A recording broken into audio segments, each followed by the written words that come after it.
Chapter 1. The Emperor's Edict, the Peril of Annihilation. In the realm of Juli, Eastern Domain, within the grandiose hall, Lin Yao, clad in a flowing green gown, proclaimed coldly, "Since we're to part ways, the assets of the Li family must be divided equally, and the Shinnong Ding must be handed over." Behind Lin Yao, the guardian elder exuded an overwhelming presence of quasi-emperor power, a colossal force that rendered the members of the Li family within the hall breathless.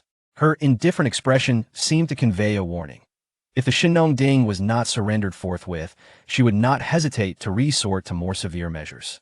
Li Pinggan clenched his fists, his nails digging painfully into his palm. "You shall not." Having been betrothed to the Lin family's only daughter by the Lin Emperor, he believed himself to be the favored one, destined for greatness. However, on the eve of their wedding, a harsh reality had awakened him. Upon lifting the bridal veil, Lin Yao's very first words demanded that he relinquish the Shinnong Ding for the Lin family's safekeeping. In that instant, he grasped the truth. Lin Yao was not enamored with him, but coveting the Li family's ancestral imperial artifact. The Shinnong Ding, as this realization sank in, the flames of fury within him could no longer be contained. "Last night, you would not even allow me to touch you, banishing me from our bridal chamber, and now you audaciously demand our ancestral artifact. Who do you think you are?" Slap. Before he could finish, Lin Yao suddenly appeared before Li Pinggan and struck him hard across the face. "Without the Shinnong Ding, you are nothing. How dare you even think of touching me?"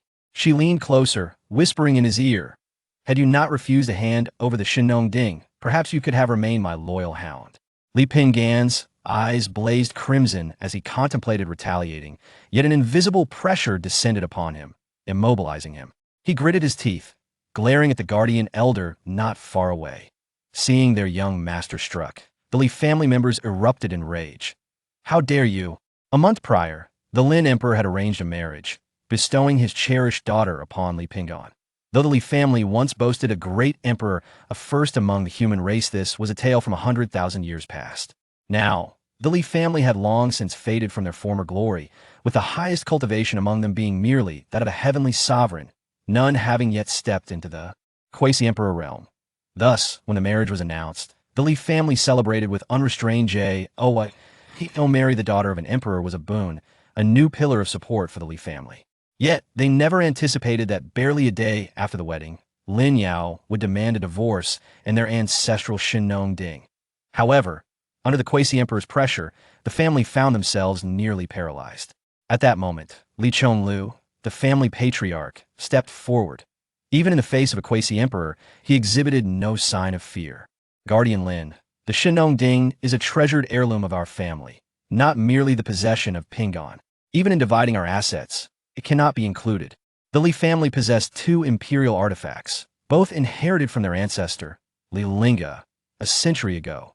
During the demonic invasions, when all clans sought shelter, the realm of Juli was on the brink of destruction. Ancestor Li Lingge wielded the Xianyuan sword, leading tens of thousands of clan warriors to valiantly resist the demonic horde. Since that time, the Li family had only retained the Shinnong Ding, while the once mighty imperial clans of Juli gradually fell into decline. In contrast, the 9 reclusive families that had hidden away transformed into the current 9 imperial clans. Now, 100,000 years later, even the last remaining imperial artifact of the Li family had become a target of desire for these imperial clans. Though Li Chonlu saw through the Lin family's brazen intentions, it was too late. The situation was dire. The Lin Emperor's might was overwhelming, and the Li family, lacking an emperor of their own, could not withstand their pressure. His cultivation as a heavenly sovereign was insignificant before an emperor, and even more so against a quasi-emperor, leaving him with a profound sense of helplessness. Though he could choose to fight fiercely against the Guardian, as the patriarch, he could not endanger the lives of his entire clan for a moment's impulse. Lin Yao curled her lip, clearly having anticipated Li Chonglu's response. "Li Pinggan, is your only son the position of patriarch will surely belong to him. How can the Shinnong Ding not be considered his?" She then shifted her stance that if you refuse to surrender the Shinnong Ding, then all members of the Li family shall be sent to the Lin family to toil in the mines, enslaved for eternity. Upon hearing the words, eternally enslaved, veins bulged on Li Chonglu's forehead, as if a forbidden nerve had been struck. 100,000 years ago, Ancestor Li Lingge led our elders to defend the Imperial Pass, and 10,000 men went forth, never to return. Were it not for our Li family, the 9 great imperial clans would have long become slaves to the demons. With the pressure of the Quasi-Emperor bearing down on him, Li Chonlu stepped forward once more, his gaze icy as he confronted Lin Yao. Our ancestors guarded the Imperial Pass for 100,000 years, yet the Lin Emperor schemes to seize our imperial artifact. Such an ungrateful act, though. You not fear the wrath of our 10,000 ancestors? Or do you simply lack a conscience? However, as he took a step forward, the Guardian Elder cast a chilling glance, unleashing a powerful wave of energy that struck him. Boom! Li Chonlu was sent flying, crashing into the wall of the hall, leaving a massive indentation in its wake. Is it true that the Lin Emperor can act with impunity in the Eastern Domain? The Elder roared in fury. Do you not fear my report to the Imperial Alliance? The 9 great emperors had formed the Imperial Alliance to safeguard humanity. He could not believe that the other 8 emperors would stand idly by. It was well known that the ancestor of the Li family was the first leader of the Imperial Alliance. Yet, upon hearing his threat to report to the Imperial Alliance, the Guardian Elder merely shook his head dismissively and produced a decree from his sleeve. By the decree of the Emperor, within the time it takes for a stick of incense to burn, if the Shinong Ding is not surrendered, the Li family shall face annihilation. As his words fell, he tossed the decree into the IT hovered ominously, and even before it unfurled, an overwhelming imperial might surged forth, engulfing the Li family. At that moment, all members of the Li family felt the weight of that formidable pressure. Lin Yao and the Guardian Elder turned to exit the hall, and as they appeared in the void, a blood-red barrier enveloped the Li family. Unless the Shinong Ding was surrendered, none could hope to escape. Chonlu gazed solemnly at the crimson barrier in the sky, realizing that they were left with no avenue for retreat. The Elder, with a flick of his sleeve, shouted furiously, Patriarch, even if we all perish, we cannot relinquish the Shinong Ding. Though the Li family was an imperial clan, their fortunes had waned, and they still possessed many treasures coveted by others. If they surrendered the Shinong Ding now, they would only invite future humiliation. Furthermore, the Shinong Ding was a legacy from their ancestor. How could they, the descendants, betray their forebear? Li Pinggan's face was slightly swollen. Father, our ancestor sacrificed himself for the lives of the Jili realm, guarding the barriers of the human world, never to return after 100,000 years. Now, the Lin Emperor oppresses our family, so does the Imperial Alliance not care? As these words were spoken, the members of the Li family echoed their agreement. At that moment, the elders stepped forward. Patriarch, did not our ancestor leave behind the decree of the Imperial Alliance? Indeed, we can send a message to the other celestial emperors to uphold justice for our Li family. Our ancestor fought valiantly against the demons. The Imperial Alliance cannot turn a blind eye. Father, I shall fetch the Imperial Alliance decree at once. As Li Pinggan turned to retrieve the decree from the ancestral hall, he was stopped by Li Chonlu and Onid. Li Chonlu felt the hopeful gazes of those around him. Yet at this moment, he was unwilling to deceive them. In the next instant, he drew an ancient token from his sleeve. The token bore the carved character for Emperor. This was the Imperial Alliance token left by their ancestor 100,000 years ago. All past clan leaders have been informed that in times of family peril, this token could be used to seek assistance from the Imperial Alliance. That I have just contacted other families of the Imperial Alliance using this token, but there has been no response. The lifespan of a great emperor was merely 50,000 years, and many within the Imperial Alliance had perished long ago. Even if there were still great emperors alive, they were likely in seclusion, barely holding on through secret arts. 100,000 years had passed, the world had changed, and without a great emperor to protect them, the Li family was no longer the imperial clan it once was.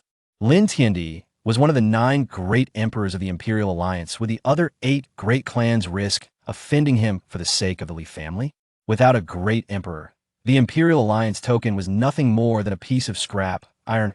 As they gazed upon the token in Li Chongla's hand, the flicker of hope in their hearts was extinguished once more. Their ancestor had sacrificed everything for humanity, yet the Imperial Alliance now tacitly allowed Lin Tiandi to oppress the Li family. This moment, 2 words resonated in their hearts. Despair. Li Chonlu took a deep breath and approached Li Pinggan, whispering softly, If I fall in battle, you must surrender the Shinong Cauldron to ensure the safety of our kin. As the clan leader unable to protect the Shinong Cauldron, he felt unworthy to face his people. Death was his only option. Li Pinggan sensed his father's resolve towards death, and felt a tightening in his chest. Father, the Grand Elder, understanding the clan leader's thoughts, stood beside Li Chonglu and calmly declared, "Count me, and I shall never bow to the Lin family, even in death." One by one, the members of the Li family stepped resolutely behind Li Chonglu, united in their vow that we swear to protect the imperial artifact with our lives. Li Chonglu turned to face his clan, their eyes filled with determination. Unyielding in the face of fear, he felt a lump in his throat. You all. At that moment, Li Pingan suddenly spoke. Father, perhaps the Li family has not yet reached its end. Chapter 2. The Divine Summoning Array. May our Ancestor descend. Within the Grand Hall, all eyes fell upon Li Pingan. The Li family was clearly at a dead, and they could not conceive of any further options. The Grand Elder, growing impatient, pressed, "Pingan, do you have any ideas?" "I do not." Li Pingan initially shook his head, then slowly continued, "But our Ancestor may have a solution." Ancestor? Li Chonglu furrowed his brow. Slightly, their Ancestor was the first great emperor of humanity, and thus the Li family rapidly ascended to become the first imperial clan of the Zhuli realm. If their Ancestor were present, they would have no fear of the other 9 great clans. However, since their Ancestor left the family 100,000 years ago to guard the human realm from outer demons, there had been no word. Realizing this, he felt compelled to temper Li Pingan's hopes that it has been 100,000 years. If the Ancestor were truly alive, how could there be no word from him?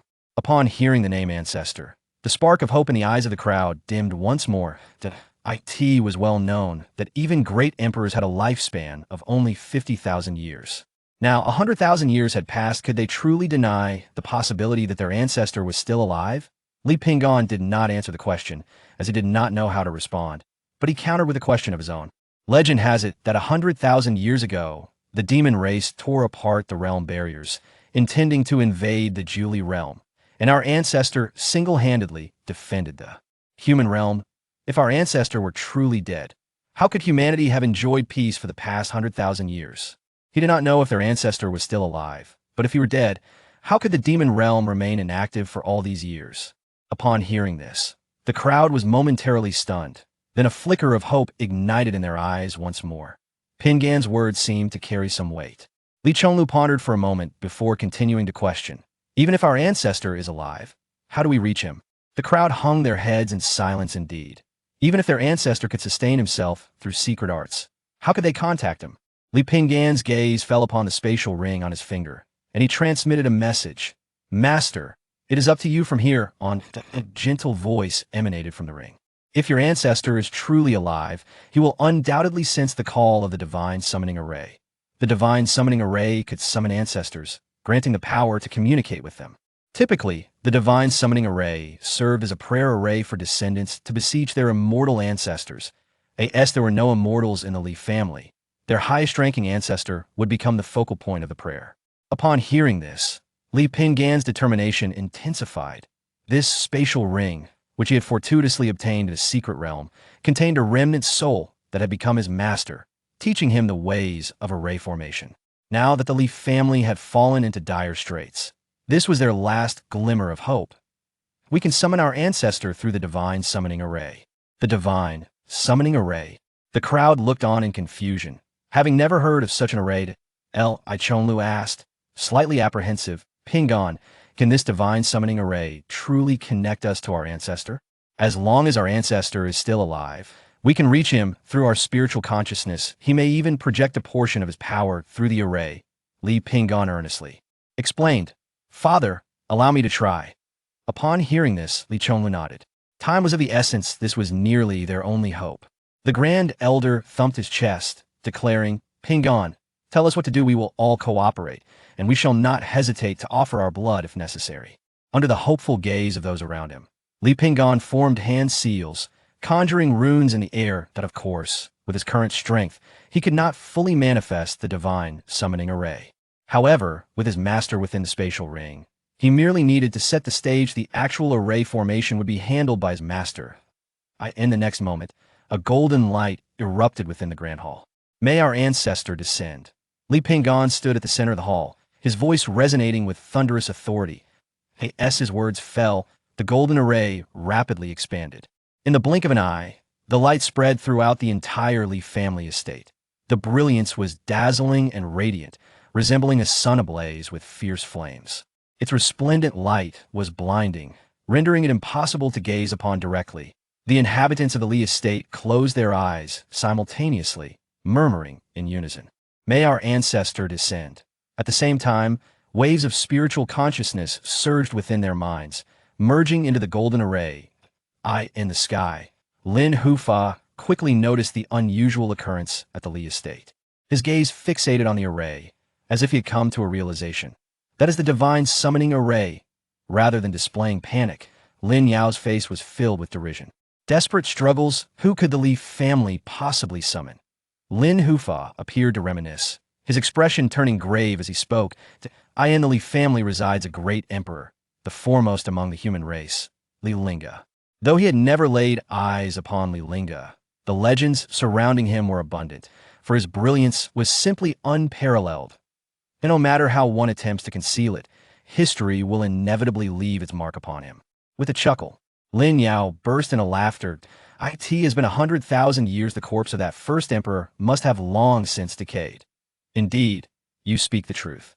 The corners of Guardian Lin's mouth curled slightly, and he gently opened a corner of the imperial decree. If they wish to struggle, let them taste the flavor of despair. Although he was fully aware that the Li family could summon no one, he was determined to extinguish their final glimmer of hope. Buzz. As he opened the decree, the imperial edict quivered in the heavens, and the vast majesty of the emperor descended upon the Li residents like a mountain. Even the mere presence of imperial might was sufficient to shatter the divine summoning array. Dare you? Li Chonglu had long been on guard against the Lin family. Thus, at the moment the guardian Lin unveiled the decree, he instantly materialized in the air.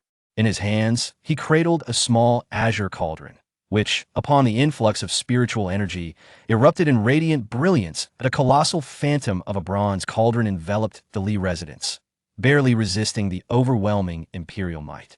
Lin Yao narrowed her beautiful eyes, a glimmer of greed flashing within them.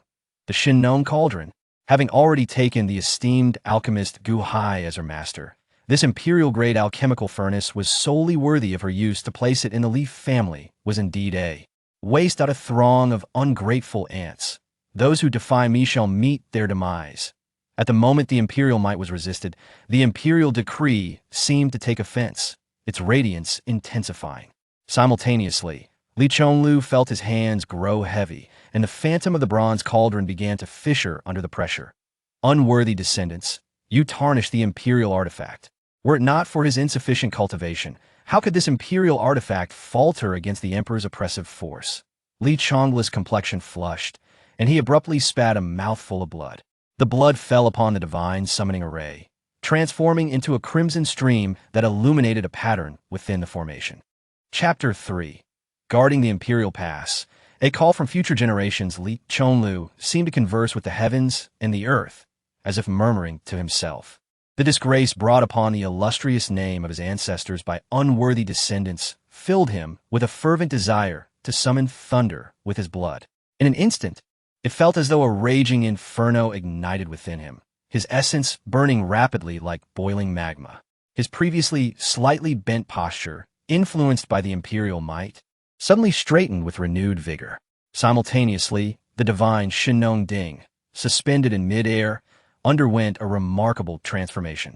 As his vital essence blazed, the massive ethereal silhouette shifted from a deep azure to a vibrant crimson. Cracks, once clearly visible, rapidly healed at an imperceptible speed, vanishing completely. Soon after, the Shinnon Ding radiated a dazzling blood-red light, staining the sky in a bloody hue.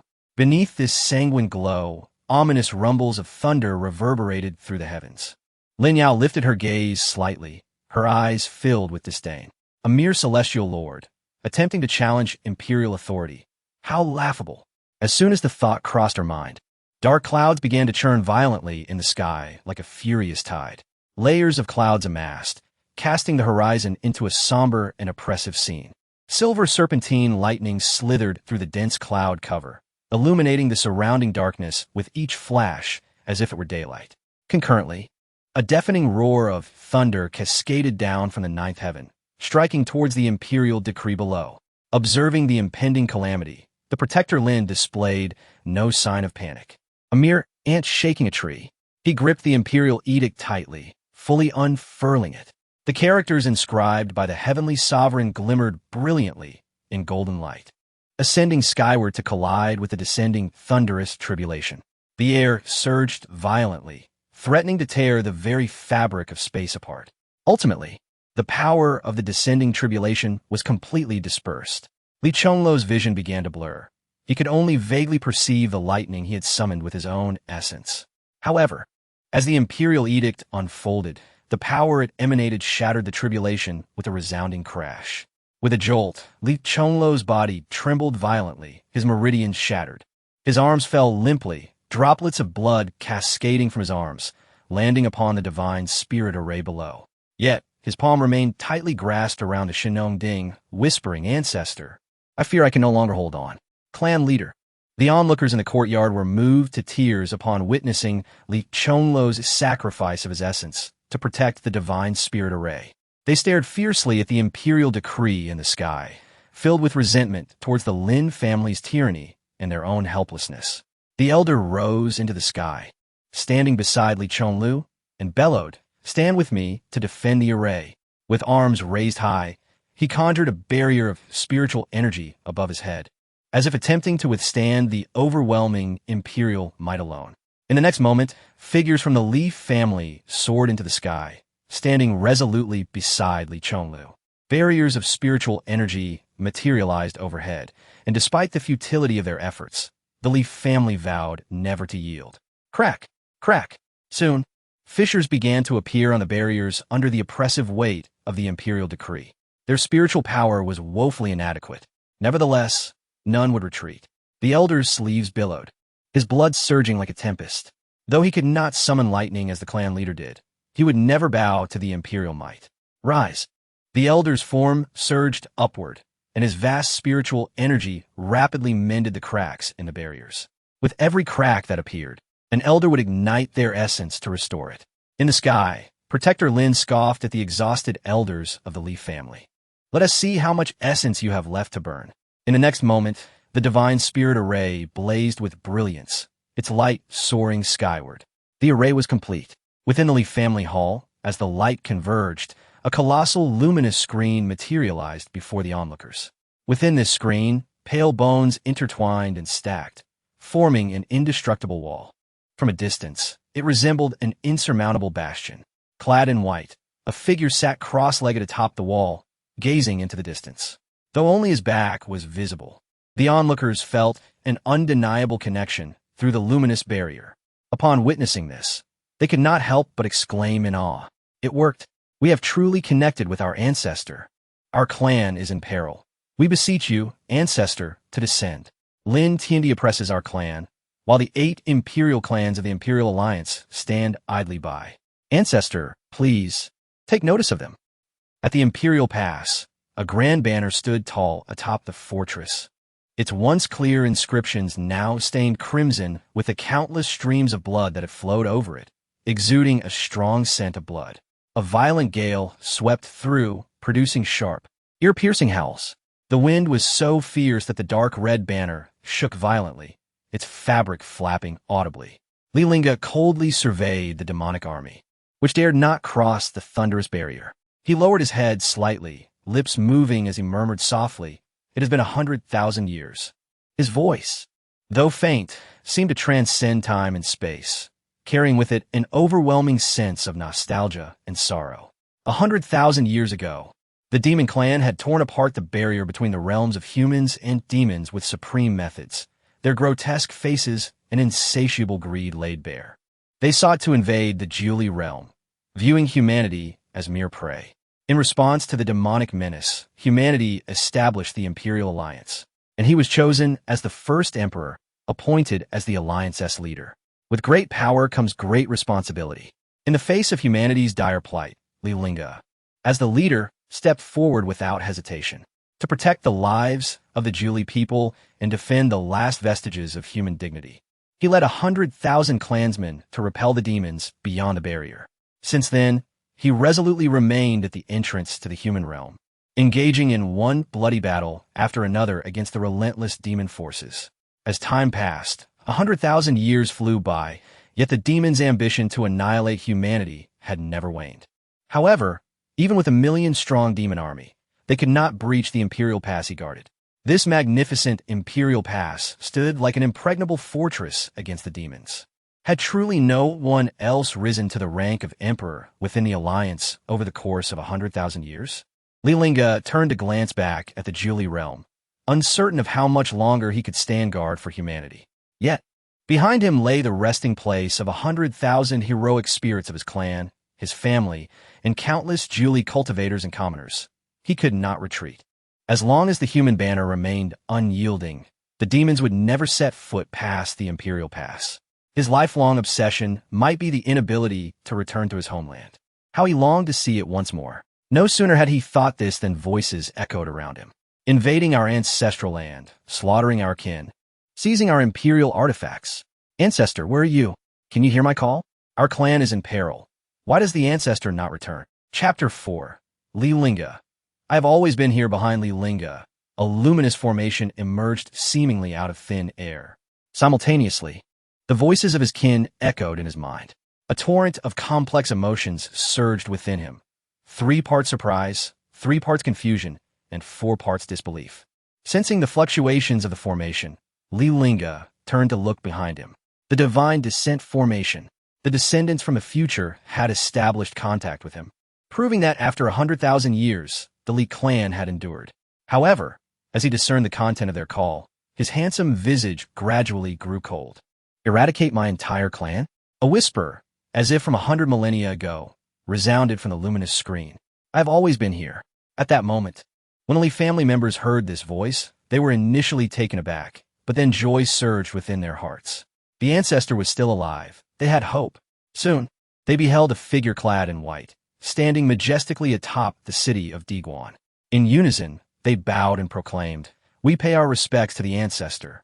From childhood, they had listened to the elders recount the legends of the clan's ancestor, the greatest emperor of humanity, a perpetual pride for the Li family. Upon witnessing this legendary figure, their excitement became overwhelming. Yet, when Li Lingge turned back, their hearts once again hung in the balance. Though that figure stood tall upon the city walls, they could sense the Ancestor's life force had waned to its utmost limit, a visceral awareness stemming from their bloodline. Just as hope blossomed, despair swiftly enveloped them. Even if the Ancestor could return, could he withstand the might of the Lin Emperor? At that moment, Li Pingyan heard his master's voice resonating in his mind. Your Ancestor's vitality is spent. He may not only fail to save you, but may also struggle to survive this day. Upon hearing this, Li Pingyan's heart plummeted to the depths of despondency. Had their last shred of hope truly been extinguished? Li Lingge's voice soon echoed throughout the hall. Eradicate my entire clan? Such simple words conveyed boundless chill and fury to the listeners. Hearing this, Li Pingyan hurriedly recounted the sequence of events. The elders of the Li clan were outside, resisting the overwhelming imperial pressure. Should the divine descent formation be destroyed, they would irretrievably sever their connection with the Ancestor. He could only pray that this Ancestor would grant the Li family a final means of survival to weather this crisis. Li Lingge's eyes narrowed slightly. When he ascended to Emperor, the Lin clan possessed but a single quasi-emperor. 100,000 years had passed, and the Lin clan now boasted a true emperor. This emperor not only failed to come to Diguan's aid, but sought to annihilate his family and seize the imperial artifacts. When I departed, I left the Imperial Alliance order within the clan. Did only the Lin family produce an emperor among the 9 great families? Realizing this question, Li Pingyan paused momentarily, considering the 9 great families. He swiftly recognized that the Ancestor, as humanity's first emperor, had rendered any claim to emperor status by others virtually impossible. But now, reporting to the Ancestor, the 9 Li realm no longer has the 9 great families, only 9 imperial clans. As he spoke this, a tide of frustration surged within him. His father had already wielded the Imperial Alliance order to summon the other 8 imperial clans, yet none responded. Holding the Imperial Alliance, Li Pingyan's tone was imbued with melancholy. Without an emperor's backing, the Imperial Alliance order was naught but a scrap of iron. Clang! Upon the city walls, the Xian Yuan sword trembled slightly, its ringing resonating through the heavens. The 9 imperial clans, Li Lingge murmured these words. If they could claim emperor status, it implied that each of the 9 great families possessed an emperor. The Lin clan's desire to seize the Shinong Ding was met with indifference from the other 8 imperial clans. His thoughts were abruptly drawn back to 100,000 years ago, the tumultuous upheaval of the demon abyss, the invasion of foreign tribes. The Lin clan's quasi-emperor, alongside the 8 great families, had unanimously chosen him as the leader of the Imperial Alliance, urging him to prioritize the welfare of the realm.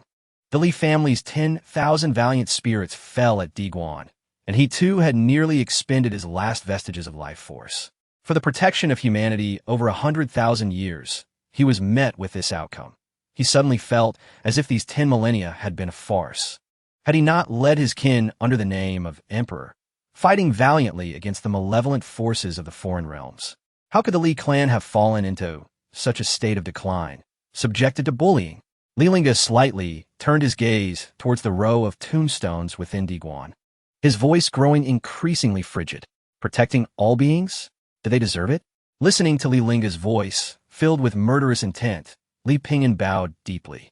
To protect the divine descent formation, my father and the clan elders are valiantly resisting the Lin Emperor's imperial decree. We beseech the Ancestor for guidance. As he raised his head again, Li Pingyan's eyes brimmed with anticipation.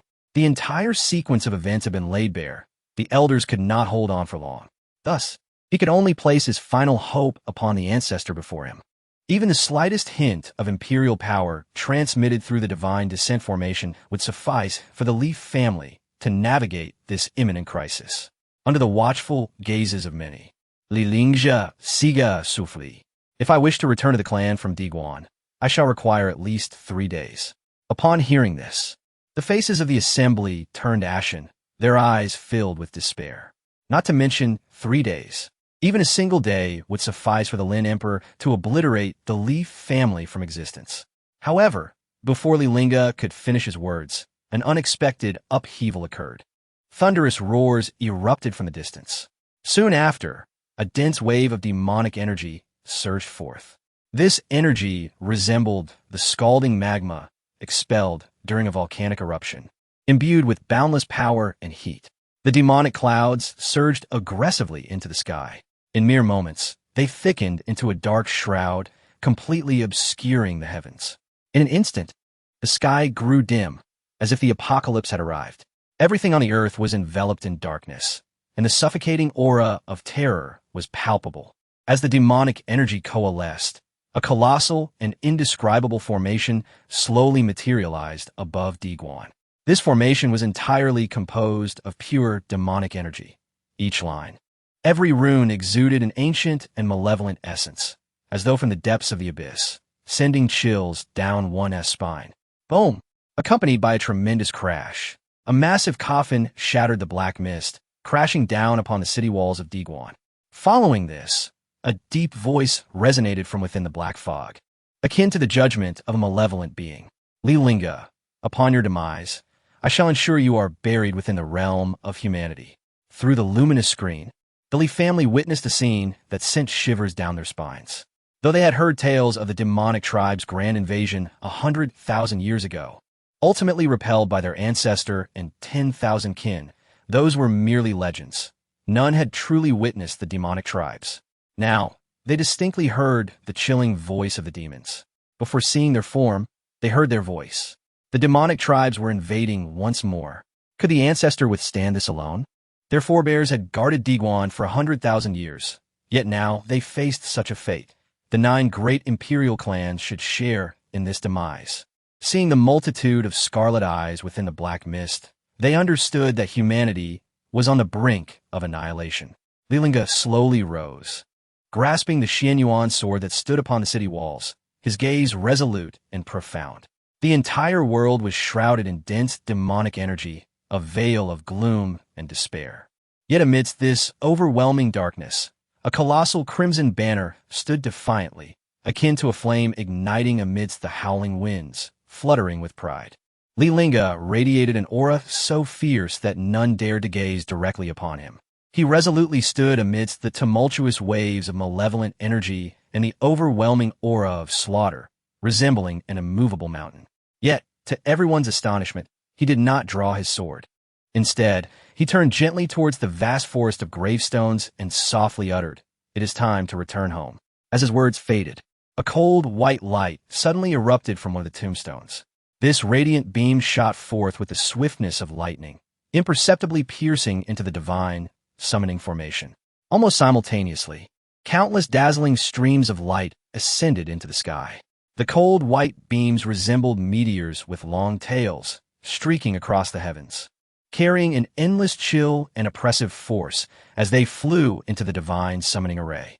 With an increasing influx of cold white light entering the formation, it began to tremble violently. The once tranquil surface of the array rippled like a serene lake, gradually forming a massive vortex. The cold white beams seemed irresistibly drawn by an unseen force, continuously converging towards the center of the vortex. Above the Li residence, Li Chonglu and the elders were pressed lower and lower, nearly landing on the divine summoning array. Yet, not a single one of them bowed their heads. Observing this, Lin Hufa let out a sinister laugh, raising his palm and forcefully pressing down. "Kneel before me." Simultaneously, the pale-faced crowd felt the imperial might bearing down upon them intensify. The Li family would rather face death than bow. Li Chonglu cried out in anguish to the heavens, "Lin Tiandi, do not underestimate the Li family." As his voice fell, his inner spiritual power surged violently, as if he were on the brink of self-detonation to confront that imperial pressure, defending the last vestige of the Li family's dignity.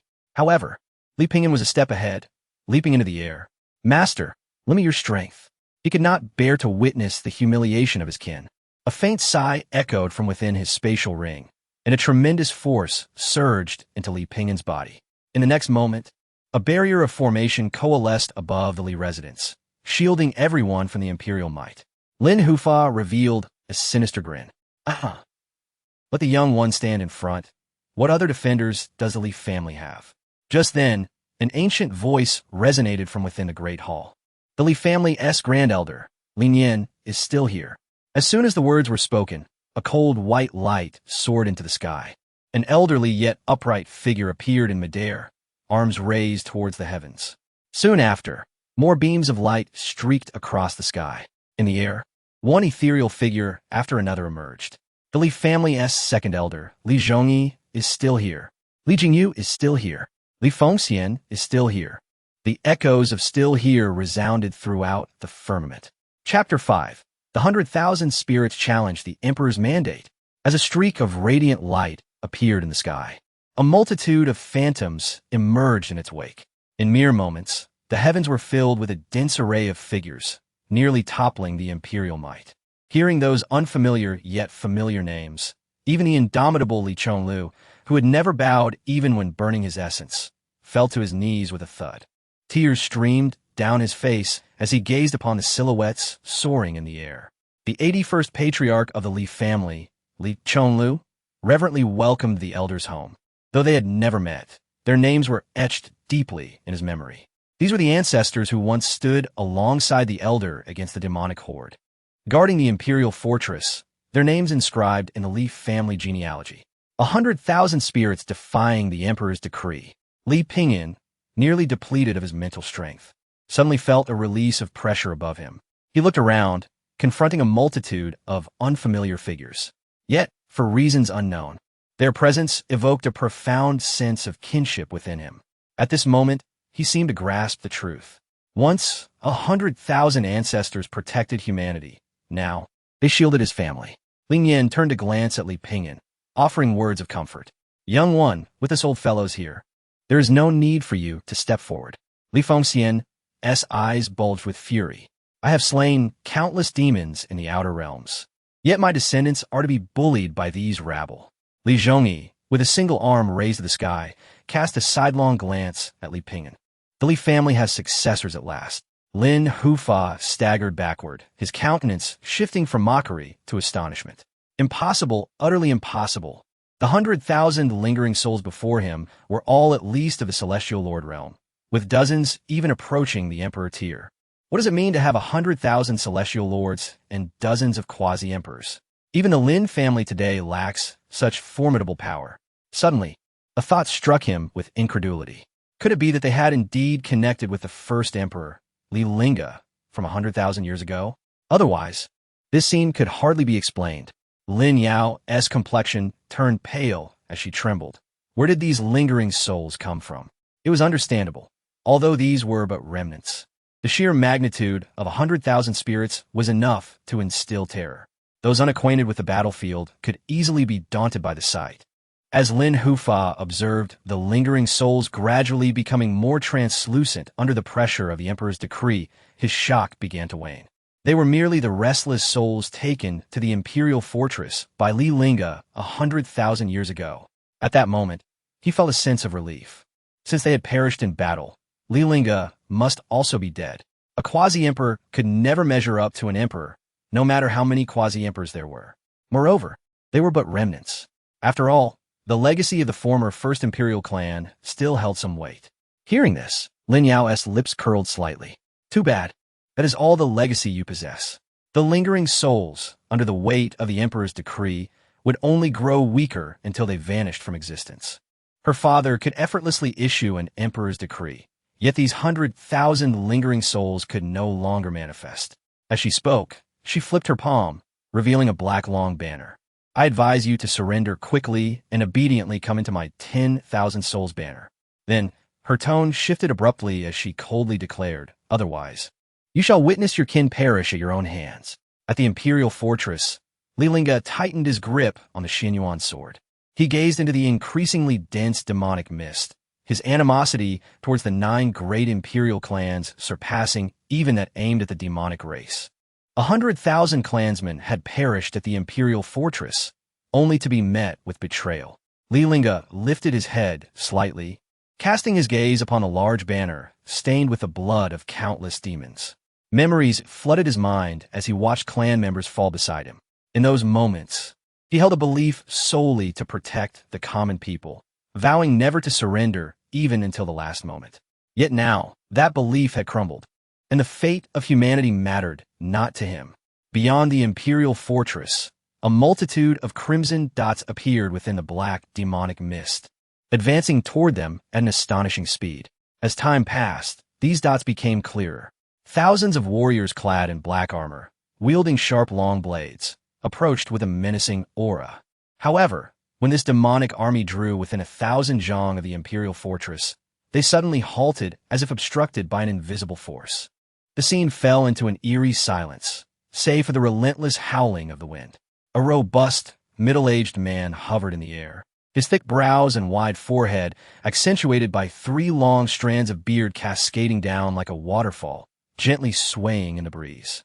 This was the youngest emperor in the history of the demonic race, Su. At this moment, his gaze was fixed intently upon the large banner fluttering high in the air, its fabric stained with the blood of his fallen warriors. Upon seeing that banner, the flames of rage ignited within Su, and he gritted his teeth, muttering, "Damnable humans!" The Lord of the Abyss was on the verge of awakening. Should they fail to breach the imperial fortress before then, they would face the Lord's dire retribution. Yet, filled with fury and anxiety, Su could only remain at the boundary, hesitant to advance further. For in the past 100,000 years, the demonic race had learned the ironclad rules set by Li Lingge. Anyone daring to breach the human realm would meet only death. Even if Li Lingge appeared to be on the brink of death, having exhausted his essence, this situation had repeated itself countless times over the past 100,000 years. Those who judged solely by appearances had long since become part of the white-bone imperial fortress. Was it truly the case that this human had no weaknesses? Hearing this, the nearby demonic lords sighed deeply. For 100,000 years, the demonic race had been unable to best Li Lingge and had even considered attempts at persuasion. 100,000 years ago, the 7 lords had promised him the position of demon lord, only to be rebuffed. Yuji, the most beautiful woman in the demonic race, had tried to seduce him with her beauty 50,000 years ago, only to be cleaved in 2 by his sword.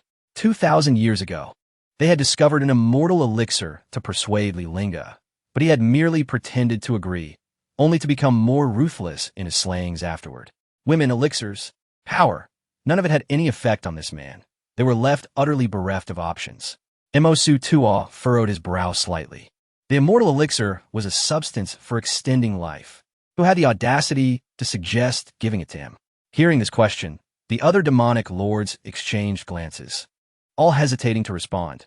This idea had originated from your father. The best course of the demonic race now was to wear Li Lingge down, exhausting him until his demise. Therefore, they did not wish to confront the god of slaughter directly. 100,000 years had already passed. What was another 30 or 50,000 years? Yet, with the Lord of the Abyss on the verge of awakening, they had no time to spare. Moreover, Mo Su Tuo, the youngest emperor of the demonic race, sought to establish his prestige and make a name for himself through battle. Seeing the silence of several individuals, Mo Su Tuo did not inquire further. For the matter at hand had become inconsequential. Everything was on the verge of transformation. In a bid to breach the barriers before the Abyss Lord awakened, he allied with the 9 great demon emperors to set up the heavenly demon blood-killing formation. Even if it required the blood sacrifice of 100,000 kin, they would eliminate the beings that had obstructed them for a millennium. The day the formation was complete would herald the death of Li Lingge. Lift the coffin. With a furious roar from Mo Su Tuo, a dozen demon warriors emerged from the dark mist, carrying an enormous coffin. Mo Su Tuo gazed at the figure in white standing atop the city walls, extending his hand to hurl the massive coffin into the air, casting it down towards the Imperial Pass. Li Lingge, after your demise, I shall ensure your burial in the human realm. Within the Grand Hall, Li Chonglu was the first to enter, followed closely by the elders of the Li family. Upon seeing the silhouette in white within the light curtain, he fell to his knees with a thud, an overwhelming sense of grievance welling up within him, akin to a child encountering a parent after suffering injustice. Ancestor. All 9 imperial clans had great emperors presiding over them, yet the first imperial clan, the Li family, stood without an emperor. As the patriarch of the Li family, he bore immense pressure.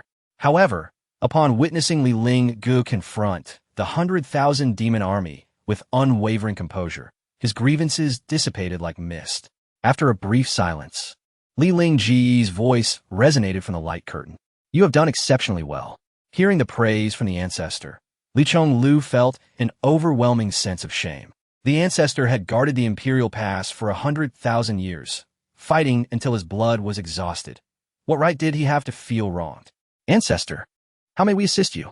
Only by ensuring the Ancestor's survival could the Li family endure. He would willingly sacrifice his life and soul for this cause. Suddenly, as if struck by a revelation, he grasped Li Ping's hand. Blood. Father still possesses blood. At this moment, the Grand Elder also came to a realization. Indeed, we are connected by blood. Could the divine descendants' spirit array transmit blood to extend the Ancestor's life? Li Ping pressed his lips together, reluctant to shatter the last flicker of hope within everyone. The crux of the matter was not how to prolong the Ancestor's life, but whether the Ancestor could withstand the onslaught of the 100,000 demon army alone. The atmosphere in the Grand Hall grew increasingly heavy. All understood that they were about to witness the Ancestor perish amidst the demon horde, while they could do nothing. At this moment, Mo Su Tuo's voice echoed within the light curtain. Li Lingge, rest assured, I will have your corpse brought back to the Li family, allowing you to witness your kin transformed into demon puppets. Li Lingge did not know this youngest demon emperor, yet he discerned a semblance of a familiar figure within him. Mo Hilu is your father? Upon hearing the name Mo Hilu, Mo Su Tuo straightened with pride. My father is Mo Hilu. Though Li Lingge's name resonated throughout the demon realm, for the past 10 millennia, his father had been his equal. Their battles evenly matched. Were it not for his father, Li Lingge would have long since invaded the demon realm. Li Lingge nodded, appearing unsurprised.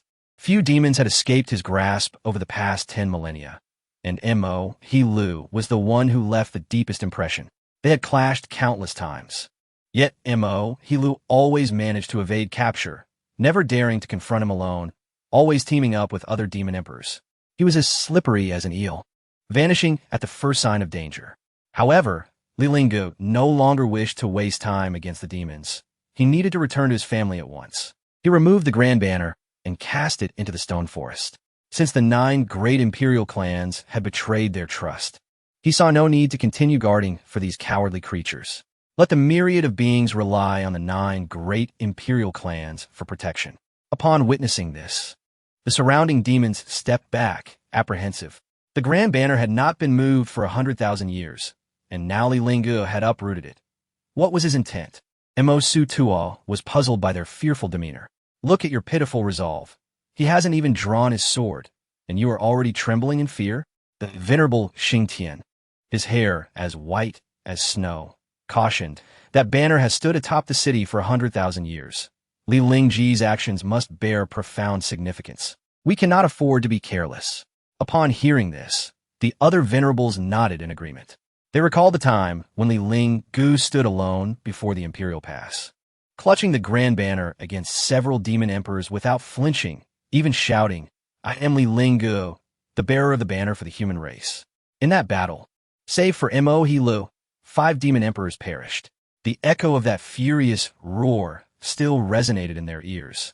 Had Li Lingge not considered the human race, fearing that an invasion of the demon realm would leave humanity vulnerable, he would not have remained at the Imperial Pass for 100,000 years.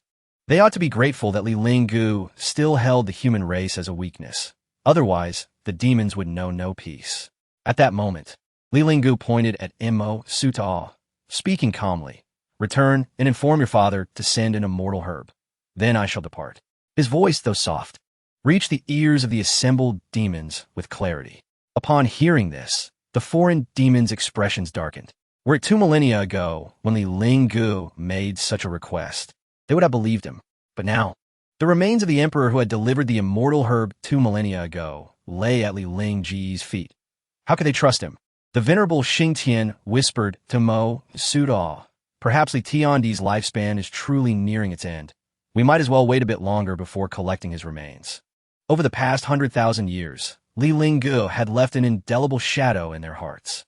Thus, they genuinely wished to avoid confronting this harbinger of death, unless absolutely necessary. Mo Su Tuo snorted coldly. If that is the case, then it is even more imperative to seize this opportunity to redeem our honor. What others fear, I shall use as a stepping stone to prove myself. I must personally behead Li Lingge to demonstrate my worth to the demon race. In this battle, he aspired not only to become the youngest emperor, but also the strongest.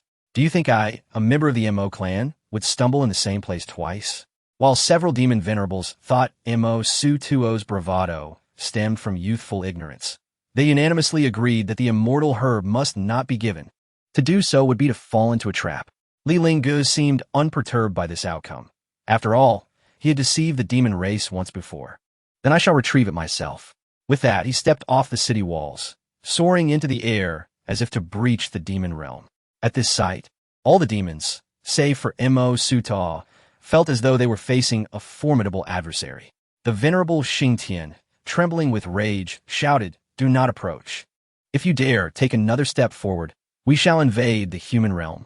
Another venerable, his heart racing, proclaimed, "Though we threaten to invade the human realm, my legs are retreating." For 100,000 years, Li Lingge had never stepped beyond the human realm's barrier. Yet now, he stood within the demon realm, separated only by a thin veil.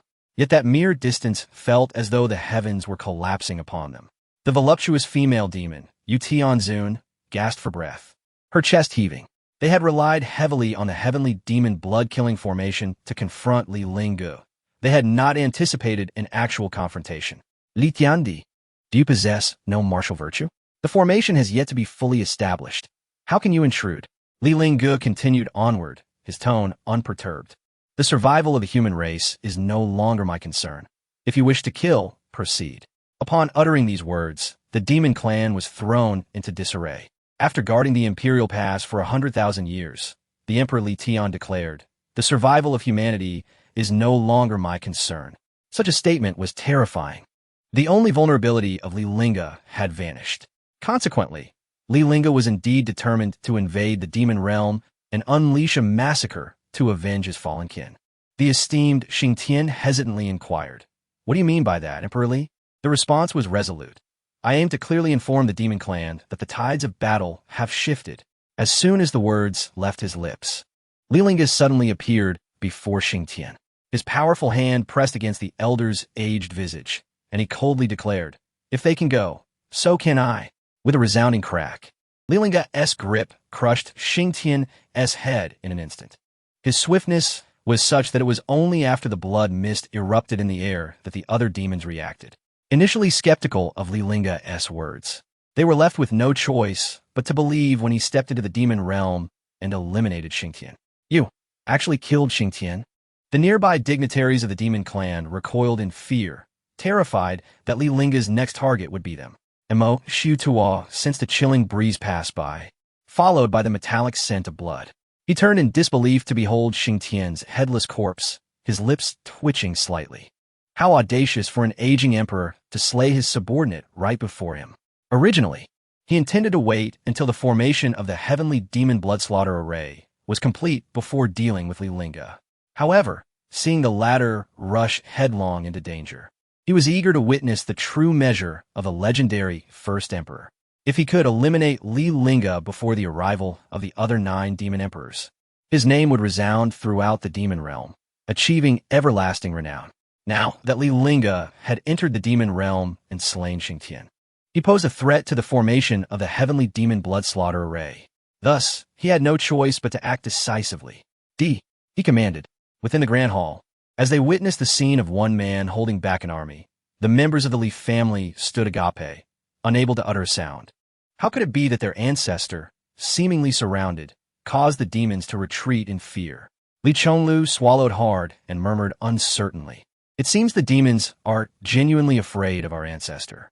Exchanging glances, the others shared the same thought. Li Pinggan sighed in relief. If their ancestor could return, the Li family's crisis would be averted. Master, why are the demon clan so frightened of our ancestor? Asked Shangwan Yurong from within her spatial ring. Do not celebrate too soon. The demon clan has set up the heavenly demon blood slaughter array, a formation that even an emperor cannot withstand. Upon hearing this, Li Pinggan's heart sank, and he cautiously inquired, is our ancestor attempting to break the array before it is fully formed?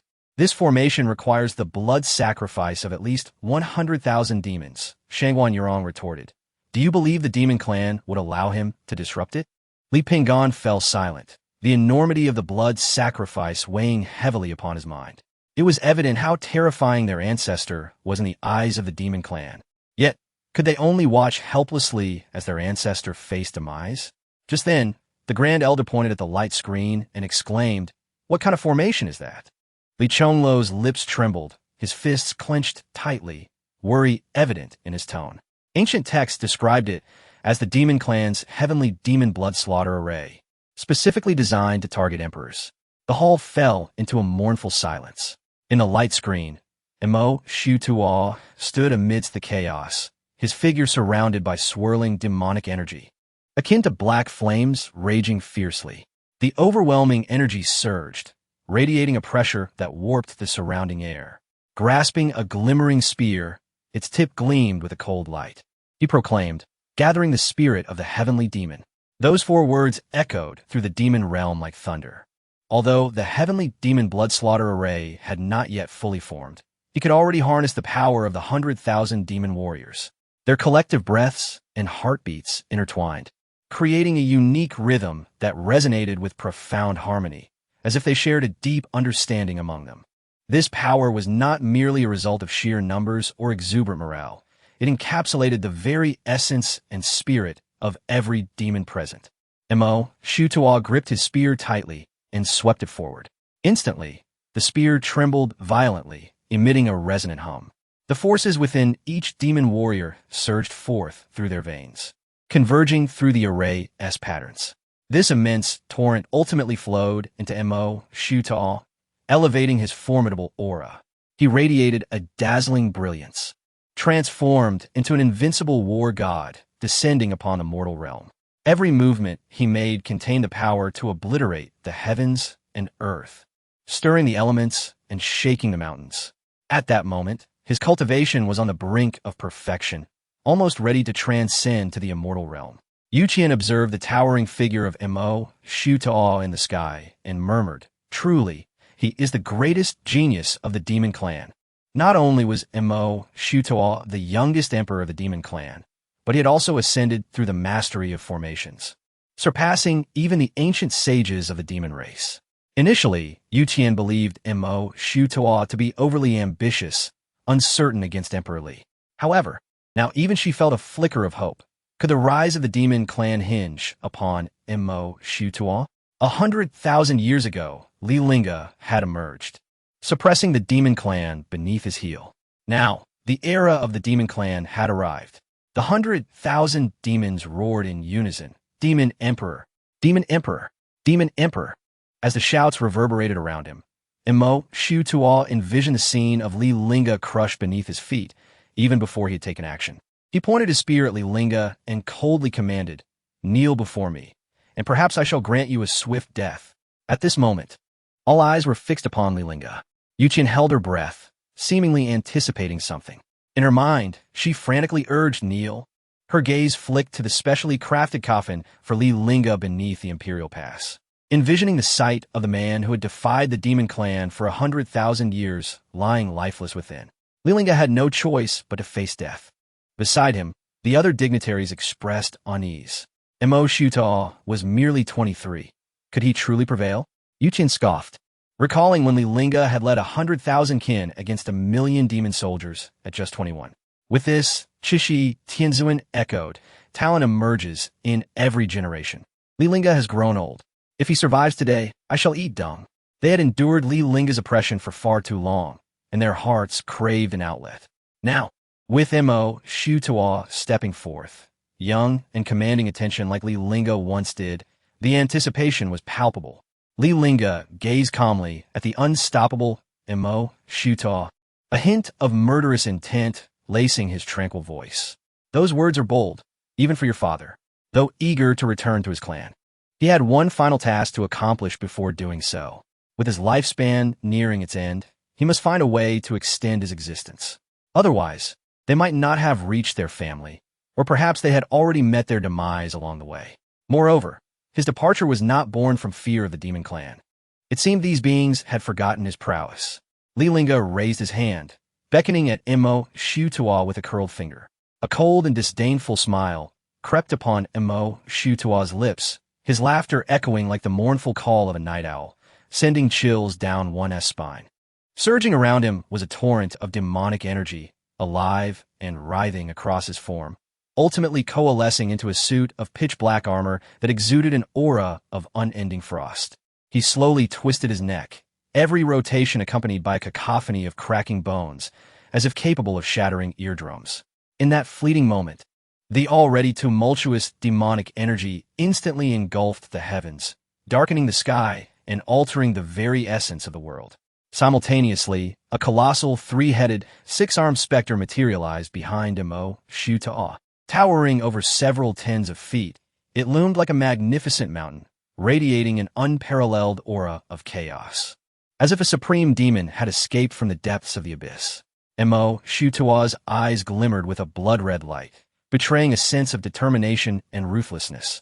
His fate was to sweep away all obstacles in his path, crushing this waning beast beneath his feet, thereby establishing himself as the supreme being among the demon clan.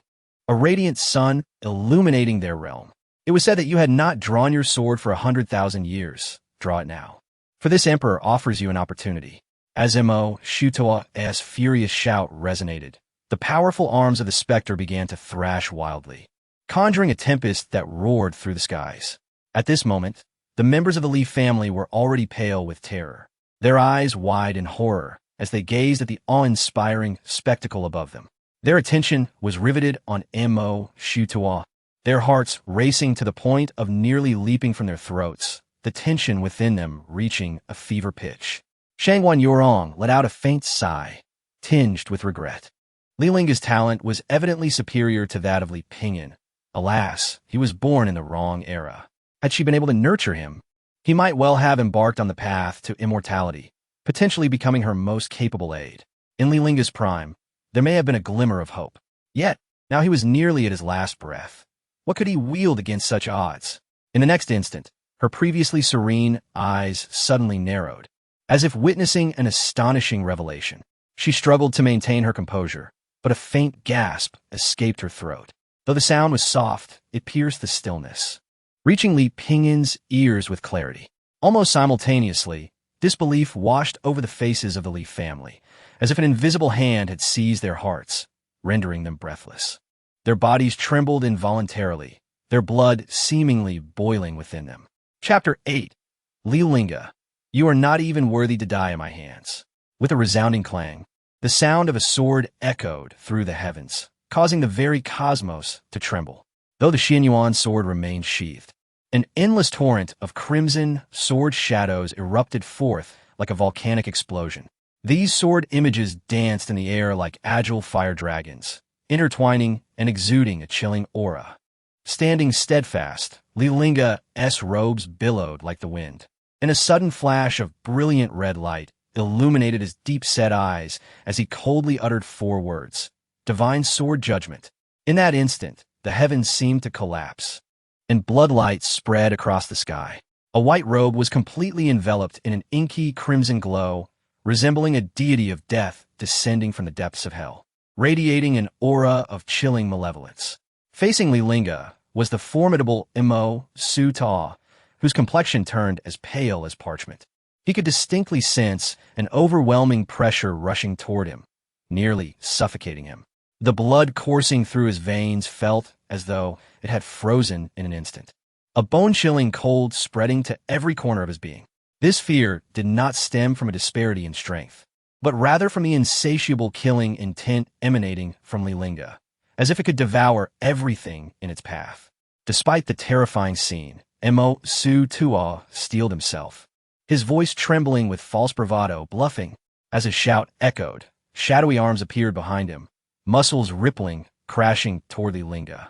The fists, accompanied by a howling wind, seemed intent on tearing Li Lingge asunder. Draw your sword, Mo Su-ta bellowed, his voice reverberating throughout the space. Yet, even in the face of his might, Li Lingge remained unmoved, a profound disdain apparent in his silence. Before the colossal fists could descend, the ground beneath Mo Su-ta suddenly split open, spewing forth flames that blazed with ferocity.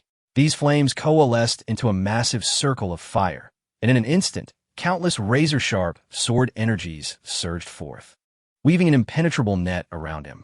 Suddenly, a deep rumble of thunder reverberated through the air. Gazing upward, the crowd beheld a gigantic blood-red sword, wielding the force to annihilate the heavens, plummeting toward Mo Su-ta like a fallen star. With the power of a tempest, the blood-red sword struck down upon Mo Su-ta's head. At that moment, he truly comprehended the might of the divine sword judgment. As the overwhelming sword intent surged forth, he felt a profound dread seize his heart. This intent seemed to emanate from the highest heavens, imbued with boundless pressure and destructive force. He dared not falter, raising his arms in a futile attempt to withstand the cataclysmic power. As dark mist swirled around his palms, he braced himself against the dazzling sword. However, when they finally collided, a thunderous explosion erupted. The enormous shadow of his arms shattered like fragile porcelain, scattering into countless fragments. 6 colossal arm shadows disintegrated in an instant. A violent wave of energy surged outward, distorting the air into visible whirlpools. Montak Su-tul, caught at the center of this tempest, felt as though an immense mountain had descended upon him, robbing him of control over his own body. Despite this, he gritted his teeth, desperately holding on. Yet, the overwhelming force descending from the sky was too terrifying. His knees buckled involuntarily. With a resounding thud, he was driven into the ground by the blood-red sword's radiance. The earth quaked, dust swirling upward. A deep crater formed, trapping Mo Su-ta within, immobile.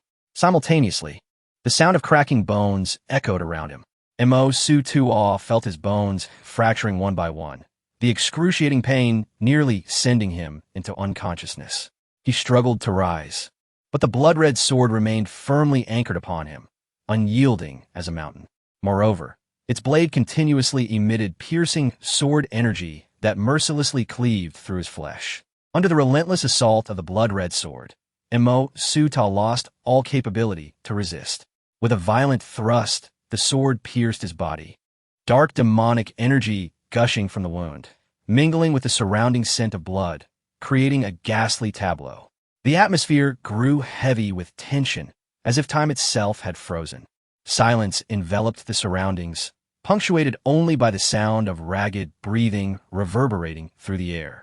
Under the watchful, incredulous gazes of countless onlookers, Mo Su-Tuo fell to his knees, blood spewing from his mouth and splattering onto the cold ground. The surrounding crowd fell into a deathly silence. The sound of a pin dropping audible. 100,000 demons stared in shock, frozen as if under a spell, unable to move. What had they witnessed? The youngest emperor of the demon race was utterly powerless before Li Lingge. This was a being who had commanded fear among the younger generation of demons, even standing firm against emperors reigning for millennia. Yet now, he appeared so fragile against Li Lingge's might. The Li family was equally taken aback, their astonishment rendering them breathless. Just one sword. Their ancestor had defeated this seemingly invincible demon emperor with a single stroke. Indeed, it was astonishingly powerful. Could this truly be the extent of their ancestor's prowess? In this world, who else could don white robes but my ancestor, Li Lingge? Shangguan Yorong's beautiful eyes flickered. Her heart inexplicably stirred. She had anticipated Li Lingge's demise, yet he had not even unsheathed his sword. The seemingly effortless strike concealed boundless power, nearing the realm of celestial arts. What a remarkable technique, divine sword judgment. The space quaked, as if about to be torn asunder by an invisible force. Alongside this intense tremor, waves of unsettling energy surged toward the demon realm like a tumultuous sea. Mo Hilu's previously calm demeanor shifted to one of gravity. His brow furrowed in concern, a foreboding sense rising within him. Could it be that my son is engaged with Li Lingge? As this thought struck him, his heart raced, beads of sweat forming on his brow. He understood the terror of Li Lingge all too well. Having cautioned Mo Su-Tuo to set up formations and avoid direct confrontation at all costs. Yet now, the sudden surge of energy forced his heart into a state of alarm. At that moment, a thick cloud of black demonic energy appeared beside Mo Hilu like a ghost, slowly coalescing into a graceful figure. The demon emperor Yu Du possessed an enchanting figure, her curves surpassing even Yu Tianzun. Youthful exuberance enveloped her. Having just ascended to emperor status, she naturally yearned to exchange blows with the legendary human emperor. And Mo Hilu's expression darkened, and he abruptly turned, his gaze cutting through the void behind him with piercing intensity. Hasten, my esteemed companions, to the Imperial Pass. As his words resonated, the surrounding space erupted with violent ripples, swiftly followed by several figures tearing through the fabric of reality, leaving behind elongated phantoms. In mere thought, the emperor traversed thousands of miles, an act that took but an instant for them. The visage of Mo Su-Tuo twisted in rage, his bloodshot eyes glaring fiercely as he strained against the earth, endeavoring to raise his head. Impossible. Absolutely impossible. How could this emperor suffer defeat? Renowned as the youngest emperor of the demon clan, he could not fathom the failure before him. How could an aged and feeble emperor vanquish him in a single blow? The opponent hadn't even drawn his sword. At that moment, a figure clad in white appeared before him, akin to a celestial being descending from the heavens. In the next instant, Li Lingge forcefully placed his foot upon Mo Su-Tuo's shoulder. A resounding thud echoed, bang. Mo Su-Tuo's forehead struck the hard ground with the force of a hammer, sending dust swirling into a small tempest. The hot breath, escaping his lips, scattered the surrounding dust like a tempestuous wind. At that moment, Mo Su-Tuo was utterly powerless to retaliate. His once formidable arms lay flat against the earth, marred by deep, horrific wounds that exposed bone. Blood gushed from these gashes, staining the ground beneath him. Li Lingge cast a glance at Yu Tianzun, asking nonchalantly, "Is he always this brave?" Yu Tianzun shivered slightly, her eyes brimming with dread. How foolish was she to imagine that Mo Su-Tuo could defeat Li Lingge. 10,000 years ago, the figure in white was invincible, and 10,000 years later, he remained so. The heavenly emperor Li remains as formidable as ever. Li Lingge looked down at the beleaguered Mo Su-Tuo with an expression of utter indifference, as if gazing upon a mere ant. Do you possess the strength to contend with this emperor? The sight invoked a sense of humiliation among the gathered demons, witnessing their youngest emperor being trampled like an insect.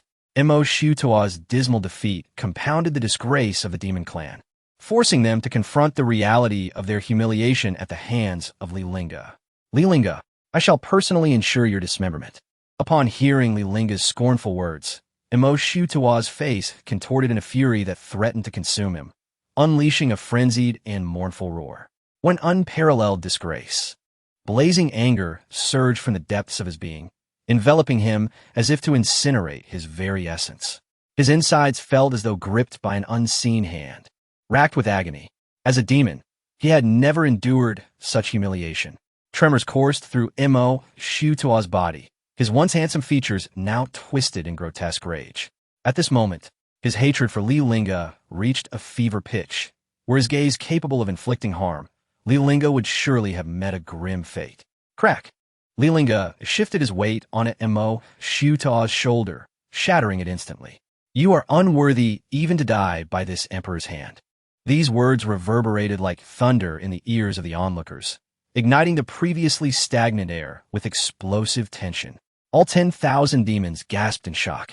The youngest emperor of the demon clan was deemed unworthy even to perish at his hands.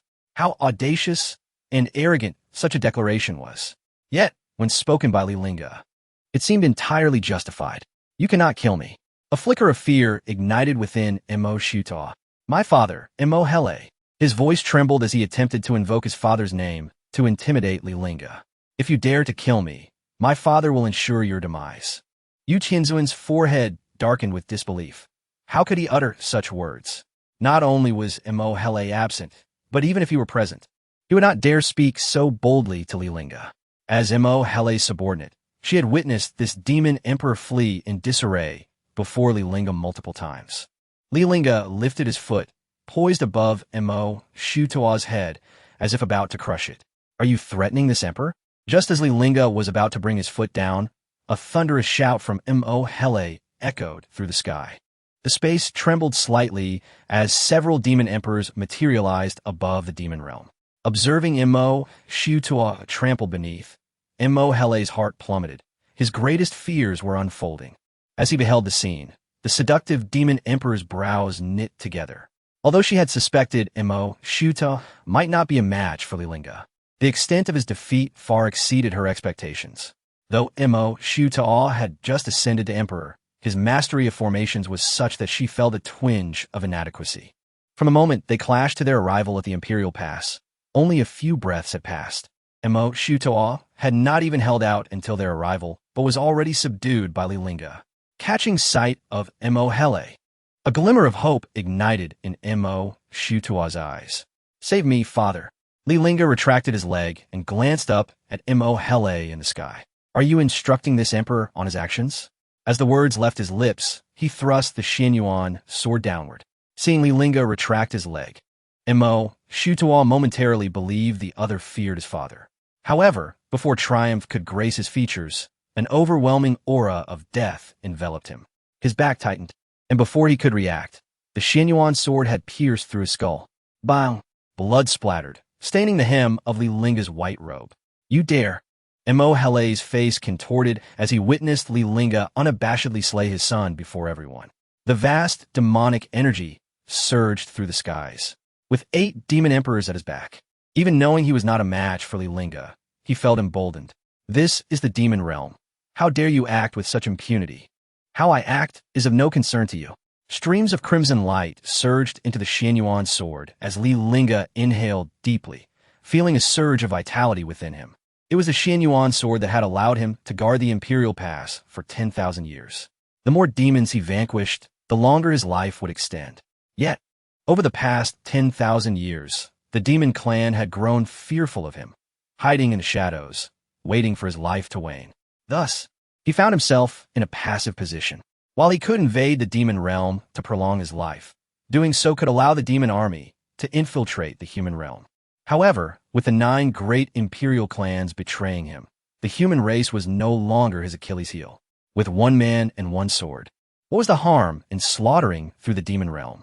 At that moment, Shutua's fingers twitched slightly. In the next instant, a brilliant light erupted. A sudden transformation. A stream of light shot forth from Shutua's corpse as a remnant soul ascended, appearing beside Hele. The slightly ethereal remnant soul of Mo Shutua fixated on Li Lingge. Though safeguarded by the soul protector artifact, he had lost his body, and his entire life had been ruined by Li Lingge. If this grudge is not avenged, I shall not be considered a demon. Father, I shall turn him into a demon puppet. Upon seeing Mo Shutua's remnant soul, Mo Hele could only console himself that at least he had survived. His gaze turned frigid, and a hint of murderous intent laced his voice.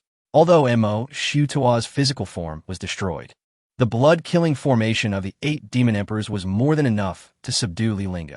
Formation. As the command echoed, the other 7 demon emperors swiftly positioned themselves at the 7 focal points of the celestial demon blood-killing array. Upon witnessing this, Mo Shutua immediately activated the formation. A deafening roar erupted from all around, as if the very fabric of the world was being rent asunder by the sound. Subsequently, brilliant crimson beams of light surged skyward like a volcanic eruption, piercing the heavens. In an instant, the sky and earth were enveloped in a dense, blood-red barrier, within which Li Lingge found himself ensnared. The blood energy slithered like a ferocious serpent, intertwining fiercely with the rolling demonic aura. The stark contrast of black and red coalesced around Li Lingge, forming a colossal vortex that emanated a chilling, terrifying pressure. Under such immense and violent energy, the previously tranquil void began to buckle under the strain, revealing intricate cracks that spread like a web. These fissures expanded, resembling an unseen maw poised to devour everything in its vicinity. Even the arrival god array behind Li Lingge trembled precariously, teetering on the brink of collapse. At this moment, the light curtain within the Li family's grand hall suddenly quivered violently. What was once a clear image became obscured, shifting into a state of ethereal uncertainty. Observing this scene, the hearts of the Li family members plummeted. They anxiously gazed at the flickering light curtain, scarcely daring to breathe. The Grand Elder, standing at the forefront, turned pale, his throat constricting slightly. Despite the turmoil in his heart, he forced himself to maintain composure. His voice trembling as he spoke, "The Ancestor's strength is unfathomable. Surely he can break this array, right?" Yet, even he harbored little confidence. His words more a self-soothing mantra than a declaration of hope. If it were so easy to dismantle the formation, it would not be known as a lethal array specifically designed to target emperors, sworn to protect the Ancestor. Without a moment's hesitation, Li Chonglu, upon seeing Li Lingge engulfed by the celestial demon blood-killing array, channeled the dwindling essence within him into the arrival god array. In response, Li Pingyan swiftly stepped forward to restrain his father, whose face was as pale as parchment. "Father, you must not expend any more of your essence. It could cost you your life." Immediately, his own essence surged forth like a torrential flood into the divine array. "Forgive me, Ancestor. My father has already burned his essence to resist the decree of the Lin Emperor. I am willing to offer my blood in his stead. If the Ancestor perishes, what value does my life hold?" A faint, heavy sigh escaped Li Chonglu, imbued with a sense of inexorable determination. Slowly, he closed his eyes, and with a flicker of thought, points of weak green light began to emerge from within him. These green orbs, akin to fireflies in the night sky, drifted from his form and fell directly into the arrival god array. These green orbs differed greatly from blood essence. They represented Li Chonglu's very life force. While burning blood essence would inflict some harm upon the body, as long as one did not completely deplete it, careful recuperation could restore it over time. However, the life force was entirely different. It was intrinsically linked to a cultivator's lifespan. Choosing to sacrifice one's life force meant a gradual erosion of one's years. At this moment, with his blood essence nearly depleted, Li Chonglu unhesitatingly offered his life force, driven by a singular purpose: to prolong Li Lingge's life. This poignant scene stirred the hearts of the other Li family members present. They understood the immense price Li Chonglu's actions demanded, yet none wavered.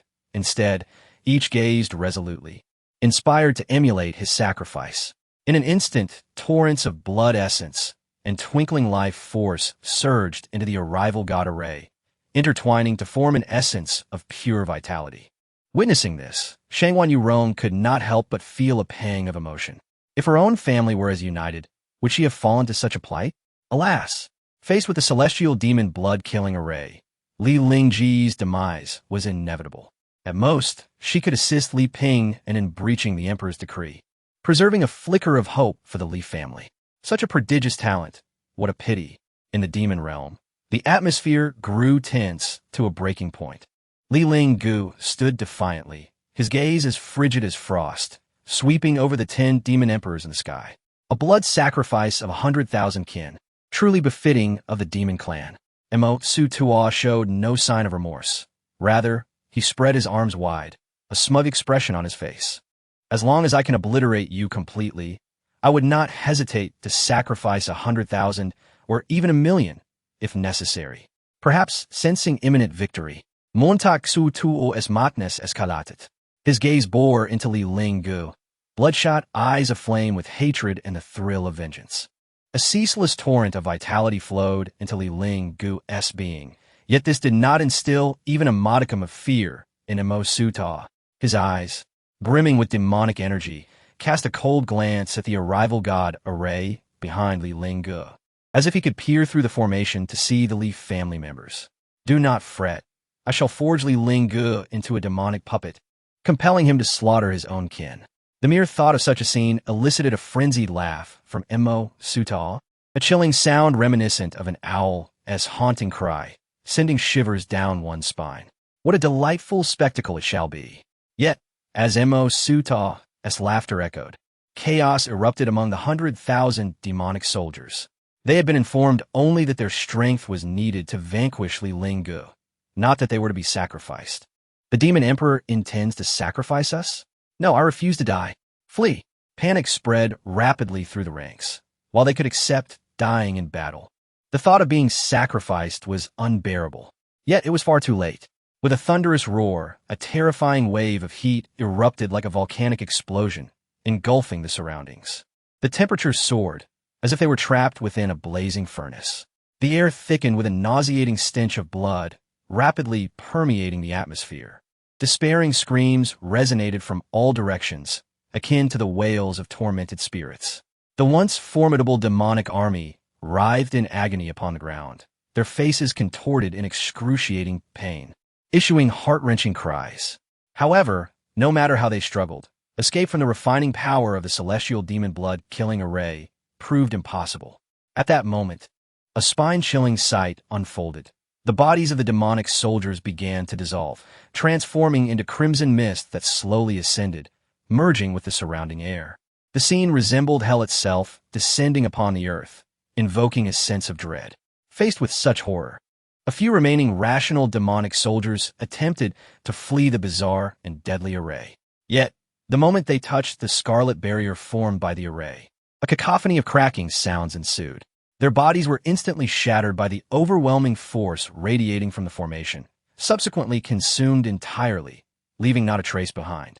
Clearly, from a moment the celestial demon blood-killing array was successfully established, death was the only fate awaiting them. Before long, the once densely packed army of the demon race vanished without a trace, leaving behind a desolate expanse strewn with armor. The once vibrant lives had all dissipated, their flesh and blood completely refined by the blood slaughter formation of the celestial demons. At this moment, the entire space was enveloped in a thick layer of crimson mist, rendering vision unclear. Apart from the figure of Mo Su Tua standing in the center of the formation alongside the 9 demon emperors, everyone else had been transformed into a part of this blood mist. Deep within this dense fog, a surging river of blood was gradually taking shape, its waves rolling and churning, formed from the life essence of 100,000 demon warriors. This river surged with unyielding force, continuously pouring into Mo Hilo, who was accumulating flowing blood-colored armor upon his body, with radiant black light shining behind him. Amidst this black light, an imposing and awe-inspiring visage of a demon emperor slowly emerged. This manifestation, with the head of an ox and the body of a man, wielded a colossal axe, towering like a mountain and exuding boundless pressure and a terrifying aura. Its eyes burned like flames, coldly gazing down at Li Yunsheng, as if observing a trivial ant. Within the blood slaughter formation, Mo Su Tua stood at the center, while the other 9 demon emperors positioned themselves in a triangular formation. with Mo He Lu at the apex, closest to Li Lingge. The combined power of the 8 demon emperors and the 100,000 demons converged upon him. At this moment, Mo He Lu had already stepped into the realm of a pseudo-immortal, leveraging the formation's power to forcibly enter the Celestial Lord realm. Though he could not attain the full strength of a Celestial Lord, he was certainly not comparable to an ordinary emperor. For 10,000 years, he had escaped in disgrace from Li Lingge's grasp, clinging to life until now. Just moments ago, Li Lingge had slain his son before his eyes. All past humiliations were now ripe for reckoning. Mo He Lu's eyes, large as bronze bells, widened in fury as he shouted, "Slash!" As his voice fell, the towering visage of the demon emperor swung the massive axe that resembled a mountain. With the force of thunder, it struck down toward Li Lingge and the imposing imperial fortress behind him, as if to sever the 10,000 years of humiliation endured by the demon race. Li Lingge's expression remained calm. He did not rush to act, but awaited the completion of the blood slaughter formation. The stronger the enemies slain by the Xianyuan sword, the more lifespan could be converted. In Li Lingge's eyes, Mo He Lu was akin to an immortal elixir. 10,000 years nurturing a sword. Even immortals could not withstand it. With a ringing sound, the Xianyuan sword erupted with a chilling light. Though the blade bore no trace of blood, it radiated a fiery crimson hue. At the same time, an eerie red light erupted from Li Lingge's eyes, akin to blazing flames. Slay the demons. This strike had entered the realm of immortality. A powerful sword intent surged forth, stirring the previously tranquil air into a tempest. Li Lingge's seemingly simple horizontal sweep of the sword conjured a line as dark as ink in the air. This line sliced through the void like lightning, tearing the space apart with piercing shrieks. The inky lines surged toward the incoming colossal axe. The heavens and earth transformed, as if the entire world were about to be violently torn asunder. Mo He Lu's eyes widened in terror as he beheld the scene before him, filled with the chilling scarlet sword energy.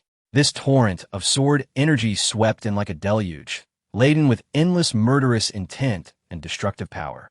Within that dazzling swordlight, Mo He Lu briefly glimpsed the figures of the demon warriors who had fallen before him. They writhed in agony or let out final desperate screams, but ultimately could not escape the fate of this lethal strike. Boom!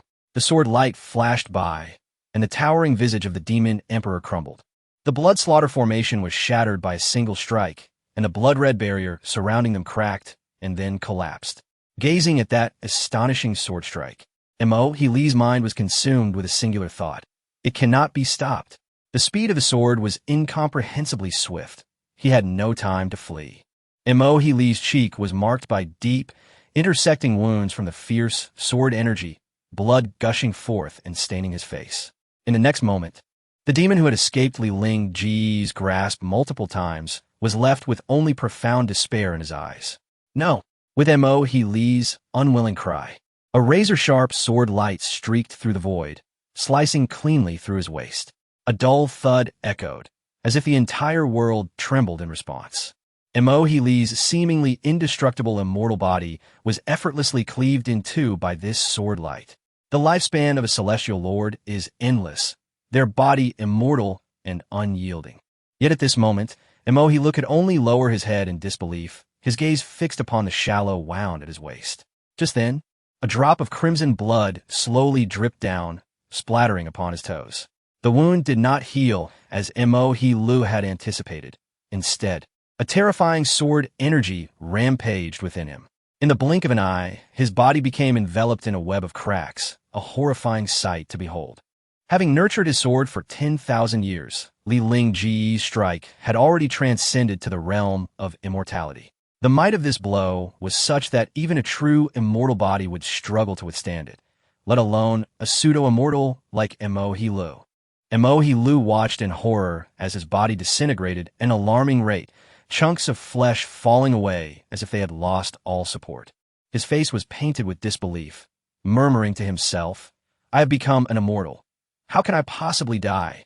Anyone could sense the deep fear and despair woven into Mo He Lu's trembling voice. Bang! With a resounding crash, Mo He Lu's body could no longer endure the onslaught of the potent sword energy, and it suddenly shattered completely. In an instant, torrents of demonic blood poured down like rain, staining half the sky red. The scarlet sword energy raged like a violent hurricane, sweeping across 3,000 miles with relentless force. This turn of events was utterly unexpected. No one had anticipated that Li Lingge's sword would signify an immortal slaying.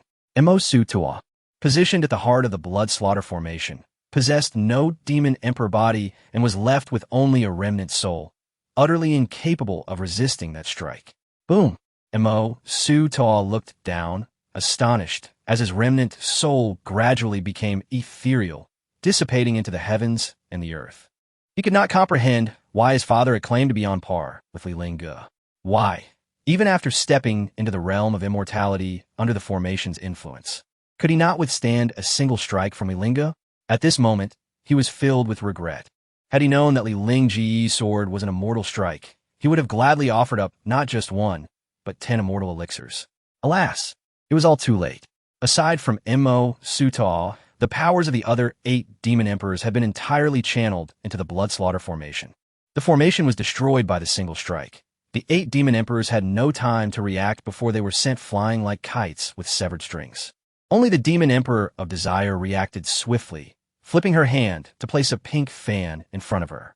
This fan, a magical artifact, absorbed much of the force. Bang! Upon landing, her complexion turned pale, and blood seeped from the corner of her mouth. At that moment, the round fan fell to the ground, and the demon emperor of Yudu was astonished to find that the fan in her hand had shattered into 2 pieces. With a single hand, she fought against 3,000 emperors and pushed through 13 continents.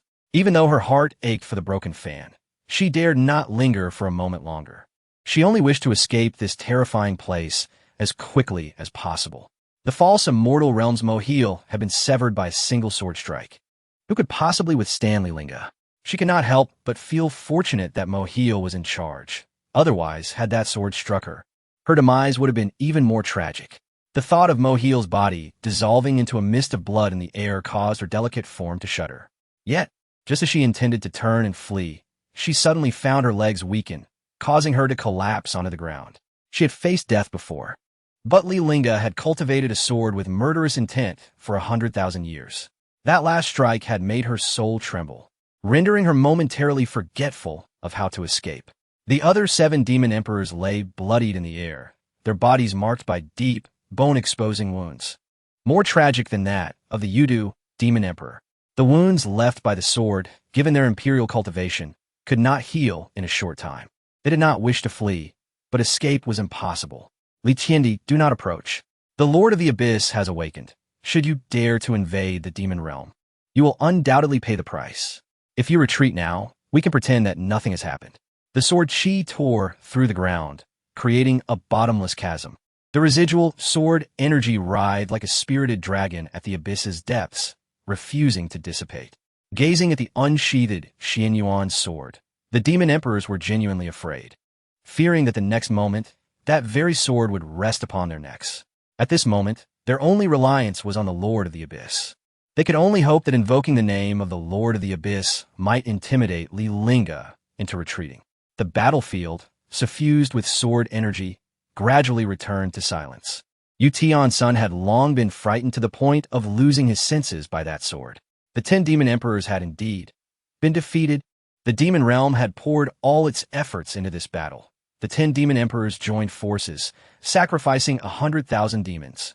Yet they could not withstand even a single blow from Li Lingge. Among the 10 demon emperors, 2 had died, and 8 were severely injured, with 100,000 demons dying in vain. Even though the scenes just unfolded before her, she still felt as though she were dreaming. Chishi, whom do you intend to insult by standing on your head? After a moment of silence, Eon's son turned to look at Tion's son beside him. He saw Tion's son slumped on the ground, his gaze vacant, as if he had lost all vitality. Gulu. In the next moment, Tion's body swayed, and his head rolled to the ground. That last strike, even the gust of sword energy, had severed him in 2. In the distant depths of darkness, countless pairs of eyes, radiating with malevolent energy, quietly vanished. Those demon emperors who had long been concealed in the shadows were like a flock of starving vultures circling above Li Yunxing's head. They waited, biding their time for the moment Li Yunxing's lifespan would dwindle, leaving him unable to fight. Yet at this moment, they began to doubt themselves. Would they ever see that day? Beyond the Imperial Pass, silence reigned. The entire land was stained a dark crimson with blood, and the air was thick with the scent of iron. Meanwhile, streams of crimson light surged from the Xianyuan sword into Li Lingge's body. A false immortal had granted him at least 10,000 years of lifespan. Feeling the surge of vitality within him, Li Lingge exhaled a long breath of turbid air. It was time to return. While he could certainly slay all 10 demon emperors, such actions would only benefit the 9 imperial clans. The reason he had drawn his sword was that he needed longevity. Now that he had secured 10,000 years, he had no reason to continue slaughtering the demons. Whether to nurture the enemy or to harbor a tiger, it was time for humanity to once again experience the darkness of 100,000 years ago. Just as the 8 demon emperors thought Li Lingge would unleash a massacre, he turned to leave. Watching the figure in white gradually retreat, they were all left in utter disbelief. He truly departed? What followed was even more astonishing. Li Lingge did not pause at the Imperial Pass, but continued onward, retracing his steps home. The 8 demon emperors could not fathom Li Lingge's intentions, but sensing the aura of death receding, they collectively sighed in relief. What of the sword that slayed the immortal? Ultimately, he still feared the Lord of the Abyss. Perhaps matters were not as simple as they seemed. Regardless of the reason, the Imperial Pass was now unguarded. They could finally report to the Lord of the Abyss. Report? The Yudu demon emperor was not so optimistic. Even if Li Lingge was no longer present, would they dare to cross the Imperial Pass? Upon hearing this, everyone fell silent. Not only did the thought of stepping across that Imperial Pass terrify them, but even crossing into the realm of humanity instilled fear within their hearts. The shadow of Li Lingge had loomed too large over them for 100,000 years. Who could predict that the moment they ventured into the Imperial Pass, a sword might strike from the void, claiming their lives? The Lord of the Abyss was capricious. Should he discover that they were cowed by an empty city, he would likely be even more enraged. Yudu, you should go investigate the human realm. If the Lord of the Abyss awakens, we will have something to report. Upon hearing this, the Yudu demon emperor pointed with the remaining wooden handle of her fan at the several demon emperors. Why don't you go? Let her scout the human realm. If Li Lingge were to discover her, would she even have a life left? Pain flickered across the faces of the 7 demon emperors. In our current state, how can we go? You are the least injured. This matter can only fall to you. Yudu, you wouldn't want the Lord of the Abyss to know of today's disastrous defeat, would you? The Yudu demon emperor's lips twitched slightly, and she let out a cold laugh. What do I fear? We can all die together. Though she spoke this way, she still cautiously stepped toward the Imperial Pass that had barred them for 100,000 years. Li Lingge was indeed fearsome, but the Lord of the Abyss was even more terrifying. Choosing the lesser of 2 evils, she preferred to risk it than face the wrath of the Lord of the Abyss. In the Li Manor, the Great Hall, the divine descending spirit array suddenly trembled, and then everyone felt Li Lingge severing the overwhelming vitality they were attempting to send. A thick veil of despair enveloped them. Facing the false immortal realm's demon emperors, they could not fathom how their ancestor could survive. Moreover, in this moment of severance, it seemed their ancestor had accepted a fatal fate, not wishing to let them waste their blood and lifespan in vain. With this thought, Li Chonlo's eyes turned red, his voice trembling. The descendants are incompetent. We send off our ancestor. The people in the hall echoed in sorrow. The descendants are incompetent. We sent off our ancestor. In the next moment, Li Pingyan appeared to witness something extraordinary, his body bristling with goosebumps. Our ancestor has drawn his sword. As soon as the words left his mouth, they heard 2 words echo from the light screen. Slay demons. All eyes were fixed on the silhouette within the light screen. Though they knew it was impossible, hope still flickered within their hearts. What if their ancestor could escape from the hands of the immortal? They believed that the best outcome would be for him to evade the false immortal realm. However, the ensuing development surpassed everyone's expectations. In that moment, every jaw dropped to the ground. The ancestor had slain the immortal with a single sword. Shangguan Yurong's mouth gaped open, as if something were lodged in her throat. She clutched her chest tightly, marveling within the immortal realm's sword. Moments later, the great hall fell silent. The crowd had yet to recover from their astonishment. To their astonishment, It was not their venerable ancestor who fled in panic, but rather the combined might of the 10 great demon emperors, who could not withstand even a single strike. The elder spoke uncertainly in a hushed tone. Do you not sense that the aura of decay surrounding our ancestor has vanished? Upon their first encounter, although the ancestor appeared remarkably handsome, an air of impending demise had enveloped him. At this moment, that aura had completely dissipated. As soon as he finished speaking, a panicked elder rushed into the grand hall. Patriarch, the Lin Heavenly Emperor. He has come in person. Within the hall, everyone was taken aback. While their ancestors returned from the Imperial Pass had instilled a glimmer of hope, it would still take 3 days for him to reach the clan. If it were merely an edict from the Lin Heavenly Emperor, they might have endured until the ancestors returned. However, if the Lin Heavenly Emperor himself had arrived, the clan's 100,000 heroic spirits would undoubtedly struggle to withstand even a fraction of that time. Taking a deep breath, the elder finally managed to articulate the latter half of his statement. His divine form has descended through his decree. A wave of anxiety surged within Li Chonglu, prompting him to flee the grand hall. It was known that a divine form of an emperor bore nearly the same power as the emperor himself, rendering his presence nearly indistinguishable from that of the Lin Heavenly Emperor. In the boundless sky, a colossal divine form towering dozens of feet high stood imperiously. It resembled a supreme monarch engulfed in raging flames, emanating a chilling pressure that reverberated in all directions. The searing heat surged like a tumultuous sea of fire, threatening to incinerate the very fabric of this space. Who dares defy my imperial decree? With the Lin Heavenly Emperor's thunderous inquiry, a deafening roar erupted from the previously clear skies. Immediately, dark clouds surged forth like a tidal wave from the horizon. In the blink of an eye, the sunlight was completely shrouded by the thick, oppressive clouds, plunging the world into a somber twilight. Amidst this darkness, the crimson divine form remained conspicuously radiant, casting a blinding light as though it were the sole beacon in this abyss. Observing this, Lin Hufa stepped forward and bowed, stating, "The Li clan defies the decree." Unwilling to surrender the Shinon cauldron, the Lin Heavenly Emperor slightly lowered his head, casting a cold, disdainful glance at the 100,000 heroic spirits. His gaze was as frigid as a distant star, imbued with endless contempt and disdain. Merely remnants of souls, yet you dare obstruct me. His voice boomed like thunder, shaking the very space around them. As soon as he finished speaking, an enormous hand, obscuring the sun, descended from the heavens, crashing toward the Li residence below. With a cataclysmic roar, powerful shockwaves surged outward like tumultuous ocean waves. The air trembled violently wherever it passed. In the face of such a terrifying assault, the 100,000 heroic spirits appeared increasingly insubstantial, akin to flickering candles in the wind, ready to extinguish at any moment. Moreover, dozens of elders found their souls scattered by this strike, transforming into wisps of spiritual light that drifted away, leaving only a faint remnant of consciousness to enter the ancestral hall. As the colossal hand relentlessly pressed down, more and more souls could not withstand the cataclysmic force.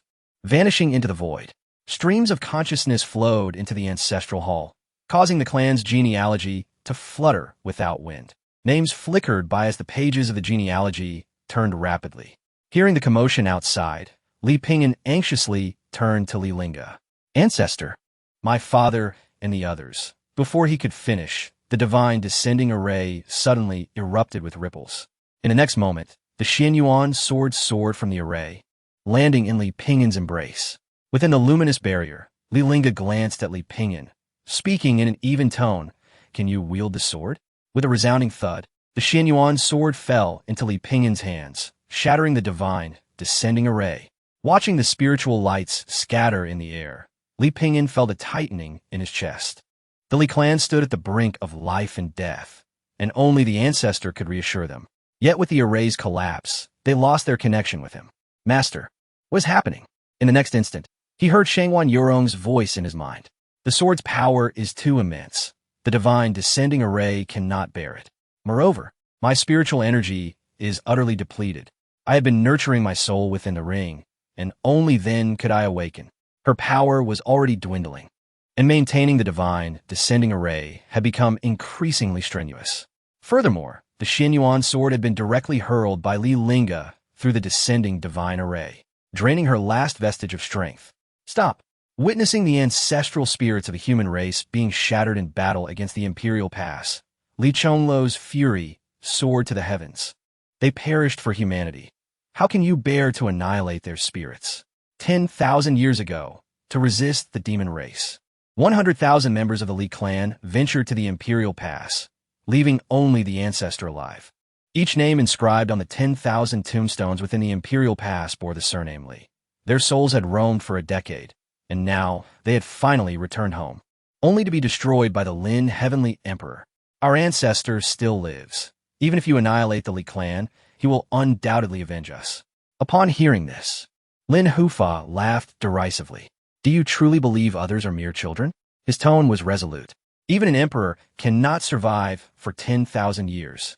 He has likely become nothing more than a remnant soul by now, while he did not know what means the Li clan employed to gather these remnants. If they were indeed the kin taken by the first emperor 10,000 years ago, then they had already perished.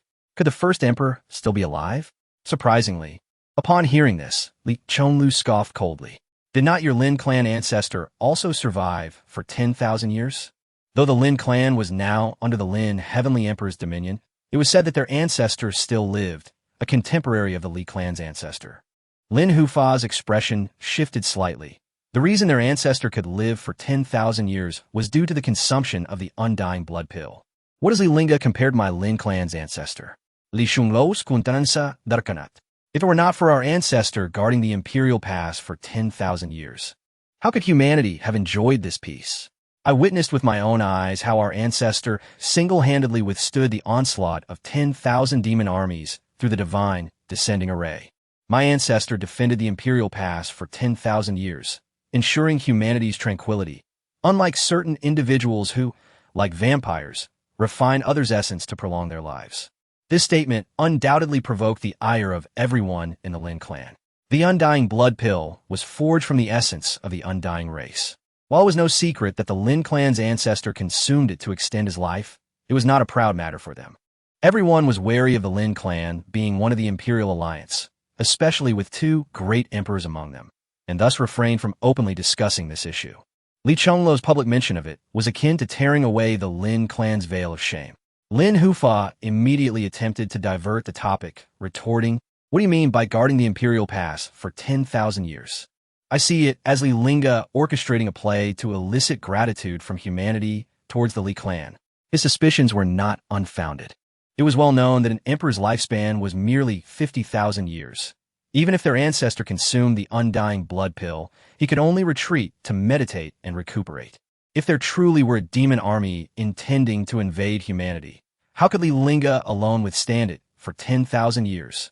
10,000 years prior, Li Lingge was the foremost emperor of humanity. 10,000 years later, could his lifespan and essence still sustain his peak power? Lin Tiandi's gaze sharpened, his voice cold and laced with murderous intent resonating through the heavens. Li clan exterminated. As his words fell, an overwhelming imperial might descended from above, distorting the very air under its immense pressure. The members of the Li family found themselves devoid of any resistance, collapsing to their knees, some even prostrating themselves, rendered immobile. While they could barely withstand the imperial decree for a fleeting moment, the manifestation of the emperor's avatar was beyond the capabilities of even the highest of heavenly sovereigns to endure.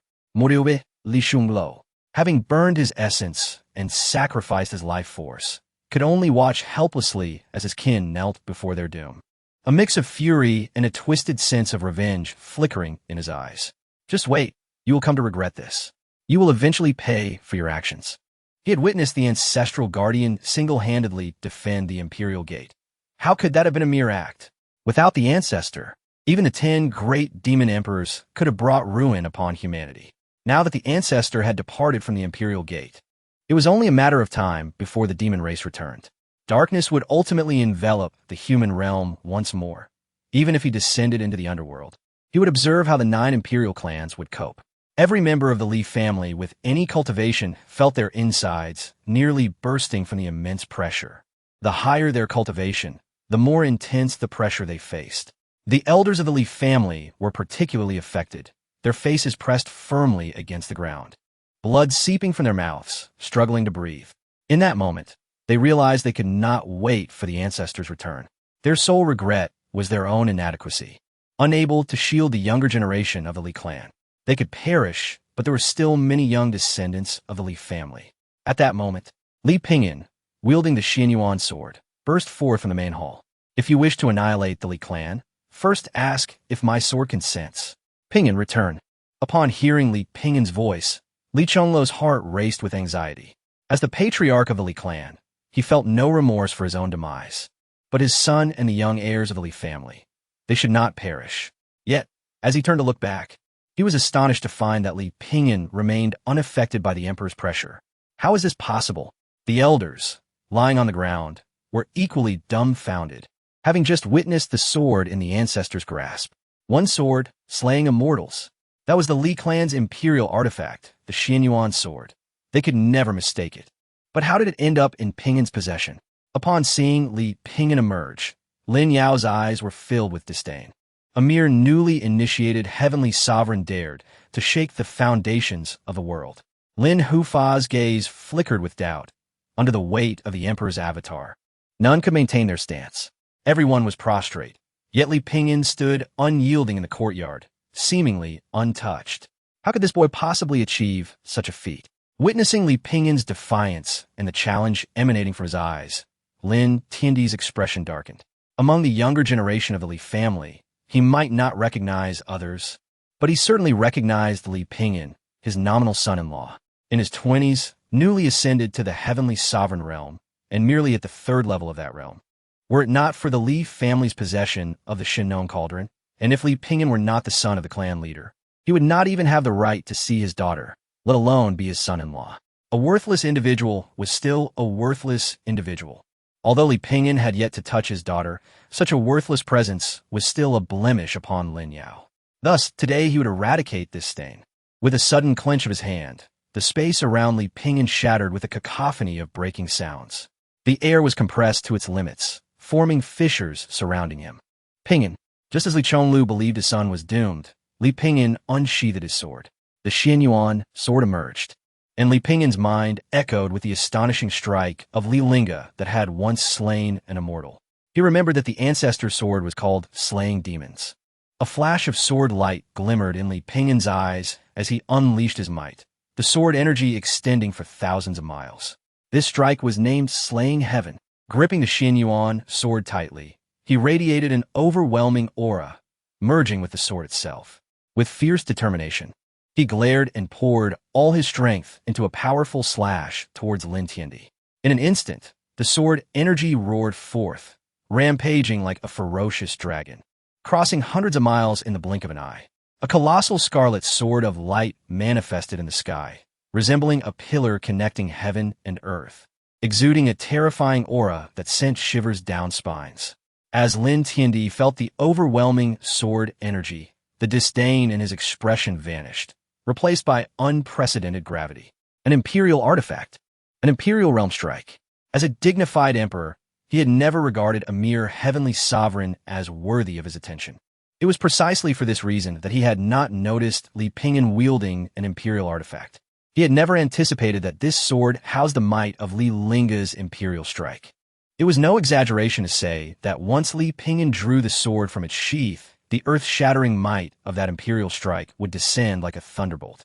Drawing the sword was something Li Pingyan was certainly capable of. Were it a common imperial strike, Lin Tiandi would not be so shaken, for he too was an emperor. However, Li Lingge was no ordinary imperial realm figure. After 100,000 years of slaying evil, the murderous intent within him and his sword could only be described as terrifying. Inhaling deeply, Lin Tiandi felt an unparalleled surge of spiritual energy within him. In the blink of an eye, a faint golden glow enveloped him, forming an impenetrable shield. With a swift motion of his right hand, a brilliant golden light shot forth like lightning from his palm, racing towards the crimson sword light with blinding speed. Just as the two forces were about to collide, time seemed to freeze. Boom!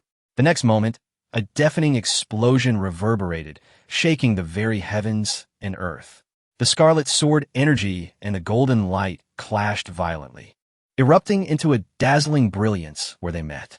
Simultaneously, an unparalleled wave of energy surged outward, sweeping in all directions, altering the very atmosphere and sending ripples through the void. Although the sword, cultivated over 100,000 years, had been unleashed by Li Lingge, Li Lingge was no match for him, let alone the mere projection of an emperor's avatar before him. Under the gaze of all, the golden light shattered inch by inch. In the next instant, Li Lingge's avatar was cleaved in two by the scarlet sword. As the wind swept by, Li Lingge's avatar collapsed in a thunderous crash. A profound silence enveloped the world, leaving everyone astounded by the power of that strike. A heavenly sovereign slaying an emperor. With a tearing sound, the imperial decree suspended in the sky was cleaved in half by the sword. Meanwhile, the blood-red barrier that loomed over the Li estate shattered with a resounding crash. The might of the emperor was not to be trifled with. Before this sword, who dared to claim the title of emperor? Impossible this could not be. Lin Yao's mind buzzed with disbelief, convinced she must be hallucinating. Though it was merely an avatar, it was the avatar of her father, the great emperor. How could it be that Li Pingyan had severed it with a single sword strike? Who was Li Pingyan but an insignificant insect at the celestial monarch level, easily crushed by a mere flick of her finger? Meanwhile, in the eyes of Guardian Lin, shock was overshadowed by an insatiable greed and excitement for the imperial artifacts. The Li family possessed only two imperial artifacts, the Shinnong Cauldron and the Xianyuan sword. The sword in Li Pingyan's hand must undoubtedly be the legendary Xianyuan sword. It was said that 100,000 years ago, Li Lingge had wielded the Xianyuan sword to fend off the demonic army. How could such a sword possibly be in the hands of Li Pingyan now? The truth was singular, and at that moment, a plausible explanation crystallized in his mind. The so-called invasion of the demonic realm 100,000 years ago was merely a ruse, as he had previously asserted. Li Lingge's stand against the demonic army was simply a deception to dupe humanity. After a moment, Li Chonglu regained his composure. The oppressive aura that had shrouded them dissipated, and the crowd rose, ignoring Guardian Lin as they encircled Li Pingyan. Pingyan, what is the meaning of this? Why is the ancestral sword in your possession? Has the Ancestor returned? Initially enveloped in despair, the group felt a sense of reassurance upon seeing the Xianyuan sword. However, amidst their hopeful gazes, Li Pingyan slightly shook his head. The Ancestor had merely transmitted the Xianyuan sword via the divine descent spirit array, which had shattered in the process. Though his voice was soft, Guardian Lin heard every word clearly. Fabricating tales again, Guardian Lin scoffed, wearing an expression that suggested he had already seen through them. The divine descent array could not transmit physical objects, let alone imperial artifacts. At that moment, Lin Yao also came to her senses, her gaze fixated on the Xianyuan sword in Li Pingyan's hand. Imperial artifact. If she held the Shinnong Cauldron in her left hand and the Xianyuan sword in her right, who could rival her at the upcoming Imperial Alliance Qinyan Conference in a month? With this thought, her heart ignited with fervor. Guardian Lin seized the Xianyuan sword. A flicker of malice crossed Lin Yao's eyes. Li Pingyan possessed two imperial artifacts, yet refused to entrust the Shinnong Cauldron to the Lin family for safekeeping. This insect had audaciously wielded the imperial artifact to slay the avatar of her father, a blatant affront to the Lin family. I shall use this sword to sever his filthy claws. As soon as the words left her lips, Guardian Lin acted with fierce determination. His mission was to retrieve the Shinnong Cauldron, but now, an unexpected boon awaited him. If he could bring back both imperial artifacts, the clan leader would undoubtedly reward him handsomely. Hand over the Xianyuan sword. A colossal hand-shaped avatar emerged in the sky, its fingers curling like claws, reaching for Li Pingyan. Protect the Xianyuan sword, Li Chonglu shouted, positioning himself in front of Li Pingyan, squeezing the last vestiges of spiritual energy from his body. Elders sheltered Li Pingyan behind them, yet their exhausted powers could not withstand the impending blow from the quasi-emperor. Eldalin, exasperatet, belot, stand azide. With that single command, the crowd was sent reeling. Li Chonglu watched in horror as the gigantic hand drew ever closer to his son, panic swelling within him. Pingyan, retreat. Just as that seemingly invincible hand descended with the force of a mountain, an unexpected turn of events unfolded. From the Xianyuan sword, exuding an overwhelming pressure, a voice emerged. cold as the depths of the underworld. Begone. In an instant, a tempest of razor-sharp sword energy erupted, sweeping outward with ferocious intensity, its might obliterating all in its path. Guardian Lin, who had been so certain of victory, was taken aback by the sudden shift. He had assumed that severing the great emperor's avatar was Li family's last trump card. He could never have imagined that within the Xianyuan sword lay a terrifying contingency left by Li Lingge. With a thunderous crash, the seemingly indomitable hand shattered upon contact with the raging sword energy, disintegrating into countless fragments that faded into the void. Yet, amidst this chaos, an astonishing sword energy surged forth, its might undiminished, piercing through the air with unimaginable velocity. The speed of that strike was so swift that it left behind a long, dark fissure in space, resembling a fearsome dragon rearing its head in the sky. Not far away, Lin Yao trembled at the sight, her beautiful eyes widening in profound terror. To her, the rushing sword light transformed from mere illumination into a vast crimson river, surging toward her with apocalyptic force. The palpable killing intent washed over her like a tangible wave, instilling in her an unprecedented fear and despair. Every cell in her body felt frozen by this chilling aura, rendering her breath labored. At that moment, a singular thought consumed Lin Yao's mind. This sword could slay an emperor, faced with such an unfathomably terrifying strike. She found herself utterly powerless to resist, let alone escape. Chapter 13. The Forgotten First Emperor Thud. Lin Yao could no longer bear the terror and pressure that dwelled deep within her heart. Her legs weakened, and she uncontrollably knelt in fright. Meanwhile, Lin Hufa, standing beside her, was as pale as a ghost, cold sweat trickling down his forehead. His pupils shrank to the size of pinpricks, and every hair on his body stood on end. How fast? The thought barely flickered in Lin Hufa's mind when he suddenly felt a searing pain radiating from his right hand. Startled, he instinctively turned to gaze at his hand, only to be struck dumb as if struck by lightning. His once withered palm had been severed cleanly at the wrist by a single sword strike.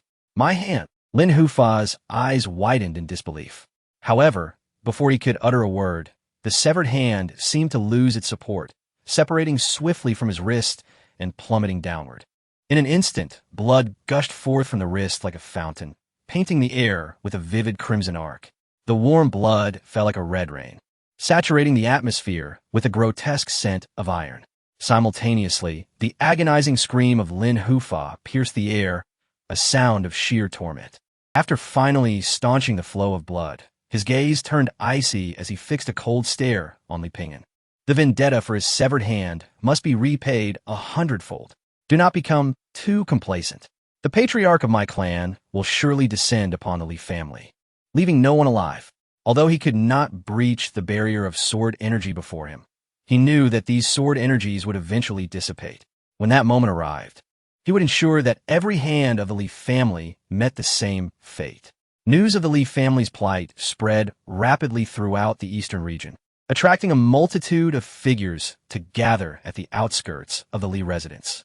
The Lin Emperor had grown increasingly audacious, brazenly engaging in theft. How could it be termed theft? According to the Lin Emperor, this was merely a division of assets through divorce. It was said that Li Ping'an of the Li family had married the Lin Emperor's only daughter, yet had not even touched her, only to be demanded to divorce. Indeed, I have heard of such audacious maneuvers. My family possesses 3 daughters. Do not even entertain such thoughts, unless one belongs to an imperial lineage. Such actions are out of reach. Everyone understood that the so-called division of assets through divorce was merely a pretext. In this vast world, strength reigns supreme.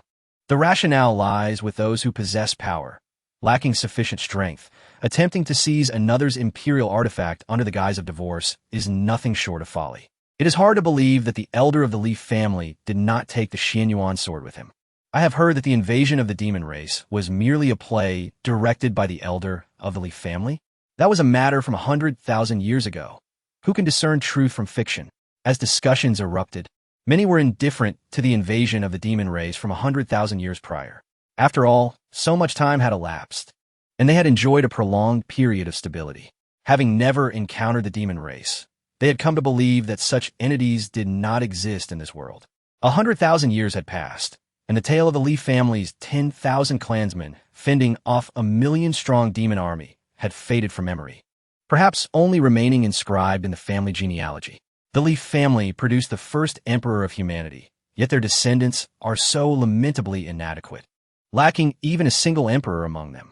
I have heard it was because Li Lingge took away all the elite warriors of the clan, leading to the Li family's decline.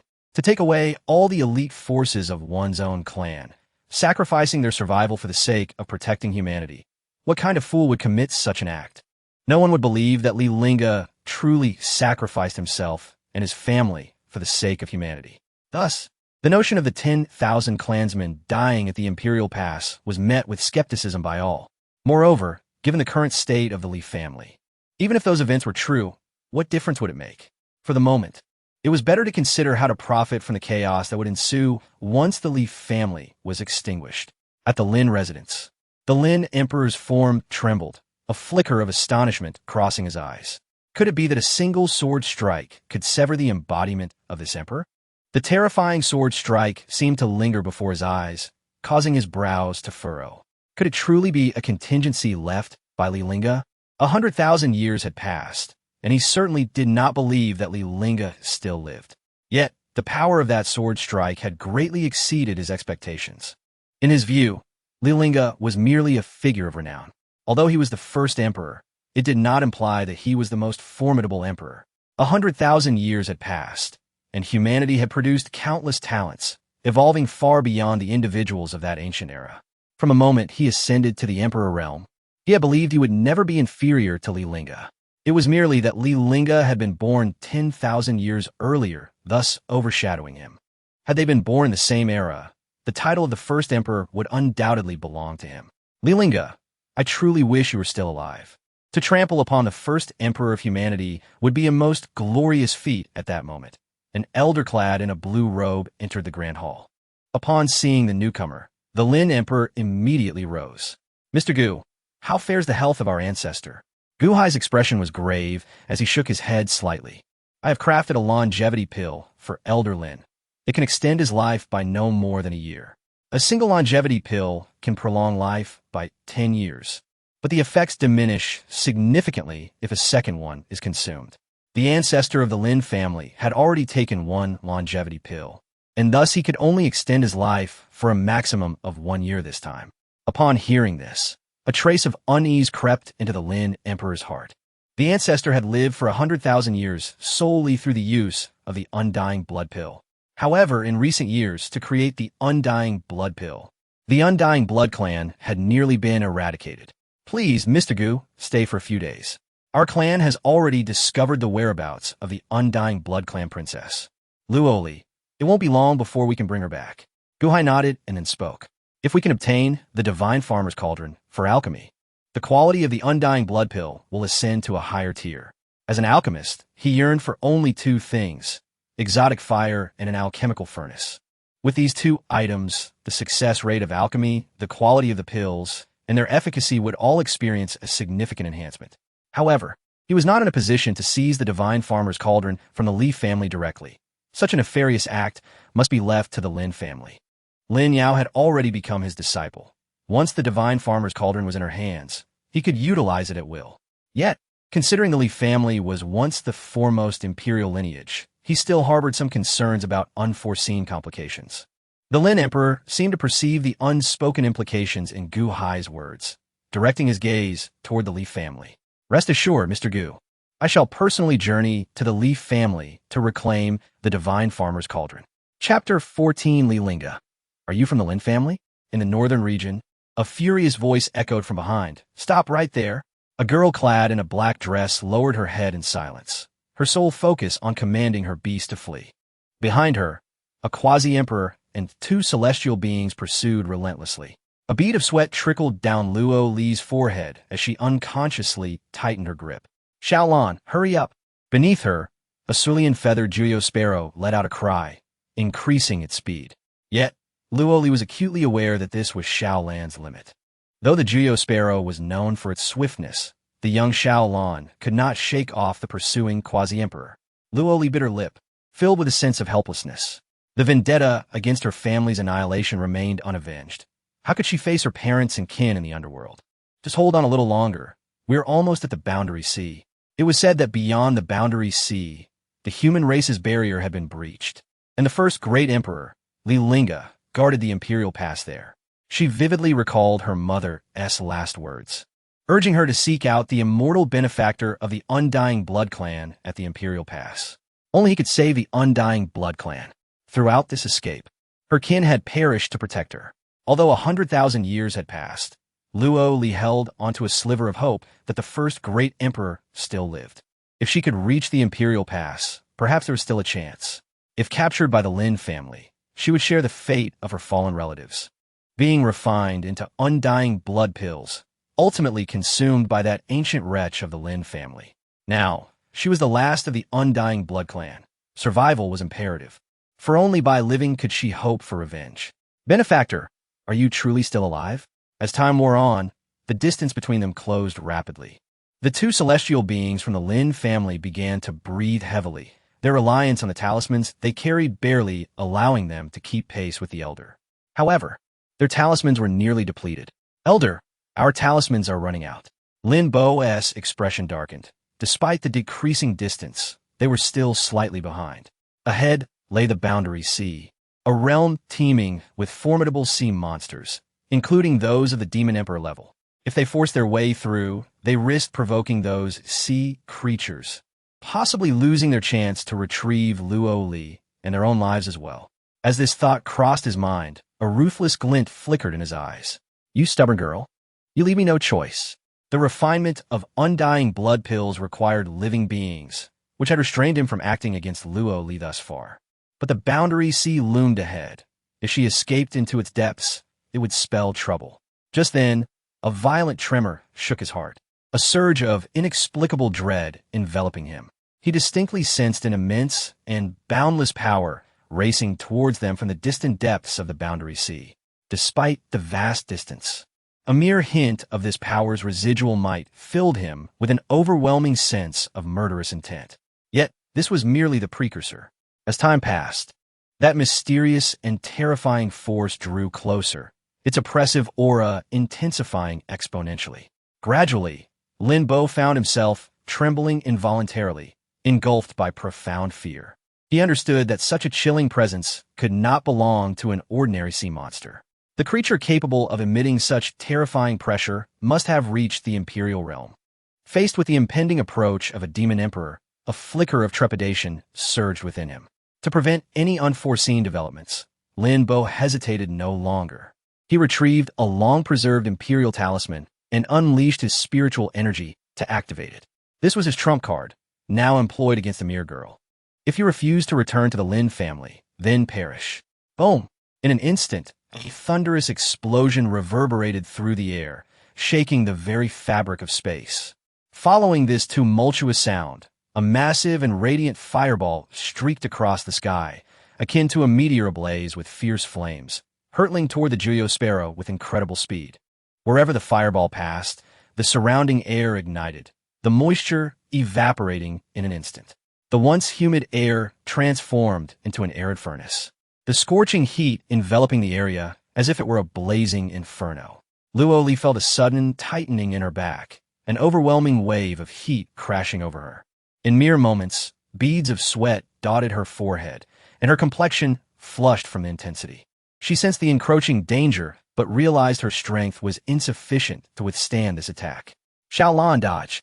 Luo Li spun around, understanding that the target of the assault was not herself, but the Juyo Sparrow. Her mind conjured a horrifying image of the fireball striking Xiaolan, scattering blue feathers and spilling blood upon the shore.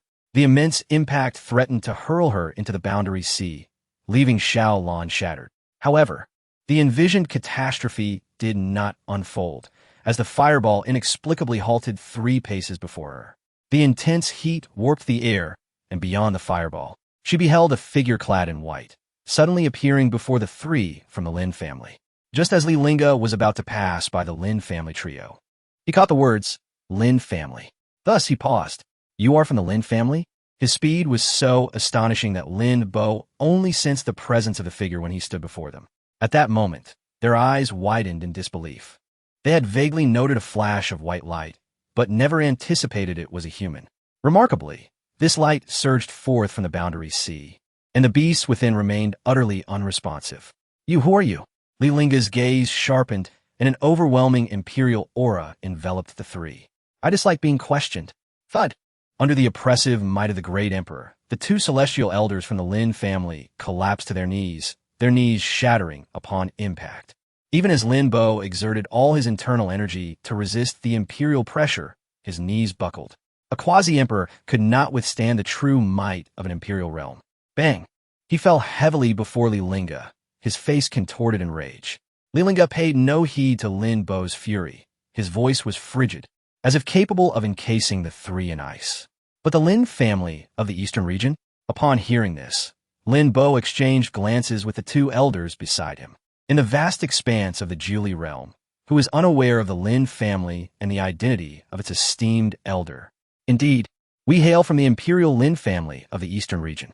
Lin Bo emphasized the imperial lineage, hoping to intimidate the stranger. Simultaneously, he speculated about Li Lingge's identity. Coming from the boundary sea and recalling ancient texts regarding events from 100,000 years ago, a thought struck him. 100,000 years prior, the Julie realm was besieged by the demonic race, plunging the human realm into chaos and unleashing a torrent of bloodshed across the boundary sea. Could it be that the figure before him was the legendary first great emperor who repelled the demonic race? However, as soon as this notion emerged, he swiftly dismissed it. 100,000 years had passed. Even the first great emperor could not possibly have survived such a duration. As the words fell, Li Lingge's palm clenched fiercely. The immense fireball behind him erupted violently, shattering into fragments that plummeted into the Sea of Realms. Upon witnessing this, Lin Bo's eyelids involuntarily twitched. The imperial talisman had been effortlessly crushed by the opponent. This individual was the very person the Lin family sought to capture. I trust you do not wish to oppose the Lin family, do you? At this moment, an elder standing behind him arrogantly interjected, Our Lin family boasts 2 emperors. Do not deceive yourselves. What those emperors? The Lin family possesses 2 sovereigns, and either one could easily subdue this audacious youth before them. A faint smile curled at the corners of Li Lingge's lips, revealing a chilling grin that sent shivers down the spine. His laughter echoed as if it emerged from the depths of a hellish abyss, imbued with boundless frost and murderous intent. 2 imperial realms. Splendid.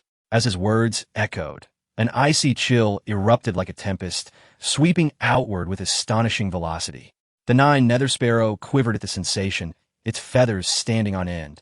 With wide eyes, it gazed in terror at the rapidly spreading frost. Luo Li also trembled involuntarily, glancing nervously at the sea of realms beneath her. Upon seeing the scene unfold, her pupils constricted sharply. The once tumultuous sea had now formed a thick layer of ice, crystal clear and reflective like a vast mirror, casting a harsh light. What was even more terrifying was that this frozen expanse was expanding toward the center at an unimaginable speed. In the blink of an eye, the icy grip had already enveloped a distance of thousands of miles. Luo Li raised her head to survey the horizon, only to find an endless expanse of white ice stretching before her. Who was this person who emerged from the Sea of Realms? The 3 elders of the Lin family shivered in unison, speculating on the origins of the figure before them. He pressed his palm downward, unleashing an invisible wave of energy. When did your 2 emperors ascend to their realms? The 3 elders of the Lin family bent deeply, their heads bowing in shame. As members of the Lin family, they had never endured such humiliation. Blood trickled from Lin Bo's forehead as anger surged, causing his breath to quicken. Our clan as patriarch ascended to the imperial realm 10,000 years ago, one of the 9 great emperors of the Imperial Alliance. The world dares not defy us. The 2 elders echoed in haughty tones. To invoke the name of our ancestral patriarch should send a chill down your spine. Our ancestor was a contemporary of the first great emperor from 100,000 years ago, having entered the imperial realm long before that. He was the 2nd emperor of humanity. The moment they spoke of 100,000 years, Li Lingge's fury turned into laughter. The 2nd emperor of humanity, Lin Outyen, had already ascended to power 100,000 years ago. A century had passed, and he had assumed that all his contemporaries had perished. The descendants of the 9 great families had strayed from the covenant he had established, and he bore no grudge against those 9 ancient clans. It sufficed to annihilate the 9 great families. Yet, to his surprise, Lin Lingge was still alive, having entered the Imperial realm shortly after Li Lingge departed from the Jili realm. Upon his departure, the 9 families had pledged eternal protection for the Li family.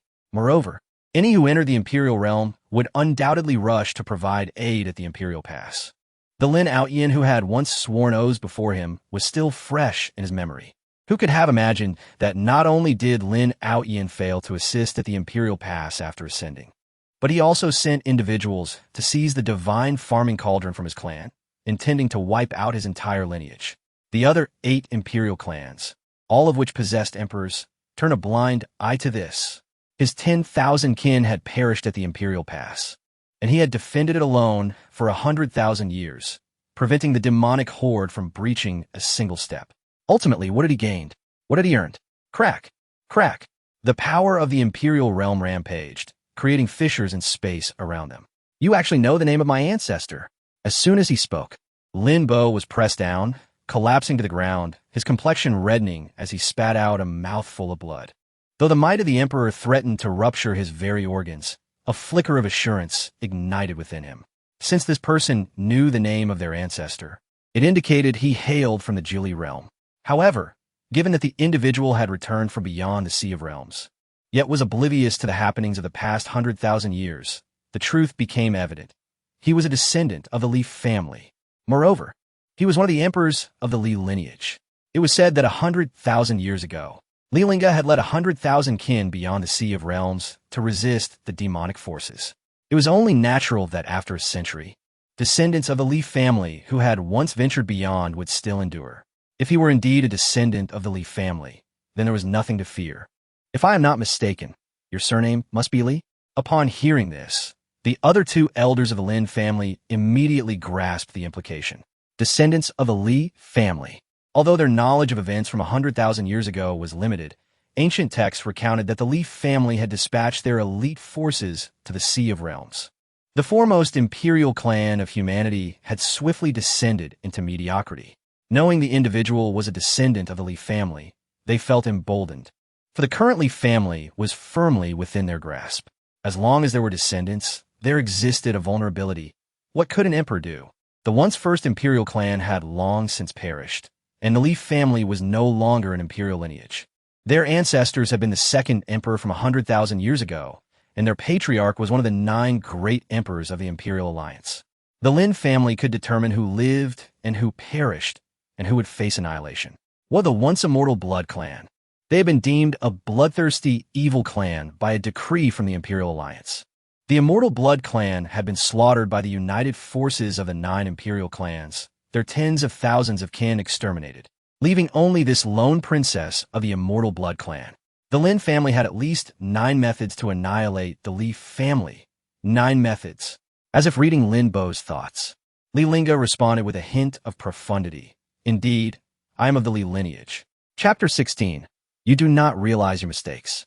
You simply understand that your end is near. Upon hearing Li Lingge's response, Luo Li seemed to grasp a lifeline, immediately throwing herself upon him. Big brother, save me. She clung to Li Lingge's leg, pointing an accusing finger at Lin Bo. The Lin family has harmed my kin. Do not let them escape. Suddenly recalling something, she inquired. Big brother, my mother instructed me to seek a member of your clan. Is the first great emperor of the human race still alive? Although the person before her was an emperor, the Lin family possessed 2 emperors. If she wished to avenge her kin, she must locate the first great emperor of the human race. She had thought she would never have the opportunity to meet such a legendary savior in her lifetime, yet unexpectedly found a descendant of the Li family at the edge of the Boundary Sea. Given that he could traverse the Boundary Sea, perhaps he could also lead her to the fabled Imperial Pass. Li Lingge glanced sideways, appraising the small girl whose height barely reached his chest. He could ascertain that he did not recognize her. Who is your mother? My mother is called Fifth Mengyin. She told me that the first great emperor is a benefactor of my undying Blood Clan. Only by finding him can I save my kin. Luo Li bit her lip, her eyes reddening. She was on the verge of locating the person her mother had wished her to find, yet her mother was no longer present. Hearing the familiar name, Li Lingge's thoughts were instantly whisked back 100,000 years. The Undying Blood Clan was coveted by the human race for their immortality. Many sought to uncover the secrets of their longevity, resulting in frequent disappearances among their kin. They were often captured by alchemists, turned into elixirs for experimentation in the pursuit of eternal life. Numerous women of the Undying Blood Clan were imprisoned in concealed chambers, subjected to the yin and yang paths of heaven and earth in hopes of glimpsing the secret to immortality. Such experiments against the Undying Blood Clan led to a pervasive atmosphere of fear and unease. Although they possessed the gift of immortality, their bloodline was inherently suppressed by the will of heaven, causing their cultivation to lag behind that of ordinary individuals, even less than that of demon beasts. Thus, they had little power to resist the rampant slaughter by the human race. Before he ventured to the Imperial Pass, Li Lingge had specifically created a secret realm for the Undying Blood Clan to retreat from the world. At that time, the clan leader was Fifth Menging. To express their gratitude for his kindness, the Undying Blood Clan gifted him their most treasured artifact. Furthermore, the only celestial realm cultivator of the clan accompanied him to the Imperial Pass, that being Fifth Meng's husband, Luo Tianming. Are you perhaps surnamed Luo? Luo Li's eyes sparkled with hope as she gazed at Li Lingge. I am Luo Li. Do you recognize me, big brother? Li Lingge was at a loss for how to respond, for Luo Tianming had perished at the Imperial Pass, his very soul scattered. Though the girl before him appeared youthful and petite, her age was not significantly less than his own. The Undying Blood Clan resided in a secluded paradise. He inquired, "You just mentioned that the Lin family has harmed your kin. What transpired?" Upon hearing this, Luo Li erupted with indignation. The ancestor of the Lin family discovered the entrance to the paradise and conspired with the other 8 great imperial clans to breach its defenses. She inhaled deeply, her voice choked with emotion. For 100,000 years, my clan has been nearly exterminated, leaving me as the sole survivor. Most of my kin fell at the hands of the Lin family's ancestor. Luo Li clenched her fists, anger surging within her. That old rogue has managed to survive by consuming the undying blood elixir made from my kin's blood. Li Lingge's gaze lowered as he overlooked the 3 members of the Lin family. Is what she says true? The 3 members of the Lin family raised their chins defiantly, showing no signs of fear in the presence of an emperor. Even if it is true, what of it? The Undying Blood Clan was always meant to be used for alchemy. Why hide such valuable resources? Linbo boldly questioned. As descendants of the Li family, how dare you act so brazenly? The 2 elders who lay on the ground continued. You should quickly withdraw your pressure and kneel to apologize. Depart the Boundary Sea and return to the Imperial Pass. Perhaps I may spare your entire clan. Hearing their unabashed threats, Li Lingge stepped down upon Linbo's head. They took everything for granted, even using their arrogance as a form of coercion. After 100,000 years, they had not changed at all. How can people like you ever change? With forceful pressure, he crushed Linbo's face, shattering his cheekbone. Only death awaits. A wretched scream echoed through the air. Ever since Li Lingge's departure, the Lin family had been rampant in the Julie realm, forgetting that there were greater powers beyond their own. Your ancestor will not spare you, Linbo began, but his words became garbled as Li Lingge had already crushed his mouth. At that moment, fear finally crept into Linbo's heart, spreading rapidly within him. The man before him truly did not fear the Lin family, nor its ancestor. Li Lingge's expression remained indifferent as he coldly asserted, 100,000 years ago, when your ancestor knelt before me, you were not yet born. With a resounding thud, Linbo's head was crushed beneath Li Lingge's foot. His headless corpse convulsed violently in the air for a moment before falling lifelessly, his soul shattered. A quasi-emperor perished without resistance before their eyes, causing the other 2 elders of the Lin family to tremble in terror. You actually dared to kill him. He is our Lin family's grand elder. One elder stammered, his voice trembling. Who are you? What is your name? Li Lingge, having lost patience for their frantic barking, stated, I am of the Li family, named Lingge, the foremost emperor of the Julie realm, and the ancestral leader of the Eastern Domain's Li family. With a single sentence, he instilled paralyzing fear in the 2 elders. Li Lingge, you are the Li. From 100,000 years ago. It cannot be. How can you still be alive? Though incredulous, their arrogance had vanished, replaced by panic and terror. We were only following orders. Spare us.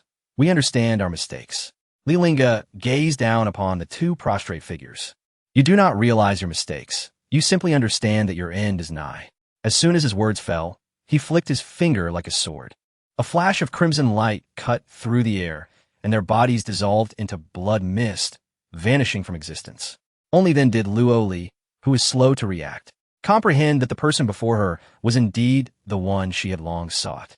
You are my benefactor, Li Lingge Nudda. Surprised to find that after 100,000 years, the first person he encountered upon returning to the Julie realm was the daughter of an old friend. However, just as he was about to speak, an unexpected shift occurred.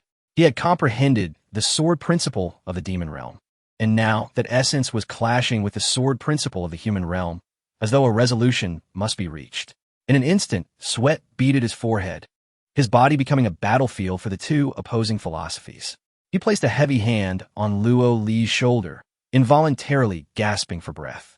At that moment, he needed to swiftly suppress the conflicting principles, leaving him unable to return to the Li family with all his strength. Take me back to the Eastern Domain, to the ancestral hall of the Lin family. This region is enveloped by majestic and towering mountains, their peaks piercing the heavens, shrouded in swirling mists. Yet, beneath this seemingly tranquil and serene facade, chaos reigns within the ancestral hall of the Lin family at the summit.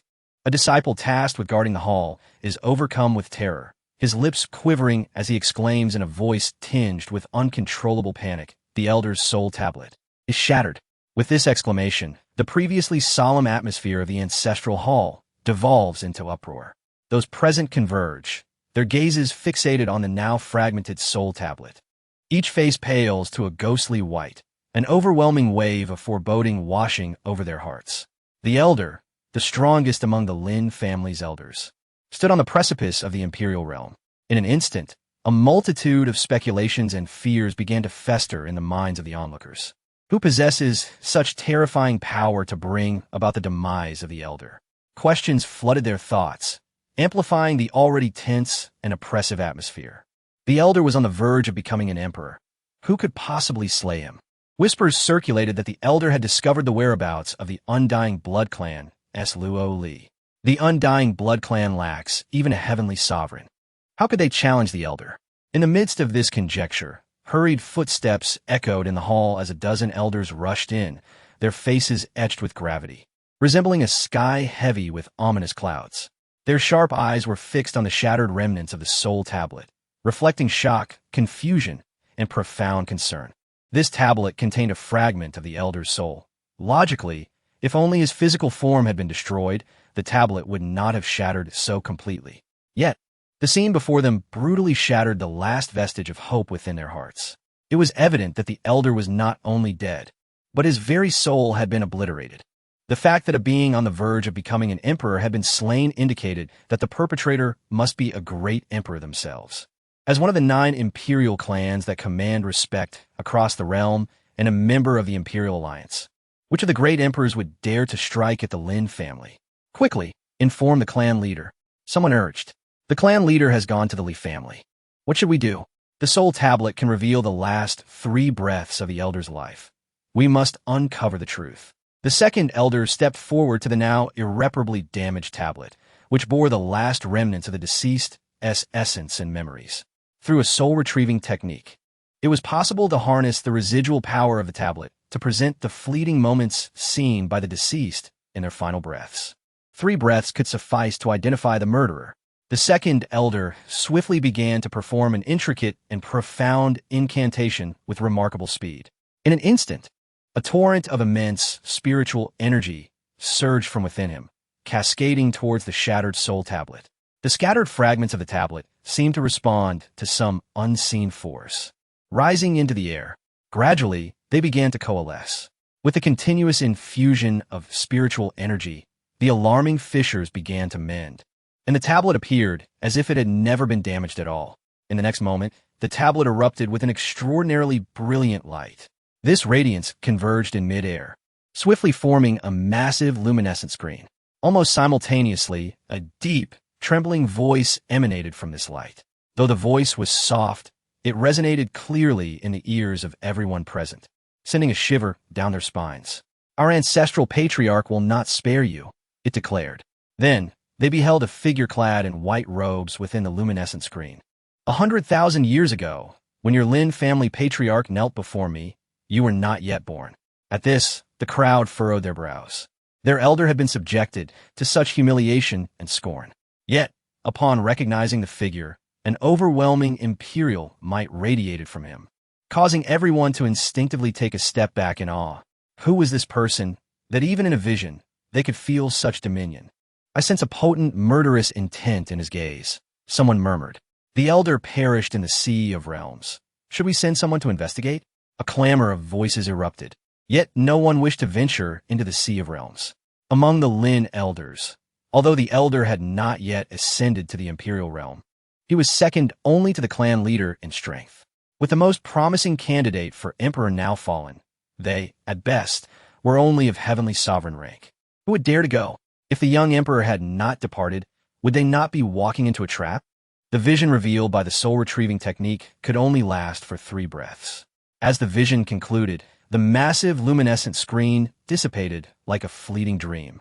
In the next moment, the previously tranquil air quivered violently. A rift in space appeared, resembling the gaping maw of a ferocious beast, suddenly manifesting before them. Soon, a slightly gaunt elder emerged from the rift. Though he appeared somewhat frail, the aura he radiated was impossible to ignore.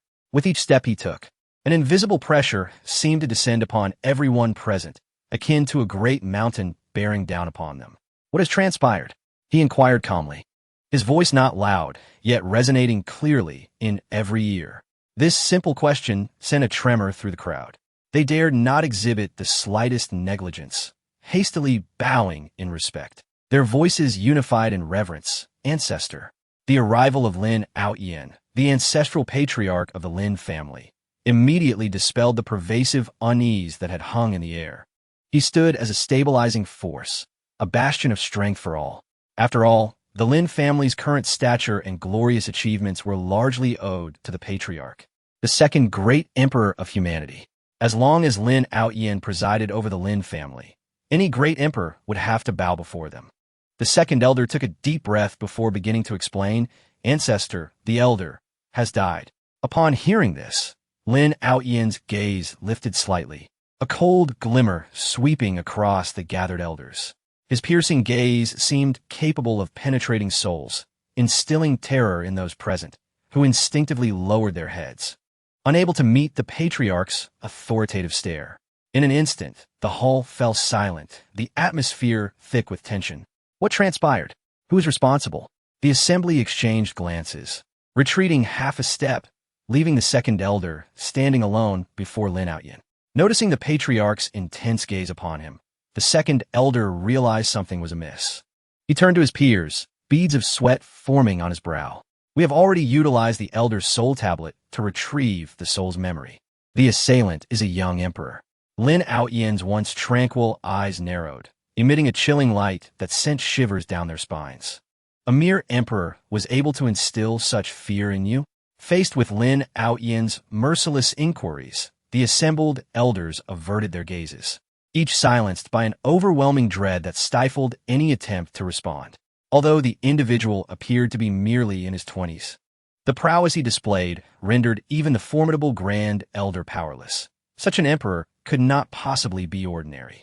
A chilling glint flickered within Lin Lingge's eyes, a harbinger of the icy wrath that resided within him. Any who dared to lay hands upon a member of the Lin family must be prepared to bear the excruciating consequences. His words echoed like a curse from the depths of the netherworld, chilling to the bone and instilling a profound fear. Upon hearing this, the elders trembled momentarily before straightening their spines. It should be noted that their ancestor had ascended to the imperial realm 100,000 years prior. In the vast expanse of the Juli realm, who could possibly rival him? Lin Lingge scoffed, hands clasped behind his back, emanating an unparalleled aura of dominance and authority. As a surge of formidable spiritual energy coursed into the soul tablet, the previously dim and lifeless artifact erupted with brilliance, illuminating the surroundings like stars scattered across the night sky. However, when Lin Lingge's gaze fell upon the image within the luminous barrier, his eyes widened in shock. As clarity dawned upon him, and he discerned the scene presented before him. It was as if a bolt from the blue had struck. His body involuntarily shuddered. In the next instant, an even more astonishing event occurred. His previously steadfast legs seemed to lose all strength, yielding beneath him as he crumpled. Thud! He found himself kneeling upon the cold, unyielding ground. Chapter 18. The Curse of the 9 Great Imperial Clans. Memories of the past surged into Lin Lingge's mind like an unstoppable tide, vivid as if they had occurred only yesterday. He had believed that the individual in question had long since perished. After all, even he had survived solely through the undying blood pill. 100,000 years had passed. How could that person still be alive? Yet, everything he witnessed within the luminous screen compelled him to accept the truth. Not only was the individual alive, but their appearance remained unchanged from that of 100 millennia ago. This scene left the members of the Lin family utterly astonished. What did they behold? Just as they anticipated that their ancestor would personally intervene to capture the young emperor and make an example of him, their ancestor knelt instead. This sudden turn of events caused everyone to lean back in disbelief, their faces a canvas of incredulity. Lin Lingge muttered incessantly, "It's him, it's really him." Their mouths agape, they stared at their trembling ancestor kneeling on the ground. In that moment, time seemed to freeze. The assembly stood like statues, utterly at a loss for how to respond to this extraordinary spectacle. It could be said that they had never been as shocked as they were now, even when they witnessed the Grand Elder being killed by a mere foot. Typically, this ancestor, known for his calm demeanor, faced crises with unwavering poise. Yet now, he appeared utterly terrified. A heavy foreboding settled in the hearts of the onlookers, an ominous tide rising within them. At that moment, the second elder was the first to regain his senses. He hurriedly reached out to assist Lin Lingge from the frigid ground. As his hands clasped around Lin Lingge, he could distinctly feel the latter's body trembling uncontrollably, as if overwhelmed by an insurmountable fear. Ancestor, who exactly is this person? Lin Lingge could only shake his head vigorously, muttering continuously, "Impossible, absolutely impossible." How could he still be alive? Despite the passage of 100,000 years, he would never mistake the identity. It was Li Lingge. The figure within the luminous screen was indeed the foremost emperor of humanity, the one who had repelled the demonic horde, the ancestor of the Li clan. They had deceived Li Lingge into leading 100,000 of his kin beyond the realm sea to fend off the demons, while they had ascended to emperor status without any consideration of aiding him at the Imperial Pass. Now that he had returned to the 9 Li realm, was he seeking retribution? This unforeseen development threw Lin Lingge into a state of turmoil. "Everyone, please leave. I need some solitude." Once the others departed, Lin Lingge produced a command token, the Imperial Alliance token. Each of the 9 great Imperial clans possessed one, serving not only as a symbol of status, but also facilitating communication among them. As he infused it with spiritual energy, his consciousness seemed to transcend into another realm.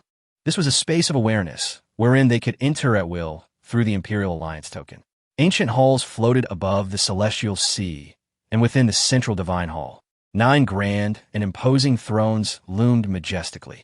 Lin Lingge stepped into the divine hall and declared solemnly, "A crisis has arisen." Soon, an overwhelming and majestic force descended upon the divine hall like a tidal wave. Figures began to materialize within the once quiet chamber. Although Lin Lingge was no longer a member of the Imperial Alliance, having passed the mantle to Lin Xian, his extensive experience still commanded respect from the other 8 families. "What has caused you to be in such a state of panic?" Lin Lingge inhaled deeply, suppressing his inner unease. "Li Lingge has returned and has slain our Grand Elder." Li Lingge, among the 9 present, only Lin Lingge and Li Lingge had coexisted in the same era. The remaining 8 had ascended to emperor status only in the past few millennia. They were oblivious to the events of 100,000 years prior and had long forgotten about the legendary first emperor stationed at the Imperial Pass. The Emperor Eon was the first to regain composure, his tone remarkably calm. "Is this the same legendary figure who ventured beyond the realm sea to combat the demons 100,000 years ago?" "Precisely."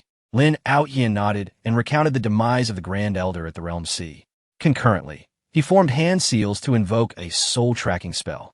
As he did so, a radiant screen appeared in midair, vividly depicting the final moments witnessed by the Grand Elder before his death. However, when the other 8 beheld the figure within the screen, their expressions remained unchanged, devoid of the panic Lin Lingge had anticipated. Emperor Yi Tian merely cast a cursory glance before turning away. What do you wish to convey, Senior Lin? After 100,000 years, even if Li Lingge appeared youthful, his vitality must have long since waned. Any one of them could easily subjugate such an emperor. Upon hearing Yi Tian's question, Lin Lingge found himself at a loss for words. When Li Lingge had ventured beyond the realm SC to repel the demons, he had made a pact with the 9 great families. Regardless of who ascended to emperor status, they were to assist him in guarding the pass. He hesitated momentarily, scanning the faces of the assembly. I fear that if he returns and discovers that members of the 9 families have ascended to emperor status, yet none came to aid him, the others exchanged glances, sharing knowing smiles. Only Tian waved dismissively. Even if he were to learn of it, what of it? 100,000 years have elapsed. Past events are no longer relevant. Lin Lingge hesitated again before speaking. My greatest concern is not this. What if he discovers the curse we placed upon the Li clan in truth? The Li clan's decline was not solely due to Li Lingge taking away most of their elite forces. The 9 families had feared that as long as Li Lingge lived, the Li clan would eventually regain its former strength. Thus, they had cursed the bloodline of the Li clan, restricting their cultivation to a maximum of the heavenly sovereign realm. An emperor's lifespan is 5,000 years at that time. Li Lingge was merely in his 20s. No one anticipated that he would guard the Imperial Pass for 100,000 years without returning. They feared that, after repelling the demons, he might return and truly become the leader of the Imperial Alliance. After all, their promotion of Li Lingge to the position of leader was merely a ploy to place him in the line of fire against the demons. They could never have wished for a young successor to ride upon their shoulders. Upon hearing this, the other emperors shared knowing glances. Although this curse had been implanted within the Li clan 100,000 years ago, it possessed a flaw. Its power waned with the passage of time, necessitating continual reinforcement of its malefic influence. Though they had not been the ones to cast this curse, they had been reinforcing its power over the years. Thus, they were all well aware of the curse Lin Lingge spoke of. Emperor Yi Tian was the first to speak. The sealing curse has been reinforced for 100,000 years. Even if an immortal were to arrive, it would be futile. What can a mere emperor achieve? Beside him, Emperor Shao spoke with a hint of mockery, his words laden with implication. Li Lingge has aged. His era has long since passed. This statement held a double entendre, referring not only to Li Lingge, but also subtly to Lin Lingge. They could all see that Lin Lingge was clearly gripped by fear, which was why he had immediately informed them through the Imperial Alliance token upon learning the news. For a dignified emperor to be so frightened was a disgrace to the prestige of the Imperial Alliance. Before Lin Lingge could respond, the other emperors had already nonchalantly turned and departed, their figures vanishing from the hall. As the Emperor of Heaven departed, he issued a fierce proclamation. Should that lad dare to seek retribution, I shall consign him to the depths of the abyss. Gazing upon the desolate hall, Lin Lingge let out a long sigh. The ignorant are fearless. These individuals are utterly unaware of Li Lingge's formidable nature. In the next moment, as if struck by a sudden thought, he promptly vanished from the grand chamber. At the Lin clan's ancestral hall, a gathering of elders congregated outside the shrine when Lin Lingge suddenly appeared before them.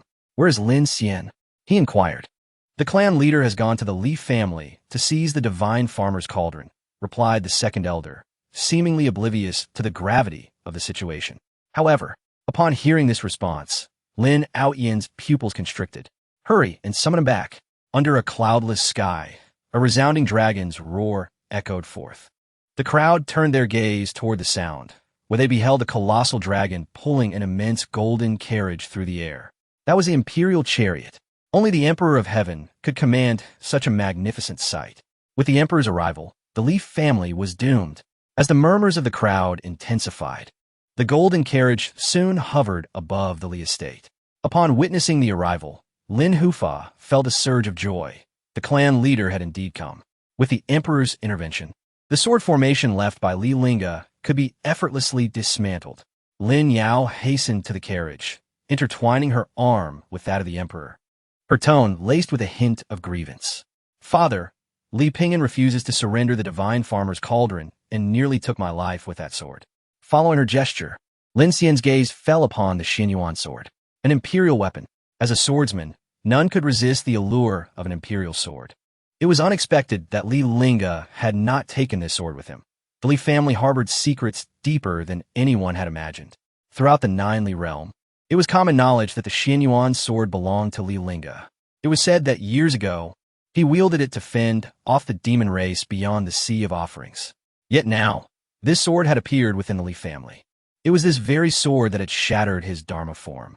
Observing the waning sword energy barrier, he refrained from acting hastily. Instead, Lin Yao, emboldened by the presence of the emperor, stood firm.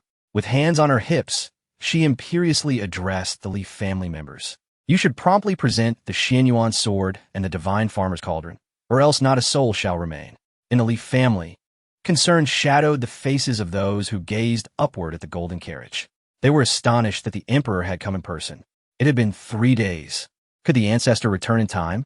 If the Ancestor failed to arrive, would this sword energy barrier withstand the emperor's might? Although they had witnessed the Ancestor's power, he was not present, and only a sword stood guard over the Li family now. Moreover, the strength of the sword energy barrier had diminished over the past 3 days. They were uncertain if it could withstand an emperor's assault. Li Chonglu turned to Li Pingyan, whispering, "Pingyan, can we still contact the Ancestor?" With the emperor's presence, the Li family's morale wavered. Only by re-establishing contact with the Ancestor could they find solace. However, upon hearing this, Li Pingyan shook his head, a hint of helplessness in his voice. "Father, the formation requires too much mental energy. I cannot reconstitute the divine descent spirit array at this moment." He added reassuringly, "Do not worry, the Ancestor will surely return." The inability to set up the array was not his fault, but rather that of his master. In just 3 days, his master could not possibly regain their previous state. Thus, they could only pray for the timely return of the Ancestor. Otherwise, the Li family might indeed face the threat of annihilation. The onlookers concluded that no one would come to the Li family's aid. After all, who would risk offending the Lin family for a fallen imperial clan? Although the Li family was once an esteemed imperial lineage, that was a matter of 100,000 years past. Today, they barely qualified as a second-rate family. Even the Li family believed that no one would dare to cross such a significant line, as they had sought help from nearly every force within the Nine Li realm. Yet not a single one responded. At that moment, a 9 nether sparrow soared toward the Li family at great speed. As Luo Li appeared, her crimson eyes instantly drew the attention of the discerning. Unlike humans, the most distinctive feature of the Undying Blood Clan was their striking red eyes. For years, people had sought to uncover the secrets of immortality through the study of the Undying Blood Clan. After extensive hunts, humans had not encountered the Undying Blood Clan for a long time. Upon seeing the girl before him, Tianqiu, the leader of the Tianqi sect, was consumed by a sudden avarice. He instantly recognized her as the princess of the Undying Blood Clan. In a flash, Tianqiu positioned himself before Luo Li. "Princess, are you heading to the Li family?" Blocked from proceeding, Luo Li frowned slightly.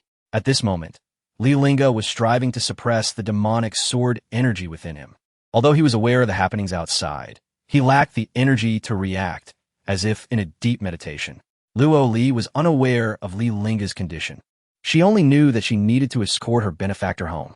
Despite knowing that her presence in the Nine Li realm was akin to a lamb entering a den of wolves, she had still returned. The Li family lay just ahead. Yet this individual obstructed her path. "Why do you stop me?" A hint of wariness flickered in her eyes. Since he referred to her as princess, he had recognized her identity. After witnessing her kin perish beneath the human blade for so many years, she harbored profound trepidation and disdain toward humans, except for those behind her. The one who had saved the entire Undying Blood Clan 100,000 years ago and had rescued her once more. Seeing Luo Li's tension, Tianqiu, wishing to avoid attracting further attention, explained, "I mean no harm. I merely wish to warn the princess that the Emperor of Heaven is at the Li family. Should he discover your presence, it would surely spell disaster for you."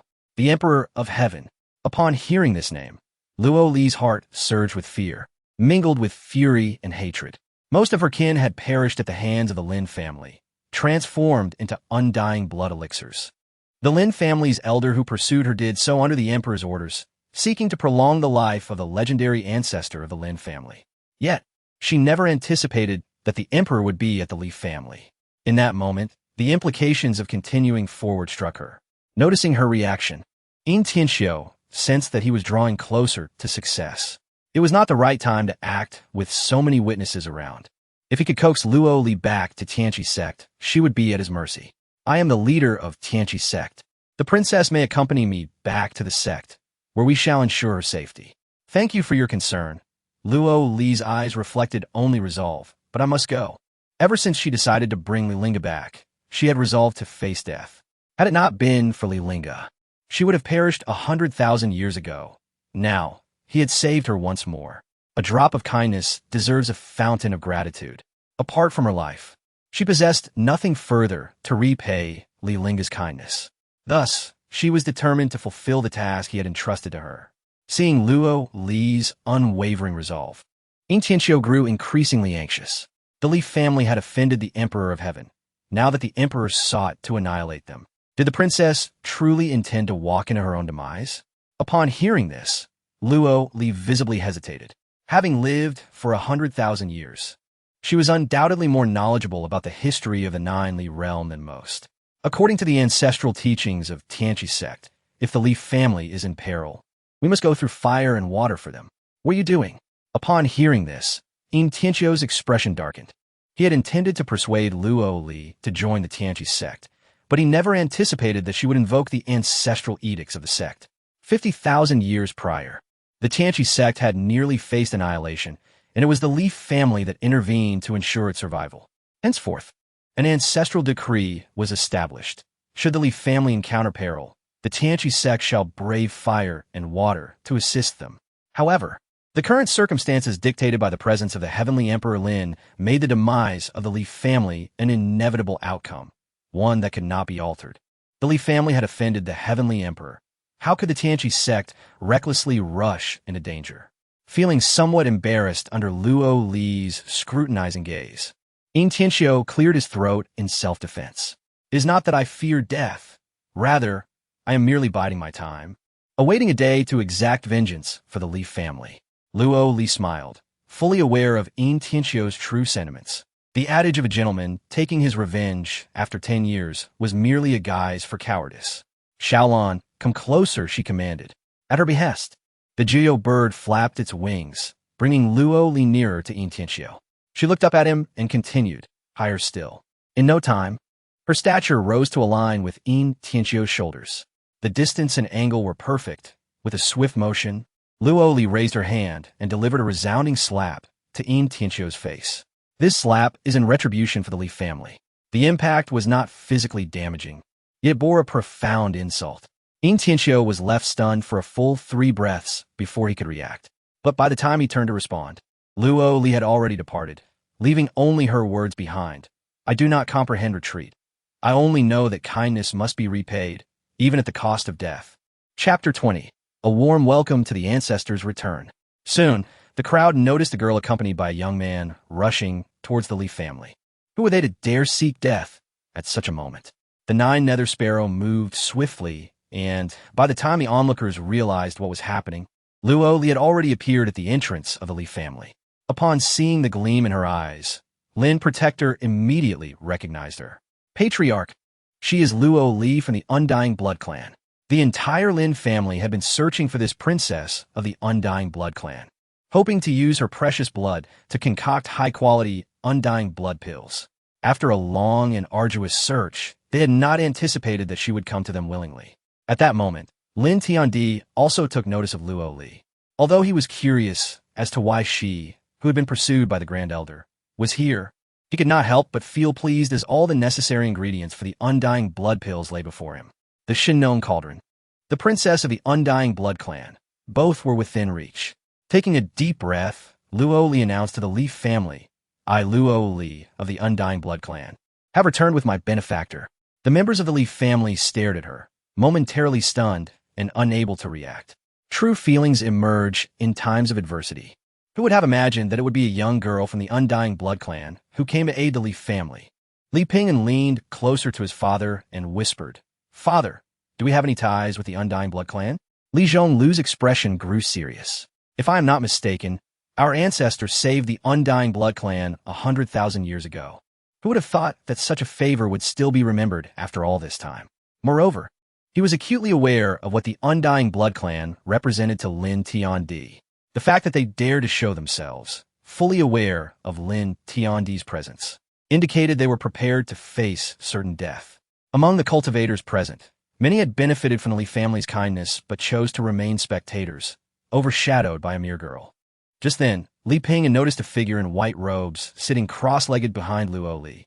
He swallowed nervously and uncertainly said, "Father, that person seems to be our ancestor." "Right? Impossible. How could our ancestor?" Before Li Zhonglu could finish his words, he was suddenly struck dumb. Upon recognizing the figure, he felt a jolt of surprise. The ancestor has returned. At this proclamation, the gaze of the Li family members turned to Li Lingge. After 10 millennia, none present had known the first great emperor from that era. However, they had seen their ancestor through the divine summoning formation just days ago. Thus, when Li Lingge appeared, they instantly recognized him. "Ancestor, the ancestor has returned. How splendid. We are saved." The 80th patriarch of the Li family, Li Zhonglu, knelt in reverence. Trembling with excitement, he fell to the ground. At long last, their ancestor had returned. Simultaneously, the members of the Li family followed suit, kneeling in unison. "Welcome back, ancestor." Their voices mingled with fervent emotion, tinged with deep-seated grievances. Although the Li family was nominally the first imperial clan, they had endured immense oppression over the years. An innocent man suffers for his wealth. Aside from possessing the Shinon cauldron, the Li family had resources that ordinary cultivators could scarcely fathom. Li Lingge, being the first great emperor, had left behind a formidable legacy, even after taking away the Xinyuan sword and the clan's top 10,000 warriors.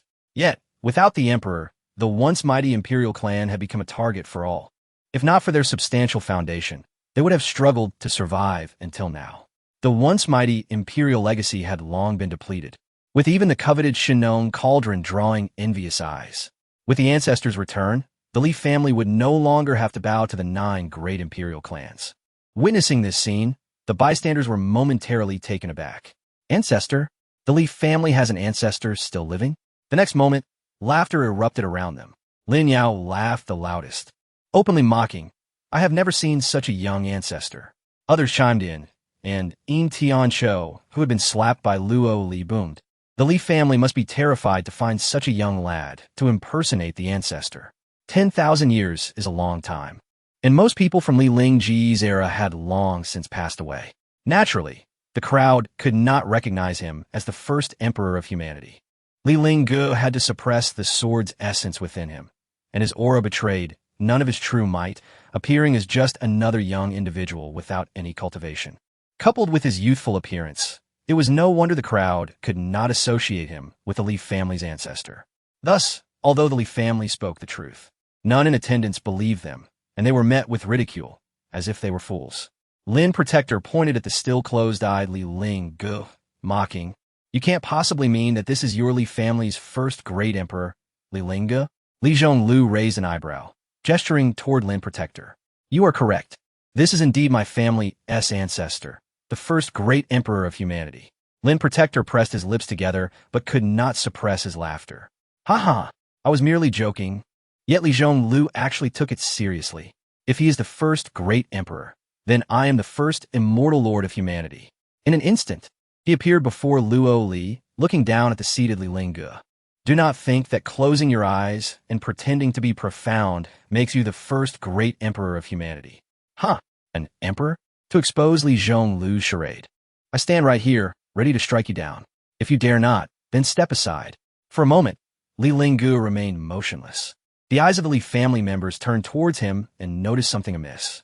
Ever since his return, their ancestor had not uttered a word, seemingly lost in deep meditation.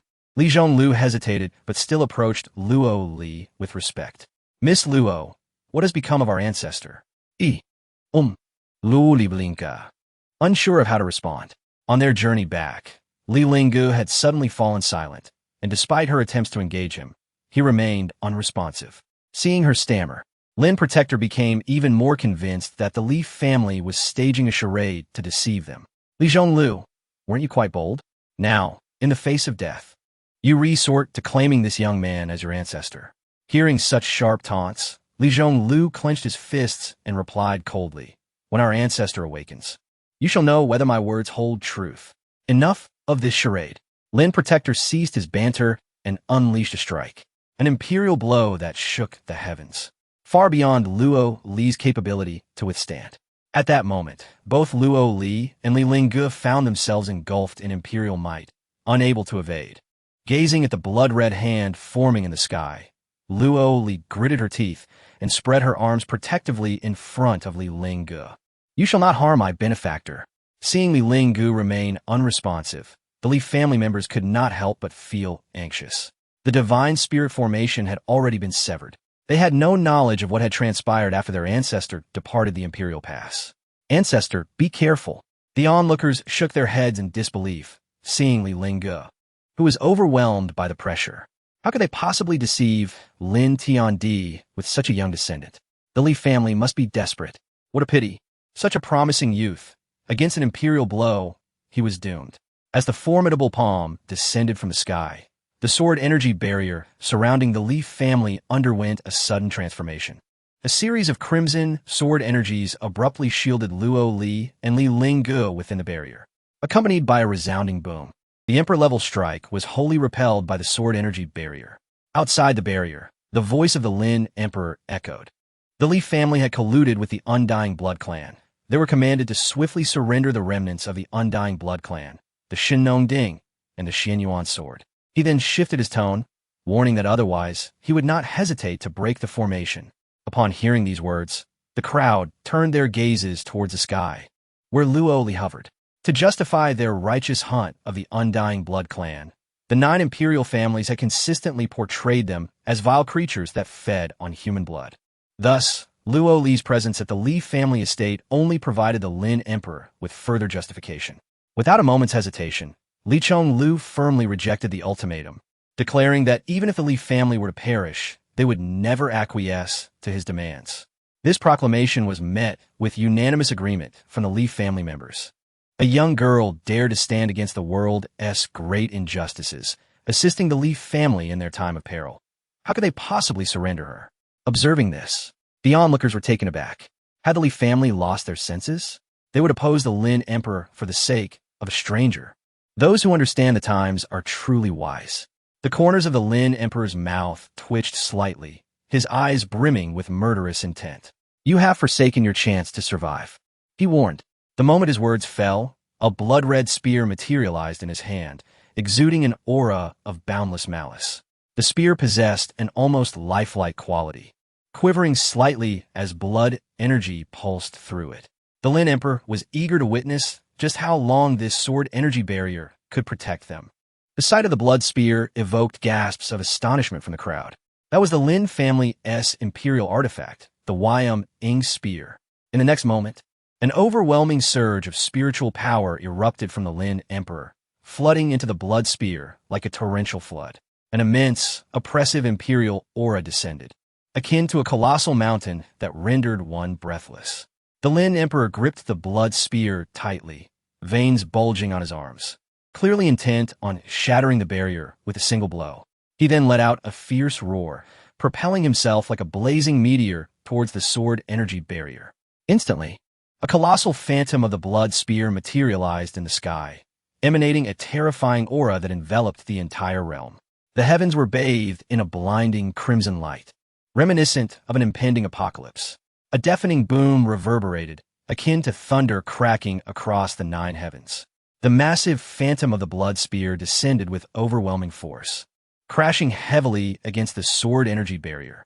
For a moment, it seemed as though 2 gigantic crimson grinding wheels were colliding violently in the sky. With their fierce clash, the surrounding air began to warp dramatically, forming visible whirlpools. These whirlpools spun relentlessly, producing sharp, ear-piercing sounds that echoed throughout the skies. Moreover, the tremendous opposing force birthed narrow, profound black spatial rifts in the sky, resembling gaping, terrifying maws poised to devour everything in their vicinity. Buzz. A surge of energy enveloped Li Lingge, temporarily suppressing the Tao essence of both the human and demon realms within him. In an instant, his starry eyes slowly opened, icy glances landing upon Lin Hu Fa. Upon seeing Li Lingge awaken, Lin Hu Fa sneered. Boy, no longer pretending? Li Chonglu claims you are his ancestor. He stepped forward, pointed his feet. Come, kneel, and address me as your forebear. Hearing this, the Li family members immediately narrowed their eyes in disbelief. Lin Hu Fa truly had no concept of mortality. Under the Lin Emperor's full force strike, the sword energy barrier trembled violently. Although this strike did not shatter the barrier, the sword energies encircling the Li family grew increasingly faint. The Lin Emperor grinned malevolently and raised his hand again. Just one more strike, he thought, and he could obliterate this barrier. He aimed to demonstrate to all that what the Lin family possessed was undeniably theirs.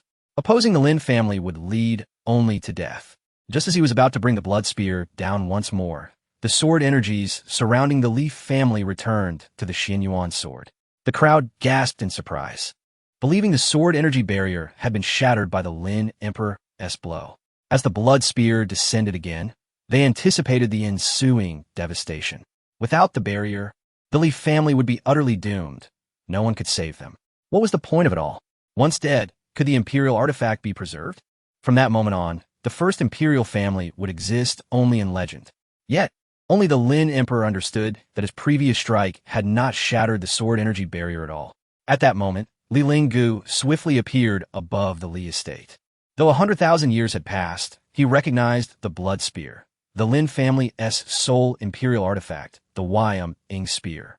Even if the Imperial aura felt unfamiliar, he could deduce who had dared to strike at the Li family.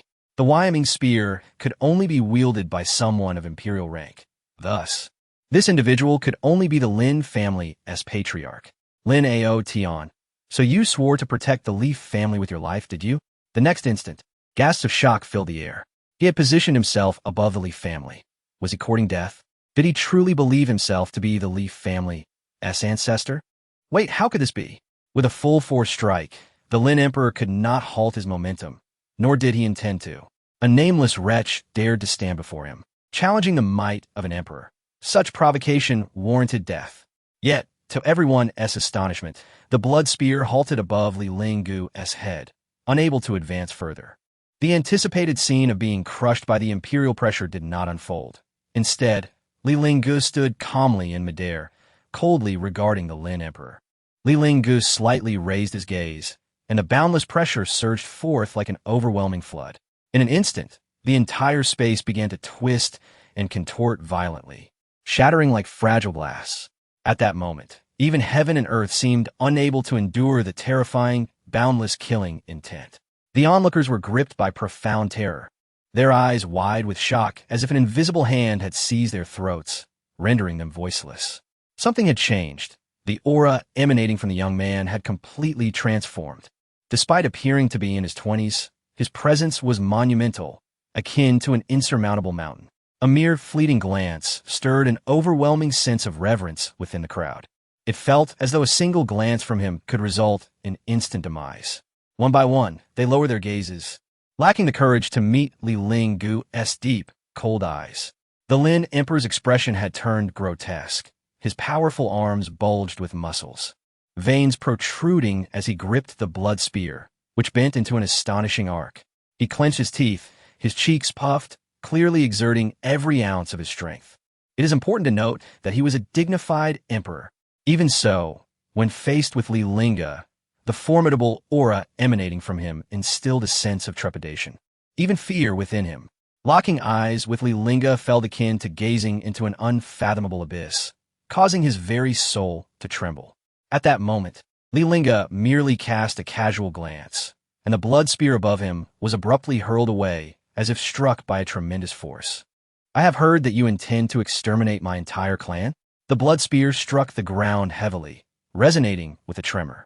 The onlookers gazed in shock at the spear embedded in the earth, their throats collectively constricting. It was evident to all that the previous blow had been a nearly full-strength strike from the Lin Emperor. Yet, the unexpectedly appearing young man had effortlessly sent the blood spear flying, without so much as moving. Who could he possibly be? Could he truly be the ancestral figure of the Li family? Impossible. The Li family had no imperial lineage. At that moment, someone in the crowd whispered softly, "Who claims the Li family lacks an emperor?" The foremost emperor indeed hails from the Li family, though his voice was barely above a murmur. It struck the crowd like a thunderclap, causing them to tense. 100,000 years ago, the Li family had indeed boasted an emperor, the very first among humanity. Yet, it was quickly countered that 100 millennia had passed. Even if he were to be reborn, his longevity would have long since waned. The Lin emperor's lips twitched slightly as he regarded his trembling hands in disbelief. Though both were of the imperial realm, he could discern the chasm between them after just one exchange. He had been an emperor for many years, and he had never felt such pressure, even when facing his own ancestor. The Lin emperor clenched his fists, concealing his embarrassment within the folds of his sleeves. Within his eyes flickered profound apprehension, and he muttered to himself, "My strength is merely 6,000. He must possess at least 10,000. Under the overwhelming pressure of the imperial realm, he struggled to lift his gaze. "Who exactly are you?" The Lin emperor harbored an inkling of a guess, yet he dared not confront it. The Li family's elder. There is only one such figure, an emperor from 100,000 years ago, but a century had passed. The first emperor could not possibly still be alive. Li Lingge cast a sidelong glance at the Lin emperor, akin to observing a stray dog by the roadside. "Do you dare question my title?" The Lin emperor swallowed hard, the last vestiges of hope evaporating. You're truly Li Lingge." His voice trembled involuntarily, overwhelmed by the myriad legends surrounding Li Lingge in the Jiuli realm. Confronted by this legendary figure, he could not help but concede that the title of humanity's foremost emperor was indeed well-deserved. Yet he could not fathom how, after resisting the demon clan beyond the realm sea for 100,000 years, Li Lingge had managed to survive. At that moment, memories surged in his mind, the remnants of 10,000 souls, reduced to but a wisp of divine thought, which he had previously subdued with his imperial might. Those individuals were indeed members of the Li clan who had followed Li Lingge to fend off the demon clan beyond the realm sea. Yet those people had perished. Why alone had Li Lingge survived? Faced with Li Lingge, whose presence bore no trace of decay, the Lin emperor was engulfed in confusion and disbelief. It was indeed the first emperor. The surrounding observers were likewise astounded, for this defied all logic. Even if the Lin family elder had survived for 100,000 years, he could not compare to Li Lingge, who appeared so youthful, untouched by the passage of time. A century had elapsed, and he still lived. Was it not said he had resisted the demon clan beyond the realm sea? Nonsense. With the family on the brink of annihilation, would he not return? The moment Li Lingge appeared, the Li family members felt emboldened. Li Pingyan was the first to step forward, exposing the various misdeeds of the Lin family. "Elder, Lin Xian offers his daughter to me, yet secretly aims to seize the divine agricultural cauldron of my Li family. When I refused to relinquish the cauldron, Lin Yao used the pretext of a divorce to divide the Li family's assets and forcibly claim the cauldron." At this revelation, the crowd erupted into murmurs. Only a day after marrying into the Li family, she seeks a divorce to split the family fortune. The Lin family's greed is utterly shameless. Had the elder of the Li family not returned, the divine agricultural cauldron would have surely been taken by the Lin family. I heard that the Lin emperor once employed marriage to forcibly acquire the imperial techniques of the Su family. What? Lin Yao is a second wife. Meanwhile, three figures lurked within the crowd, covertly observing the events unfolding at the Li estate. The demon emperor of Yidu had not dared to confront them alone, but had instead brought along the Sun-Eater demon emperor and the concealed demon emperor. They had not followed too closely, but had managed to trace Li Lingge's presence to the Li family of Jiuli. Hearing the discussions among the crowd, they began to piece together the situation and understand why Li Lingge had suddenly returned to Jiuli. This Lin fellow dared to pilfer from Li Lingge's clan? How audacious! Not only did he seek to steal, but he also aimed to annihilate Li Lingge's entire lineage. How many lives did he possess? Li Lingge had fought fiercely against them beyond the realm sea. How could humanity treat his family so callously? The emperor felt a chill on his behalf. Perhaps we should stoke the flames further, compelling Li Lingge to sever ties with humanity and allow these imperial figures to experience what life had been like for us over the past 100,000 years. Li Lingge was already aware of the general unfolding of events through the divine descending spirit array. However, he was more concerned about the fact that 3 days had passed, and a handprint still marred Li Pingyan's face. Noticing his gaze, Li Zhonglo glanced at Li Pingyan's cheek and quickly understood, speaking up. Reporting to the elder, Lin Yao not only seeks to steal our divine agricultural cauldron, but has also resorted to violence. Li Lingge's cold gaze fell upon Lin Yao. Pingyan, who struck you? Upon hearing this, Li Pingyan pointed towards Lin Yao, who hovered in the air. It was her. Li Lingge raised his hand, his finger directed at Lin Yao. Go! Deliver 2 slaps to her, and let her remember that the Li family must not be insulted. Yes, Li Pingyan immediately complied, only to realize he was unable to fly. Seeing this, Lin Yao could not suppress a mocking laugh. Incompetence remains incompetence. In the next moment, a cloud of auspicious energy coalesced beneath Li Pingyan's feet, lifting him into the air towards Lin Yao. As he truly approached her, Lin Yao's smile faded. You dare! She clenched her fists, her voice laced with false bravado. My father is an emperor. Li Hu, the guardian, stepped forward, placing himself protectively in front of Lin Yao. Li Pingyan, she is your lawful wife. What do you intend to do? Silence. Li Lingge uttered coolly, pressing down with his finger. Before Li Hu could react, he felt an immense imperial pressure envelop him. Bang! In the next moment, his body shattered mid-air, dispersing into a cloud of blood mist. The crimson mist floated, landing upon Lin Yao's face, the warmth of the blood causing her to shudder. Her eyes widened in shock. The guardian of the Lin family was dead. To crush a quasi-emperor with but a flick of his finger. How terrifying. In Lin Yao's days, Li Pingyan had already stepped before her.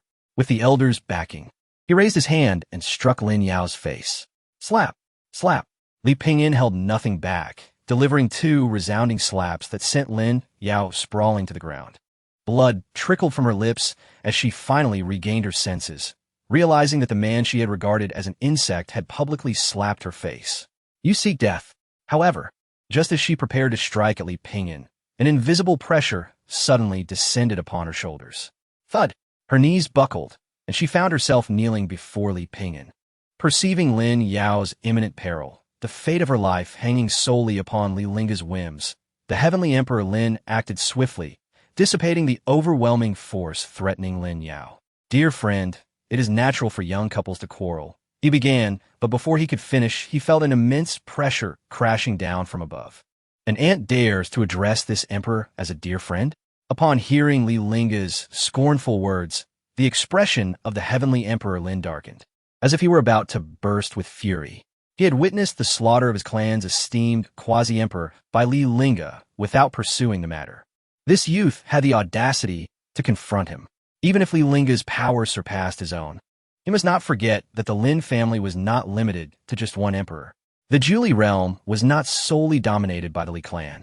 If he alone was no match for Li Lingge, then could the entire alliance of 9 great emperors not stand against him? Li Lingge, do not presume that this emperor fears you. The moment his words fell, a look of horror suddenly crossed his face. He beheld the Xian Yuan sword soaring into Li Lingge's grasp, the blade unsheathing by an inch. In that instant, the sword's energy surged, and a dragon's roar echoed from the heavens. The serene azure sky was abruptly torn asunder by a mysterious and potent force, allowing a brilliant golden light to flood in like a tidal wave. The next moment, an enormous golden dragon emerged on the distant horizon. Its sinuous form was entirely composed of pure, flawless gold, each scale resembling a meticulously crafted work of art, shimmering dazzlingly in the morning sun. The dragon's enormous eyes appeared as 2 unfathomable depths. Just a single gaze felt as though one might be drawn into that bottomless abyss. Before the onlookers could fully comprehend the scene, the colossal golden dragon descended from the sky with tremendous force. As it arrived, the entire world was bathed in resplendent golden light. Simultaneously, vibrant rays of dawn cascaded from the golden firmament, like myriad divine rainbows stretching across the sky. Fluttering down to the mortal realm, the dragon roars through the heavens, and the colorful clouds cascade. This is the essence of the sword's path. Someone's exclamation shattered the profound silence of the moment. People gazed upward in awe at this breathtaking spectacle, recalling the ancient texts that spoke of Li Lingge. It was said that upon attaining the status of an emperor, He had mastered the sword's path, his name echoing throughout the world. They had thought it merely a legend, never expecting to witness it firsthand today. At this moment, the Heavenly Emperor Lin wished to retract his earlier words. Although he had ascended to the status of emperor, he had yet to grasp the essence of the path. Faced with a sword imbued with boundless power, he felt an invisible force suddenly envelop him, binding his body in midair, rendering him utterly immobile. A deafening roar erupted as the colossal golden dragon soared down from the horizon, charging directly into the Heavenly Emperor Lin's being. No! The Heavenly Emperor Lin's eyes widened in terror. Veins bulged on his forehead as he desperately tried to raise his hands to fend off the terrifying force. However, no matter how he struggled, it was all in vain. He could barely twitch a finger, his arms wholly unresponsive. Under the fierce impact of that dazzling golden light, the Heavenly Emperor Lin plummeted like a kite severed from its string. Boom! With a resounding crash, he smashed into the hard ground, sending dust billowing into the air. Even at this moment, the Heavenly Emperor Lin found it hard to believe what had transpired. He had never anticipated that Li Lingge would dare to strike at him so brazenly in front of everyone. More incredulous was the fact that the Yuan sword had not even been fully drawn, merely an inch unsheathed, and its might had already plunged him into despair. The Heavenly Emperor Lin's heart brimmed with resentment and fury. Was this truly the chasm of power between them? The ground began to tremble violently, and the once smooth and solid earth cracked like a spider's web, spreading rapidly in all directions. Chapter 24. Li Lingge. You said it too late. He is already dead. Accompanied by the heart-wrenching roar of the Lin Emperor, his knees shattered under the weight of despair, collapsing helplessly to the ground. As the golden dragon plunged into the earth, the very fabric of heaven and earth seemed to tremble. Simultaneously, the flesh and blood of the Lin Emperor fell away beneath the radiant golden light, transforming into a pool of vivid crimson, staining the land in a shocking display. As the golden light dissipated, only his skeletal remains lay in a vast pit. A crimson beam of light surged through the Yuan sword into Li Lingge's palm, and with a deep breath, he felt a surge of profound vitality coursing through him. The essence of an emperor's power, capable of extending his life for thousands of years. Time appeared to freeze in that fleeting moment, as if encased in ice. The air thickened, pressing down upon them, making it difficult to breathe, as if they were enveloped in an invisible weight. Silence fell around them, an eerie stillness that sent chills down their spines. Suddenly, a soft sound broke through the oppressive quiet. Though not loud, it struck the crowd like a thunderclap. Under the astonished, fearful, and incredulous gazes of onlookers, the once mighty Lin Emperor's remains crumbled like a collapsing mountain, stirring a faint cloud of dust. The spectators stood frozen, their expressions a portrait of shock, cold sweat trickling down their brows, soaking their collars. They widened their eyes, filled with confusion and disbelief. What had they just witnessed? A once revered emperor, felled by merely the inch-long unsheathing of the legendary Yuan sword. Despite the Lin Emperor's previous desperate strike, Li Lingge had effortlessly dismissed it with a mere glance. Yet, both were emperors, and they could scarcely fathom how the Lin Emperor could be so easily vanquished. Even if he could not defeat Li Lingge, it seemed unfathomable that he would be slain in a single stroke. However, the harsh reality lay stark before them. The Lin Emperor, who had loomed as a deity in their minds, was regarded by Li Lingge as nothing more than an insignificant insect. Was he truly merely an emperor? This was the terrifying prowess of the fabled first emperor. Those who had once oppressed the Li family would surely face reckoning at the hands of the Li Emperor. Many in the crowd could not help but feel relieved that they had never clashed with the Li family. The consequences of challenging the Li family had been vividly illustrated by Li Lingge's decisive action. Although the Li family understood Li Lingge's strength, having witnessed their ancestors' sword shatter a pseudo-immortal and wound the 8 great demon emperors, the spectacle before them was far more shocking than anything they had previously encountered. After all, the Lin Emperor was a familiar figure throughout the Ninely realm. Who dared to disregard him? And yet, this very man had perished beneath the Ancestor's blade, with the Yuan sword unsheathed by scarcely an inch. This implied that the Lin Emperor was hardly worthy of the Ancestor drawing his sword. With such a strike, who would dare to claim the title of Emperor before the Ancestor? With the Ancestor present, the Li family would surely reclaim the glory of 100,000 years past. Long live the Ancestor! Witnessing Li Lingge's sword strike, Shangguan Yorong's beautiful eyes sparkled, as if she glimpsed a sliver of hope for the reassembly of her corporeal form. In the depths of despair, she had thought the prospect of regaining her body was a distant dream. Yet, upon seeing Li Lingge, hope surged within her. Observing the shock on the faces of the crowd, the demon emperor of Yudu's eyes flickered with disdain. It was merely the slaying of an emperor. How naive they appeared. Having never witnessed the world, had they seen Li Lingge slay the 10 demon emperors, they might have fainted from fright. Over the past 100,000 years, how many demon emperors had Li Lingge slain? Humanity would have to repay that debt. Let us kill, and together dominate these wretched insects. After witnessing Li Lingge's decisive blow against the Lin Emperor, they sought not just to incite enmity between him and humanity. The enemy of my enemy is my friend. They desired to recruit Li Lingge into the ranks of the demon race. Should the Lord of the Abyss awaken, having such a fierce warrior as Li Lingge would surely delight him. In an instant, the Yudu demon emperor's mind was alight with a plan. We shall spread word among humanity that Li Lingge has already allied himself with our demon race, becoming one of our demon emperors. Upon hearing this, the hidden demon emperor immediately agreed. Brilliant! The sun-eating demon emperor's eyes also brightened. I recall a saying among humanity: 3 men can create a tiger. This rumor will become truth as it spreads. The next moment, a remnant soul surged from the skeletal remains toward the heavens. However, before it could rupture the void and escape, the soul was ensnared mid-air. Li Lingge gazed coldly at the fleeing remnant soul of the Lin Emperor and intoned, "Did I not command your departure?" The Lin Emperor was engulfed in terror, for the dissolution of his soul meant his complete obliteration from this world. At that moment, he had lost all semblance of imperial dignity, his voice laced with desperation. "You cannot kill me." He quickly added, "My father, Lin Outyin, is of the same era as you, for my father's sake." Before he could finish, the transmission jade talisman, buried among the bones, emitted a faint vibration. The Lin Emperor looked at the talisman, his expression complex. Noticing this, Li Lingge reached out and seized the talisman. As his spiritual energy flowed into it, the voice of Lin Outyin resounded from the talisman. Li Lingge has likely returned to the Ninely realm. Returned swiftly, hearing that familiar, yet somewhat distant voice. Li Lingge smiled. He had thought that after 10,000 years, Lin Outyin would no longer remember what fear was. Knowing something was impossible, why pursue it?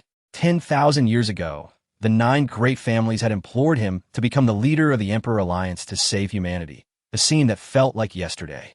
They promised to protect the Li family for eternity, yet merely 10,000 years later, everything had changed. Not only did Lin Outyin fail to assist the Li family in their time of need, but he was also the very one who had driven them to the brink of extinction. The Lin family. Upon hearing the mocking laughter from the talisman, Lin Outyin tensed, sensing an inexplicable familiarity. The next moment, Li Lingge's voice echoed from the talisman. "He is already dead." Chapter 25. Li Lingge. The Emperor's rules are absolute. Li Lingge reached out and grasped the remnant soul of the Lin Emperor in his palm. "Your ancestor is calling you home," he stated, his voice laced with a hint of urgency, yet saturated with terror. The Lin Emperor could already sense Li Lingge's murderous intent, as if his very soul were on the verge of being crushed. "You cannot kill me. I am the Emperor of the Imperial Alliance. If you take my life, my ancestors and the other 8 emperors of the Imperial Alliance will ensure your demise," he pleaded, invoking the weight of the Imperial Alliance and his ancestors in a desperate attempt to sway Li Lingge. Li Lingge dismissed the Lin Emperor's threats with scoff, finding them almost laughable. "The 9 imperial clans have violated their oaths. Do you truly believe I would not seek retribution against them?" He whispered conspiratorially into the Lin Emperor's ear. "I have abandoned the Imperial Pass. The demon clan will soon descend upon the human realm once more. Whether the 8 imperial clans can safeguard themselves is yet to be seen." Though his voice was barely above a whisper, it struck the Lin Emperor like a chilling gust of wind. The impending invasion of the demon clan was no mere fantasy. It was a harrowing reality. Perhaps sensing his imminent demise, or perhaps wishing to reveal Li Lingge's true nature to the onlookers, the Lin Emperor cried out, as the foremost emperor of the human race. How dare you abandon the Imperial Pass and allow the demon clan to invade, disregarding the lives of those in the Julie realm? You disgrace the title of the first emperor. Had Li Lingge heard such words 100,000 years ago, he might have felt a pang of shame. But now, who had the right to cast judgment upon him from such lofty heights? The crowd, upon hearing the Lin Emperor's accusations, fell into a state of panic. Is the demon clan truly invading Julie? For 100,000 years, the human race has enjoyed peace. How could the demon clan possibly invade? They murmured in disbelief. The Lin family's ancestor is the foremost emperor of the human race. It is his duty to defend the Imperial Pass. Indeed, with such immense power, how can he neglect the demon threat while recklessly slaughtering human emperors? This only serves to weaken our race. Another voice chimed in. I suspect Li Lingge has become a spy for the demon clan. You do, demon emperor, blending in with the crowd, subtly fanned the flames of dissent, eager to incite conflict between the people and Li Lingge. Yet, she soon realized that no guidance was necessary. The crowd had already turned their ire towards him. Even the nearby, sun-eating demon emperor could not help but exclaim, what manner of people are these humans? If the demon clan were to produce a powerhouse like Li Lingge, they would undoubtedly worship his family as demigods. The Lin family is in crisis, and these onlookers stand idly by. Now that Li Lingge has returned, they dare to impose moral obligations upon him. Li Lingge tightened his grip slightly, causing the Lin Emperor's remnant soul to tremble uncontrollably, its anguished cries echoing through the heavens and earth, instilling terror in all who heard. He cast a cold gaze around, his oppressive aura forcing everyone to their knees. What concern is the survival of the human race to me? In the next moment, Li Lingge crushed the Lin Emperor's remnant soul, scattering it into the void. A shiver ran through the crowd, and no one dared utter another word. If he could so easily extinguish the Lin Emperor, what would prevent him from doing the same to them with but a flick of his finger? The Yudu demon emperor and her companions found themselves compelled to kneel, suppressing their own frustrations. None dared to act out, carefully concealing their own energies. Should Li Lingge take notice, they would likely find it impossible to escape the human realm. In truth, Li Lingge had long since been aware of the three demon emperors, but as he had stated, the survival of the human race was of no concern to him. As long as the demon clan did not provoke the Li family, their bloodshed across thousands of miles mattered little to him. Soon, Li Lingge's gaze fell upon Lin Yao. With two members of the Lin family already deceased, it was time for this daughter-in-law of the Li family to face her fate. He fixed his gaze upon Lin Yao while simultaneously addressing Lin Aoyan within the Jade Talisman. The only daughter of the Lin family, how could she lack a dowry? After a brief pause, he continued, I grant your Lin family 3 days to present me with an immortal elixir, 2 imperial artifacts, and 3 spirit mines, or else your clan shall be annihilated. The words sent shockwaves through the crowd. Such a bridal gift was fit to honor a celestial maiden descending to the mortal realm. The Lin family, who sought to sever ties with the Li family, now found themselves demanded to provide a dowry by Li Lingge. This was not merely a request for gifts. It was a demand for the very life of the Lin family. Lin Yao gazed into Li Lingge's icy eyes, perceiving him as a den of demons. This fiend had slain her father and the Lin protector, yet now sought their dowry. I have already divorced Li Pingon. Why should we provide a dowry? Such customs do not exist in this world. Crack! Li Lingge exerted a slight pressure, shattering the jade talisman in his hand. The Emperor's rules are absolute. Lin Aoyan clutched his own jade talisman tightly, trembling uncontrollably. Despite the passage of 100,000 years, he could still recognize that it was indeed the voice of that individual. Li Lingge had truly returned. Moments later, the anxious voice of the Lin Emperor echoed from the talisman. Ancestor, save me. Save me. Bang. Shortly thereafter, a deafening explosion accompanied the Lin Emperor's wails, only for them to abruptly cease, plunging everything into silence. Before long, the second elder appeared in the hall, his tone frantic. Ancestor, it is dire. The soul talisman of the Lin protector has shattered. Upon hearing this, Lin Aoyan's heart sank, shattering the last remnants of hope. The destruction of the soul talisman signified the Lin Emperor's death, albeit with his spirit lingering. If the talisman were to shatter completely, it would mean his corporeal demise and the dissipation of his soul. As these thoughts coursed through his mind, the third elder materialized in the hall as well. Ancestor, the sole talisman of the clan leader, has shattered. Lin Lingge's throat tightened, a cold sweat forming on his brow. Li Lingge had returned and had turned his wrath towards their Lin family. At that moment, both elders heard Li Lingge's demand for a dowry. Impudent! How dare he make such audacious threats against our Lin family? Lin Lingge thought bitterly, wondering who truly possessed the audacity. He had believed Li Lingge to have perished beyond the boundary of realms, only to discover that he had returned, targeting the Lin family first. In the next instant, he vanished, appearing in the ancestral hall. Although he had heard Li Lingge's voice, he still felt a sense of reluctance at not having seen it with his own eyes. The hall was now filled with people, and panic had spread throughout the ancestral grounds. In just a few days, the first elder had perished, followed by the Lin protector and the clan leader, with one great emperor and two quasi-emperors falling in succession. What is happening to our Lin family? Who could possibly slay the clan leader? They murmured. The ancestor has arrived. Upon seeing Lin Lingge enter, everyone bowed in respect. We greet the ancestor. Lin Lingge gazed at the two shattered soul talismans on the ground, his heart aching profoundly. Soon, through the soul pursuit technique, a shimmering veil coalesced within the hall. The gathered members witnessed the final moments of the Lin Emperor, who had been brutally crushed by a young man. This individual has slain our clan leader. They gasped in horror. Ancestor, we must avenge the clan leader. Vengeance! Vengeance! As the cries echoed throughout the hall, Lin Lingge's expression darkened further. The Imperial might swept through the ancestral hall, forcing everyone back a step. The clamoring ceased abruptly as Lin Lingge coldly surveyed the assembly. From this day forth, no one is permitted to mention the pursuit of vengeance. It is utterly impossible for the Lin family to seek vengeance alone, to eliminate Li Lingge. They must forge alliances with the other 8 great imperial clans. Time is of the essence. Only 3 days remain. At this moment, Lin Lingge's thoughts are not consumed with gathering the dowry demanded by Li Lingge, for if he were to relinquish such treasures, the Lin family would inevitably face a fate akin to that of the Li family in years past, succumbing to decline. The Lin family possesses merely 2 imperial artifacts. Should they be surrendered to Li Lingge, they would be left with none.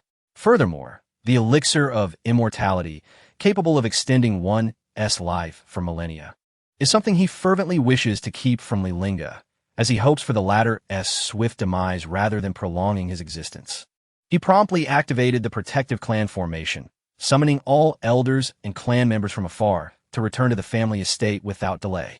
Observing Lin Lingge's demeanor, which resembled that of a man facing a formidable adversary, the sense of dread among the crowd intensified.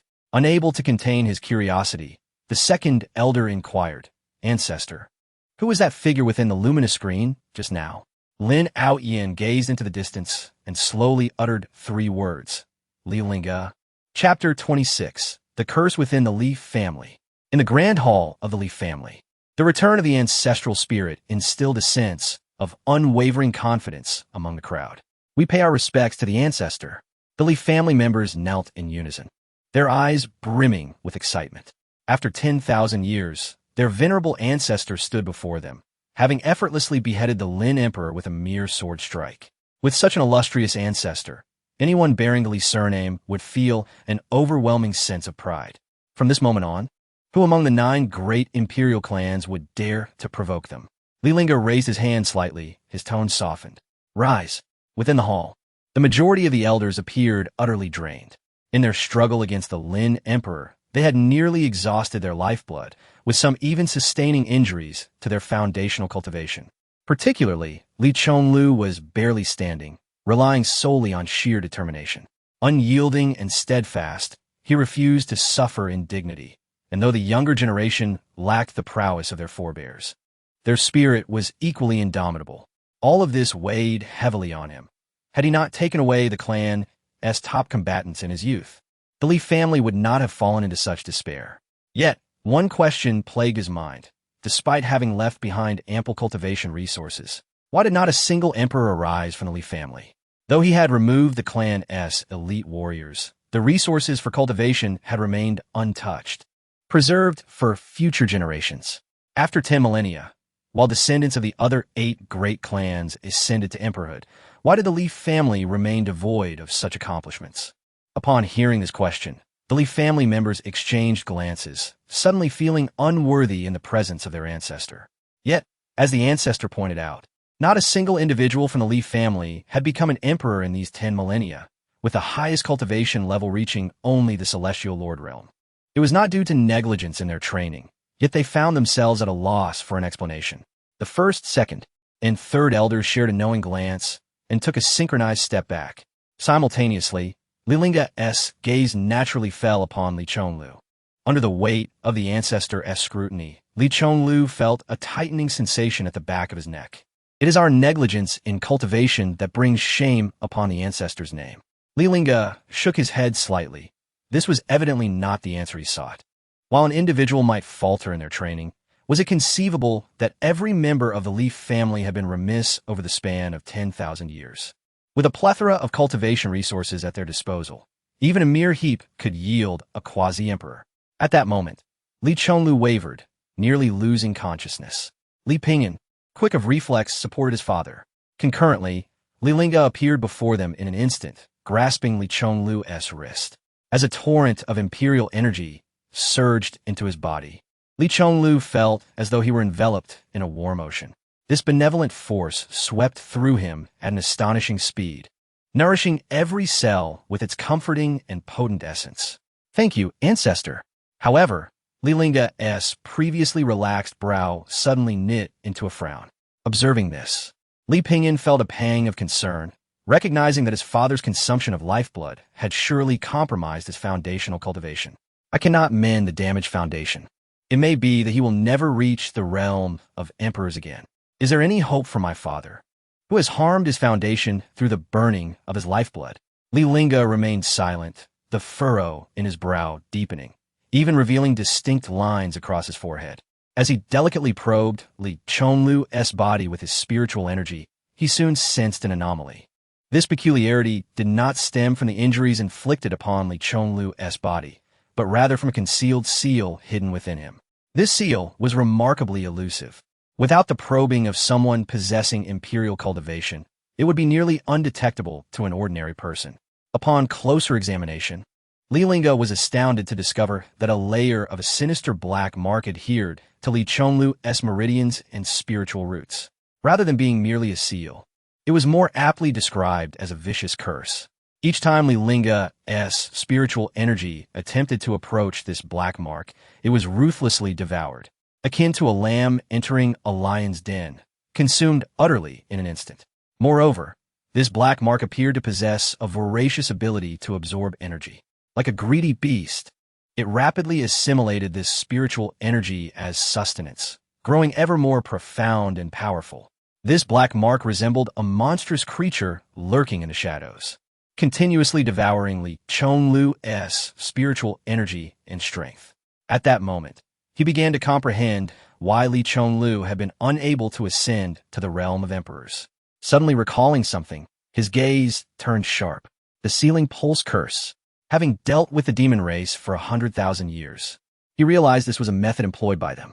Initially failing to recognize, it was due to his efforts to keep the demonic forces at bay. It was inconceivable that a member of the Li family could fall victim to their curse. But who could be responsible? A conjecture formed in his mind, one he was reluctant to confront, yet was the only possibility. The 9 great imperial clans. If the Lin family could annihilate his entire clan, then it was not beyond reason for them to impose the sealing pulse curse upon the Li family. However, he discerned that the curse afflicting Li Chonlu was not a matter of recent origin. Since his departure, the Li family had not produced another emperor. It was highly likely that, thousands of years ago, perhaps even shortly after his exit, the Li family had already been ensnared by the sealing pulse curse. Yet, he remained uncertain as to which imperial clan was responsible or if all 9 had a hand in it. Having guarded the imperial gate for humanity for 100,000 years, it was disheartening that not only did the imperial clans show no gratitude, but they also sought to curse his descendants. Now, they appeared intent on eradicating the Li family altogether, with the utmost malice. From the perspective of the 9 great imperial clans, he began to fathom their intentions. As the foremost imperial clan of humanity, the Li family's foundation was unparalleled among the 9 clans. Fearing that the Li family would rise to dominance, the other clans devised this insidious scheme. At this moment, the Li family members remained oblivious, while Li Chonlu, puzzled, inquired, "What did the Ancestor just mention?" "The sealing pulse curse." Li Lingge did not respond, but instead cast his gaze over the gathered individuals before seizing the wrist of the Grand Elder once more. A quarter of an hour later, he had examined nearly everyone in the hall, and without exception, all were afflicted by the sealing pulse curse. "Excellent. Very well. It appears I have another score to settle with the 9 great clans." In an instant, the atmosphere within the grand hall seemed to freeze, and everyone felt the overwhelming aura of murderous intent emanating from the Ancestor. It was akin to the biting chill of winter winds stinging their faces. Li Pingyan sensed the anomaly and, through telepathy, inquired, "Master, what is the sealing pulse curse?" From within the spatial ring, the voice of Shangwan Yurong carried an icy tone. "It is a vile curse that can afflict bloodlines, continuously amplifying its power, causing the Li family to suffer its effects through generations, thereby restricting their cultivation." Had she been in her prime, she would have easily detected the aberration within Li Pingyan's body. Yet, her current strength was insufficient to uncover the sealing pulse curse. Nevertheless, Li Lingge's expression made it clear that every member of the Li family was under its malign influence. This explains why the Li family had not produced an emperor in 10,000 years. Despite Li Pingyan's exceptional talents, he remained trapped at the celestial monarch level. Upon hearing Shangwan Yurong's explanation, Li Pingyan was struck with horror, nearly gasping aloud. Generations suffering the effects of the curse, cultivation restricted. Even he, in his naivety, could grasp the implications of that statement. The reason the Li family had no emperors was not due to a lack of effort, but rather because they were cursed. Clenching his fists, a multitude of conjectures flashed through his mind. Who could have dealt such a treacherous blow to the Li family? Shangwan Yurong offered little explanation, merely stating, "Only those of the Imperial realm can cast this spell." Without further elaboration, Li Pingyan comprehended the implication of the 9 great Imperial clans. Is there a way to break this curse? A sigh escaped Shangwan Yurong's lips from within the spatial ring. It can only be temporarily suppressed with a heavenly-grade elixir, unless... Unless what? Unless someone from the Li family ascends to the immortal monarch realm. The immortal monarch realm. Li Pingyan fell into a contemplative silence. This realm is a legendary state above the Imperial realm. To achieve, it signifies becoming an immortal, ascending to the celestial realm with infinite lifespan. The Li family had already been afflicted by the sealing curse. How could they possibly break through to the immortal monarch realm? Can our ancestor become an immortal? Currently, the only hope for the Li family to attain immortality rested upon their ancestor. If the ancestor could ascend to the immortal monarch realm, the family's curse could indeed be lifted. Upon hearing this question, Shangwan Yurong shook her head slightly. The spiritual energy in this world is too sparse. It is utterly impossible to reach the immortal monarch realm.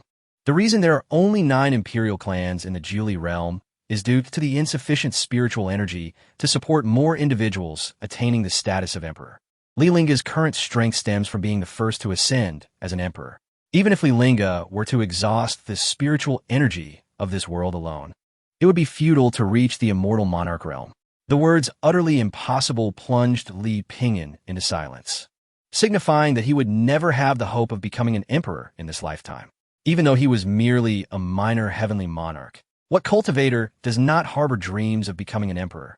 Yet now, his aspirations have been unequivocally extinguished by the 9 imperial clans. Li Lingge understood Shangwan Yurong's statement as well. If he wished to break the sealing curse, he would have to transcend to the immortal monarch realm himself. The only alternative was to concoct the breaking vein pill. Once consumed, the power of the sealing curse would be suppressed. Although he possessed the recipe for the breaking vein pill, the rare spiritual herbs required were elusive. He still needed 3 types of spiritual herbs to create the pill. More importantly, everyone in the Li family was afflicted by the sealing curse. A single breaking vein pill would merely be a drop in the bucket, insufficient to suppress the curse's power on all. Li Lingge retrieved several spatial rings from his sleeve and placed them on the table. Zhonglo, catalog the contents into the family treasury. Pingyan, find me a quiet room. I must concoct the nourishing essence pill. The mention of the nourishing essence pill elicited excitement among those in the Great Hall, along with a touch of surprise. It is known that the nourishing essence pill is a heavenly grade elixir capable of mending even the most grievous injuries to one's cultivation foundation. In the entire eastern region, only Master Gu Hai could concoct such a pill. Li Lingge quickly came to his senses and gestured for the Ancestor to follow him. After Li Lingge departed, the Great Hall erupted in chatter. Their Ancestor could indeed concoct heavenly-grade elixirs. I recall the late clan leader mentioning that the Ancestor was skilled in alchemy, but I never imagined he could create heavenly-grade pills. Our damaged foundations have hope for recovery. Amidst the discussions, a sudden exclamation from Li Zhongluo drew everyone's attention. Clan leader, what is the matter? Li Zhongluo cradled the several spatial rings, his voice trembling with awe. Our Ancestor has returned with treasures rivaling those of the Imperial clans. The contents of these spatial rings exceeded his wildest imagination. Cultivation techniques, resources, Imperial artifacts. A mere cursory examination elicited a gasp of astonishment. Seeing this, the crowd rushed closer, with the elder first reaching for a ring. After a brief inspection, his eyes widened in shock, and he inhaled sharply. An Imperial artifact. The ring he held contained an Imperial artifact, a massive axe swirling with demonic energy, clearly of demonic origin. Li Zhongluo mused. Who would have thought, upon the Ancestor's return, the Li family would reclaim its status among the Imperial clans? Lacking the Imperial realm, the Li family's foundation had nearly been depleted over the past 100,000 years. Yet, with the Ancestor's return, they had received such a grand surprise. Upon leading Li Lingge to the alchemy chamber, Li Lingge tentatively inquired, Ancestor, how should we handle Lin Yao? With the deaths of Emperor Lin and Protector Lin, Lin Yao had been brought back to the Li family. Following the Ancestor's orders, Lin Yao was confined within the Li family's secret chamber, and he was uncertain of the Ancestor's intentions. If the Lin family fails to deliver the dowry within 3 days. Li Lingge paused momentarily before continuing. One must honor their word.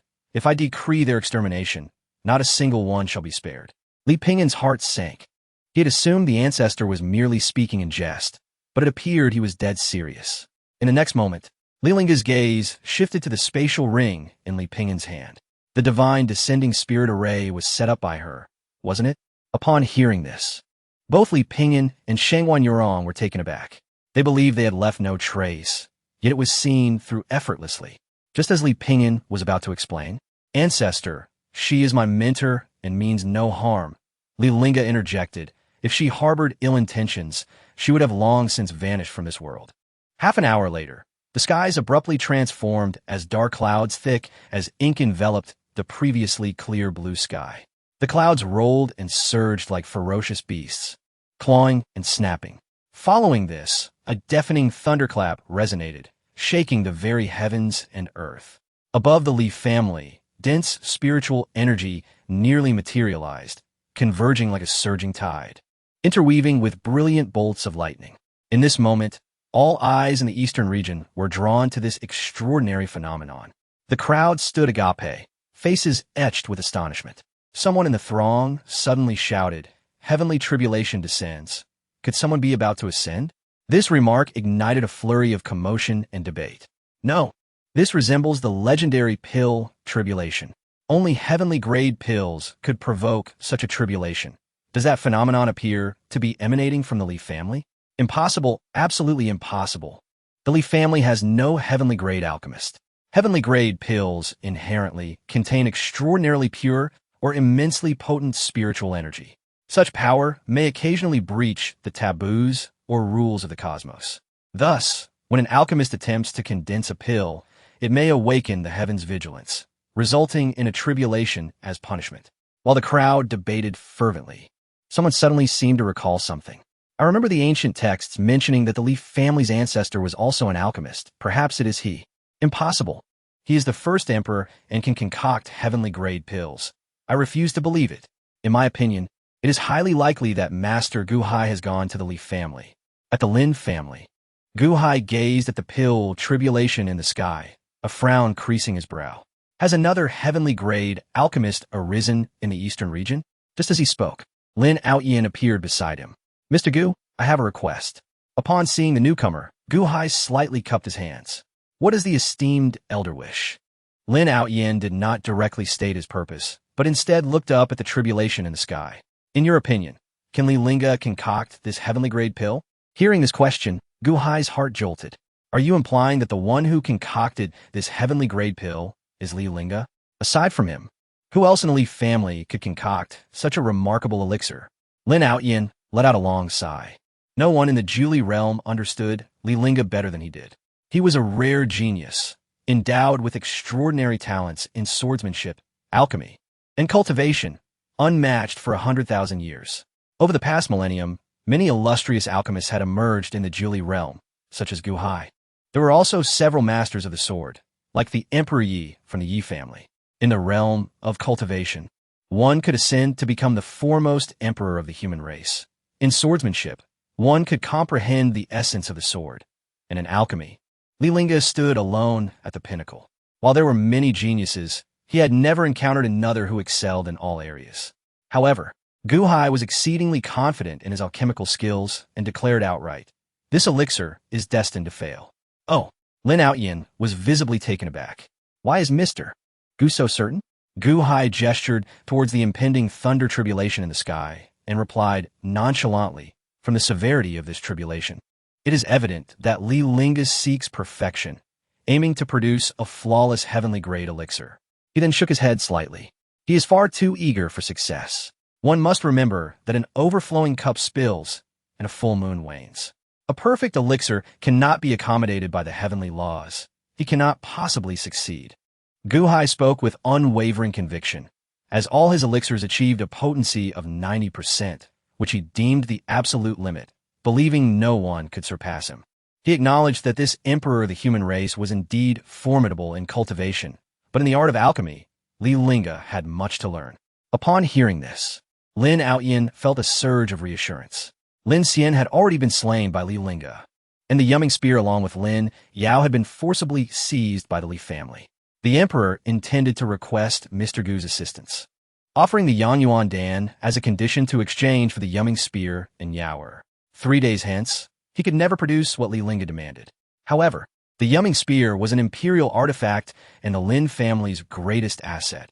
It absolutely could not be relinquished to Li Lingge. Furthermore, Lin Yao possessed exceptional talent in alchemy and was likely to inherit Gu Hai's teachings in the future. A heavenly grade alchemist was of utmost importance to any imperial clan. Thus, he could not simply forsake this younger member of the Lin family. What? Upon hearing the news of the death of the Lin emperor, Gu Hai could not help but exclaim. Although he was within the Lin family, he had never anticipated such a profound upheaval. Li Lingge actually killed Lin Xiong. Even hearing this from Lin Outyin, he found it hard to believe. Although Li Lingge was the foremost emperor, Lin Outyin was also a powerful emperor. As fellow emperors, even if the Lin emperor was not Li Lingge's match, if he were determined to flee, Li Lingge would not have been able to slay him. After all, once one enters the emperor realm, they possess the ability to transcend the heavens and the earth. To slay an emperor, one must possess overwhelming strength. Otherwise, it is impossible to take the emperor's life. You do not understand him. He is an otherworldly being, not to be measured by common logic. Although Li Lingge had not yet reached the emperor realm when he ascended, and they had never battled at that level, he held a clear understanding that even now, having entered the emperor realm, he was no match for Li Lingge. For Li Lingge had perfected every stage of his cultivation, his power vastly exceeding that of his peers.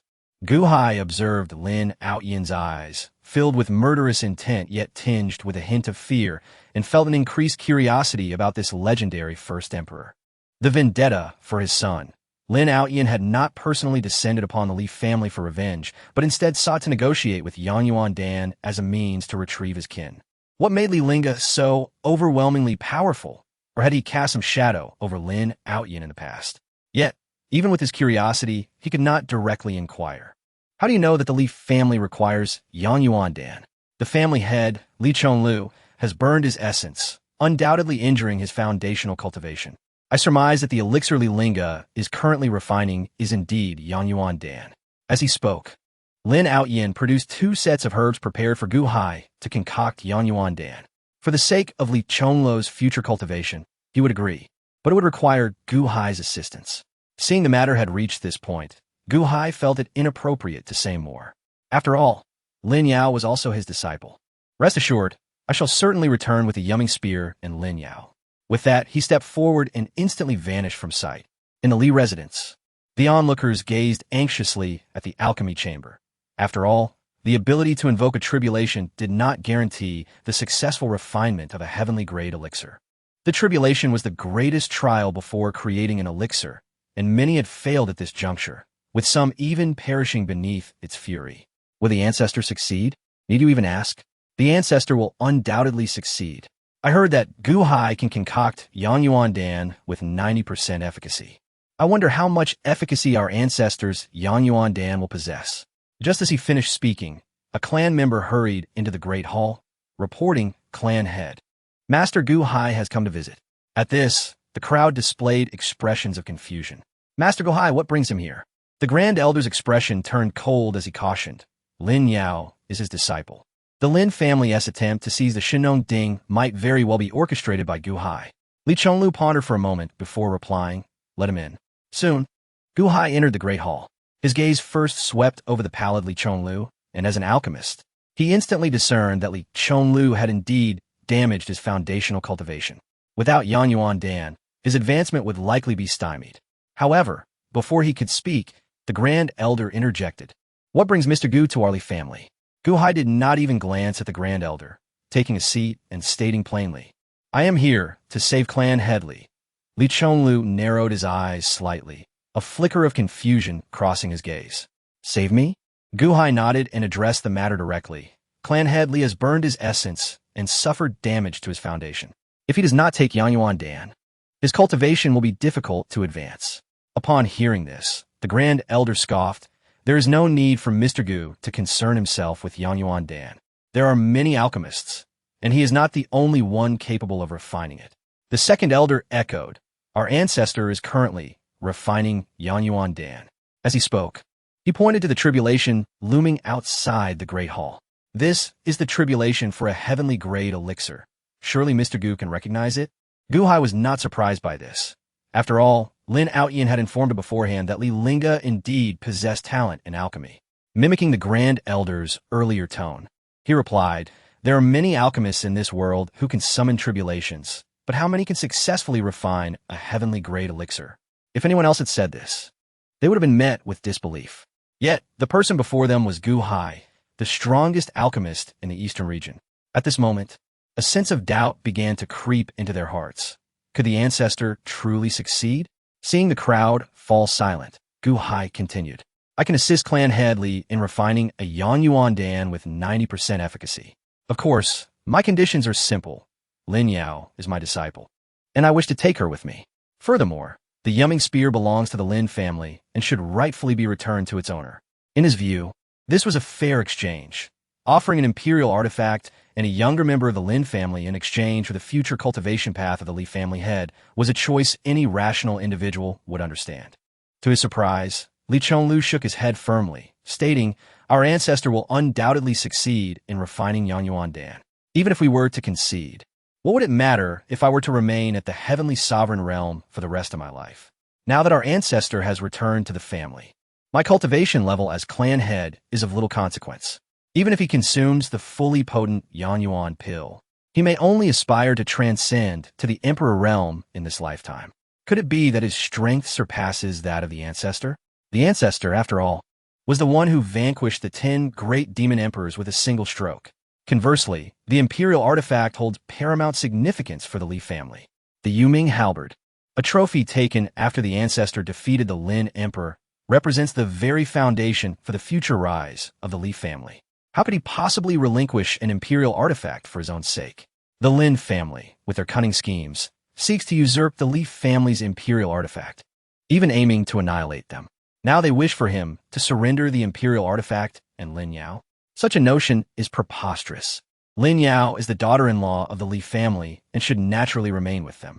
He then shifted his tone, stating, moreover, our Ancestor will undoubtedly succeed in refining the Yang Yuan pill. Upon hearing this proclamation, the members of the Li clan in the Grand Hall echoed in unison, indeed. Our ancestor will surely refine the Yuan pill. At this moment, Gu Hai was rendered speechless, having not anticipated Li Chongluo's obstinacy. The Lin family is one of the 9 great imperial clans. Lin Outyin has merely withdrawn from the Imperial Alliance. He is not dead yet, finding their initial approach ineffective. Gu Hai infused his tone with a hint of menace. Is your Li family not afraid of the retribution from the Imperial Alliance? Can your Li family truly contend with the entirety of the 9 great imperial clans? To uphold the dignity of the Imperial Alliance, the 9 great imperial clans will undoubtedly stand united. No matter how formidable Li Lingge may be, can he single-handedly confront 10 opponents? At this, the members of the Li family erupted in laughter, their mirth laden with meaning. Indeed, their ancestor could vanquish 10 foes. Gu Hai, observing their reaction, found the Li family's demeanor utterly incomprehensible. What was so amusing? He demanded. As his words fell, a sudden change occurred. A radiant golden light cascaded down, illuminating the entire Li estate in a resplendent glow. Beneath this golden light, ethereal clouds of myriad colors gracefully rose, enveloping the Li estate in a dreamlike dance. A flock of snow-white spirit cranes soared through the air, appearing particularly vibrant against the backdrop of golden light and colorful clouds. Witnessing this breathtaking spectacle, the members of the Li clan were initially taken aback, their eyes wide with disbelief as they struggled to comprehend the scene before them. However, mere moments later, the Grand Elder exclaimed, "The golden light fills the skies. This phenomenon can only arise from a pill refined to full potency. The Ancestor has indeed crafted the Yuan pill with complete efficacy. It is utterly ludicrous for anyone to attempt to barter with a mere Yuan pill of 90% efficacy for our esteemed people and possessions. The existence of a pill of such divine quality is but a legend. Who would have thought they would witness such a scene in their lifetime?" Upon hearing of Li Lingge's intent to refine a celestial-grade pill, they were already astounded. Yet, the shock the Ancestor bestowed upon them exceeded all expectations. A celestial-grade pill with full efficacy is sufficient to stir the entirety of the eastern region, even the whole of the Jiuli realm. Chapter 29. A world-shattering revelation. Li Lingge is actually a celestial-grade alchemist.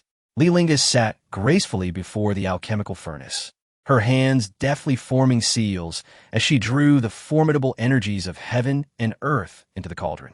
At that moment, a torrent of ethereal spiritual energy surged forth from all directions, as if summoned by an unseen force, flooding into the alchemy chamber. These energies, akin to a tumultuous river, rushed toward the location of the Shenongding. Within an instant, the chamber was suffused with an almost palpable density of spiritual essence, forming a colossal vortex of energy. The barely visible strands of essence, under Li Lingge's guidance, intertwined and infused themselves into the elixir being concocted. As time passed, a rich fragrance of herbs began to permeate the air, not merely the scent of the elixir, but imbued with an indescribable mystical aura. In a flash, the entire Li mansion was enveloped in a soft, radiant glow that dazzled the eyes and enchanted the senses. Suddenly, an intoxicating aroma filled the room, where a translucent elixir, exuding a gentle shimmer, hovered gracefully within the cauldron. This elixir appeared to be shrouded in wisps of mist, the legendary celestial-grade Yuan Dan, renowned for its perfect efficacy. As the elixir took form, a brilliant golden light erupted in the sky, shining as brightly as the sun. Gazing at this celestial radiance, Gu Hai stumbled out of the grand hall, muttering in disbelief, "Impossible, it cannot be. A Yuan Dan with perfect efficacy? Such a thing cannot exist. The heavens would not allow it. There can be no elixir of such potency." In a frenzied rush, he dashed towards the source of the golden light. Observing this, Li Chonglu immediately commanded, "Stop him." However, it was too late, for Gu Hai had already reached the entrance of the alchemy chamber. Just as he attempted to push the door open, an overwhelming imperial might swept forth. Bang! Caught off guard, Gu Hai was flung out of the Li mansion like a kite severed from its string, crashing heavily onto the street. The heavenly tribulation had already drawn the attention of many, and the golden light only intensified the crowd gathering outside the Li estate. Those who could produce a celestial-grade elixir were sought after by all, and some even believed that the alchemist within was Gu Hai himself, prompting them to come in groups. As they soared through the air, they beheld Gu Hai emerging from the Li estate, seemingly ejected. Upon seeing him, someone exclaimed, "I told you the celestial great elixir must have been crafted by Master Gu Hai. You didn't believe me. Who could have imagined that Master Gu Hai could produce a Yang Yuan Dan with perfect efficacy? Master Gu Hai, congratulations." Listening to the flurry of praises around him, Gu Hai felt a burning shame, as if each word was a slap across his face. The world believed he had crafted the celestial great elixir. Yet it was the greatest mockery of all. Just moments ago, he had confidently declared to the Li family that Li Lingge could never succeed. Yet now, he had been soundly defeated. At that moment, he could hardly care for his own dignity. His sole desire was to uncover how Li Lingge had achieved the creation of a celestial great elixir. As an alchemical enthusiast, his pursuits were singular: alchemy itself. He would go to any lengths to enhance the quality of elixirs, even resorting to heinous acts such as murder or betrayal. However, just as he prepared to re-enter the Li estate, an invisible barrier materialized above, barring his way. Upon closer inspection, one could see the air above becoming slightly distorted, a barrier forged from imperial pressure, impenetrable by Gu Hai's current cultivation level. At that moment, Li Chonglu appeared, hovering above the Li estate. "Mr. Gu, please leave. Our ancestor is currently refining a celestial great elixir and cannot receive guests." The shock on the faces of the crowd was palpable upon hearing this revelation. It was Li Lingge, the ancestor of the Li family, who was crafting the celestial great elixir. Before long, someone pointed at the sky in astonishment, exclaiming, "Look, another tribulation is forming." The dissipated heavenly tribulation began to coalesce once more. If Gu Hai had indeed been the one refining elixirs, he should still be within the Li estate. Yet, he had been cast out, and yet the heavenly tribulation reformed. The only conclusion was that the one producing the celestial great elixir was not Gu Hai. Gu Hai's voice trembled with a hint of desperation. "Since becoming a celestial great alchemist, I have never asked anyone for help. I did not want another glaive or Lin Yao. I only wish to consult Li Lingge on how she crafted a Yang Yuan Dan of perfect efficacy." Li Chonglu merely scoffed and turned away. The crowd, witnessing his retreat, was filled with shock, disbelief, and a sense of incredulity. They had never imagined that the creator of the celestial great elixir was not Gu Hai. It was common knowledge that if Gu Hai held the title of the East's foremost alchemist, no one could claim the first position. Could it truly be the return of the first emperor? The Li family seemed poised for a remarkable resurgence. Listening to the murmurs around him, Gu Hai felt a profound bitterness. Before Li Lingge's emergence, he had always been regarded as the East's premier alchemist. Yet now, that title was but a relic of the past. He was at a loss as to how to explain this to Lin Outyin, having left with the firm promise of returning with the nether glaive and Lin Yao. Yet now, he had not even glimpsed Li Lingge, being utterly humiliated in the process. Li Lingge, among the crowd, the sun-eating demon emperor, gazed at the celestial golden light with a hint of envy. These humans truly did not comprehend the nature of their guardian spirit. Even they recognized that Li Lingge's alchemical skills had reached an unparalleled zenith, nearly grasping the profound truths of alchemy itself. Yet, they naively believed that the old fellow named Gu Hai had produced a celestial great elixir. How laughable indeed. Nearby, the concealed demon emperor murmured, "In my opinion, even if the 9 imperial clans were to unite, they would still be no match for Li Lingge." At this remark, the usually silent desire demon emperor's eyes lit up as a brilliant idea struck her mind. "We could offer the schematics of the celestial blood slaughter array to the 9 clans." Upon hearing this, both the sun-eating demon emperor and the concealed demon emperor regarded her as if she had lost her mind. That was the greatest asset of their demon race. How could they possibly share it with the humans? Although they had failed to subdue Li Lingge with the celestial blood slaughter array, it did not indicate the array's weakness, but rather Li Lingge's overwhelming strength. If this array were passed to the humans, it would inevitably become a formidable obstacle for their race in the future. Yet, the desired demon emperor countered, "Which do you think is more troublesome, the celestial blood slaughter array or Li Lingge?" Without hesitation, both the sun-eating demon emperor and the concealed demon emperor answered in unison. Certainly Li Lingge. For 100,000 years, they had been thwarted by her, and even the celestial blood slaughter array had been shattered by her prowess. In comparison, it was clear that Li Lingge posed a far greater challenge. However, has Li Lingge not already severed ties with the human race? We should be contemplating how to win him over to our demonic clan. Contrary to expectations, the demon emperor of Yidu merely shook his head slightly. If we extend an olive branch to Li Lingge in his hour of desperation, he might resolutely side with us. After all, he is still of the human race. Even if they forsake him, he would at most remain an indifferent observer, never firmly aligning himself with our kind. To gain his allegiance, we must first annihilate him. Then, we shall appear as saviors, evoking his profound gratitude. The sun-eating demon emperor spoke again. Yet we have already attempted this. The blood slaughter array of the heavenly demon proved utterly ineffective against him. This time, before the Yuta demon emperor could respond, the hidden demon emperor interjected. Li Lingge spent 100,000 years honing his sword, and he shattered our blood slaughter array. Should we attempt it again, he may not withstand it. Indeed, the Yuta demon emperor nodded in agreement. As you have said, the 9 great families can never hope to contend with Li Lingge. Yet if they could set up the blood slaughter array.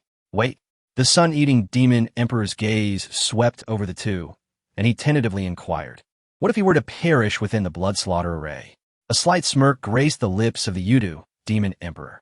Would that not be even better? The greatest obstacle to our dominion over the human race would be eliminated. The sun-eating demon emperor and the hidden demon emperor clapped in unison. Remarkable. Tianqi's sect is nestled amidst towering mountains, shrouded in mist, resembling a celestial paradise. Between the peaks, waterfalls cascade down, splashing like the Milky Way falling from the heavens. The palatial structures of the sect emerge from the clouds, seemingly merging with the universe. The sect leader, In Tianxiu, sat at the head of the grand hall. His gaze sweeping across the assembly, he inquired, the return of the Li family's ancestor. What shall we do? The Tianqi sect had once benefited from the Li family, yet had remained passive during their time of peril. If the Li family were to be annihilated, matters would be simpler. However, now that the Li family has not been destroyed, but rather Lin Tiandi has been slain by Li Lingge, should Li Lingge seek retribution, the entire Tianqi sect may face the wrath of the emperor. Upon hearing this, the assembly exchanged glances, none daring to respond. Many present had witnessed the siege of the Li family firsthand. They had seen with their own eyes how Li Lingge, with a single sword strike, had led to Lin Tiandi's demise. Such a killing god could not be contained even by the imperial clans, let alone their humble sect.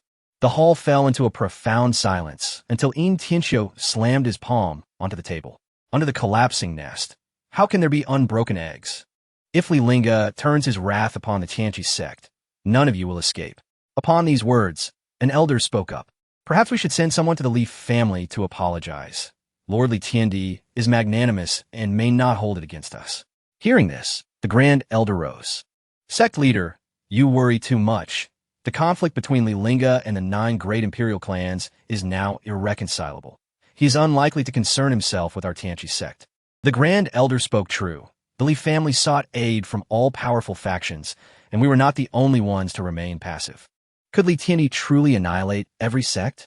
The 8 great imperial clans turn a blind eye, and even if we stood forth, we would merely be a mantis attempting to stop a chariot. Amidst the discussions, an elder burst into the hall in a panic. Sect leader, it is dire news. The demon race has invaded. The previously noisy hall fell into a sudden silence. Everyone turned to the elder at the door. After a brief moment of quiet, the hall erupted into chaos. Nonsense. In Tianxiu sprang to his feet. The demon race has not appeared for 100,000 years.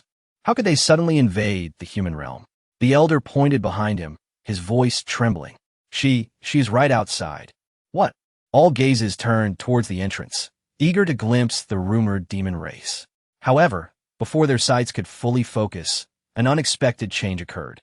The elder at the door suddenly trembled violently, as if struck by an unresistible force.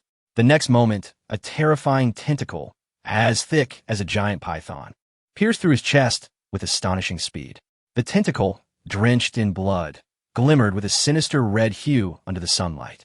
It writhed slightly, like a greedy demon, continuously siphoning the elder's vital essence. In the blink of an eye, the elder was drained of all vitality, becoming a withered corpse that collapsed to the ground.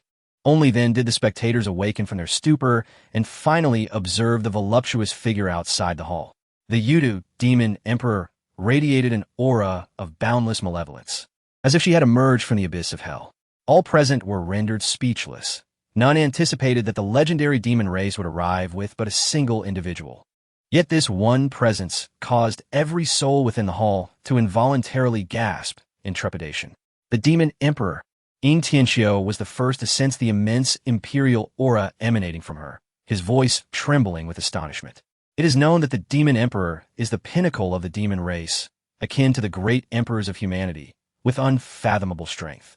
The sudden appearance of such a being at Tianqi sect was indeed beyond anyone's expectations. Under the oppressive weight of the demon emperor's terrifying presence, the elders turned pale, trembling uncontrollably, retreating in fear. Tianxiu struggled to swallow, his throat constricting as he spoke in a quavering voice. How dare the demon race openly invade our territory and slay our Tianqi sect elders?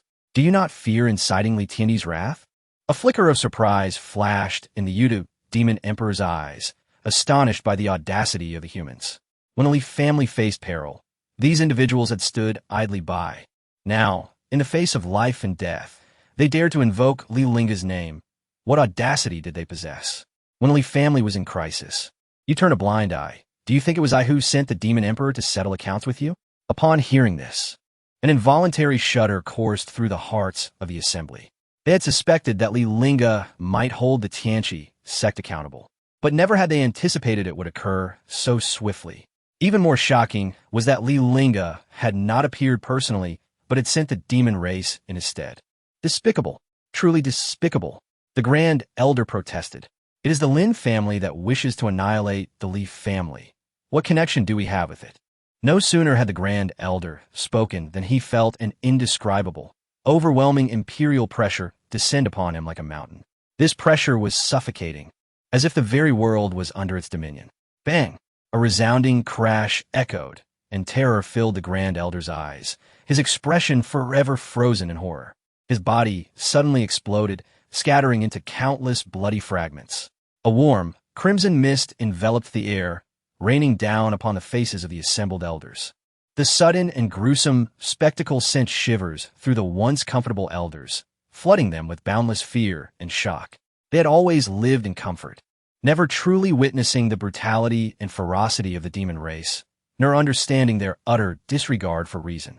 At this moment, the exquisite gaze of the Yudu demon emperor swept across the crowd, each glance akin to a chilling wind, sending shivers down their spines. Her ruby lips parted slightly as she coldly declared, "I despise others interjecting, especially when it concerns me." For a fleeting moment, the Grand Hall was enveloped in an eerie silence. It is essential to note that the Grand Elder was a figure of immense strength, second only to the sect master within the sect. With his tragic demise now laid bare, who would dare utter another word? All gazes involuntarily gravitated towards Tianxiu, placing the burden of pressure squarely upon the sect master's shoulders. Tianxiu inhaled deeply, steeling himself as he took a tentative step forward, voice trembling as he inquired, "What is it that you truly desire?" Upon hearing this question, the corner of the lustful demon emperor's mouth curled into a sinister smile, forming an exceedingly peculiar arc. She softly uttered two chilling words, "to kill." These mere two syllables struck the hearts of all present like a sledgehammer, plunging them into a profound abyss of despair, the coldness seeping into their very bones. In the next instant, dozens of black tendrils shot forth with astonishing swiftness, resembling a horde of demonic entities lunging toward the panicked elders. Retreat! The elders, faces blanched with horror, dared not hesitate for even a moment. They immediately fled in disarray. Boom! The majestic hall of the Tianqi sect was instantly obliterated, reduced to rubble as countless stones and dust soared into the sky. Following this chaos, several figures shot forth from the ruins like meteors, their forms aglow with vibrant hues, clearly utilizing their most potent escape techniques. Yet, no matter how swift they were, they could not outrun the enormous, ink-black tendrils that ensnared them in midair. In the blink of an eye, these tendrils easily pierced through their bodies, sending blood spraying in every direction. Amidst the turmoil, Tianxiu's gaze fell upon his son, standing in the square. Blood continuously oozed from the corners of his mouth, his breath fragile and fading. Even so, he summoned the last vestiges of his strength to force out two words: run. Previously, they had dismissed the notion of Li Lingge's safeguarding the Imperial Pass as a mere joke. After all, with so many from the demon clan, how could one individual possibly defend against them? Now, however, Tianxiu believed, indeed, the demon clan existed, and the moment Li Lingge had left the Imperial Pass, they had invaded. Regret gnawed at him. If only they had stood with the Li family when the Lin family seized the Shinong Ding, perhaps Li Lingge would not have vacated the Imperial Pass. As long as he remained, the demon clan could not penetrate their defenses. After all, that esteemed first emperor had protected them for 100,000 years. Alas, the world knows no what-ifs, and now it was far too late for remorse. The disciples of the sect, originally in shock, turned pale with terror upon witnessing the elders perish in an instant, their minds blank. In a heartbeat, screams echoed to the heavens, and the disciples scattered like startled birds, utterly disoriented. Some even collided into one another, creating utter chaos. At that moment, the lustful demon emperor, standing at a distance, let out a mocking laugh, and an incredibly dense black demonic aura erupted from her being. This dark mist swirled like an ominous cloud, rapidly enveloping the entire Tianqi sect. Those shrouded in the demonic fog were plunged into an abyss of darkness and fear, their anguished cries rising and falling like a haunting melody. Sect Master, save us. Father, I do not wish to die. Master. The sounds of despair, terror, and agony pierced the air, and Tianxiu recognized his son's voice amidst the cacophony. Yet, he found himself powerless to act. Listening to the familiar voices emerging from the mist, he realized his son, disciples, and students were all perishing. In that moment, he comprehended the depth of despair faced by the Li family against a mighty emperor. The Tianqi sect had stood for millennia in the eastern region, only to meet its end at his hands. Who will save the Tianqi sect? In the next heartbeat, the lustful demon emperor's voice, laced with derision, reached his ears. You turned a blind eye to the suffering of others. Who do you expect to come to your aid now?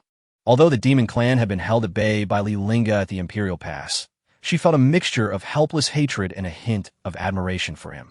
Guarding the Imperial Pass for 100,000 years, only to be betrayed by his own kind. Even she, a being of the demon tribe, felt he deserved better. Tianxiu raised a trembling hand, weakly pointing towards the lustful demon emperor. The 9 great imperial clans will not spare you, you fiend. The mention of the 9 great imperial clans drew forth laughter from the lustful demon emperor, as if she had heard the most ridiculous of jokes. What are the 9 great imperial clans worth? Without Li Lingge, the demon clan would have already conquered the human realm.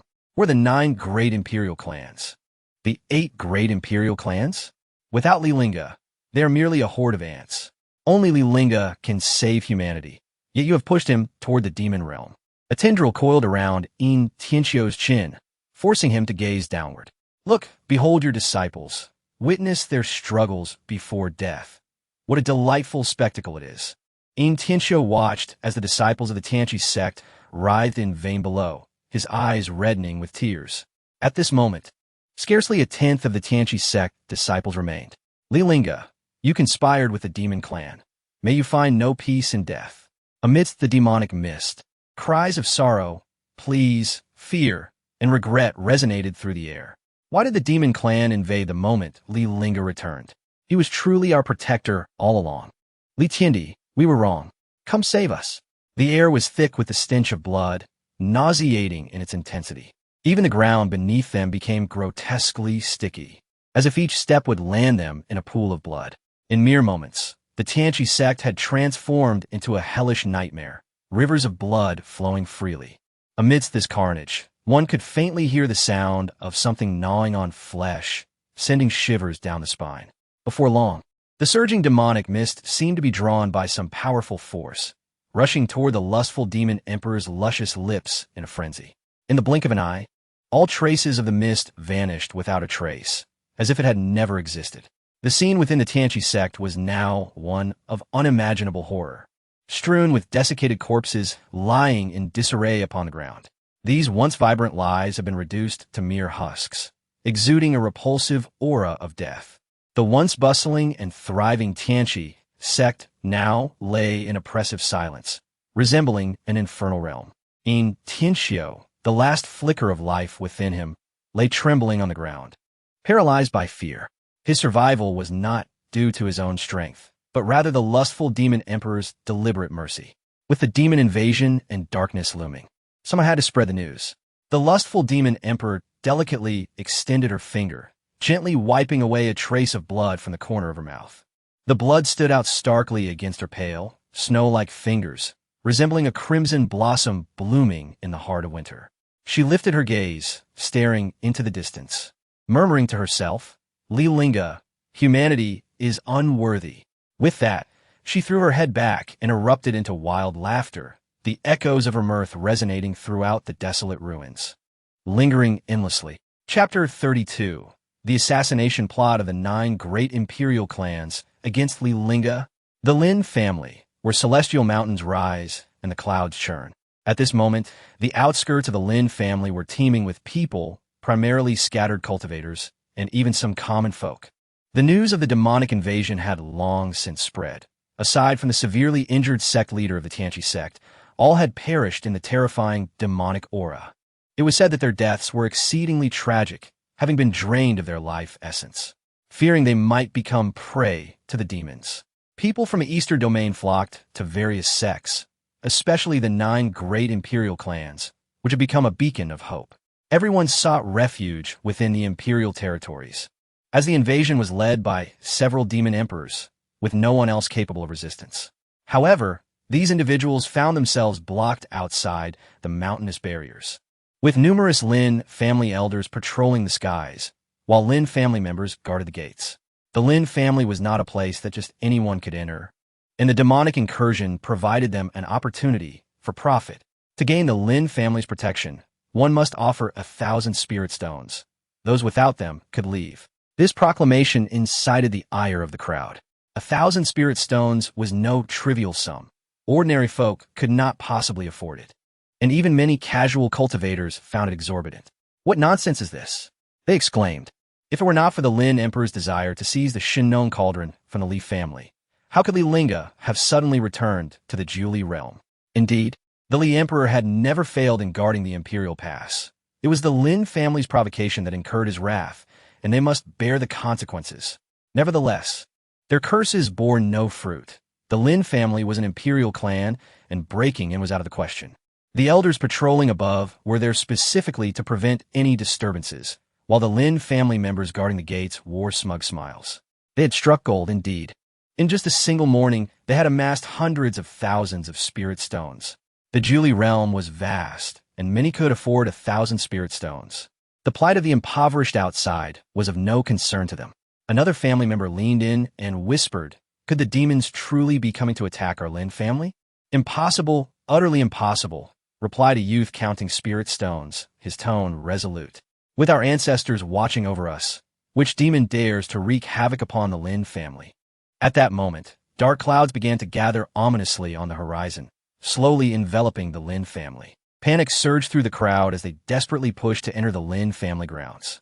Suddenly, an extraordinary event occurred.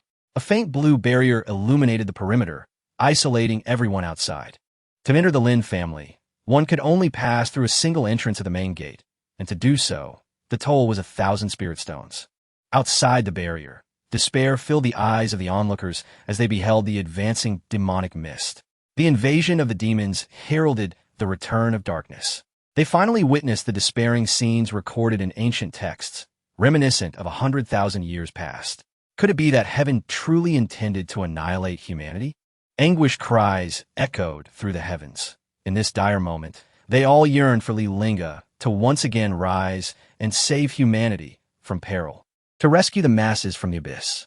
In the face of life and death, memories of Li Lingge flooded their minds. They recalled the first great emperor of humanity, who had defended against the demons and held the Imperial Pass for 100,000 years.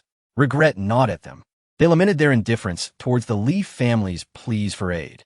Alas, their voices would never reach Li Lingge. At this moment, Li Lingge's focus lay solely on his kin. Within the Imperial Alliance's domain, the emperors of the 9 great imperial clans convened. Lin Aoyan spoke solemnly. Li Lingge has slain Lin Xian, and you can still remain calm? The figures of the Yi Emperor and the Shao Emperor soon appeared upon the thrones, their expressions devoid of alarm. Following them, several figures took their places on the thrones. The last to arrive, clad in a flowing red gown, was the Su Emperor, who immediately voiced her complaints. Those humans are impossible to drive away. It's truly infuriating. The Yi Emperor turned to her, inquiring, I hear it takes 800 spirit stones to receive protection from the Su family. How exorbitant. The Su Emperor shrugged, unfazed. That's nothing compared to the Lin family's asking price of 1,000 spirit stones. The Shao Emperor chuckled and raised a hand. I'll charge 500 a day. Ha ha ha. The others shared a knowing smile, seemingly unconcerned about the demonic invasion. In fact, the Shao Emperor mused, if I had known the demon invasion would bring such fortune, I would have welcomed them sooner. The 9 great imperial clans stood to benefit from the chaos. Therefore, they felt no urgency to confront the demons, allowing them to rampage through the Julie realm, sowing terror. The more panic ensued, the greater the riches they would reap. Once the demons retreated, the wealth of the Julie realm would be thoroughly divided among the 9 imperial clans. Noticing that the 9 had yet to grasp the gravity of the situation, Lin Aoyan cleared his throat and raised his voice. The priority now is not spirit stones. Li Lingge. The Shao Emperor waved dismissively, his expression unconcerned. Regardless, you are the same era as Li Lingge. With age, one's courage diminishes. The remaining emperors chuckled lightly, their lack of anxiety stemming from the presence of 8 other emperors in the alliance. Including Lin Aoyan, there were 9. If they all acted in unison, could they not subdue a single Li Lingge? The Su Emperor seemed to recall something. I heard the leader of the Tianqi sect mention that the demonic invasion was instigated by Li Lingge. The Yi Emperor immediately concurred. As soon as Li Lingge departed the Imperial Pass, the demons invaded the human realm. This matter cannot be unlinked from him. Their exchange sparked a bright idea in the Shao Emperor. Once we have gathered sufficient spoils, we shall accuse Li Lingge of colluding with the demons, forcing him to return to guard the Imperial Pass, or else the Li family shall be exterminated. The other emperors nodded in agreement, praising, what a splendid idea. Lin Aoyan stroked his beard, realizing that he had no other choice but to confront Li Lingge directly. Yet, a sense of unease lingered in his heart. Li Lingge had withstood the demons for 100,000 years, undoubtedly relying on some foundation. Otherwise, how could he have held them at bay for so long? In my view, the demons never intended to invade humanity. Otherwise, why send only 3 demon emperors this time? The Su Emperor chuckled softly. You don't truly believe Li Lingge could single-handedly fend off the demons, do you? This remark left Lin Aoyan momentarily speechless, uncertain how to respond. The current demonic invasion indeed seemed illogical. 100,000 years ago, the demons had rampaged unchecked, with millions of corpses littering the Julie realm and rivers of blood flowing, leading to widespread suffering. Yet, this time, it resembled a mere skirmish. The demon realm had dispatched only 3 demon emperors, and merely 7 or 8 sects had been annihilated. These 3 seemed intent only on instilling fear. Seeing his lingering concern, the Yi Emperor revealed his trump card. I happened upon a formation diagram. The celestial demon blood killing array from the demon realm. If the 9 of us join forces, we shall undoubtedly slay Li Lingge. The Su Emperor gasped in surprise. I heard that the celestial demon blood killing array requires a blood sacrifice of at least 100,000 lives to function. The Shao Emperor replied nonchalantly, but there are tens of thousands gathered outside the Lin family. Lin Aoyan's eyes flickered with cunning as he devised a complete plan in his mind. In 3 days, Li Lingge shall undoubtedly arrive at our doorstep to seek retribution regarding the dowry. At that time, we shall lay out the celestial demon blood slaughter formation, offering a blood sacrifice of 100,000 lives to eliminate Li Lingge.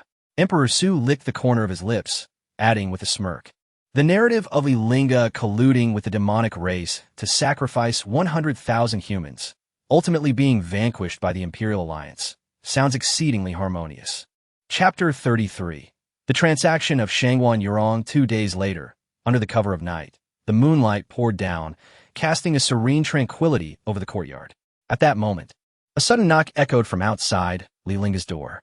Upon opening it, he was met with the sight of an ethereal woman, bathed in moonlight, resembling a celestial being.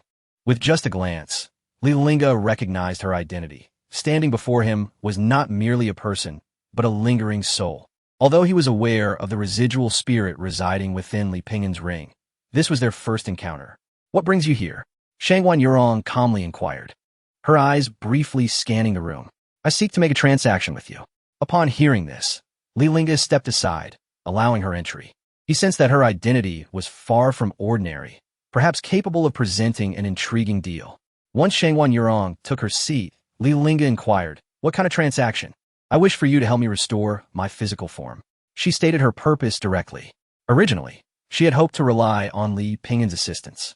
But given his current state under the pulse-sealing curse, he might never attain the Emperor realm, thus unable to aid her.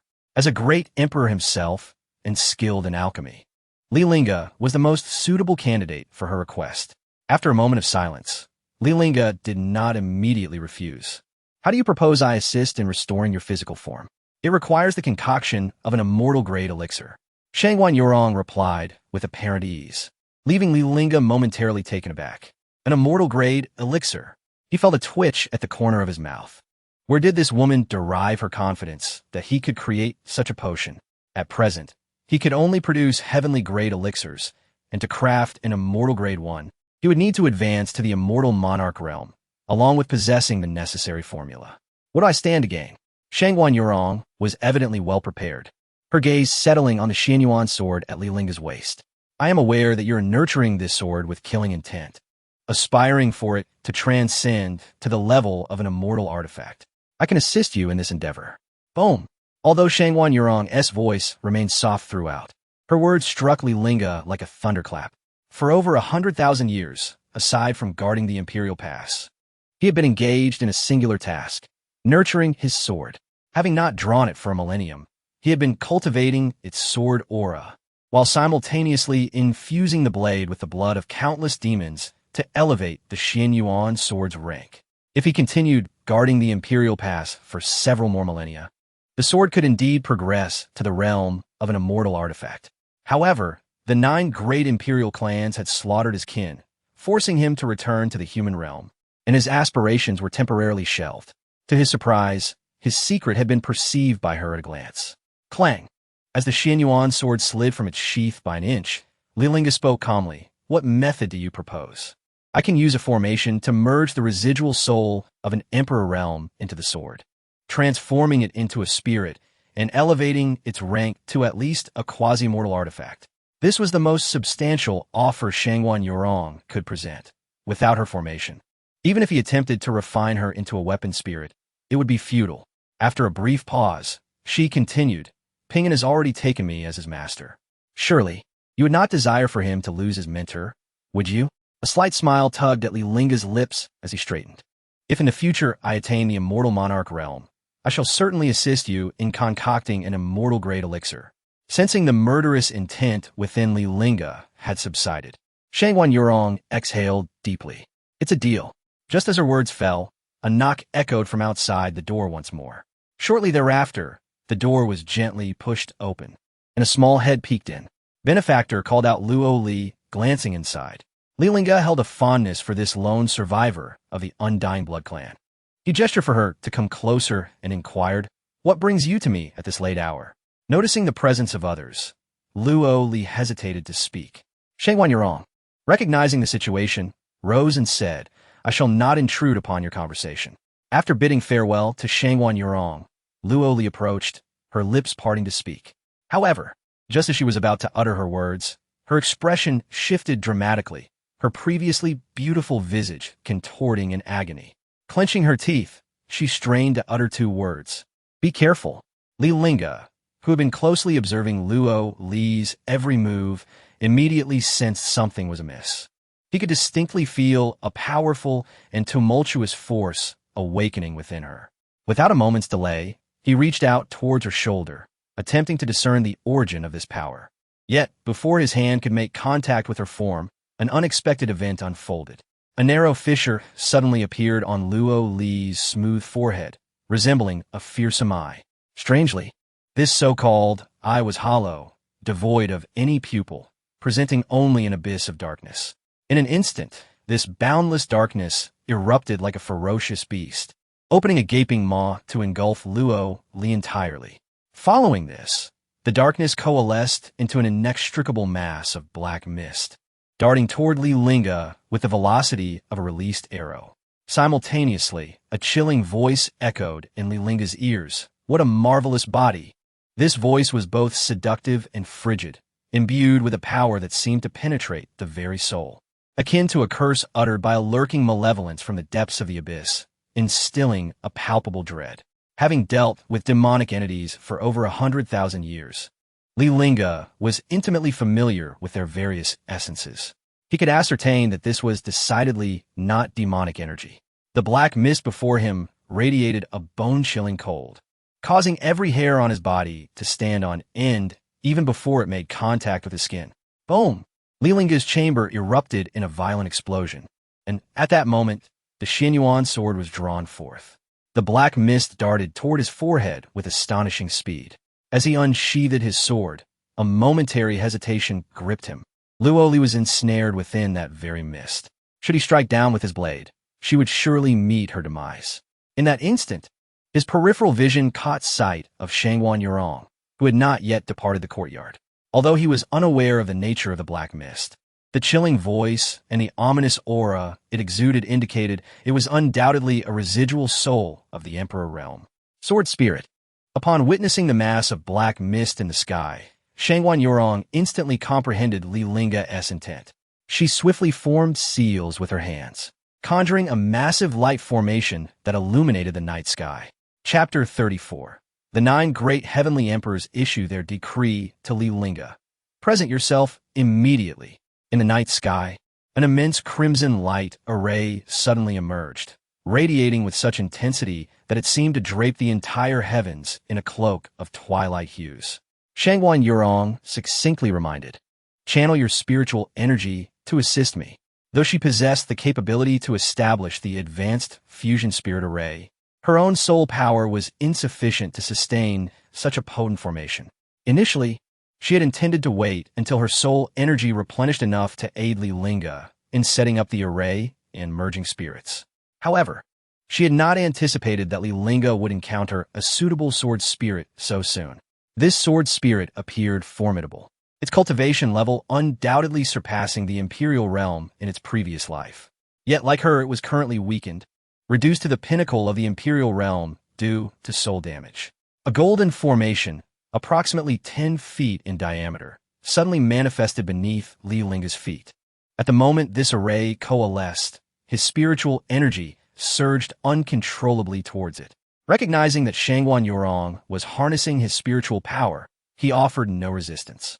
From the black mist coalesced a breathtakingly serene visage, its gaze cold and disdainful, as if regarding all present as mere stray dogs. "Do not resist. It is your honor that I have chosen your body." At that moment, Li Lingge realized that within Luo Li resided a remnant soul, a pseudo-immortal's essence. It appeared that this entity sought to possess his body, for the undying blood clan was constrained by the heavenly laws, rendering them unsuitable candidates for possession. Upon their initial encounter, Luo Li must have subdued this remnant soul. Otherwise, it would have attacked him outright rather than waiting until now. As Li Lingge contended with Luo Li, he simultaneously guarded against the possibility of being usurped. Who exactly are you? With the enhancement of Imperial-level spiritual energy, the fusion spirit array glowed brilliantly. Shangguan Yurong's eyes narrowed as she intently declared, "Sword." Upon hearing this, Li Lingge swiftly appeared at the center of the array, plunging the Xianyuan sword directly into the fusion spirit array. Instantly, the previously motionless formation was infused with boundless vitality, commencing a frenzied rotation. Simultaneously, a brilliant cascade of colors descended from the heavens like a comet, striking the center of the array and forming its core. In that moment, an astonishing sight unfolded. The area enveloped by the array expanded at a visible pace, igniting a blazing, luminous fire. Boom! The shockwave erupted, scattering outward, rousing everyone within the Li residence from their slumber. The fusion spirit array. Luo Li clearly recognized the formation, and an uneasy premonition blossomed within her. She ceased her struggle with Li Lingge and swiftly retreated. However, it was too late for her to escape. As the array's rotation accelerated, a crimson chain shot forth from a core like lightning. This chain moved with such swiftness that there was no time to react. In the blink of an eye, it had traveled 1,000 miles. Like a spiritual serpent, it coiled tightly around Lolly's waist, followed swiftly by her limbs. Soon, the scarlet chain firmly bound her in midair. Upon closer inspection, it was revealed to be the exceedingly rare turtle shell bind. Buzz! The chain suddenly exerted force, pulling Lolly back with a fierce tug. Her pupils contracted as she was helplessly drawn back to the Li residence, crashing violently into the light array. The impact was so immense that even the black mist surrounding her quaked violently. Simultaneously, Lolly's body pierced through the light array, plummeting downward. Li Lingge extended his hand, gently lowering Lolly to the ground. Within the chains, only a swirling mass of black mist remained, obscuring her features, though frantic curses could be heard. Cursed! Release this queen, you ignorant fool! As the chains tightened further, the final words of defiance echoed from the black mist. This king shall never be a slave. Yet the chains swiftly retracted into the Xianyuan sword, whereupon a crimson inscription began to emerge along its blade. In an instant, the sword's energy surged exponentially. Li Lingge felt the power of the Xianyuan sword multiply, transcending that of an imperial artifact. Simultaneously, a unique connection formed between him and the sword. The previously silenced voice resonated once more in his mind. Release me, you insignificant insect. Do you dare to dream of making me a sword spirit? As Li Lingge's consciousness melded with the Xianyuan sword, he finally beheld the true form of the black mist. In that fleeting moment, a pair of flawlessly exquisite jade-like feet entered his view. Surely, if these feet were to tread upon sauerkraut, it would fly off the shelves. His gaze involuntarily traveled upward, first encountering two long, slender legs resembling snowy lotus roots. Continuing his ascent, he beheld a vibrant red palace gown that bloomed like a resplendent flower, enveloping the woman's curvaceous form. Swaying and trembling, as if the very heavens were stirred, she captivated the heart and soul. Alas, she possessed a mouth. What did you say? In the next instant, the Xianyuan sword trembled violently as the remnant soul clearly sought to escape its confines. Witnessing the remnant soul being absorbed into the Xianyuan sword, Shangwan Yurong exhaled a sigh of relief. Should this sword drink blood once more, it could transcend into a celestial artifact. She raised her hand, pointing at the inscription on the sword's blade, continuing, Next, you need only inscribe this inscription with your spiritual energy, and she shall become your sword spirit entirely. It seemed she deliberately raised her voice to ensure the remnant soul could hear her. A sword spirit inscribed with this mark will be unable to defy orders.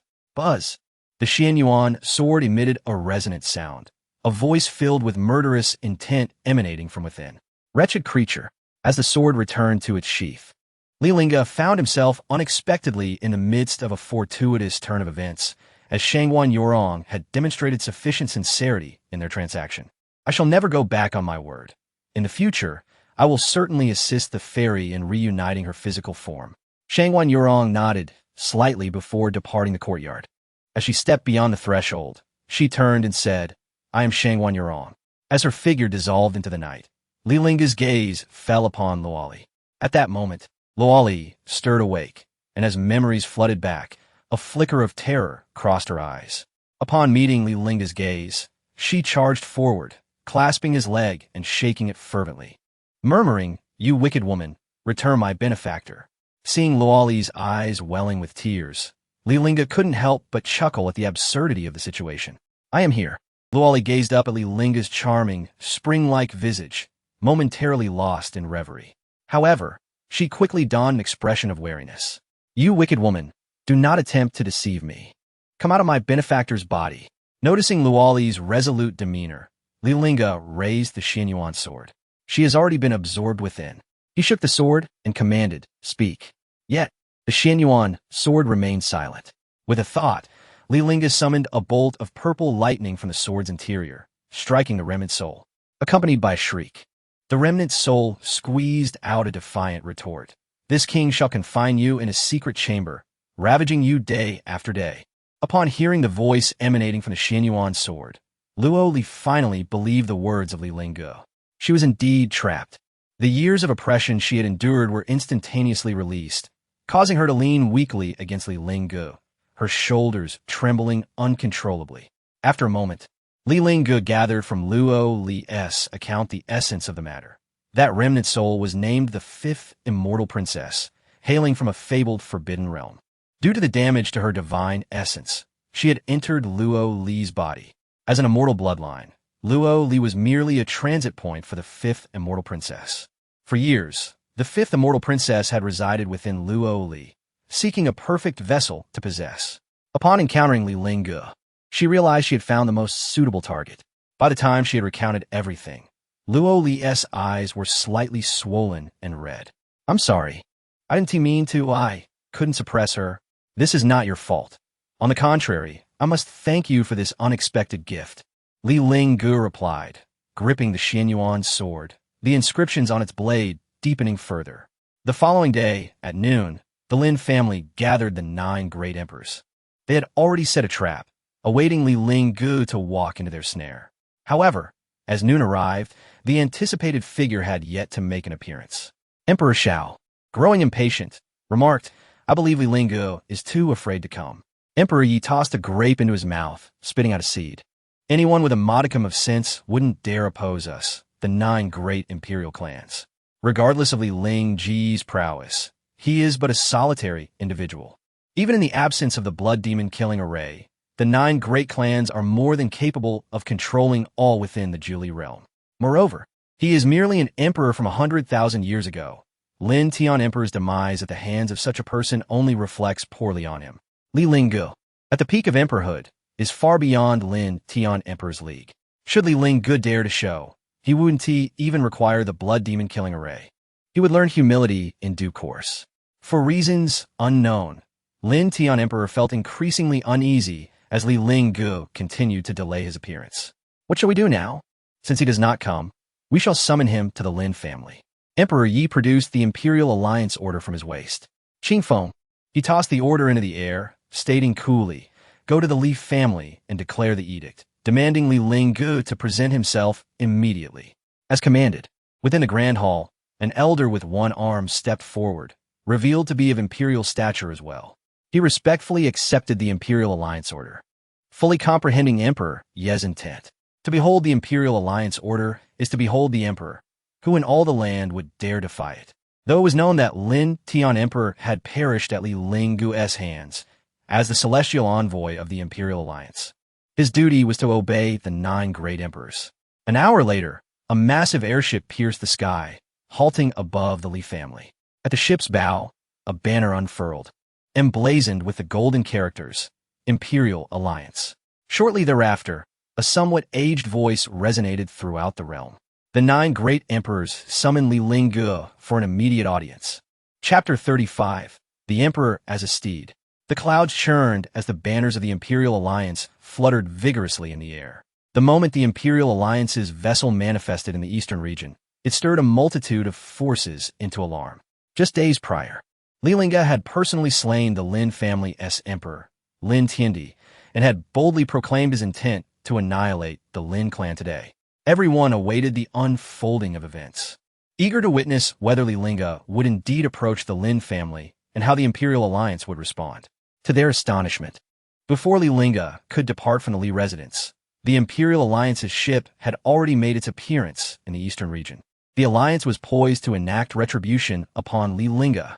The arrival of the celestial envoy signified the will of the Imperial Alliance.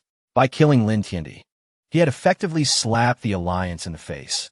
How could they possibly let this affront go unpunished? Though Li Lingge was formidable, the 9 great families still possessed over a dozen emperors. One man's strength could hardly contend against a multitude. Today was destined to alter the power dynamics of the eastern region and even the entire Zhuli realm. Hence, powerful figures from various factions took to the skies, following the vessel with bated breath, eager to discern the day's outcome. As the ship approached the Li residence, their suspicions solidified. The 3 great demon emperors lingered amidst the crowd, faint smiles gracing their lips. The 9 great imperial clans were about to take action. They had orchestrated schemes and incited panic. If they remained idle now, it would be utterly hopeless. I am now curious to know how Li Lingge, who once relied on a century-old sword to dismantle our heavenly demon blood slaughter formation, intends to breach it this time. The desired demon emperor licked his lips, excitement dancing in his eyes. Should he fail to break the formation, death would be his only fate. The colossal vessel cleaved through the white clouds, creating rippling waves in the sky. At its prow lay a command token, the Imperial Alliance's insignia. As the gazes of the onlookers fell upon the token, a collective shock coursed through them. That was the Imperial Alliance's insignia. It emitted an oppressive aura that demanded reverence, instilling fear in all who beheld it. Uncertain of which emperor's insignia it was, they pondered whether the alliance sought to recruit or to exact vengeance. Most likely the latter, for how could the 9 great imperial clans bow to a single individual like Li Lingge? As the crowd trailed behind the ship, they speculated on the alliance's intentions. Finally, as the ship hovered above the Li residence, the cold wind emperor's voice rang out. The 9 great emperors summon Li Lingge. He is to appear forthwith. The disdainful tone of the command made it abundantly clear to the crowd the alliance's stance. This time, the Li family was truly doomed. What a first great emperor! Had he not been so ostentatious, perhaps he could have joined the alliance, and the 9 great emperors might have respected him as a senior. Indeed, having lived for 100 millennia, he remained impulsive, ultimately sealing his own fate. Though the crowd had already anticipated the Li family's demise, they observed from a distance. Last time, when they encircled the Li residence, they witnessed death and did nothing, nearly falling victim to Li Lingge's wrath themselves. Although they had only met him once, they had gleaned enough to understand his temperament. It was entirely possible that another celestial battle would ensue, and who would dare to provoke misfortune at this juncture? At the Li estate, before the ship even arrived, the family sensed the immense imperial might sweeping toward them. The arrival was ominous. The Grand Elder rose, peering into the distance. Could it be the Lin family's ancestor? In the next moment, a flash of golden light crossed his vision, compelling him to shut his eyes. The Imperial Alliance's insignia was not to be gazed upon directly. It is not the Lin family. It is the Imperial Alliance's insignia. Upon hearing this, the members of the Li family were taken aback. Li Chonlu's gaze sharpened, and he spoke solemnly. The Lin family has bullied us for lacking an emperor. Now that our ancestor has returned, what does the alliance intend to do? That is the celestial envoy, the cold wind emperor. Li Pingyan interjected, Father, we must summon the ancestor at once. At this, Li Chonlu nodded affirmatively. Indeed, we must summon the ancestor swiftly. Though the cold wind emperor's power may not rival that of the 9 great emperors, he represented the Imperial Alliance. The presence of a celestial envoy holding the insignia indicated that matters would not conclude peacefully. With the ancestor in residence, the Li family would not fear confrontation with any of the 9 great imperial clans. However, if they united, he harbored doubts about whether the ancestor could withstand them. Despite the ancestor having nurtured a sword for 100 millennia, slaying celestial beings and severely wounding the 9 great demon emperors, he understood well that such power was not achieved overnight. If they were to face the 9 great emperors united, would the ancestor be able to endure?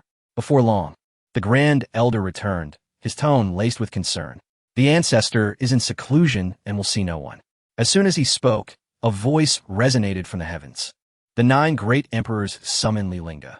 He is to appear forthwith. Upon hearing this proclamation, the crowd was filled with righteous indignation. While they had anticipated the Imperial Alliance demanding an explanation for Lin Tiandi's death, they had not expected such arrogance.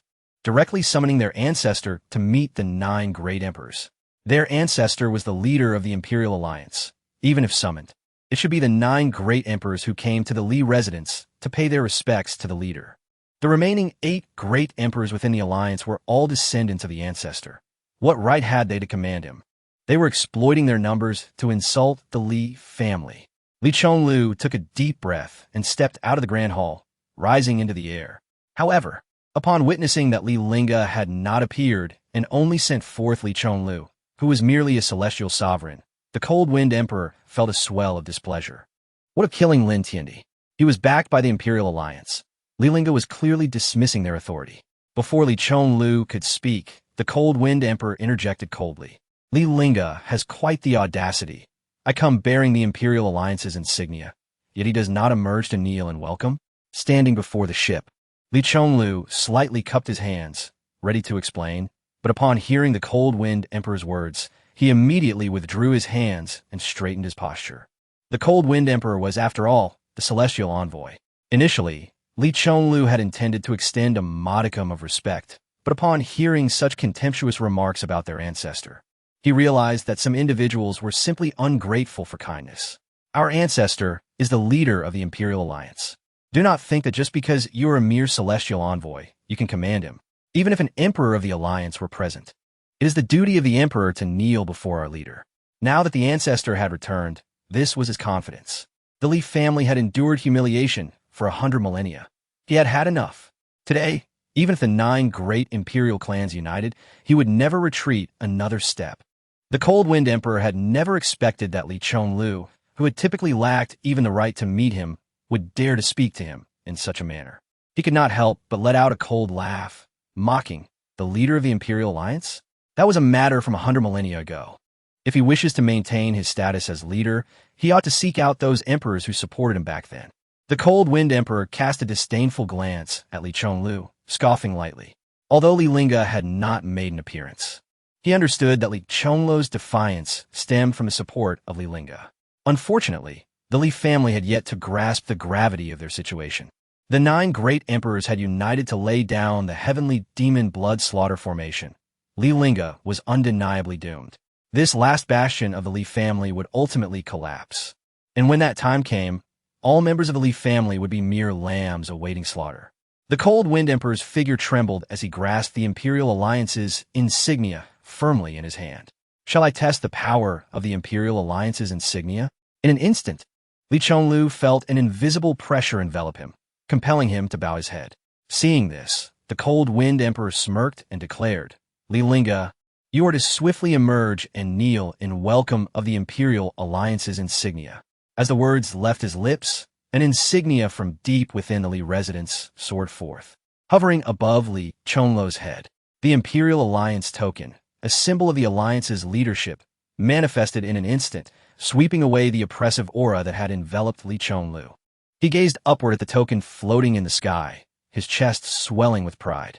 The return of the Ancestor meant he would no longer need to bow to any outsider. I of the Li family possessed the token of the leader. In that fleeting moment, an astonishing transformation rippled through the heavens and the earth. The onlookers were taken aback, their eyes drawn to the once serene blue sky, now marred by the sudden appearance of 10 towering figures, each a formidable manifestation. The foremost figure commanded particular attention. Clad in a flowing white robe with a stern countenance, his icy gaze surveyed the crowd below, as if regarding them as insignificant insects. The remaining 9 figures, though equally impressive, did not emanate the unparalleled terror of a sovereign of the imperial realm. Yet their mere presence exuded such a formidable aura that it instilled fear, making it impossible for anyone to meet their gaze. Among these figures, one familiar silhouette stood out, Lin Lingge. Though the manifestation appeared youthful, he recognized the figure immediately. There was no mistaking it. At this moment, the Emperor of the Clear Winds grasped the significance of the 10 figures. They were the ancestors of the 9 great families from the formation of the Imperial Alliance, alongside its leader, Li Lingge. Is this the token of the leader? As the onlookers discerned the identities of the 10 manifestations, they collectively gasped in awe. Look, what is that? Li Lingge had just returned to the 9 Li realm, and the crowd instantly recognized his manifestation. After 100,000 years, his appearance had changed not a whit. The foremost figure was the ancestor of the Li family, Li Lingge. Next, all eyes turned to the middle-aged man on the far left among the manifestations. It was none other than the ancestor of the Lin family, Lin Lingge. Despite the manifestation showcasing Lin Lingge in his middle age, he was easily recognizable. With the identities of these 2 figures unveiled, the identities of the remaining 8 became self-evident. They were the members of the original Imperial Alliance, the 9 imperial clans, and the Li family. At that time, there had been no 9 great clans, only the Li family as the imperial clan. How terrifying the Li family was 100,000 years ago. In the sky, The gazes of the 10 manifestations simultaneously fell upon the Emperor of the Clear Winds. Suddenly, he felt an invisible force descending from the heavens, relentlessly washing over him. Veins bulged on his forehead as he struggled to maintain his composure, but under the immense pressure, his back bowed and his knees buckled. Thud! Before the crowd. The Emperor of the Clear Winds knelt before them. In the next instant, Li Lingge appeared before him, raising his foot to press upon the Emperor's head. Seizing the Imperial Alliance token from Yi Tiandi. The token twisted and deformed in his grasp, eventually morphing into a golden liquid that fell from the sky. Insects dare to possess the Imperial Alliance token? As the crowd watched Li Lingge press down on the Emperor of the Clear Winds. The latter attempted to rise by slapping his hands against the air. However, all was in vain. It felt as if his head were nailed to the ground, rendering him utterly immobile. I am a celestial envoy. Do you dare to insult me? Li Lingge's expression remained indifferent as he replied. Celestial envoy. Appointed by heaven to hunt.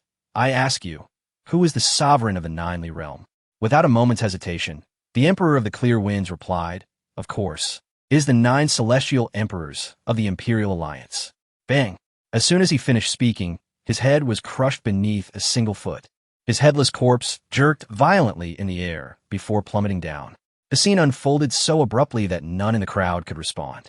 Even the deceased Emperor of the Clear Winds could scarcely believe that Li Lingge had executed him for a mere disagreement. Witnessing this spectacle, the 3 demon emperors felt a chill run down their spines. They had orchestrated numerous schemes behind Li Lingge's back, and should he discover their machinations, they feared they might meet the same fate as the Emperor of the Clear Winds. The desired demon emperor touched his neck, his voice trembling. We should return swiftly.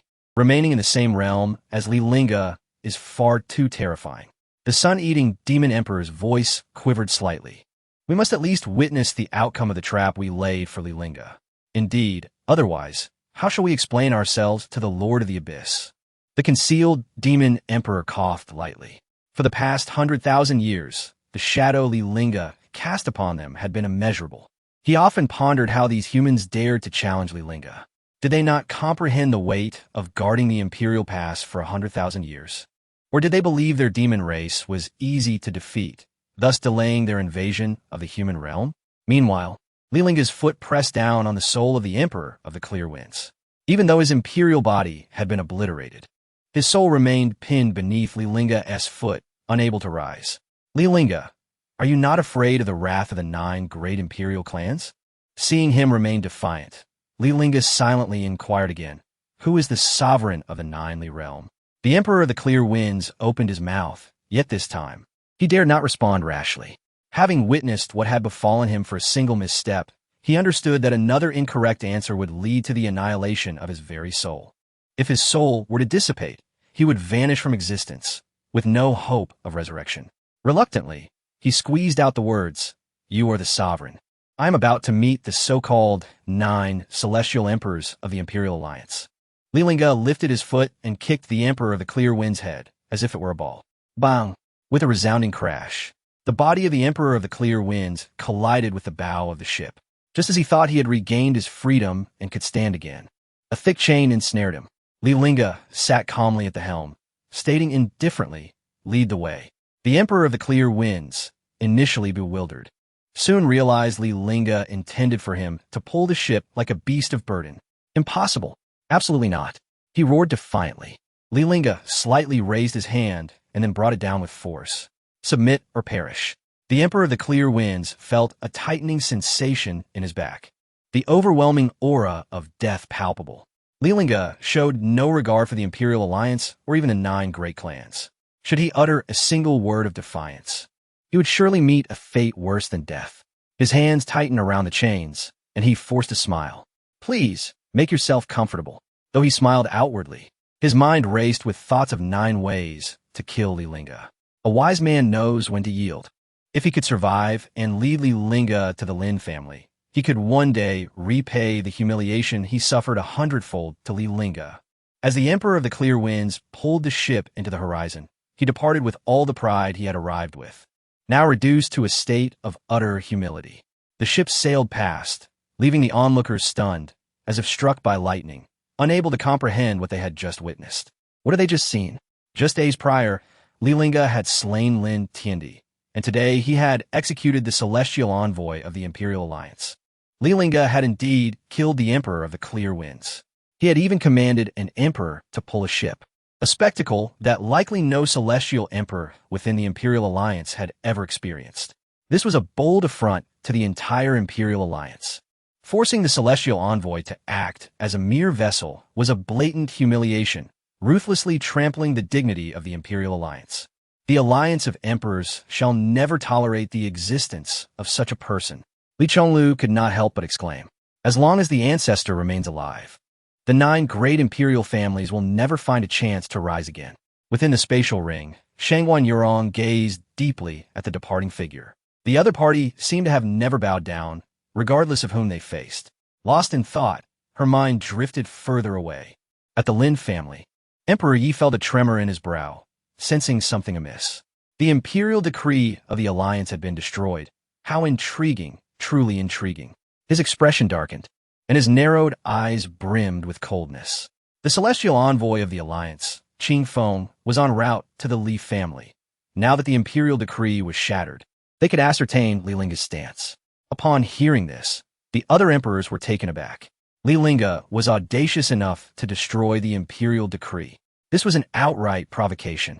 Did he truly believe himself to be the master of the alliance from 100 millennia ago? Times had changed. If another emperor could act so brazenly, would he not soon ride upon our necks? At this moment, the 9 of them exchanged glances, silently condemning Li Lingge to death. They understood all too well that should the Li family dominate, the balance maintained in the Julie realm for 10 millennia would be shattered. The once exalted status of the 9 great imperial families would be profoundly impacted. A protruding nail must be hammered down. The crowd surrounding the Lin family soon noticed the colossal flying vessel in the sky, witnessing an unforgettable scene. The celestial envoy of the alliance, Emperor Qing Feng, was being dragged along like livestock. Perhaps feeling his pace was too slow, the figure seated at the front wielded a whip, occasionally striking Qing Feng's back. Who could this person be to make an emperor their steed? No, it seemed that Emperor Qing Feng was reduced to a mere remnant of his former self. Who had the audacity to slay him? The flying vessel swiftly hovered above the Lin family, and amidst the crowd's murmurs, Emperor Qing Feng wished he could find a crack in the ground to hide. After all, he was the celestial envoy of the alliance. Wherever he went, he was met with deference, and never had he experienced such humiliation. Now, Li Lingge had stripped him of his dignity before all, and he was destined to become a laughingstock in the Julie realm. With a cold snort, Emperor Qing Feng thought to himself, Li Lingge, enjoy your arrogance while it lasts. Your moment of lamentation will soon arrive. The 9 emperors had already laid a trap around the Lin family, waiting for Li Lingge to walk right into it. He must ensure that the thief Li pays the price and witnesses the annihilation of the Li family. Lin Outyan, come forth. Li Lingge's voice silenced the heavens, and an eerie stillness enveloped the surroundings, broken only by the sound of breathing. A stone stirred 1,000 waves. Hundreds of thousands of people exchanged glances, each gripped by the overwhelming murderous intent. The cultivators were astounded. Upon seeing Li Lingge, the Lin family members were filled with rage. Not only had Li Lingge slain their patriarch, but he also demanded the Lin family's ancestor to come forth. How audacious! As soon as his words fell, with just a glance, a Lin family elder's body exploded in public, meeting a tragic end. Li Lingge regarded the Lin family members with the same disdain one would have for ants. I have been arrogant for 10,000 years. What is one more instance? At that moment, a voice, ancient and frigid, resonated from the Lin family. Lin Outyan appeared in the sky, though his words were laced with murderous intent. Although he did not wish to engage in conflict with Li Lingge, the other party had already intruded, leaving him with no retreat. Moreover, they were fully prepared. Li Lingge's demise was certain. Before Li Lingge could speak, Emperor Lin directly accused him.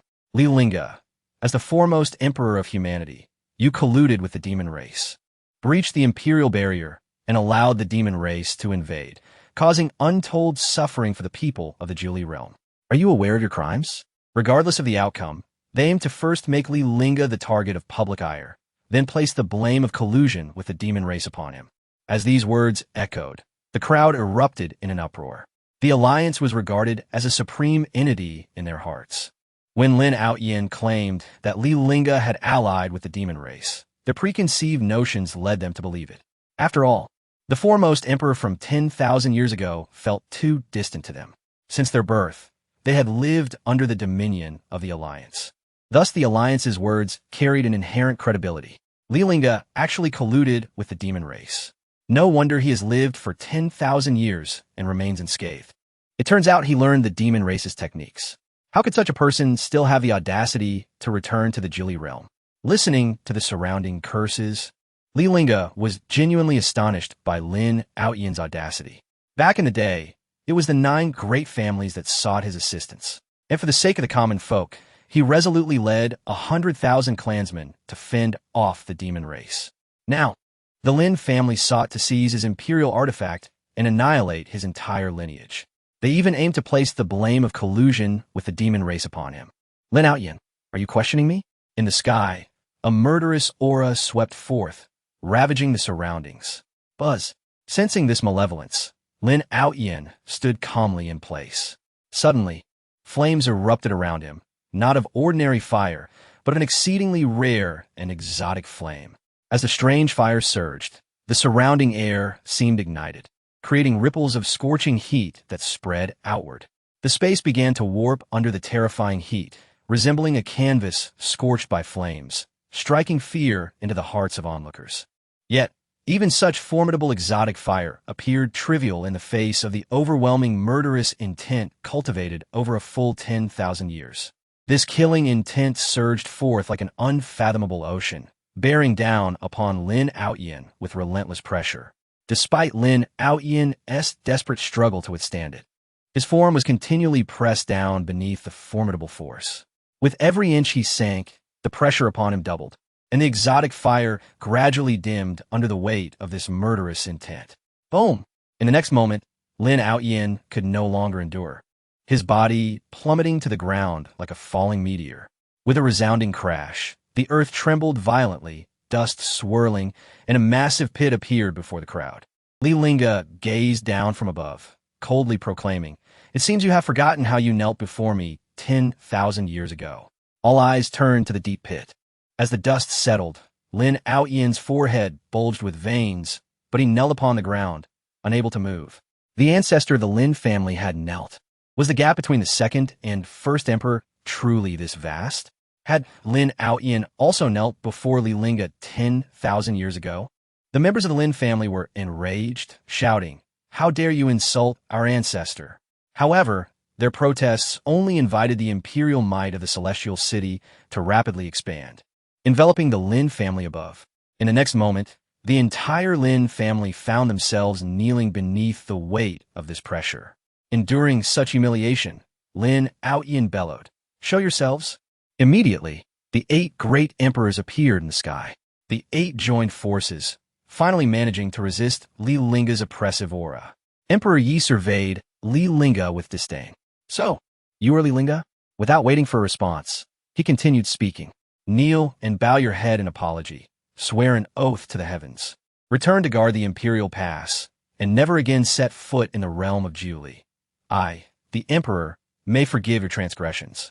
Meanwhile, Li Lingge scrutinized the 8 unfamiliar figures before him. Although he did not recognize these 8 individuals, he was well acquainted with their ancestor. Do mere ants deserve such reverence from me? The spiritual power within Li Lingge surged into the Imperial Alliance's command token, and a colossal light screen materialized in the sky. Within the screen appeared the scene. The heads of the 9 great families gathered in the Li family's reception hall, and at that time, Lin Outyin appeared significantly younger than he is now. Suddenly, Lin Outyin knelt down with a thud, solemnly declaring, "The demon clan invades. Darkness approaches. Please protect our human race." Alliance leader. The other 8 followed suit, kneeling in unison. "Please protect our human race." Li Lingge rose and spoke solemnly. "Elders above the celestial master realm of the clan, accompany me beyond the boundary, to defend our people to the death." Upon hearing this, Lin Outyin immediately raised his hand to swear. "The Li family shall fight for the human race. I, Lin Outyin, vow that for generations, we will protect the Li clan for 1,000,000 years. I, Yi Yu, Vow that for generations, we will protect the Li clan for 1,000,000 years. I shall Moling vow.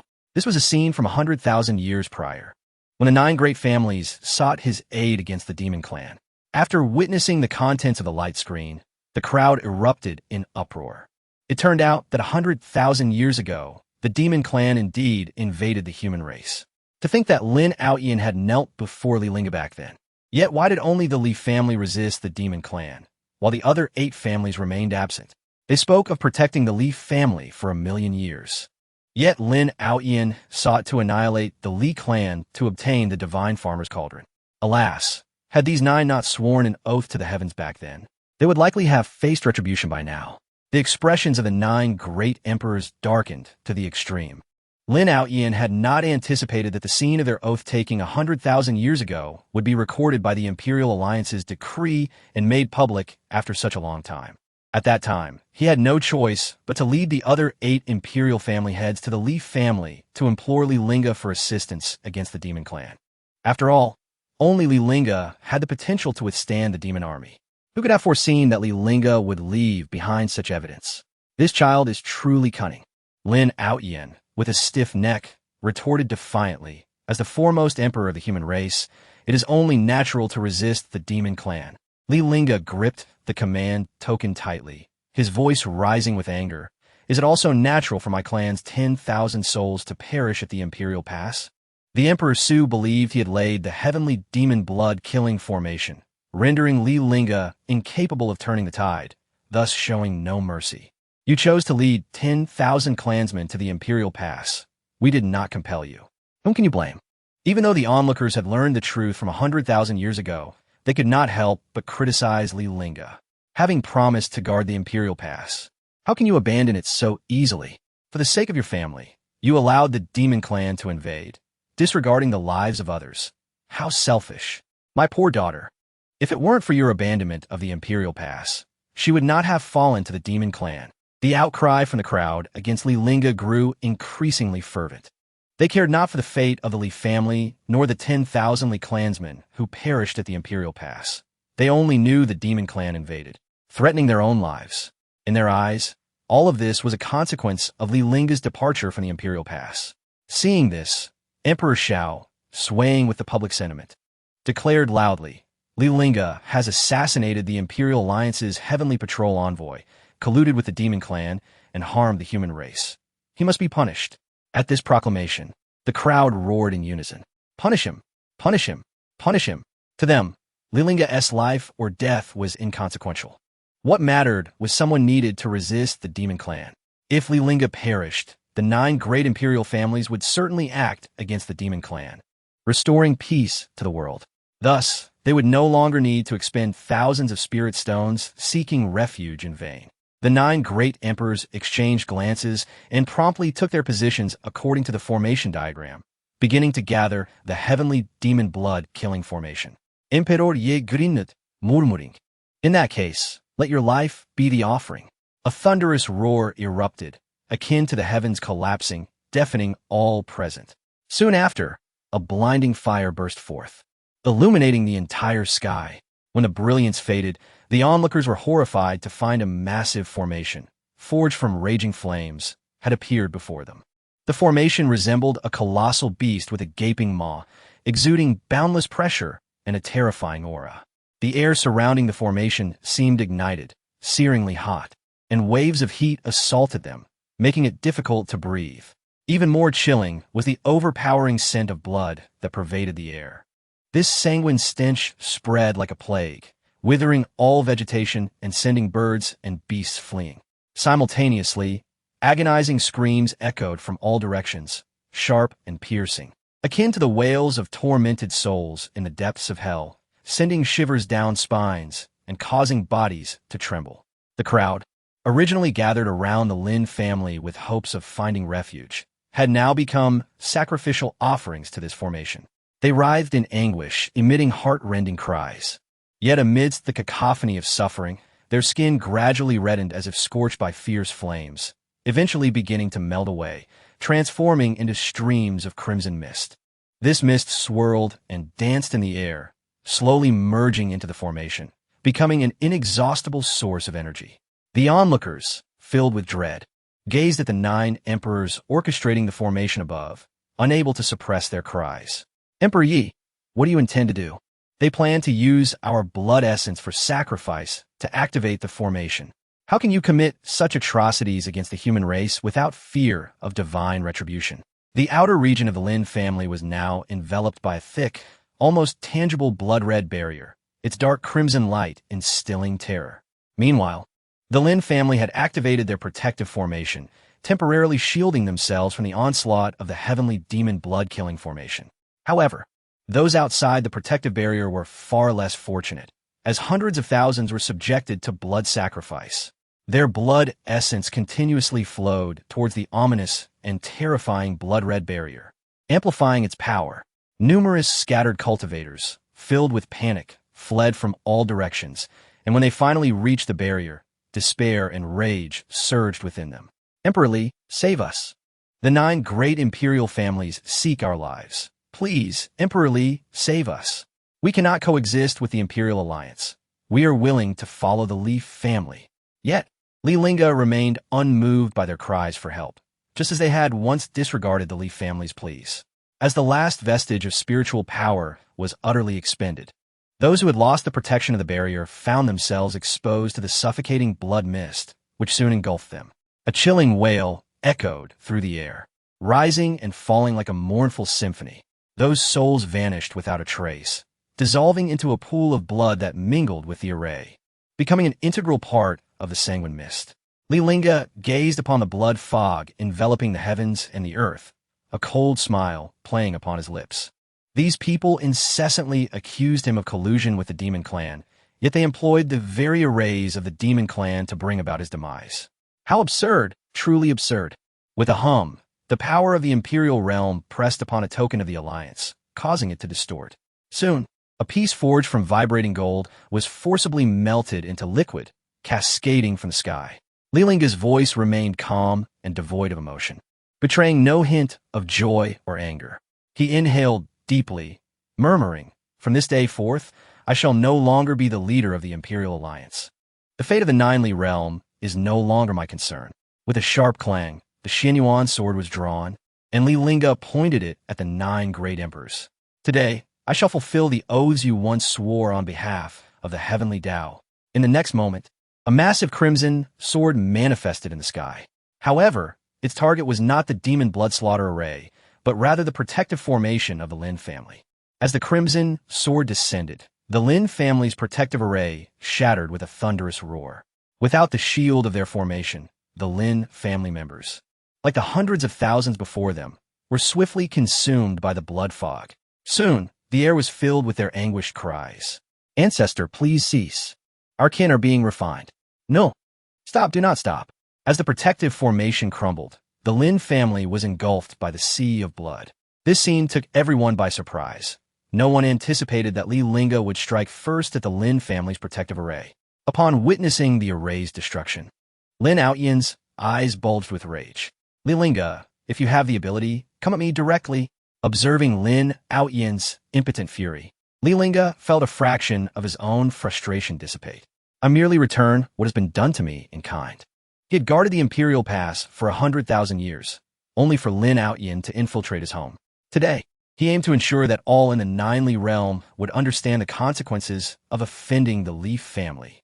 Lin Outyen was acutely aware that if the demon bloodslaughter array continued to operate, his kin would inevitably be blood sacrificed. With the protective array shattered, his only course of action to safeguard his family was to halt the array's operation. "Stop! My kin are also being sacrificed." Yet just as he sought to withdraw, he realized that the other 8 had no intention of stopping. "What are you doing? Do you wish to annihilate my Lin family?"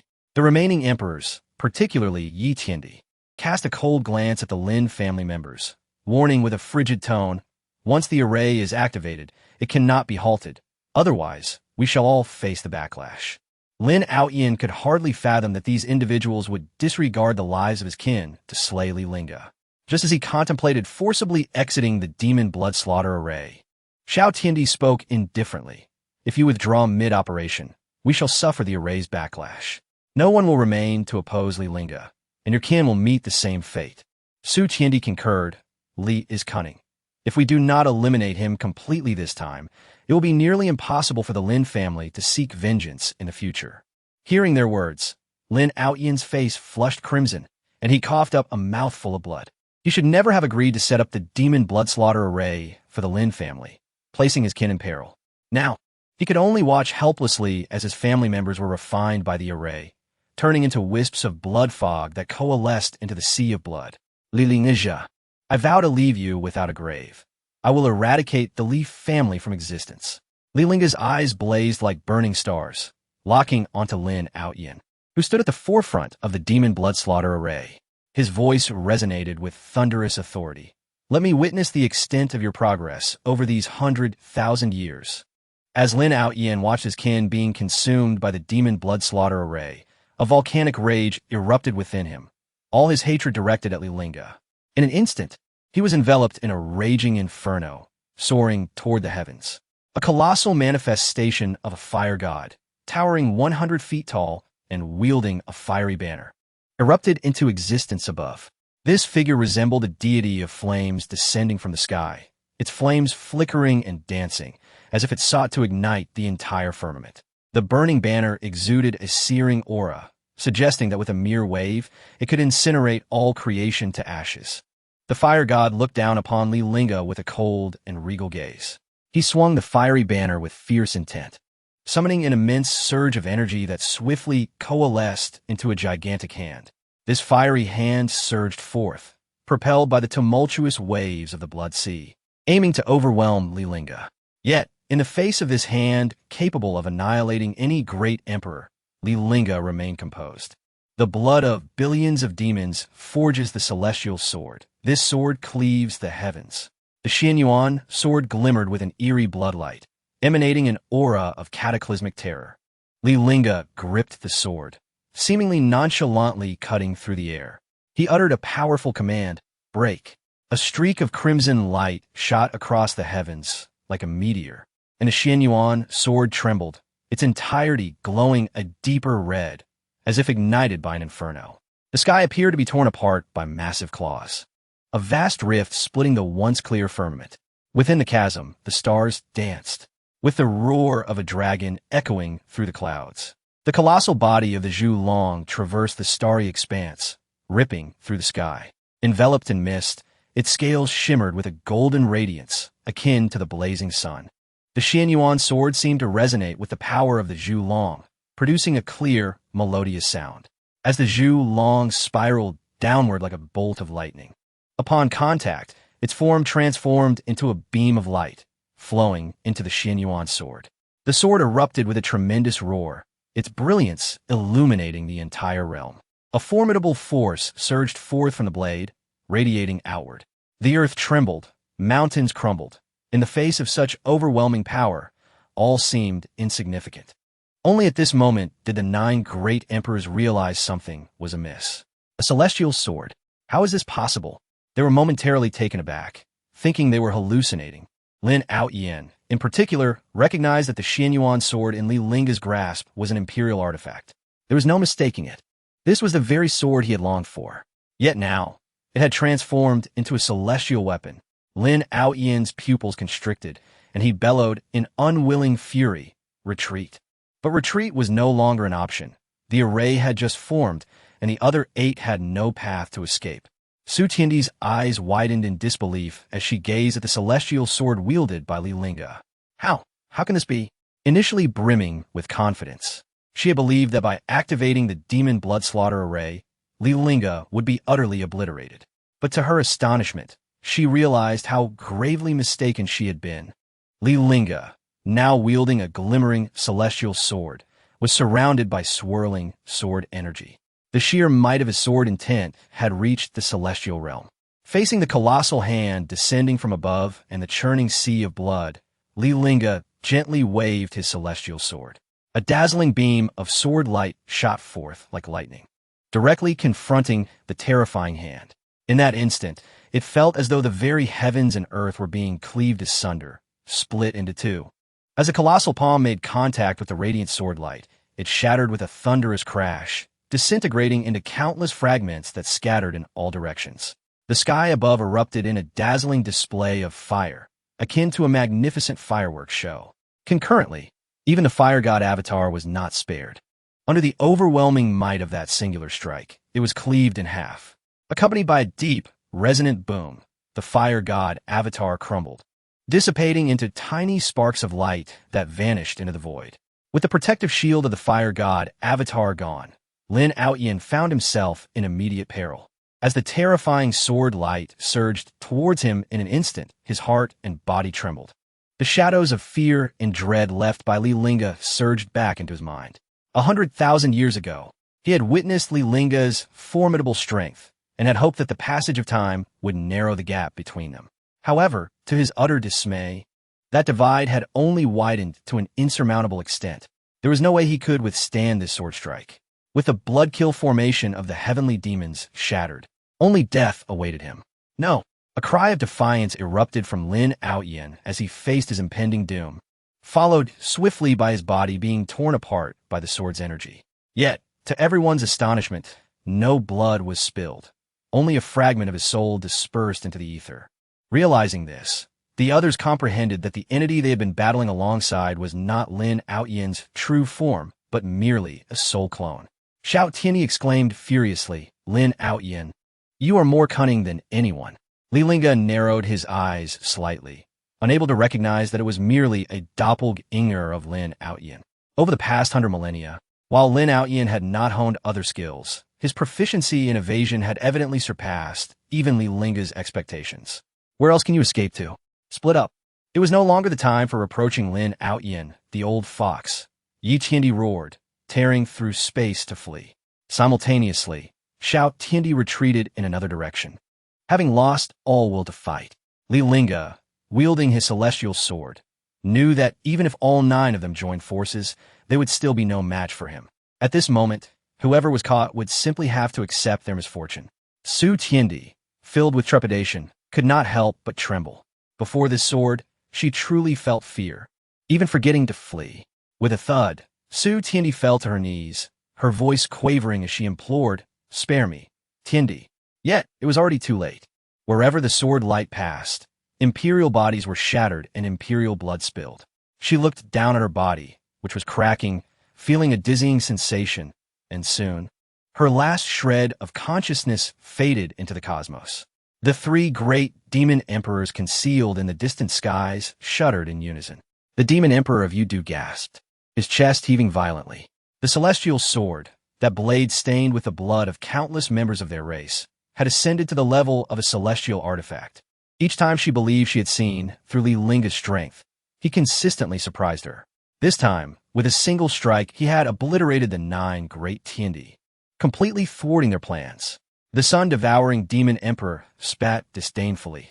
The 9 Tiandi are truly useless, given them the blood-kill formation of the heavenly demons. They couldn't withstand even a single blow. Beneath the demon emperor's tone lay a hint of exhilaration. Li Lingge had completely turned against humanity. Their kin could now breach the Imperial gates. Their objective had been to investigate Li Lingge's departure from the Imperial gates, and now the situation had become clear. With 1,000,000 demon warriors breaking through, humanity would be utterly reduced to their prey.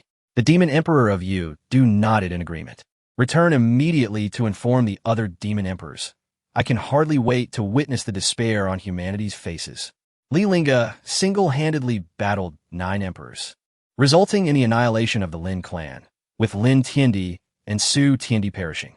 The news swiftly spread throughout the Eastern Domain and even the entire Jiuli realm.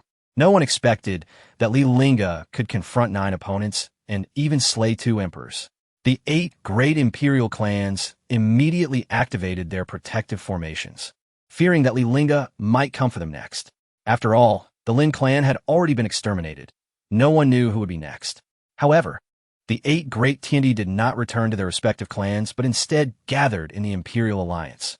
In the Grand Hall of the Imperial Alliance, a somewhat aged figure stood within. Overwhelmed by extreme anger, Lin Outyin trembled uncontrollably. Ever since he learned of Li Lingge's return to the Jiuli realm, he had not left this place. He understood the terror of Li Lingge well. So even with the combined might of the 9 great Tiandi forming the blood-kill formation of the heavenly demons, he remained uneasy. Hence, he had left behind a soul clone to guard his family. That clone, cultivated over 100,000 years, had reached an almost indistinguishable level of realism. Yet he never anticipated that this madman, Li Lingge, would annihilate his entire clan. Li Lingge, this enmity cannot be tolerated. I will make you feel the agony of losing all your kin. His eyes widened with rage, bloodshot and trembling as he raised an arm. A drop of imperial blood slowly oozing from his fingertip. As this drop of imperial blood emerged, an air of mysterious and formidable power enveloped the entire hall. Lin Lingge suppressed his grief and fury, focusing his energy to inscribe an ancient summoning formation upon the hall's floor with his blood. Striking crimson runes slithered like serpents across the hall, weaving together and rapidly coalescing. When the last rune merged into the formation, a blinding radiance shot upward from its center. Amidst this dazzling light, a majestic and imposing figure gradually became discernible to the naked eye. Clad in a 7-star robe, he emanated a heart-stopping aura. A faint golden halo surrounded him, like a deity descending from the heavens, commanding the very essence of life and death. Even Lin Lingge, a great emperor, could not help but feel a sense of reverence in his presence, instinctively kneeling and bowing in respect. "Greetings, immortal Lord Minglu." Lin Lingge's voice trembled slightly, yet his respect remained unwavering. Immortal Lord Minglu glanced down, observing the prostrate Lin Lingge with an expression as cold as ice. With a gentle wave of his hand, he inquired blandly, "What is the reason for summoning me at this time?"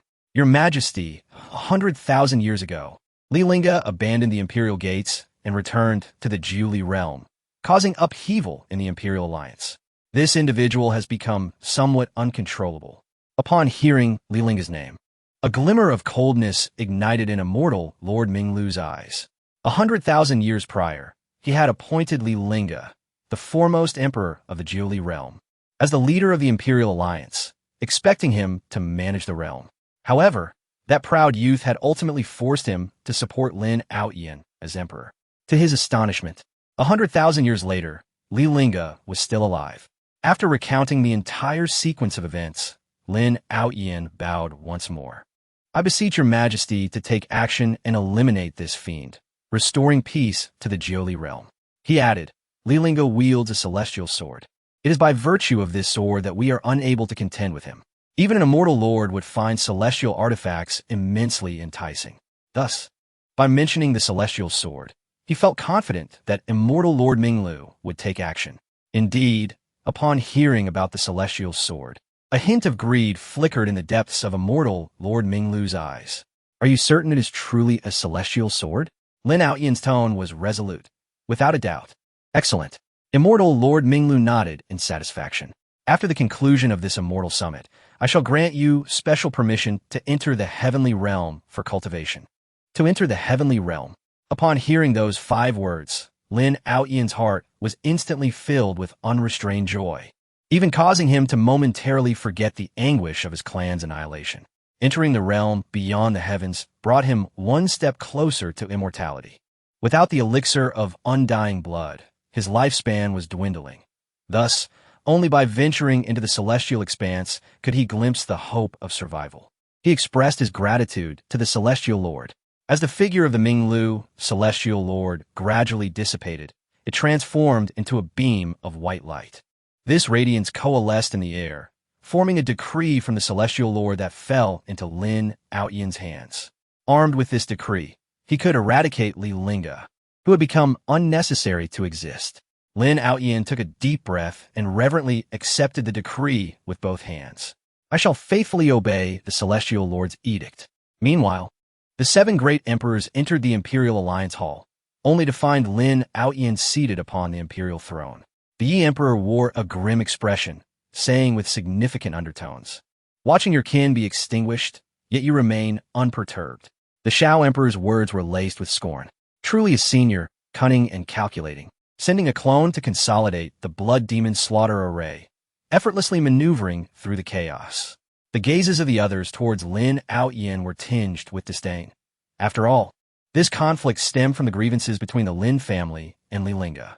It was the Lin family that sought to obliterate the Li family and seize the divine farmer's cauldron, not them.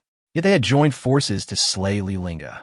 While Lin Outyin, the primary party, had not lifted a finger.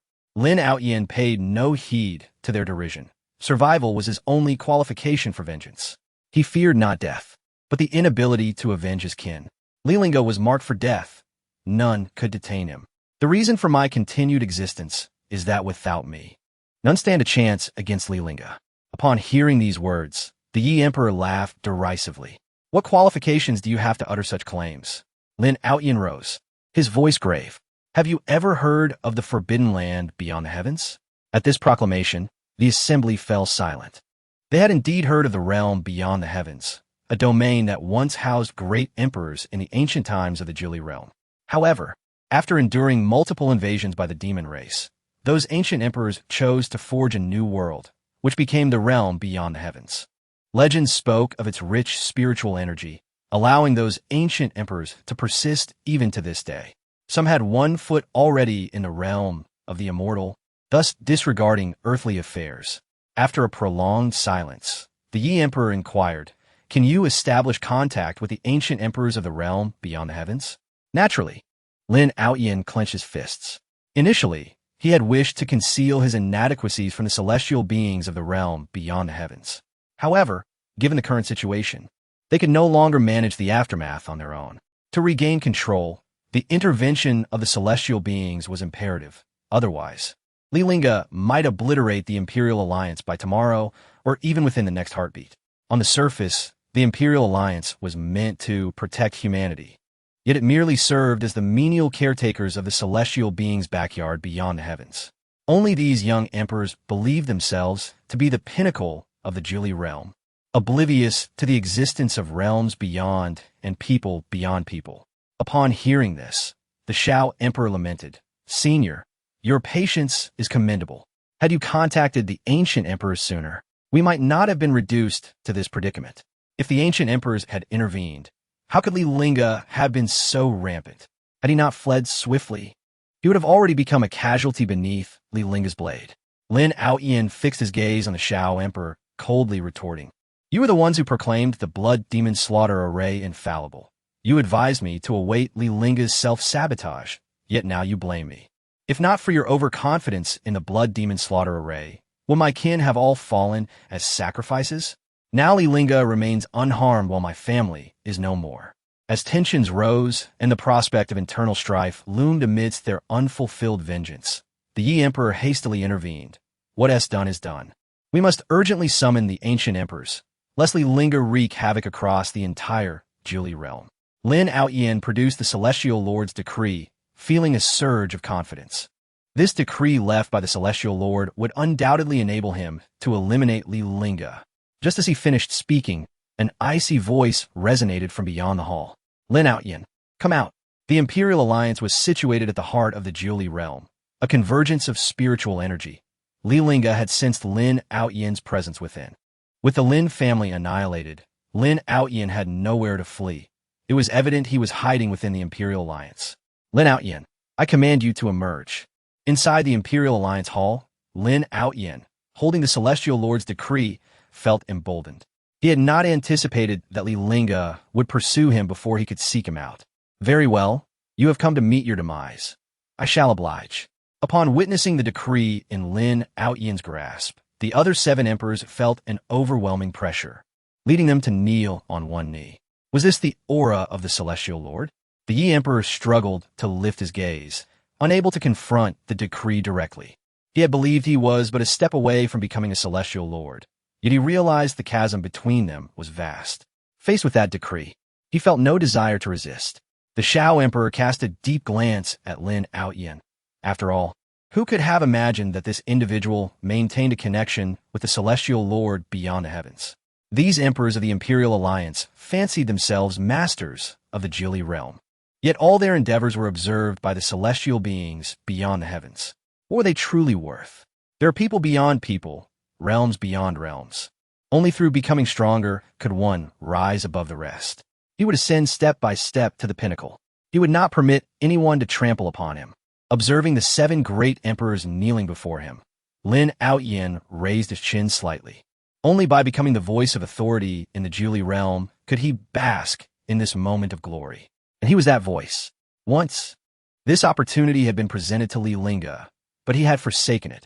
Today, Lin Lingge would make Li Lingge aware of the consequences of opposing the Celestial Lord. With the Celestial Lord's decree in hand, Lin Lingge stepped out of the hall, casting a disdainful glance at Li Lingge, who wielded a celestial sword. That very sword was the key to his entry into the realm beyond the heavens. Should he seize it, he could pursue the path of immortality. His mind already conjured visions of himself as a celestial lord, traversing the starry domains, while Li Lingge would ultimately serve as a stepping stone on his path to eternal life. Li Lingge kneeled before the celestial lord's decree. The 7 great emperors, trailing Lin Lingge, bore expressions of arrogance, their eyes glimmering with vengeful delight. The 9 great emperors had united, yet suffered a dismal defeat at the hands of Li Lingge alone. If this news were to spread, they would become the greatest jest of the Julie realm. An emperor must not be humiliated. Therefore, Li Lingge must perish. The Yi Emperor coldly proclaimed, "This is the price of opposing the Imperial Alliance. Rest assured, I shall ensure that all of the Li family joins you underground." In that instant, an immensely powerful celestial pressure erupted from the mysterious decree, surging forth like a breached dam, sweeping towards Li Lingge with overwhelming force. Buzz! The terrifying pressure distorted the surrounding space as it surged.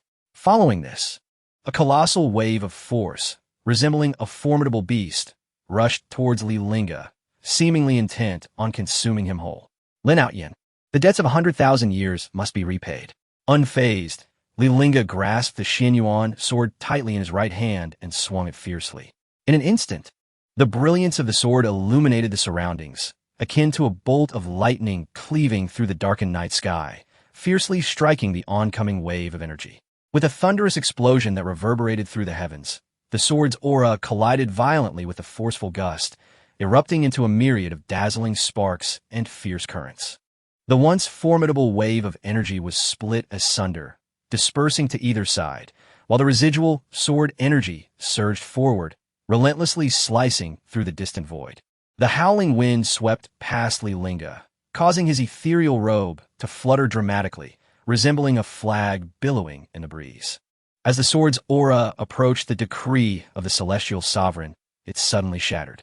Concurrently, a resplendent white light appeared in the heavens, and the celestial form of the Minglu immortal gradually materialized in the air. The 8 great heavenly emperors collectively gasped in astonishment. They had never anticipated that Li Lingge, wielding the celestial sword, would possess such overwhelming strength. To cleave through the celestial pressure with a single stroke was an extraordinary feat. Upon witnessing this, the 8 were resolute in their intent to eliminate Li Lingge. Despite the presence of the celestial sovereign from beyond, the 9 realm was undeniably their dominion. Should Li Lingge remain alive, they would forever be subjugated.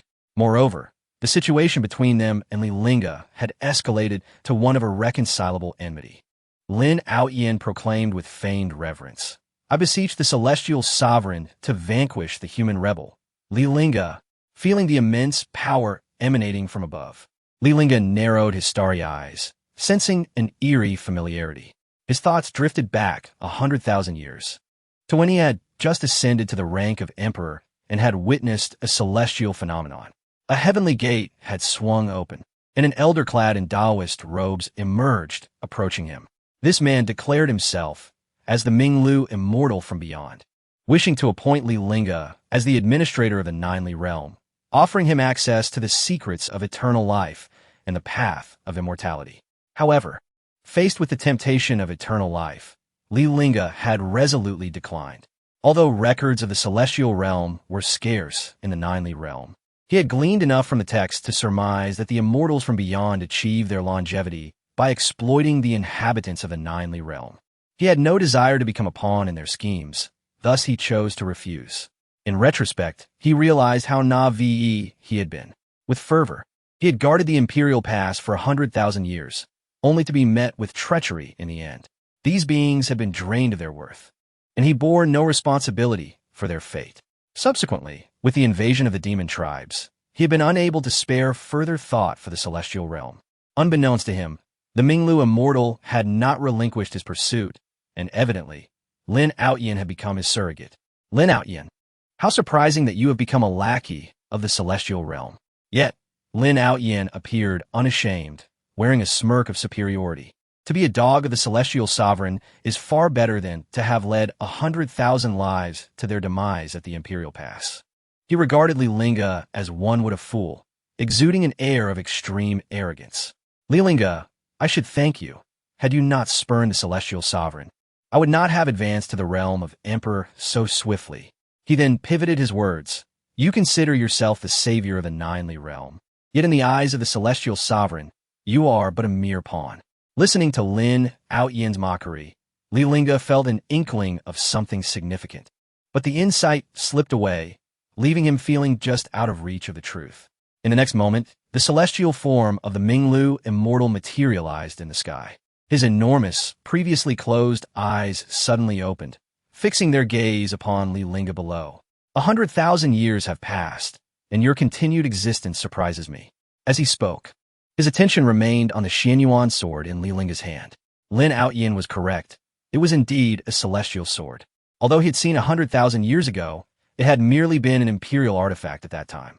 As the Minglu immortal's form appeared, the 8 celestial emperors felt a wave of relief wash over them, their fear of Li Lingge dissipating. No matter how powerful Li Lingge was, he could never hope to rival the celestial sovereign. Despite the narrow gap in their ranks, the disparity in strength was akin to an insurmountable chasm. Li Lingge raised his gaze, meeting the eyes of this old acquaintance he had encountered 100,000 years prior. At that time, he had just ascended to emperor, and his awareness of the Minglu immortal's cultivation had not been as keen as it was now. In hindsight, it seemed the so-called celestial sovereign was not but a false immortal, having never truly become one to attain eternal life. Otherwise, why would this being go to such lengths to control the Ninely realm? The 9 imperial clans have united to cast a sealing spell upon my Li family.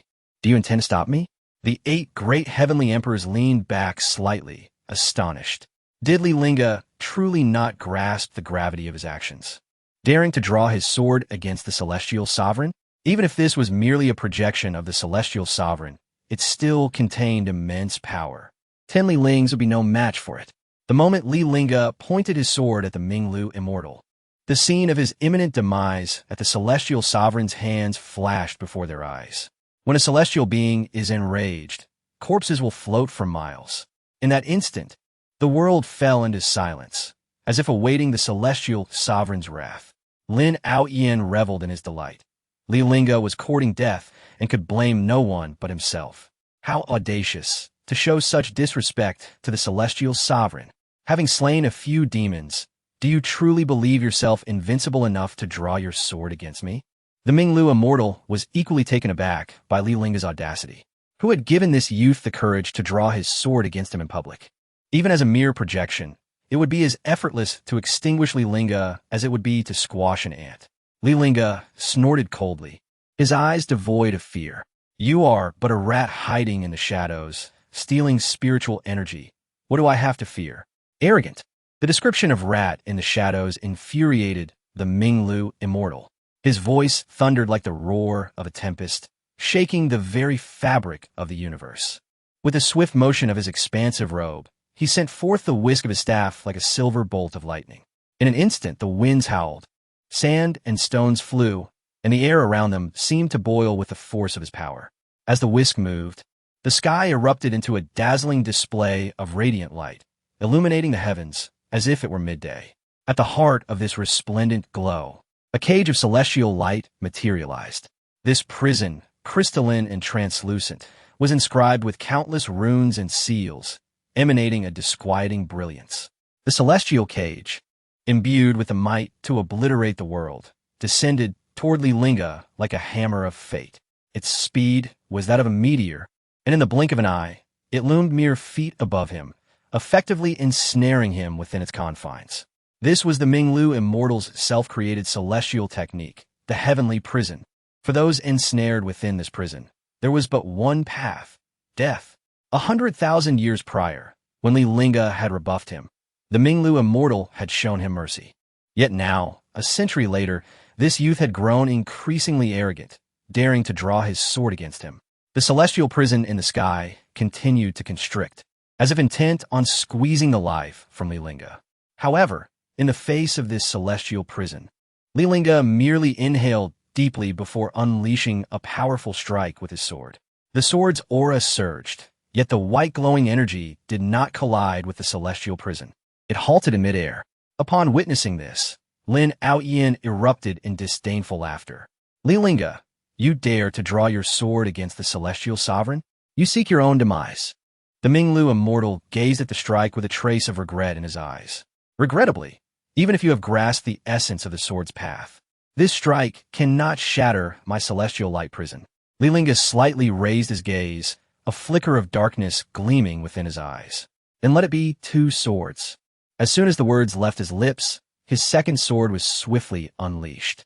A streak of black sword light abruptly materialized, and everyone sensed an ominous aura pervading the air.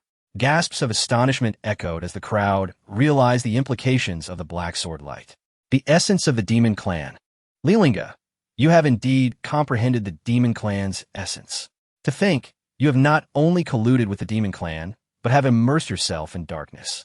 Li Lingge's gaze sharpened, and the black and white sword energies began to intertwine. Historically, humans and demons could not coexist, yet he dared to envision the divine and demonic in unison. The two sword energies swirled like two raging dragons in the sky, each collision resonating with a thunderous roar. Their entanglement unleashed increasingly violent energy, surging forth like a tumultuous sea, sweeping in all directions. The celestial light prison that ensnared Li Lingge began to tremble violently, as if on the verge of collapse. Despite its formidable binding power, it could not withstand such a terrifying onslaught of energy. At that moment, the two auras finally merged, erupting with a force capable of annihilating the heavens and earth. The shockwave roared like a ferocious beast, rampaging through the air. With a deafening explosion, the celestial light prison could no longer endure the immense power and shattered into countless fragments. In an instant, a black and white sword light shot forth from the center of the explosion, racing towards the Ming Deer celestial monarch with blinding speed. The velocity of this sword light was beyond imagination, warping the very fabric of space as it passed. The piercing sound of its passage seemed capable of penetrating one's soul, shattering their resolve. The Ming Deer celestial monarch watched in horror as this terrifying sword light bore down upon him, an unprecedented fear swelling within him. Even when Li Lingge unleashed his second strike, he never anticipated that the opponent would fuse two essences. It was well known that humans and demons could not coexist, and both essences being sword energies would clash irreconcilably. Yet, Li Lingge possessed both essences simultaneously and dared to attempt their fusion. A madman, truly a madman. Such an endeavor, if mishandled, could lead to self-destruction.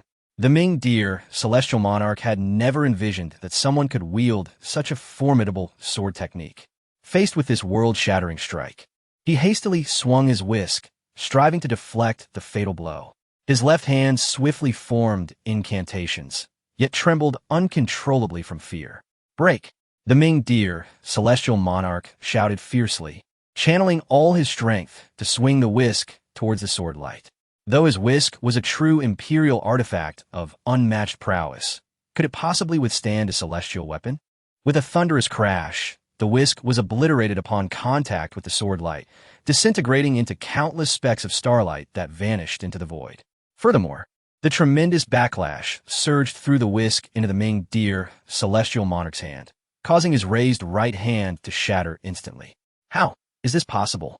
I am the esteemed Ming Deer celestial monarch. His face contorted in disbelief, the word monarch stuck in his throat.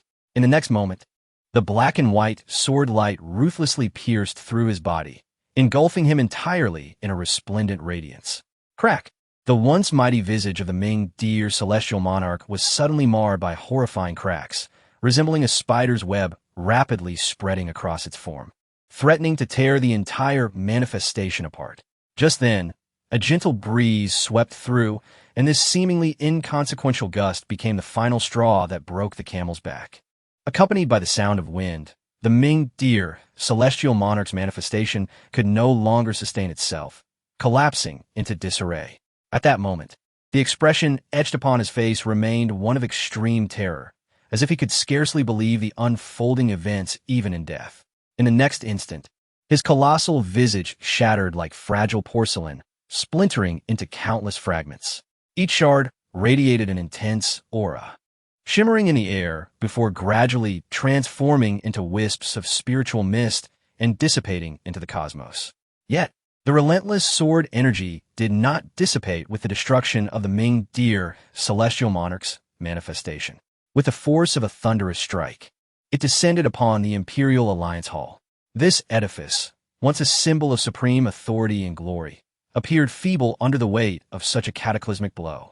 With an earth-shattering roar, the Imperial Alliance Hall was instantly reduced to ruins, its structure crumbling into a heap of debris. Stones and dust flew in all directions, obscuring the sky. The once majestic Imperial Alliance Hall had now become a mere shadow of its former glory. Simultaneously, the long-established prestige of the Imperial Alliance within the Julie realm was utterly annihilated, vanishing without a trace. The heavens beyond the heavens comprise 36 layers, each akin to an independent world. As one ascends through the layers, the spiritual energy therein becomes increasingly potent. Within an ancient hall, the Ming deer, celestial monarch, holding his whisk, suddenly contorted his previously serene features in anger.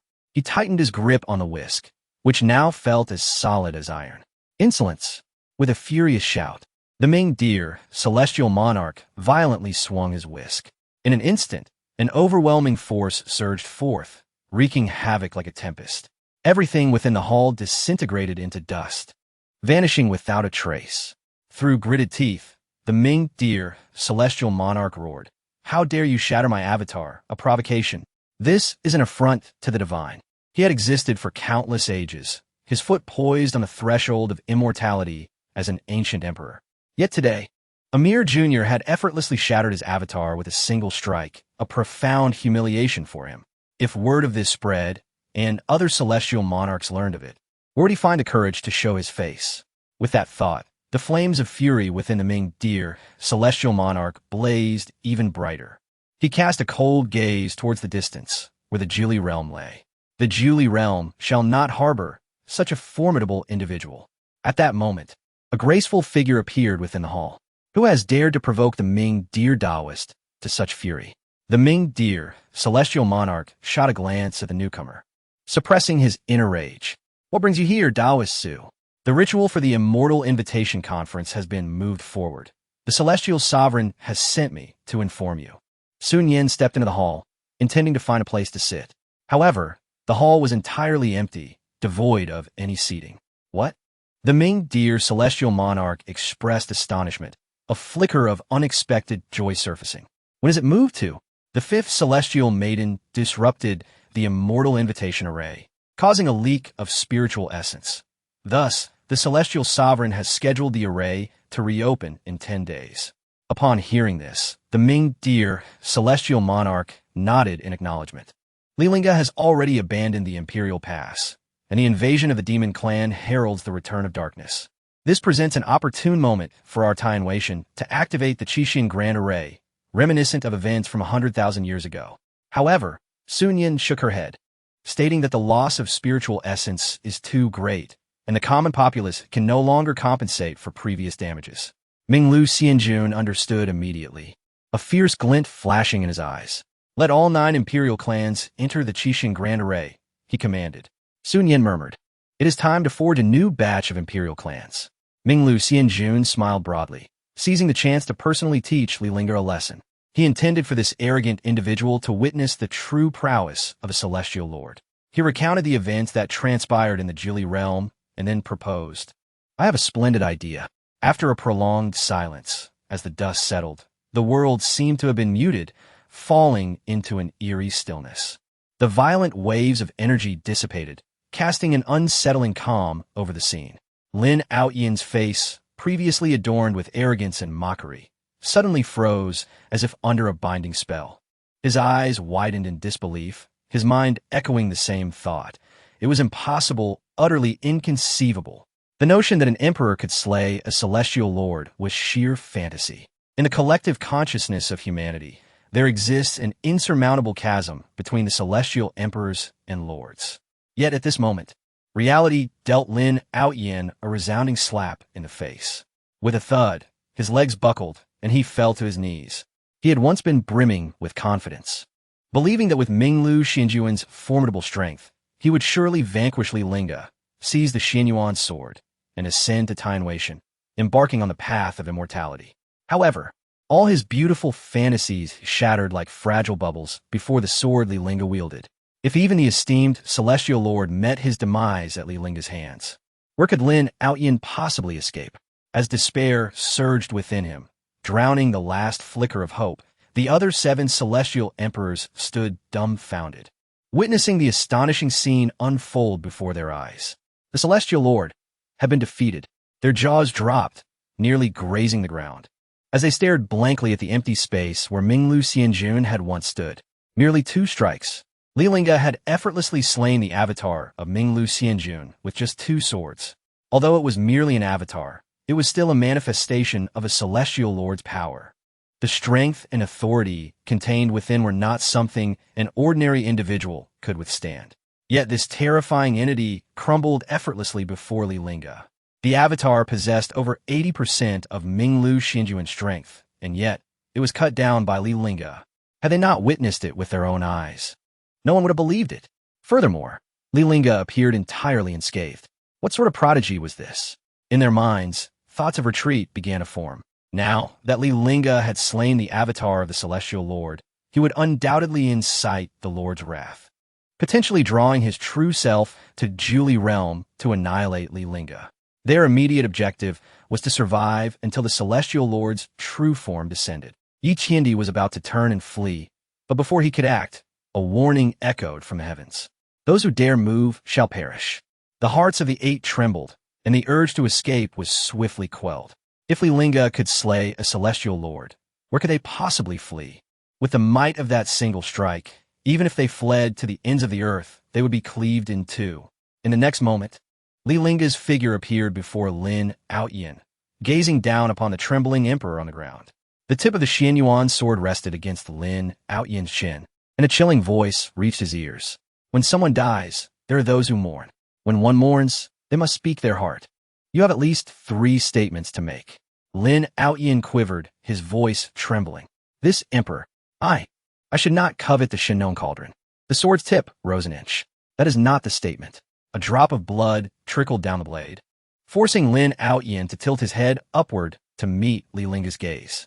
I should not violate the oath made 100,000 years ago. The sharp blade lifted again. That is not the statement either.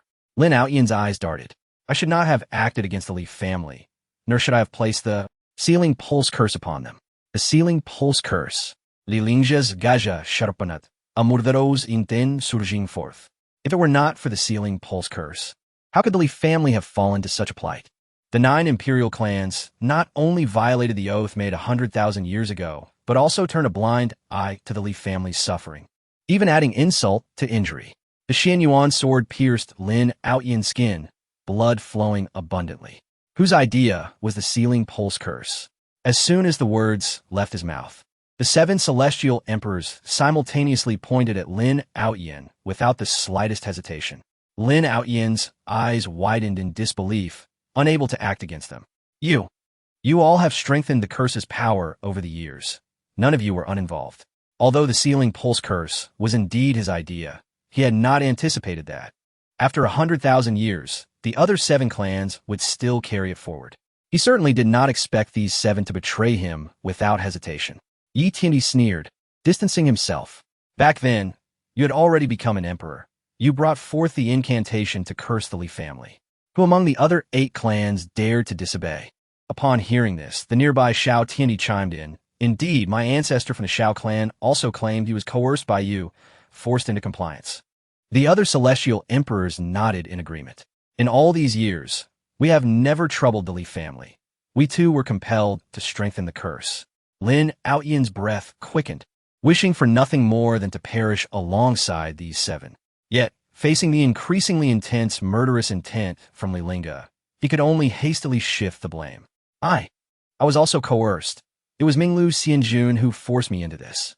He said you would not appreciate his kindness and needed to be taught a lesson. Li Lingge chose not to believe Lin Outyan's words, nor did he question them, for the answer held no significance to him. What truly transpired during the demon invasion 100,000 years ago? Initially, he believed the invasion stemmed from the demon clan's actions, that a powerful demon had torn the barrier between realms, ushering darkness and chaos upon humanity. Yet, from Lin Outyan's previous words, it seemed the matter was not solely instigated by the demon clan. It was highly likely that Tian Weishan played a role behind the scenes. Although he knew little of Tian Weishan, he was well aware of Minglu Xianjuan's character, a being who regarded human lives as insignificant as insects. If there were shadows of Tian Weishan lurking behind the darkness of 100,000 years ago, he would not be the least bit surprised. However, upon hearing this question, Lin Outyan's gaze instantly flickered with uncertainty. This inquiry delved into the greatest secret of Tian Weishan. Should he reveal it? Even if Li Lingge spared him, Minglu Xianjun would not. Everything he possessed had been granted by Minglu Xianjun, including his imperial cultivation, the recipe for the undying blood pill, and even his imperial artifacts.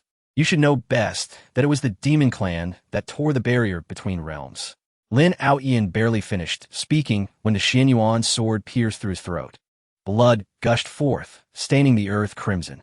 Li Lingge twisted his wrist, shattering Lin Outyan's spine. If you do not wish to speak, then there is no need for words. As the words fell, Lin Outyan felt the world around him spinning uncontrollably. With a resounding thud, his head struck the ground heavily, severing him from existence. The sights before him grew increasingly blurred, and the last remnants of consciousness swiftly faded away. Li Lingge did not even allow Lin Outyan's lingering spirit to remain for further interrogation. Beneath this single sword strike, life and death were extinguished, and his very soul annihilated. The Xianyuan sword brushed against the shoulder of Emperor Yi, its blade cleansed of blood, which had stained the opulent robes of the emperor. It is time to settle our accounts, he mused. A shiver coursed through Emperor Ye's body as Lin Outyan succumbed to death beside him. He harbored no doubt that Li Lingge would seek his life next. Emperor Li, I acknowledge my mistakes. Command me as you wish. In that moment, all he desired was to survive. He would pay any price for life. After all, what was sacrificed today could be reclaimed in the future.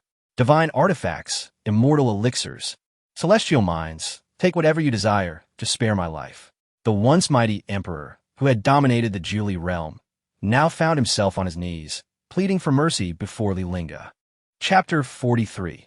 The death of the Celestial Emperor. The Imperial clan begins to fear just as Li Lingge was poised to swing his sword. An extraordinary phenomenon descended from the heavens. A thunderous roar reverberated through the air, echoing across the skies as if it threatened to rend the very fabric of the world. The heavens were shrouded in tumultuous clouds, with flashes of lightning and booming thunder, while fierce winds howled, causing the earth to tremble violently. At that moment, a radiant glow suddenly surged forth from the void.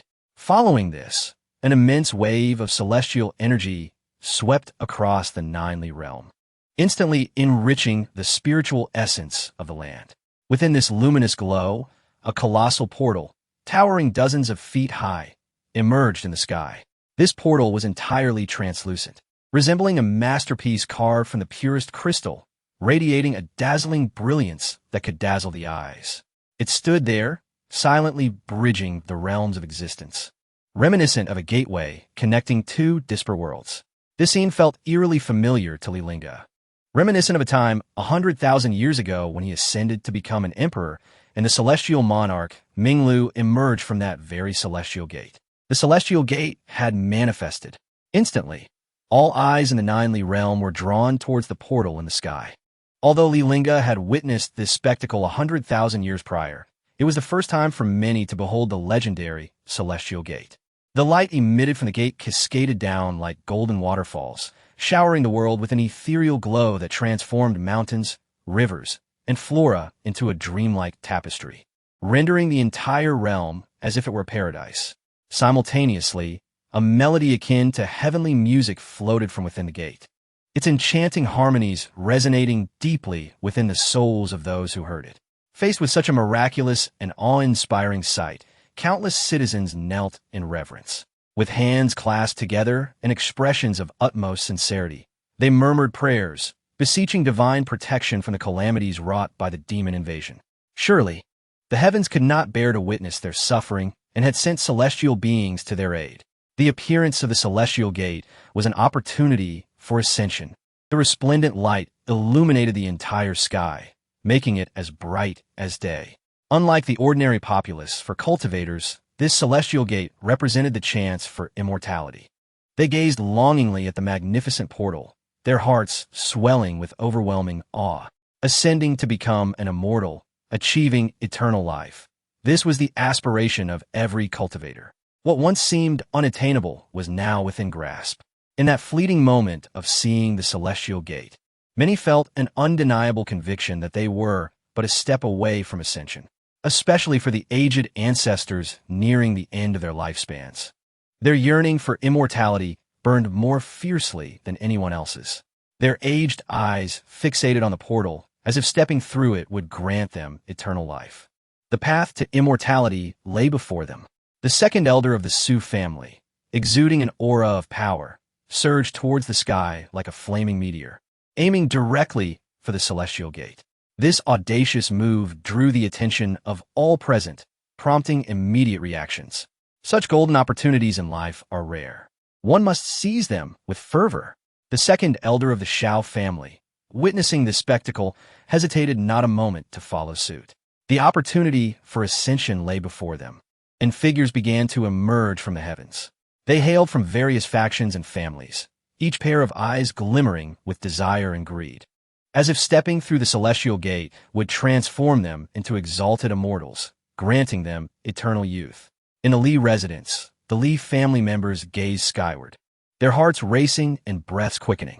Patriarch, the celestial gate has appeared. Even the usually composed elder could no longer suppress his inner excitement, stepping forward impulsively. Meanwhile, Li Pingyan, standing nearby, felt a ripple of anticipation within him. Master, is it truly possible to become an immortal by stepping through that gate? Upon hearing this, Shangwan Yurong smirked slightly, a hint of disdain crossing her features. She scoffed, seemingly mocking those who fancied themselves clever. Is there truly a shortcut on the path of cultivation? Just as her words fell, a chilling and harrowing scream pierced the air from the sky. The onlookers turned their gazes upward, witnessing the second elder of the Sioux family, who had been but a breath away from the celestial gate, suddenly explode into a crimson mist without warning, scattering into the atmosphere. The second elder of the Shao family, trailing closely behind, was swiftly obliterated by the overwhelming celestial force, leaving not a trace behind. In quick succession, billowing clouds of blood mist coalesced in the sky, creating a macabre spectacle. A deathly silence enveloped the atmosphere. The slower reacting cultivators halted in their tracks, their hearts gripped by dread. Had they ventured closer to the celestial gate, they too might have met a similar fate. Li Pingyan swallowed hard, feeling a surge of relief. Fortunate was he for his master's warning. Otherwise, he too could have been consumed by the sanguine clouds. The elder, frozen in shock, withdrew his raised foot in silence. This was no celestial gate. It was clearly a portal to the netherworld. Meanwhile, the 7 celestial emperors gazed at the celestial gate, their hearts pounding with trepidation. A flurry of thoughts racing through their minds. The celestial monarch Minglu hailed from beyond the heavens. Li Lingge had slain him, and surely his true form was about to descend. Emperor Yi, suppressing his astonishment, seized the moment while Li Lingge was momentarily distracted and fled without hesitation. Now is not the time to linger. Upon witnessing this, the other 6 emperors snapped back to reality, tearing through the fabric of space. Even if Li Lingge could slay them with a single strike, it was implausible for him to eliminate all 7 as they scattered in different directions. Thus, there remained a chance for survival. Each held onto a glimmer of hope, believing that the one who perished would not necessarily be themselves. Li Lingge had no intention of entering the celestial gate, for he had witnessed this very scene 100,000 years ago. Unless the gate opened, forcing entry would only lead to certain death. Indeed, those who acted rashly would meet their demise. Li Lingge did not even glance back, but casually swung his sword behind him. A brilliant flash of sword light erupted, so magnificent that it dimmed the very heavens, as if intending to sunder the universe itself. This strike contained boundless power and lethal intent, slicing through the annals of time, seemingly unstoppable by the constraints of time and space. In the blink of an eye, that sword light surged forth like a bolt of lightning, traversing millions of miles in an instant. Wherever it passed, countless swords resonated in harmony, producing a symphony of melodious chimes. Numerous sword cultivators looked skyward, their faces etched with terror, awestruck by the extraordinary strike before them. This sword had already transcended into the realm of immortals. At the Yi family residence, the overwhelming force of the sword cleaved through the air, drawing the gaze of all upward. The Ancestor has returned. Look, that sword seems to be aimed at the Ancestor. Who dares to strike at the Ancestor? Just as the Yi Tian Emperor, who had hastily retreated to the family, felt a sudden chill creeping up his spine. He instinctively trembled. He whirled around, his face paling in horror. Before him descended a razor-sharp sword aura akin to a colossal river cascading from the heavens, sweeping towards him with cataclysmic force. In an instant, the Emperor Yi felt as though his heart had nearly ceased to beat, a bead of cold sweat forming on his brow. The sword Qi was alarmingly swift, leaving him with no means of evasion. As he watched the blade descend mercilessly upon him, a wave of despair surged through him.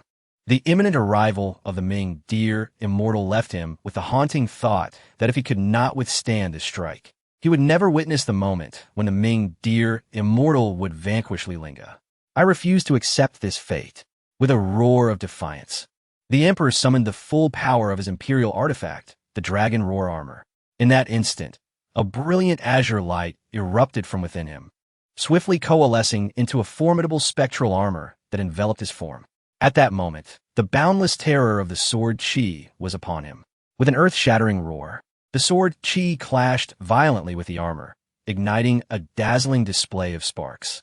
Yet, despite the protection of the Dragon Roar armor, the Emperor could still feel the overwhelming force crashing against him, leaving him reeling and causing blood to erupt from his mouth.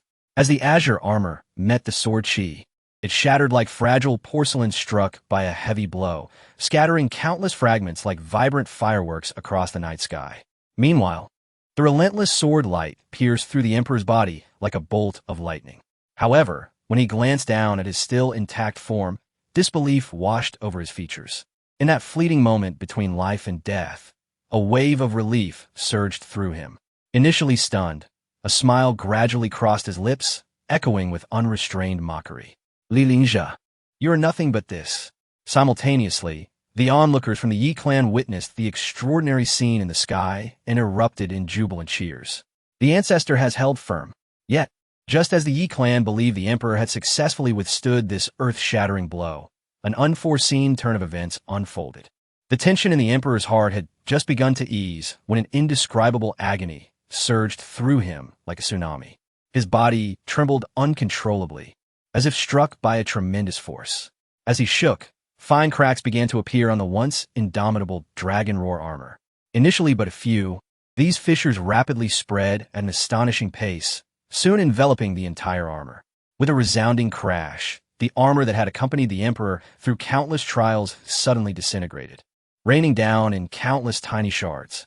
Bereft of its protective shield, the Emperor's body was fully exposed before the eyes of the crowd.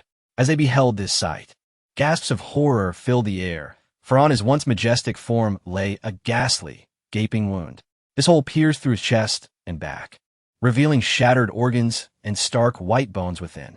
Meanwhile, his robes, soaked in blood, had turned a vivid crimson. The blood of the Emperor flowed profusely from the wound, showering down like a torrential rain of scarlet. The stench of blood permeated the air, and fear gripped the hearts of all present like a plague. At this moment, the Emperor felt an overwhelming heaviness in his head, as if a great weight bore down upon him. His legs felt weak and unsteady, making him feel as though he were a fragile vessel adrift in a tempest on the brink of capsizing. As the world spun around him, his once capable body could no longer support him, and he began to plummet towards the ground. Just as the Emperor's spirit yearned to escape his body in search of a fleeting chance at survival, he was struck with astonishment. The sword Qi that had invaded him had not dissipated. On the contrary, It now rampaged through his being, wreaking havoc upon his meridians, bones, viscera, and even his very soul. Wherever the sword chi traveled, flesh was torn asunder, a scene too horrific to behold. In the blink of an eye, the Emperor's essence was utterly pulverized by the unyielding sword chi, leaving no trace behind. No, the Emperor let out a final, desperate roar, his voice echoing through the heavens. Lingering long after, with a defiant cry, the Emperor's consciousness faded into oblivion. With a thundering crash, his body fell to the ground before the gates of the Yi clan, mere steps away from the entrance. As they gazed upon the shattered remains of their ancestor, the Yi clan members were engulfed in a profound silence. The ancestor is dead, though they had received word that Li Lingge alone had defeated the 9 great emperors, prompting them to activate their protective formation early. Disbelief still lingered in their hearts. It was simply too absurd. 9 against 1, with the advantage on their side, yet they were no match for him. Especially the clan leader and several elders, who were privy to more secrets. The 9 imperial clans had laid the blood demon slaughter array within the Lin family, waiting for Li Lingge to fall into their trap. Yet unexpectedly, the already clear outcome had taken a shocking turn. When they witnessed their ancestor slain by a single sword strike at the gates, the last remnants of hope vanished, leaving only an all-consuming dread. That was a blow struck by Li Lingge. Their ancestor had been unable to withstand even a single strike. The power of Li Lingge was indeed terrifying. The ancestor is dead. What shall we do now? Will Li Lingge come for us? We are not the ones seeking to annihilate his entire clan. Chapter 44. Li Lingge. I want you to assist this emperor in cultivation, Li residents. As the sun gradually descended, it painted the sky in hues of orange and red, resembling a blazing flame. In the twilight glow, the earth seemed to be draped in a golden veil. The 3rd elder hurried into the grand hall, exclaiming loudly, "Patriarch, it's terrible. The 9 great heavenly emperors have united to harm our ancestral elder." What? Upon hearing this, Li Chonglu sprang to his feet, demanding, "Is this news accurate?" The 3rd elder nodded emphatically, his expression resolute. "Absolutely reliable. The word is spreading like wildfire outside, claiming the elder is doomed, and our Li family will soon face retribution from the 9 great imperial clans." At this revelation, the elders of the Li family were thrown into a state of panic. The 9 great heavenly emperors are truly despicable. They are luring us into a trap. One exclaimed, "How could the esteemed Imperial Alliance act in such a manner? I believe our elder will be fine. It is the 9 great heavenly emperors who should be worried," Li Chonglu reasoned as he paced within the hall. Despite knowing the elder's unfathomable strength, the prospect of facing the united might of the 9 heavenly emperors left him feeling uncertain. "Everyone, follow me to the Imperial Alliance to rescue the elder," he declared. Just then, Li Lingge suddenly appeared in the grand hall. Upon seeing him seated at the main throne, Li Chonglu swallowed the words he had intended to voice. The assembly gazed at Li Lingge with expressions akin to witnessing a ghost. The Grand Elder could not help but nudge the 3rd elder with his elbow. "Is this what you termed absolutely reliable?" The 3rd elder's voice dwindled, revealing a hint of doubt. "But that's what everyone is saying." Li Lingge appeared oblivious to the bewildered expressions surrounding him as he placed a small tower upon the table. Instantly, all eyes were drawn to the object. This is the spirit communication tower of the Su family. The Grand Elder leaned closer, fixated on the tower. Not only could this tower assess a cultivator's talent, but time inside it also flowed differently. 2 days within equated to merely 1 day outside. It was said to be the sacred ground for the Su family's cultivation, accessible only to the exceptionally gifted youth of the clan. "Elder, how did this imperial artifact of the Su heavenly emperor return to your possession?" "By slaying her. I naturally acquired it," Li Lingge replied nonchalantly, as if discussing an inconsequential matter. The assembly simultaneously turned their gaze towards the 3rd elder, recalling his earlier words about the 9 great imperial clans attacking the elder. Now, with the elder having killed the Su heavenly emperor and seized the spirit communication tower, could it be that the 3rd elder's claims were indeed true? Li Lingge tossed the spirit communication tower to Li Chonglu. "Tomorrow, use this tower to evaluate the talents of the younger generation within our clan. Those with exceptional aptitude may enter the tower to cultivate." "Yes," Li Chonglu replied respectfully. Though his heart was tumultuous with the revelation, the Su Heavenly Emperor was dead. Though the statement slipped from Li Lingge's lips with ease, it struck the Li family like a thunderclap. That was a mighty emperor. To Li Lingge, it was akin to crushing an ant. Li Lingge disregarded the reactions of those present and produced an ancient zither from his palm. Upon seeing the zither, everyone's hearts trembled in unison. Yao Guang zither! Li Pingyan exclaimed in astonishment. It was rumored that the Yao Guang zither was a sacred object of the immortal bloodline, containing the mystical arts for concocting elixirs. The immortal bloodline had been exterminated by the Lin family, and the zither had fallen into their hands.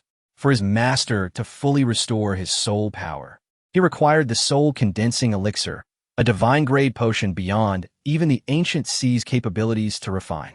Thus, he had longed to obtain the Yao Guang zither to restore his master's soul power.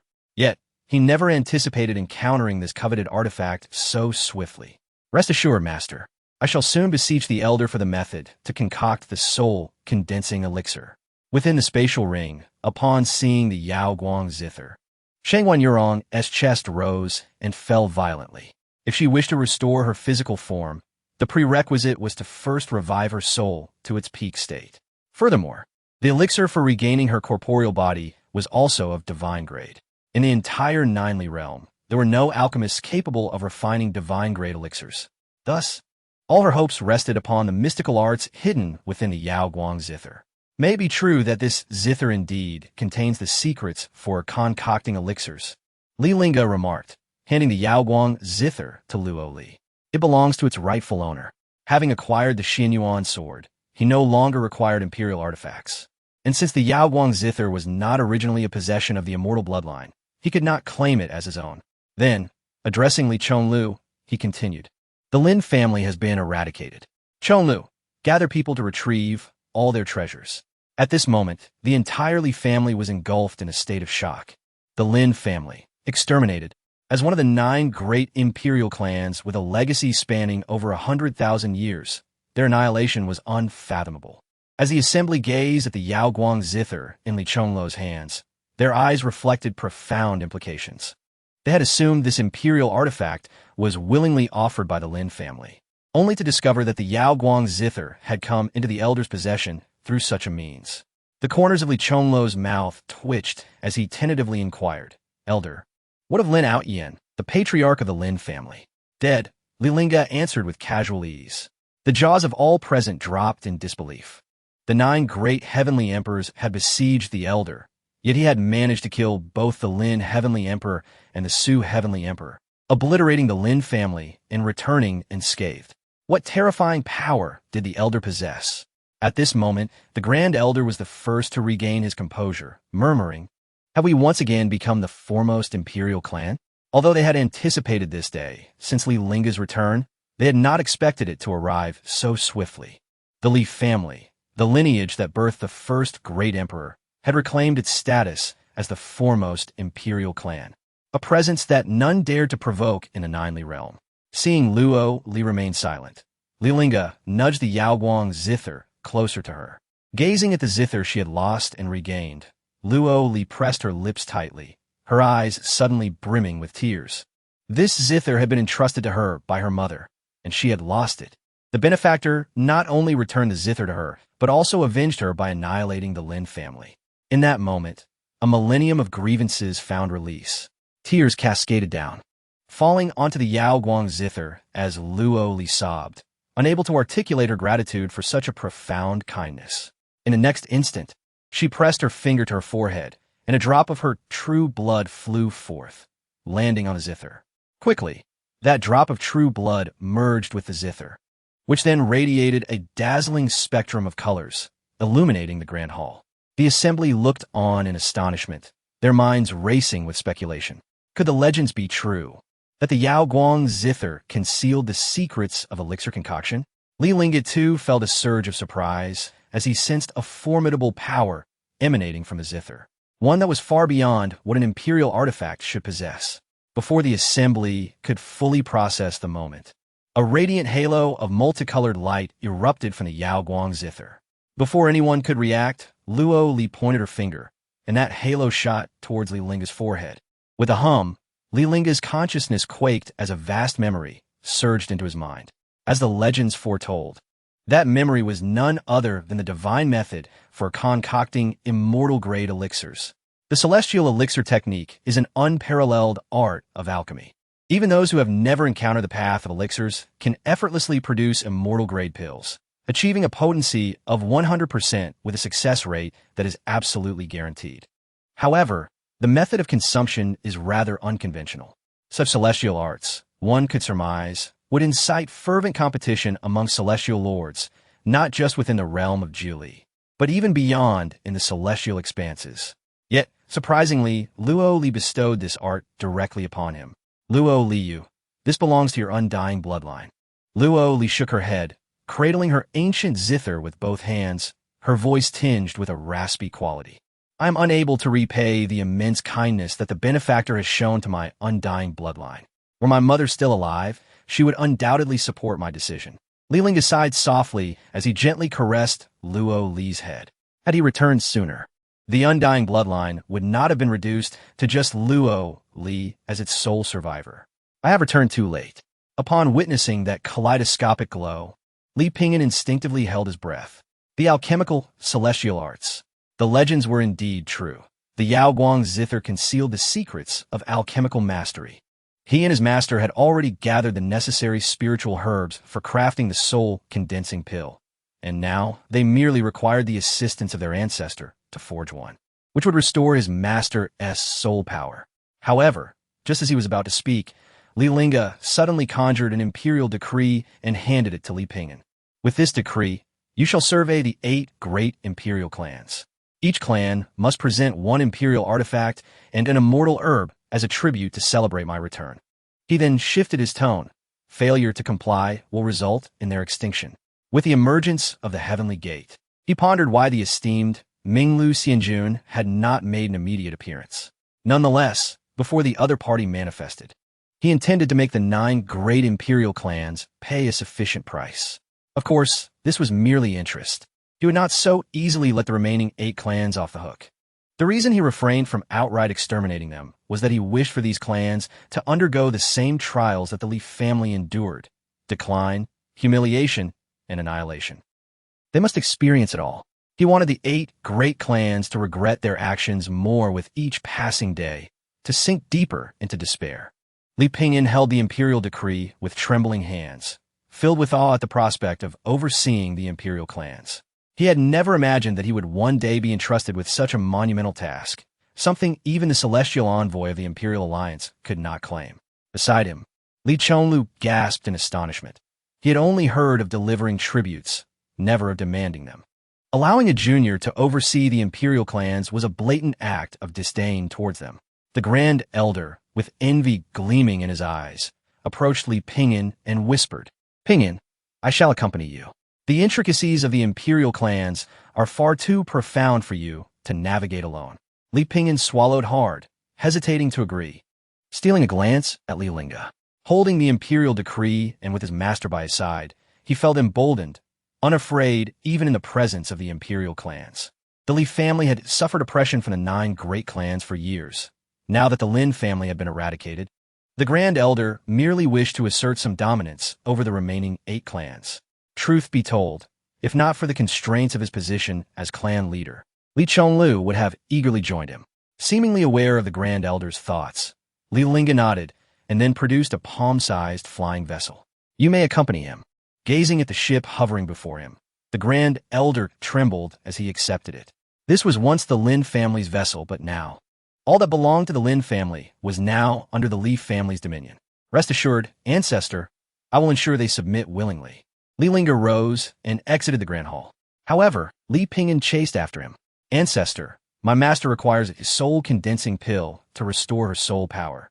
As he spoke, he retrieved the necessary spiritual herbs from his storage ring. "I have gathered the ingredients. Might I ask if you could assist me in crafting an immortal-grade elixir?" To his surprise, Li Lingge shook his head firmly. "No, I cannot assist in crafting immortal-grade elixirs." With that, he vanished from the courtyard.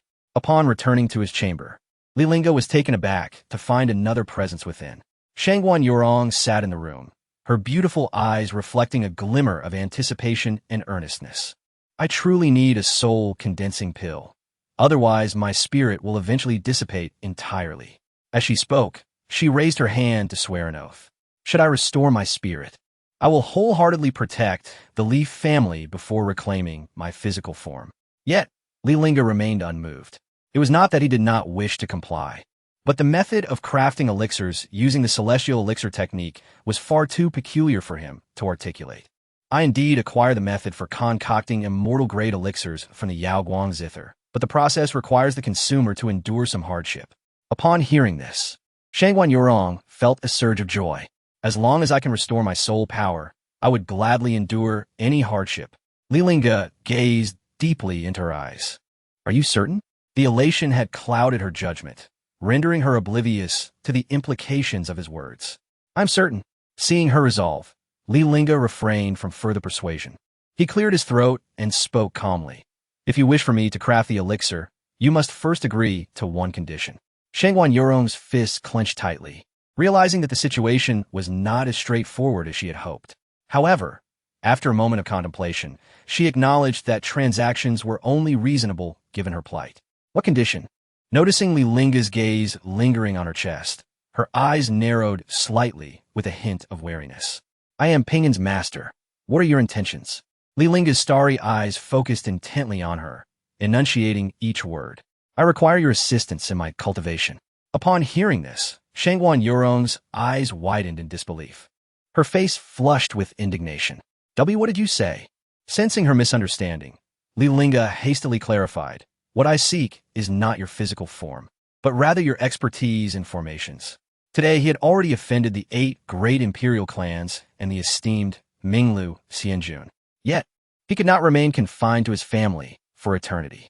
If his clan possessed a celestial-grade defensive formation, he could afford to venture beyond without fear. Once you restore your soul power, you'll help the Li family establish a celestial-grade defensive formation. Shangguan Yurong exhaled a sigh of relief, but for some reason, a sense of inexplicable loss lingered in her heart. If she were to perish, her knowledge of formations would vanish along with her. She had yet to avenge herself. How could she allow her life to end so soon? I can only assist you in setting up an imperial-grade defensive formation. Establishing a celestial-grade formation is only possible if I regain my physical form. Upon hearing this, Li Lingge did not press further, but added another condition. An imperial-grade defensive formation, along with the materials for a soul-condensing pill. With a creaking sound, Shangguan Yurong's fists tightened even further, realizing that he was taking advantage of her lack of options to make such audacious demands. Her lips twitched momentarily before she forced out 2 words through gritted teeth. Deal. Li Lingge waved his sleeve, and words formed from condensed spiritual energy floated in the air.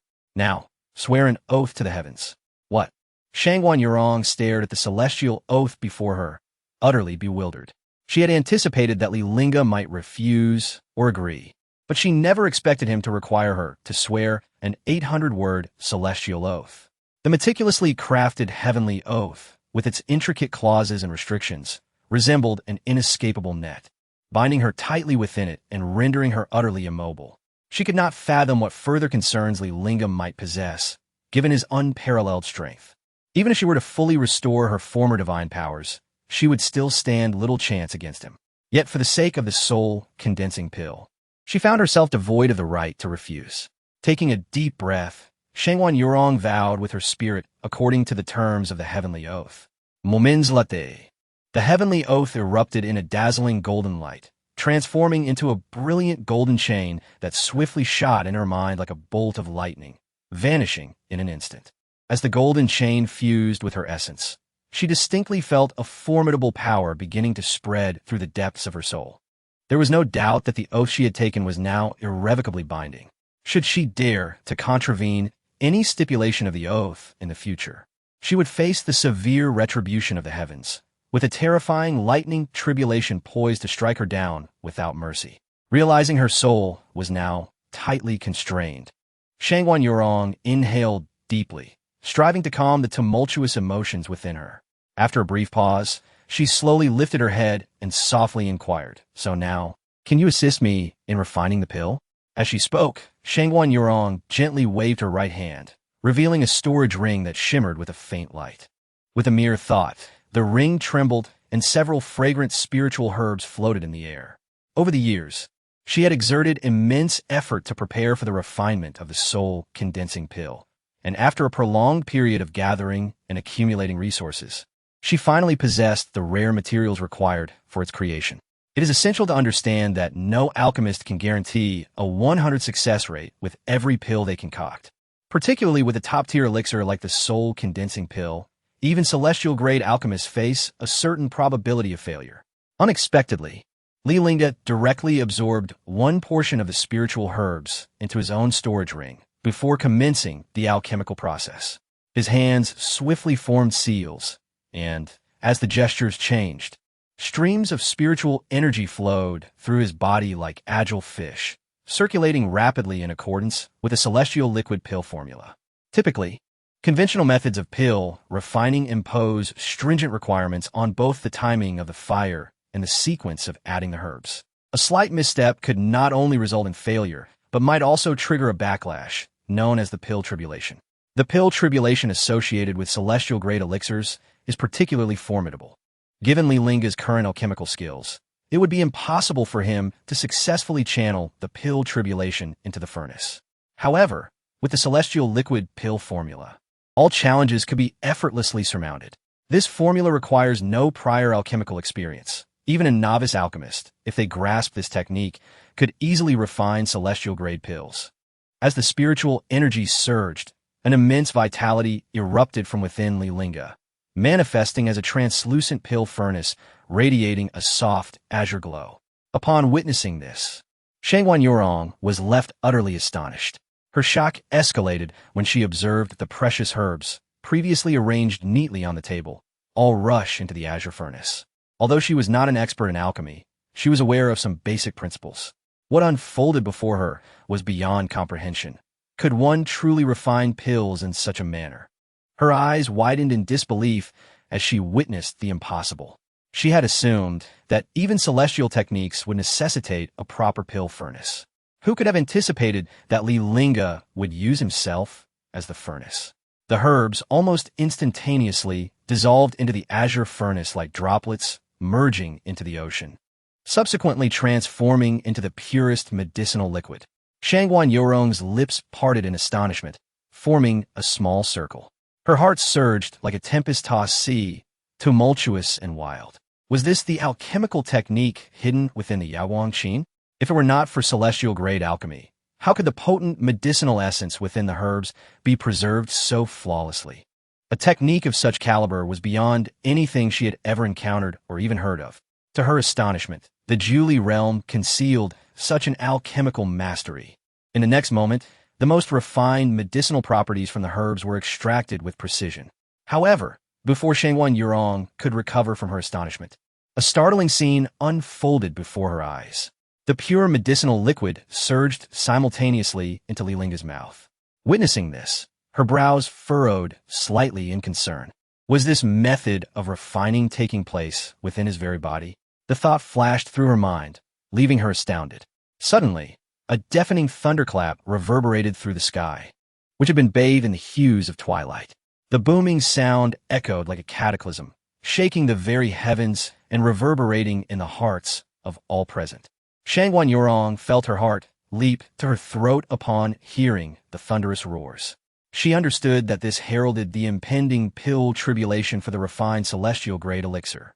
The might of a pill tribulation for celestial-grade elixirs far surpassed that of earthly-grade ones. A moment's carelessness could obliterate the painstakingly crafted pill, and even Li Lingge's life might be at stake. At this moment, everyone within the Julie realm lifted their gazes skyward, their eyes drawn to the heavens. The once splendid twilight colors had vanished without a trace, replaced by a tumultuous sea of strange, crackling lightning. This vast expanse of lightning stretched infinitely, resembling a roiling ocean. The onlookers felt as though they stood at the ocean's depths, surrounded by an overwhelming and disquieting storm of electricity. The entire Julie realm seemed engulfed by this tempestuous sea of lightning, with only the flickering arcs of electricity casting a faint, glimmering light. Soon, someone pointed skyward and exclaimed, "Look, what is that?" Above the sea of lightning, the crowd beheld a magnificent willow tree, standing tall and proud. Its vast root system delved deep into the stormy sea, anchoring the entire tree. Its elongated branches cascaded downward like waterfalls, swaying gently in the wind. From this willow tree emanated an inexhaustible and formidable aura, demanding immense courage to gaze upon directly. What was happening? The celestial gates had manifested, and an extraordinary phenomenon had descended. Surely, a celestial being was about to descend to the mortal realm.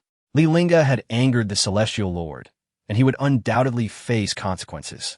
Just as the crowd was left in astonishment, an unexpected event transpired. One of the willow branches quivered slightly. Crack! A thunderous roar erupted, as if it intended to tear the very fabric of the heavens, its volume capable of shaking all creation. The overwhelming sound waves cascaded down from the heights, nearly unseating those present. Guhai struggled to open his eyes, only to be met with the sight of a colossal tribulation cloud overshadowing the sun, hurtling towards the Li residence with blinding speed. Could it be another trial from the celestial Emperor Li? The members of the Li family gazed up in terror, the tribulation resembling a fierce, clawing dragon, roaring down from the heavens with catastrophic intent. The terrifying pressure emanating from the tribulation was so oppressive that it rendered them nearly breathless. At that moment, their knees felt weak, and an involuntary urge to kneel overtook them. It seemed as if this tribulation was aimed directly at the Li family. What powerful elixir could possibly invoke such a formidable tribulation? Surely, the Ancestor isn't concocting an immortal-grade elixir, right? Upon hearing this, a realization struck Li Pingin, who immediately dashed towards the villa of Li Lingge, just as the onlookers braced for the inevitable destruction of the Li residence. The thunderous dragon in the sky abruptly collided with an invisible iron wall, halting its descent without warning, suspended in midair. Then, an even stranger scene unfolded. The once tranquil sea of thunder began to churn violently, as thick bolts of lightning danced like frenzied serpents, intertwining to form an immense sphere of lightning. The surface of this sphere shimmered with dazzling brilliance, accompanied by crackling sounds of electricity that sent chills down their spines. Soon after, a radiant beam of light sliced through the sky, racing downward with incredible swiftness. Li Chongluo's throat constricted as he murmured, "The second tribulation." The grandeur of its presence was deafening, the rolling thunder reverberating ominously, sending shivers of fear through the crowd. They collectively held their breath, completely unaware of what was to come, as this tribulation diverged entirely from their expectations. Simultaneously, countless figures soared towards the Li residence, initially perplexed by the celestial phenomenon. It soon dawned on them that the tribulation was descending upon the Li family, revealing its source. Time seemed to freeze. As if an invisible hand had pressed the pause button, the second tribulation also hovered in midair. In that instant, Li Pingin, standing outside Li Lingge's villa, was left in a daze, utterly transfixed. He had never witnessed such a tribulation. The bolts of lightning radiated immense pressure, yet could not descend. Has the Ancestor's power truly reached such heights? He stared intently at the roiling sea of thunder above, his eyes betraying his astonishment. In the blink of an eye, the third, fourth, all the way to the 36th tribulation descended in succession. 36 tribulations floated in the air, distorting the very fabric of space, with fissures appearing around them. The 36 tribulations swirled around Li Lingge like a furious tempest, intertwining and coiling to form a colossal vortex of lightning. This vortex seemed to be a conduit connecting heaven and earth, filled with blinding flashes of electricity and the deafening sounds of thunder. In the next moment, an endless tide of celestial power surged forth from the lightning vortex. This power, akin to a torrential flood, raced towards Li Lingge's chamber with destructive momentum. Wherever it passed, the space warped and twisted, and the surrounding air emitted sharp howls as it struggled to bear the overwhelming pressure. Inside the room, as she watched the seemingly infinite celestial power pouring into Li Lingge's body, an ominous premonition began to take root in Shangwan Yorong's heart. Could it be the elixir is within him? How would I consume it then? The 36 tribulations, brimming with vibrant life force, rushed into Li Lingge's body with breathtaking speed. Realizing the significance of the scene before her, Shangguan Yurong understood that this alchemical technique allowed the extraction of the vast celestial power contained within the tribulation, channeling it directly into the elixir furnace. With this revelation, her gaze instinctively shifted to Li Lingge's dantian. The introduction of the tribulation into the furnace signified the imminent formation of the elixir, yet as of now, she had not witnessed its manifestation. If he was using himself as the furnace for the elixir, where would the final product reside? Shangguan Yurong licked her lips, her throat tightening. Surely, it wouldn't involve some peculiar method of consumption, would it? The more she pondered, the more improbable that notion seemed. Yet she could not conjure a more rational explanation. Her mind felt like a tangled web, thoughts intertwining chaotically, rendering her utterly confounded. In the next instant, Li Lingge suddenly opened his eyes. Shangguan Yurong's heart skipped a beat. Just as she believed the alchemical process had concluded, Li Lingge radiated a brilliant golden light. This dazzling brilliance coalesced into a golden beam, soaring skyward. It felt as if something had been thrust into her mouth, leaving her dumbfounded as she beheld the spectacle. Full efficacy. The effectiveness of the soul-condensing elixir would directly determine how much soul power she could restore. A fully potent soul-condensing elixir would undoubtedly allow her to regain her peak state. In that moment, Shangguan Yurong's heart raced with anticipation. Having lived in constant trepidation within the soul ring, the prospect of fully restoring her soul power was exhilarating. She felt an overwhelming sense of gratitude towards Emperor Lin. If it weren't for his intent to obliterate the Li family, forcing Li Lingge to return from beyond the realm, she would never have encountered him. Perhaps she would have faded into obscurity, her soul dissipating silently through the river of time. Everything had shifted since Li Lingge's arrival. As the light faded, a glimmer of gold flashed in Li Lingge's eyes. He slowly rose to his feet and untied the jade belt at his waist. His gaze, laden with profound meaning, lingered on Shangguan Yurong's crimson lips. Are you prepared for the trials ahead? For reasons unbeknownst to her, Shangguan Yurong felt a sudden sense of unease under Li Lingge's meaningful stare. Rather than approaching, she instinctively took a step back, tentatively inquiring, "What do you mean by that?"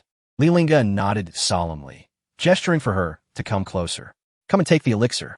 Yet, Shangguan Yurong retreated another step, her expression wary. "Where's the elixir?" Without hesitation, Li Lingge replied plainly, "It is within me." He stretched his arms leisurely, as if surrendering to her whims.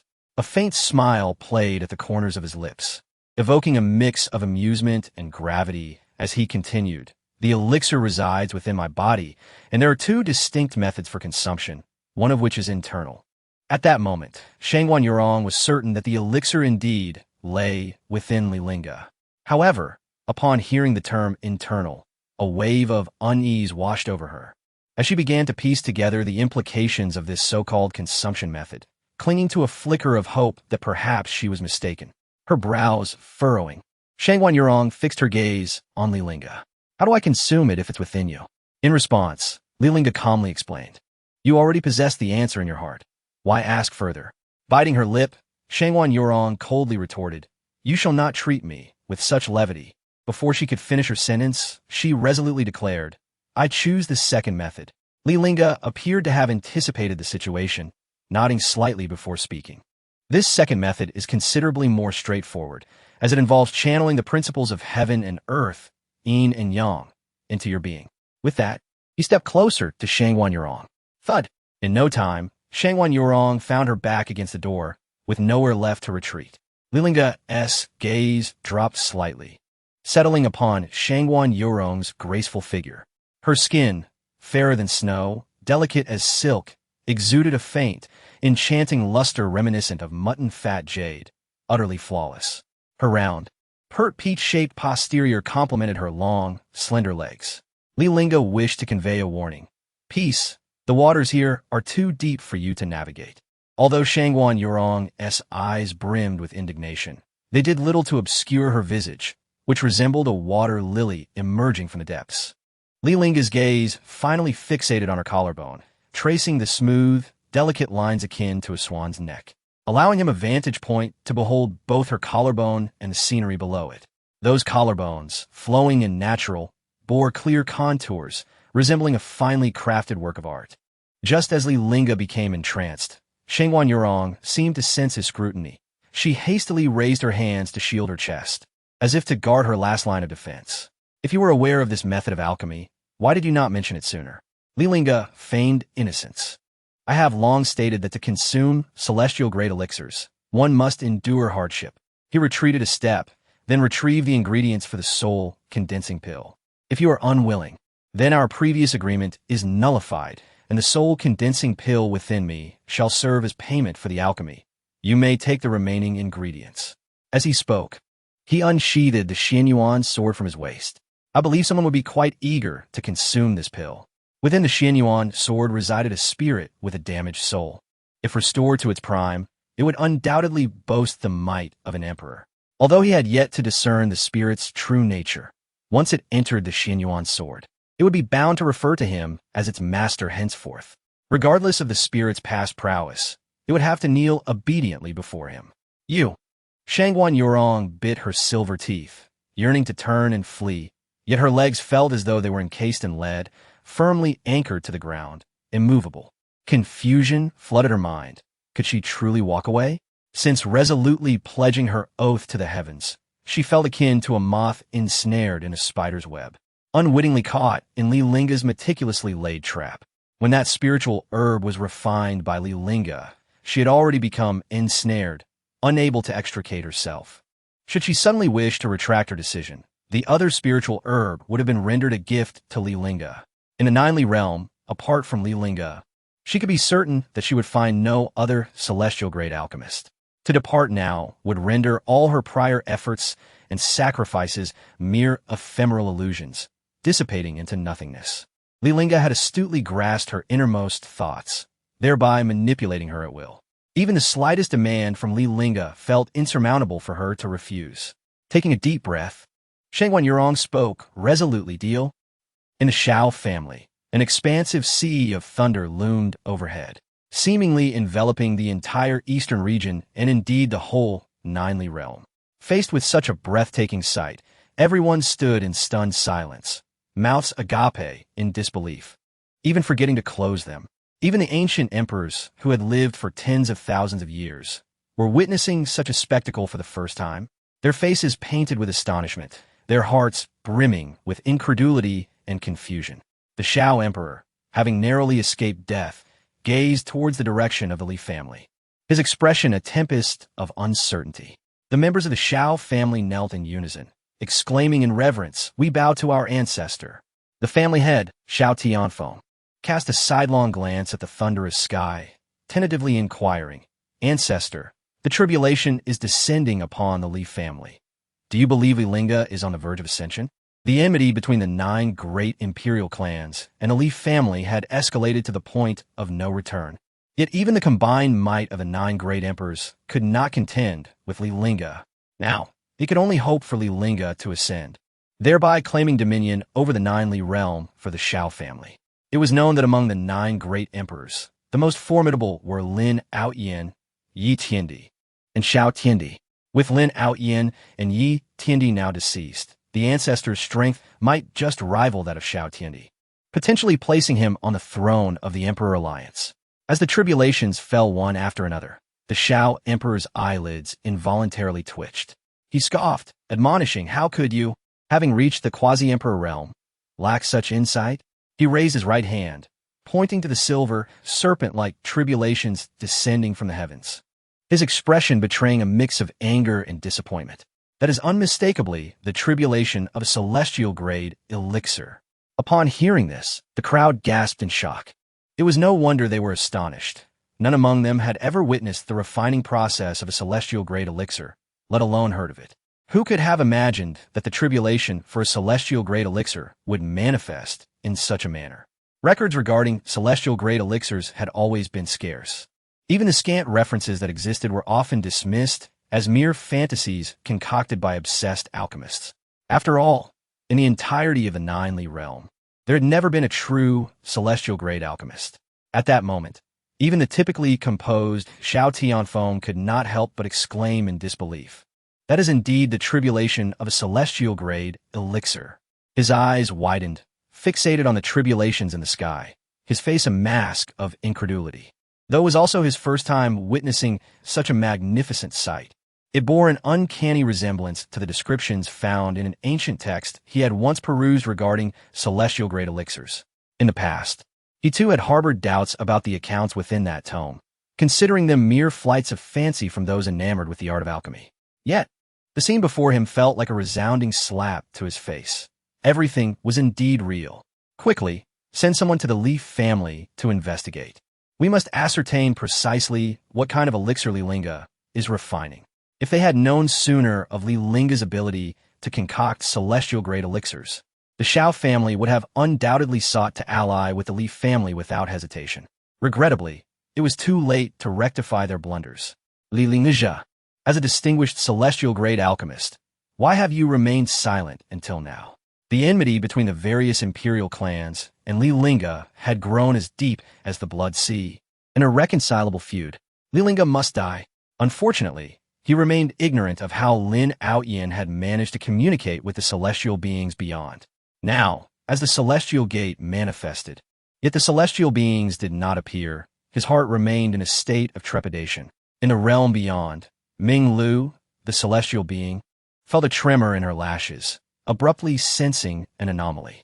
With a flick of her feather duster, she hastened out of the hall, directing her gaze towards the ascension platform.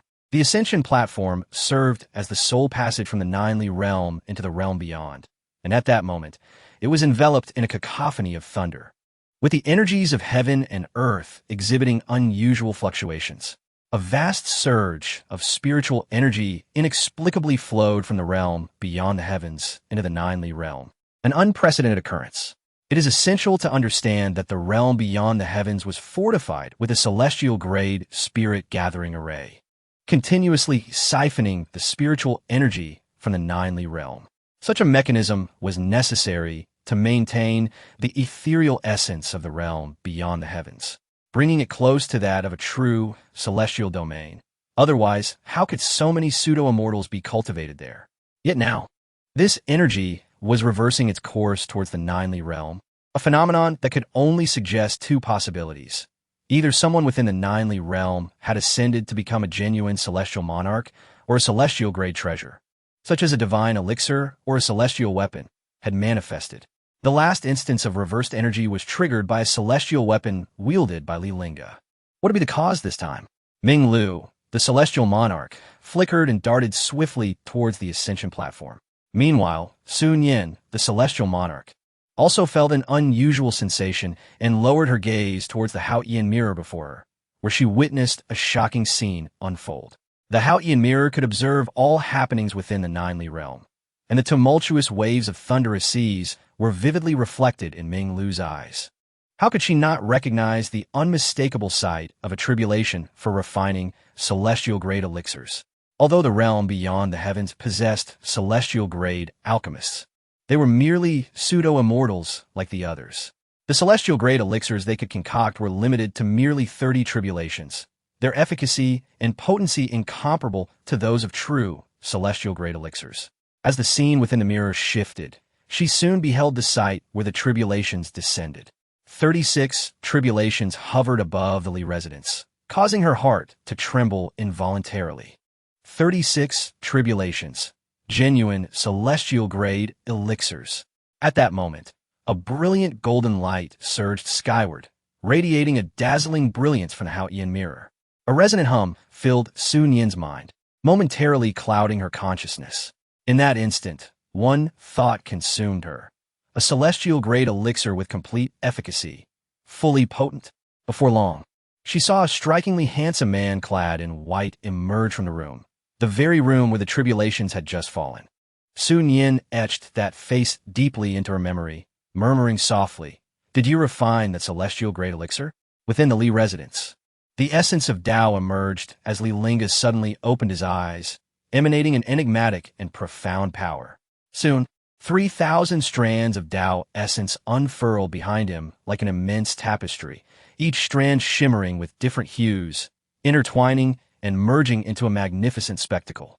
Suddenly, a tremendous roar echoed from the heavens, and a massive crimson beam of light descended, striking Li Lingge with astonishing speed. In an instant, the red light enveloped him entirely, rendering his figure indistinct.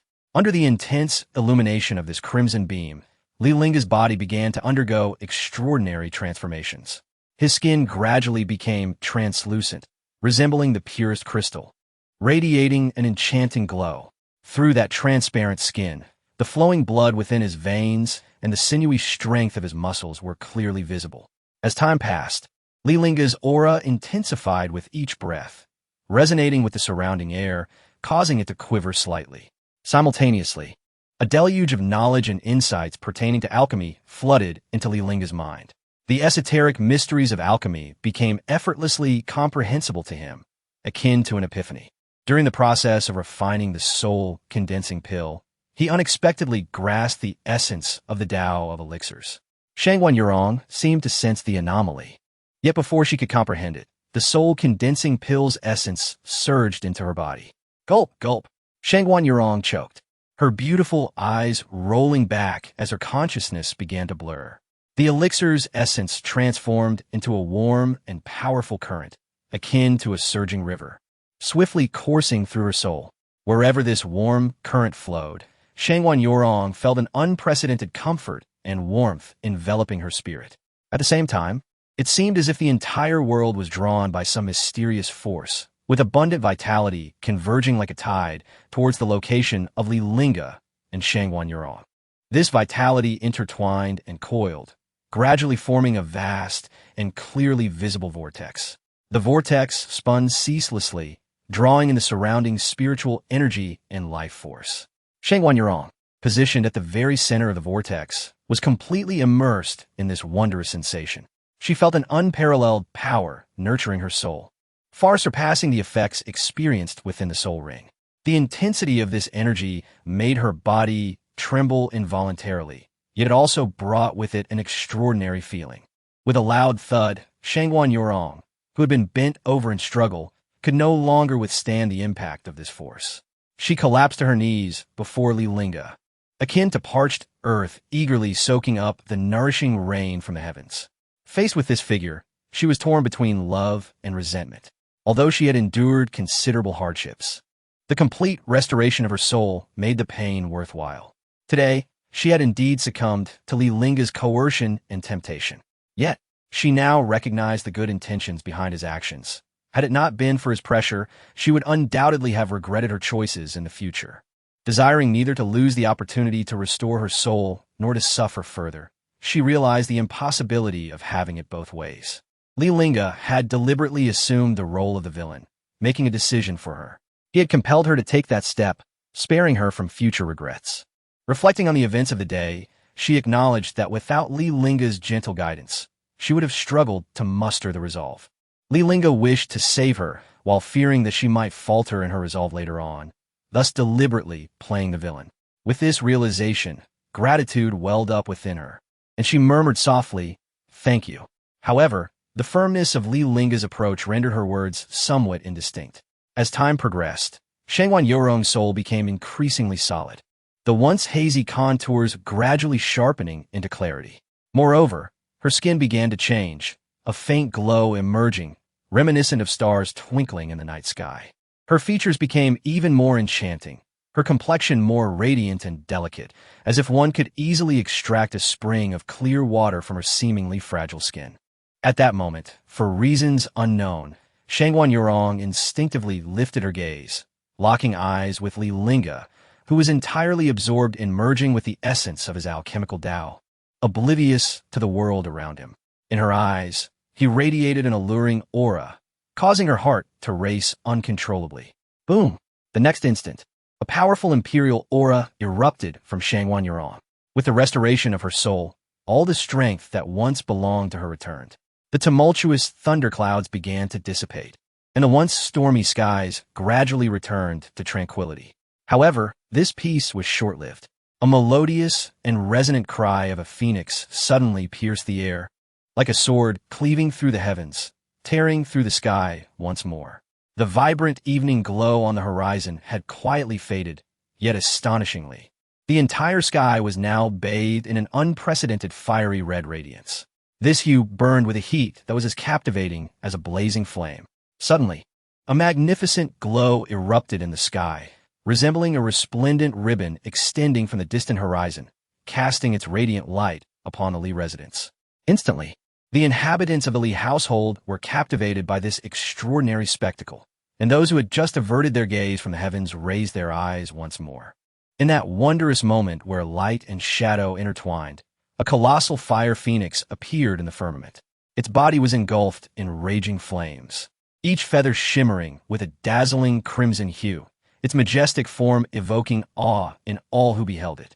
The fire phoenix soared gracefully through the air, circling above the Li estate with an exuberant dance. As it flapped its mighty wings, gusts of wind surged forth, stirring up layers of fiery clouds. The recent creation of a celestial grade elixir by Li Lingge had already drawn a considerable crowd to the periphery of the Li residence. Still reeling from the shock of the elixir's potency, they were further astonished as the essence of the elixir descended upon the Li clan. The celestial phenomena in the sky had yet to fully dissipate when news broke that another had attained the imperial realm within the Li family. The manifestations of the extraordinary were relentless, leaving the onlookers in a state of stunned disbelief. A celestial grade elixir, full efficacy, the essence of alchemy, with radiant hues illuminating the sky and the fire phoenix descending. Could it be that someone had indeed achieved the imperial realm? What was transpiring with the Li family? Were they ascending to celestial heights? Then, a jaw-dropping scene unfolded. The fire phoenix in the sky and a myriad of hues seemed to be drawn by an unseen force, surging toward the chamber of Li Lingge. In an instant, a torrent of unparalleled energy swept across the Li residence, causing the buildings to tremble and the ground to quake. The pressure of the imperial realm manifested abruptly, sending those airborne crashing down. Feeling the overwhelming force of the imperial power, the crowd gasped in astonishment. The Li family had truly produced a second emperor. They could discern that this pressure did not originate from Li Lingge, and the recent phenomena were sufficient evidence that the Li clan had gained another emperor. Li Lingge alone had been a force to reckon with in the Juli realm. Now, with the addition of another emperor, the title of the foremost imperial family was indeed justified, even if the Li family was experiencing a transitional period, with no one below the emperor's rank and the clan leader merely at the celestial level. Who would dare to claim superiority over the Li family in light of two emperors? Within the chamber, Li Lingge withdrew and admired the celestial being's descent into the mortal realm. I have fulfilled my promise of exchange. Su Guanyu was slumped on the floor, gasping for breath. Although the method of consuming the potion was somewhat difficult to accept, her spirit had indeed been restored to the imperial realm's strength. Had it not been for the spiritual energy restrictions of this world, she would undoubtedly have returned to the celestial realm. I shall not go back on my word. You need only prepare the materials for the formation. After a moment, her breathing gradually steadied. As she prepared to leave, she seemed to recall something and added, "This matter is between us. No third party must know." With that, she exited the room. Meanwhile, above the Yi family, a colossal flying vessel hovered, with Li Lingge standing at the bow, radiating confidence. His master had regained their spiritual power, achieving the imperial realm. Now, wielding the edict, he was sent to inspect the imperial families. Which clan's youth could boast such glory? Since departing from the Li family, the vessel had drawn the attention of numerous cultivators in the Jili realm. The events involving Li Lingge and the 9 major imperial families had already spread throughout Jili, detailing the extermination of the Lin family and the fall of Lin's patriarch, Emperor Yi and Emperor Su. They were eager to discern Li Lingge's stance towards the remaining imperial families. The first family had chosen to visit the Yi family first. With Emperor Yi deceased, it was only natural to target the vulnerable. Even the combined strength of the 9 emperors was no match for Li Lingge. It seemed the Yi family was poised for a significant defeat. As if sensing something amiss, Yi Ran, the patriarch of the Yi family, rose from the hall. At that moment, several elders congregated before the main hall. Patriarch, that appears to be the flying vessel of the Li family. The crowd looked skyward, where a massive banner emblazoned with the character Li could be seen. Li Lingge proclaimed from the vessel, "By the decree of the emperor, our ancestor returns to the human realm. All 8 imperial families must present tributes, present an imperial artifact and an immortal elixir, or face annihilation." Seeing only a junior from the Li family aboard the vessel, Iran could not suppress a derisive laugh. Your Li family is already struggling for survival, yet you dare to demand tributes from the 8 imperial families? How utterly ludicrous! As an imperial family, he possessed more knowledge than the average rogue cultivator. Li Lingge had angered the celestial lords beyond the heavens. The Li family was indeed in peril. This celestial gate served as a warning from the celestial lords to Li Lingge. Should he overstep, he would undoubtedly incur their wrath. With the death of Emperor Yi at the doorstep of the family, Li Lingge was trampling upon the dignity of the Yi family. Li, the thief, has slain our emperor. Do not expect mercy from the Yi family. Yi ran, aware that he was no match for Li Lingge, felt no fear of retribution. In fact, he anticipated that Li Lingge would come seeking vengeance. If Li Lingge were to strike against the Yi family, it would surely summon the manifestation of the celestial Lord Minglu. What was an emperor in the face of a celestial being? Yi Ran's tone shifted abruptly, turning icy. Li Lingge has slain our emperor, and now demands tributes from us? What an absurdity! Even if the Yi family possesses imperial artifacts and immortal elixirs, we shall never offer them to the murderer of our imperial family. Witnessing the patriarch's defiance, the onlookers collectively gasped in astonishment. Yi Ran displayed such audacity. Fully aware that their emperor had fallen, he dared to confront the edict from the Li family? Was he truly willing to risk the lives of his entire clan? After all, the Lin family had already been exterminated. Neither Li Pinggan nor the elder anticipated the Yi family's response would be so defiant. They exchanged glances, both taken aback by the disregard displayed towards the imperial edict. Very well, Li Pinggan replied. If the Yi family willingly presents the tributes, I would feel less constrained. Once, the 9 imperial families had pledged to protect the Li family. However, during the Li family's time of crisis, the Yi family had stood idly by. Even after the return of their ancestor, the Yi family conspired with the other 8 imperial families to surround and annihilate him.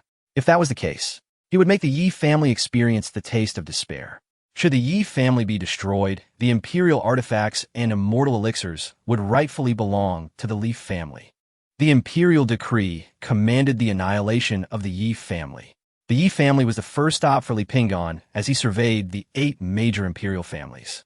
To fulfill the task entrusted by his ancestor, he needed to subdue the Yi family completely. Otherwise, the other major imperial families, protected by emperors, will be even less likely to part with their tributes. Li Pinggan raised his hand to unveil the imperial decree housed at the bow of the vessel. The imperial might surged forth, enveloping the Yi family estate. However, Yi Ran remained unfazed. Arise! With a furious shout, a yellow flag shot forth from his sleeve. The flag billowed in the wind, expanding instantaneously. A large character decree was emblazoned upon it, emitting a beam of light that significantly diminished the imperial pressure hovering over the Yi family. The elder recognized the banner and exclaimed, "That is the Yi family's imperial artifact, the apricot yellow flag." Just as the words left his mouth, a breathtaking scene unfolded. The golden character of decree upon the flag appeared to come alive, shooting forth unexpectedly like a bolt of lightning, hurtling towards the Li family vessel at an astonishing speed.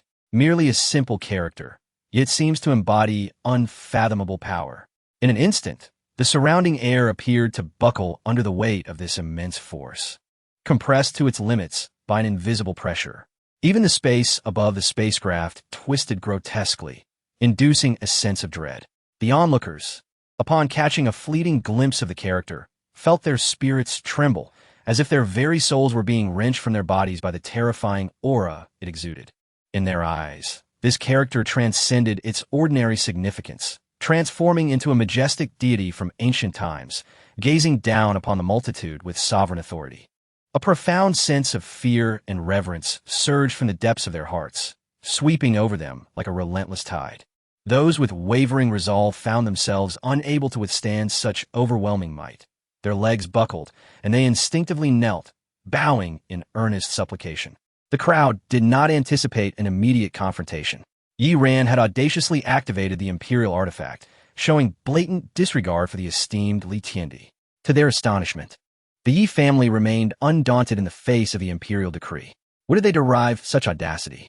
Unlike the Li family, who possessed only a single Tianzuan before Li Lingge's return, the Yi family boasted 3 quasi-emperors, a legacy built over millennia that was not easily dismissed.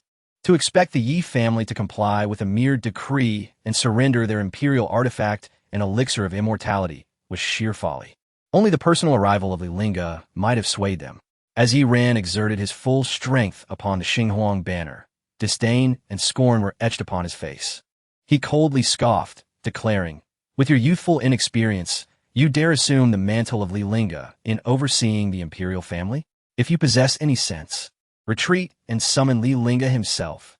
To summon the celestial monarch, one must confront Li Lingge directly. Otherwise, even the demise of a Li family junior would yield no consequence. In response to Yi Ran's brazen provocation, Li Pingyin's gaze sharpened. Gripping the imperial decree tightly, he emanated an aura of formidable intensity. Clearly, despite the overwhelming might of the Xinghuang banner, it posed no threat to Li Pingyin, who wielded the imperial decree with unwavering resolve. His eyes glinted with cold determination as he retorted, "The Yi family is hardly deserving of our ancestors' presence." Though he had mentally prepared for this encounter, understanding that procuring the artifact and elixir would not be an easy task, he was unprepared for the Yi family's audacious refusal. The death of their imperial ancestor should have quelled their defiance. Who granted them the audacity to disrespect the imperial decree? With a surge of spiritual energy, Li Pingyin activated the decree, casting a crimson radiance. In the next moment, a colossal imperial manifestation stepped forth from the light. A towering figure radiating an aura of terrifying majesty, akin to an ancient deity descending upon the world. As the manifestation raised its hand, it appeared to casually slice through the air. Though it bore no true Xianyuan sword, the sheer force of Li Lingge's casual strike was beyond the capability of any quasi-emperor to withstand. In an instant, a tempest of crimson sword energy erupted in the sky, akin to a ferocious red dragon roaring forth.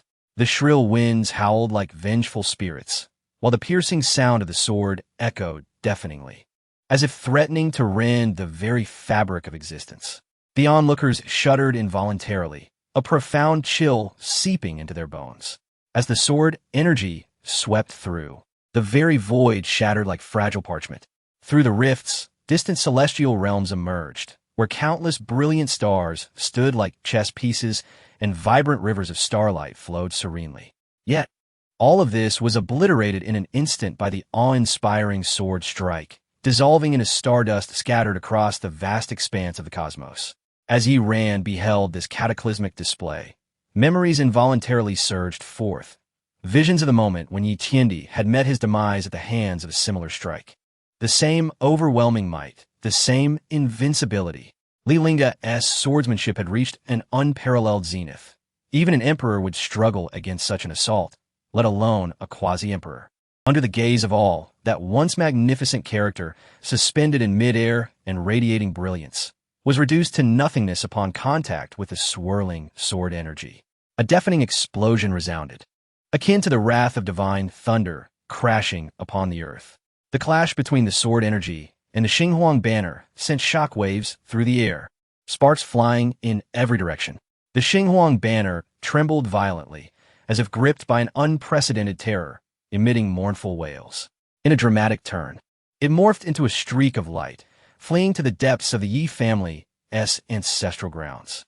Yi Ran's pupils constricted.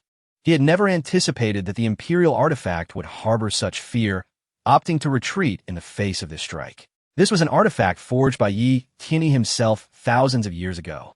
In this moment of crisis, it had abandoned the Yi family to preserve its own existence. "Return," he shouted in vain, but no amount of urging could summon the fleeing banner back. Witnessing this spectacle, disbelief washed over the crowd. The artifact appeared to possess a will of its own, seeking refuge. Though this was a strike from the imperial realm, it was merely a manifestation of Li Lingge's essence. Remarkably, a mere fraction of his power had so terrified the imperial artifact. It was rumored that the Xinghuang banner contained an artifact spirit, likely sensing that it could not withstand such a blow. With Yi Tiandi deceased, the banner had become a masterless entity. Even if Yi Ran could summon it, he could not fully command it. The realization dawned upon him. He had vastly overestimated his own capabilities. It was not that Yi Ran was weak, but rather that Li Lingge was overwhelmingly powerful. With the absence of the formidable shield provided by the Xinghuang banner, The relentless sword energy surged forth, unbridled like a wild stallion, racing towards the Yi family. In that moment, Yi Ran felt an unprecedented dread grip his heart, a wave of panic crashing over him. He gazed up, wide-eyed with terror, at the towering gateway to the heavens, struggling to emit a trembling cry. "I beseech the celestial monarch, save my kin." Yet, his desperate plea was swiftly consumed by the oncoming tempest of sword energy. In an instant, the quasi-emperor's form was engulfed, reduced to a blinding crimson mist. Even his very soul was not spared, dissipating into the void as if he had never existed. As the sword energy drew closer, the realm of the Yi family was engulfed in cataclysmic destruction. Majestic palaces crumbled under the onslaught, reduced to mere ruins. The once solid ground was ravaged, torn asunder by deep, intersecting chasms. The Yi family's members, witnessing this calamity, were plunged into a state of abject terror and chaos. Ear-piercing screams echoed through the air, reverberating into the heavens. The young disciples, who had yet to master the art of flight, found themselves utterly powerless against the terrifying vortex of sword energy. In an instant, they were mercilessly obliterated, with not a glimmer of hope for escape. The elders of the Yi family, who had hoped to flee skyward in search of survival, were now engulfed in despair. The sword energy vortex possessed an overwhelmingly fierce pull, akin to a monstrous beast with a gaping maw, relentlessly drawing the members of the Yi clan back into its lethal embrace. Despite their desperate attempts to break free from the dreadful suction, their efforts were in vain. They could only watch helplessly as they were drawn toward the fatal vortex of sword energy, their hearts filled with hopelessness and despair. "We realize our mistakes. Emperor Li, spare us. Is there anyone to save us? I do not wish to die. We offer imperial artifacts, elixirs of immortality, anything you desire. Our clan is on the brink of extinction. Why hasn't the immortal sovereign arrived yet?" A dense mist of blood spread like thick smoke, staining the sky a deep crimson. The anguished cries for mercy echoed, resonating through the heavens.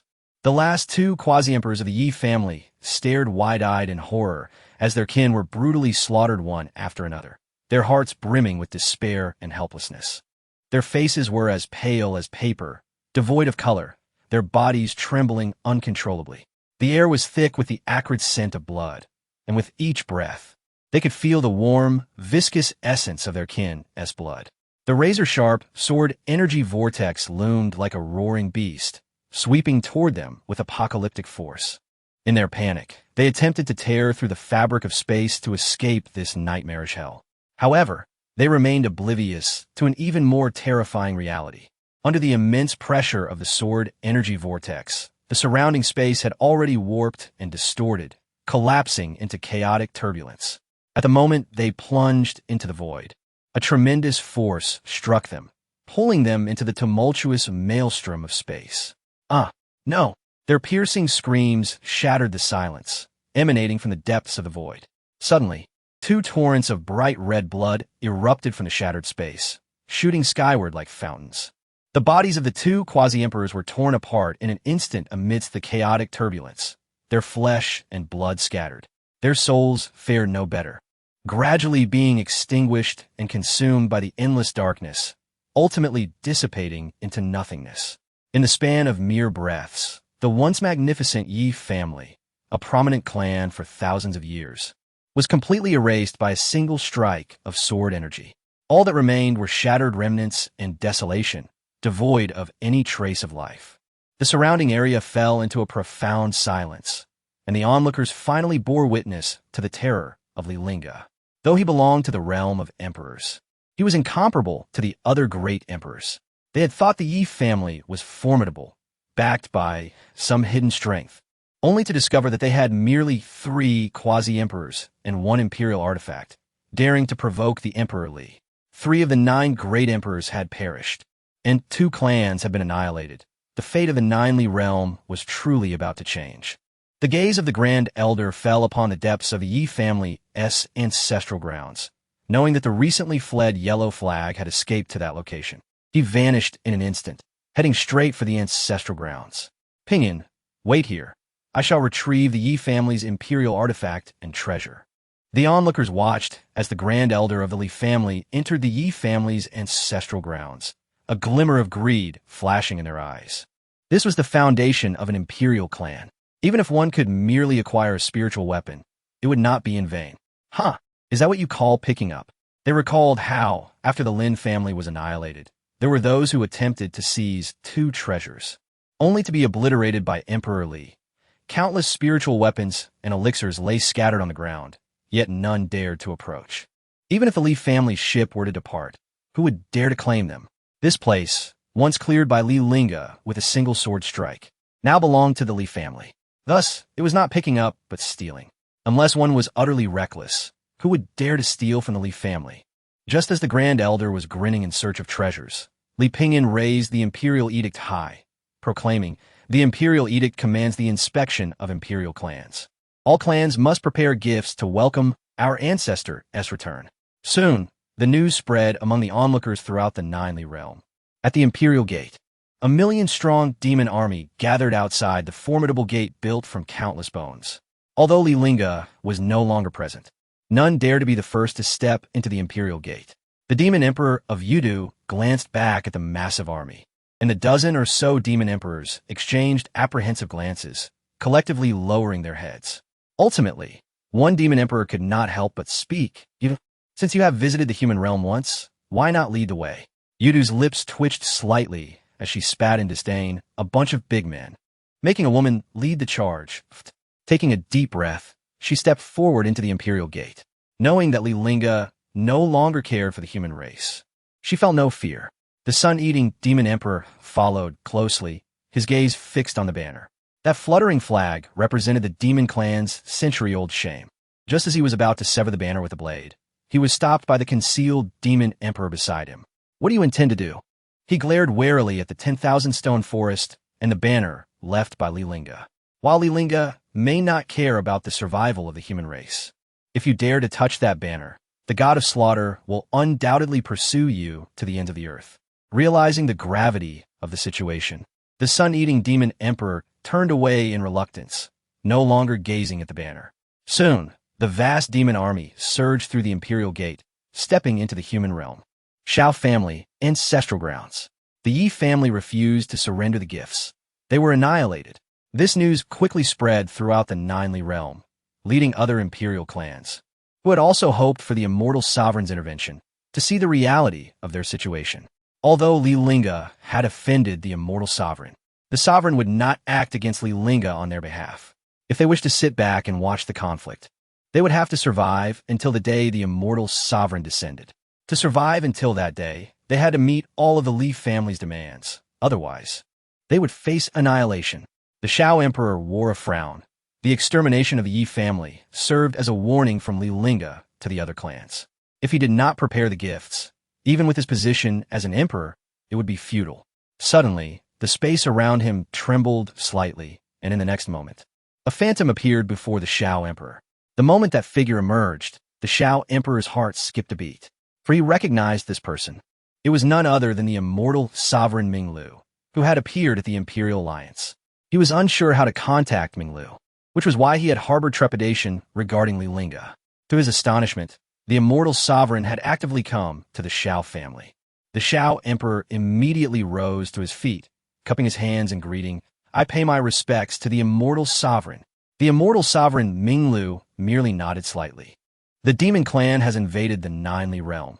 The celestial gate will open today. The 7 great imperial clans may ascend the heavenly ladder to enter the outer heaven." His voice was soft, yet each word struck the Shao Emperor's ears like a thunderous clap. Demon clan invasion. Celestial gate opening. The entire clan ascends to the outer heaven.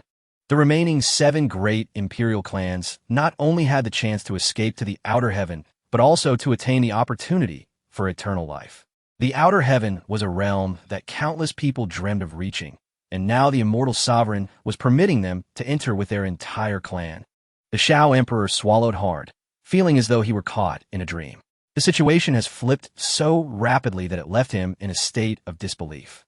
Just moments ago, he was anxious about being confronted by Li Lingge, and now the entire clan could ascend together. Shortly thereafter, The immortal Lord Minglu transformed into a stream of light, landing in the hands of Emperor Shao.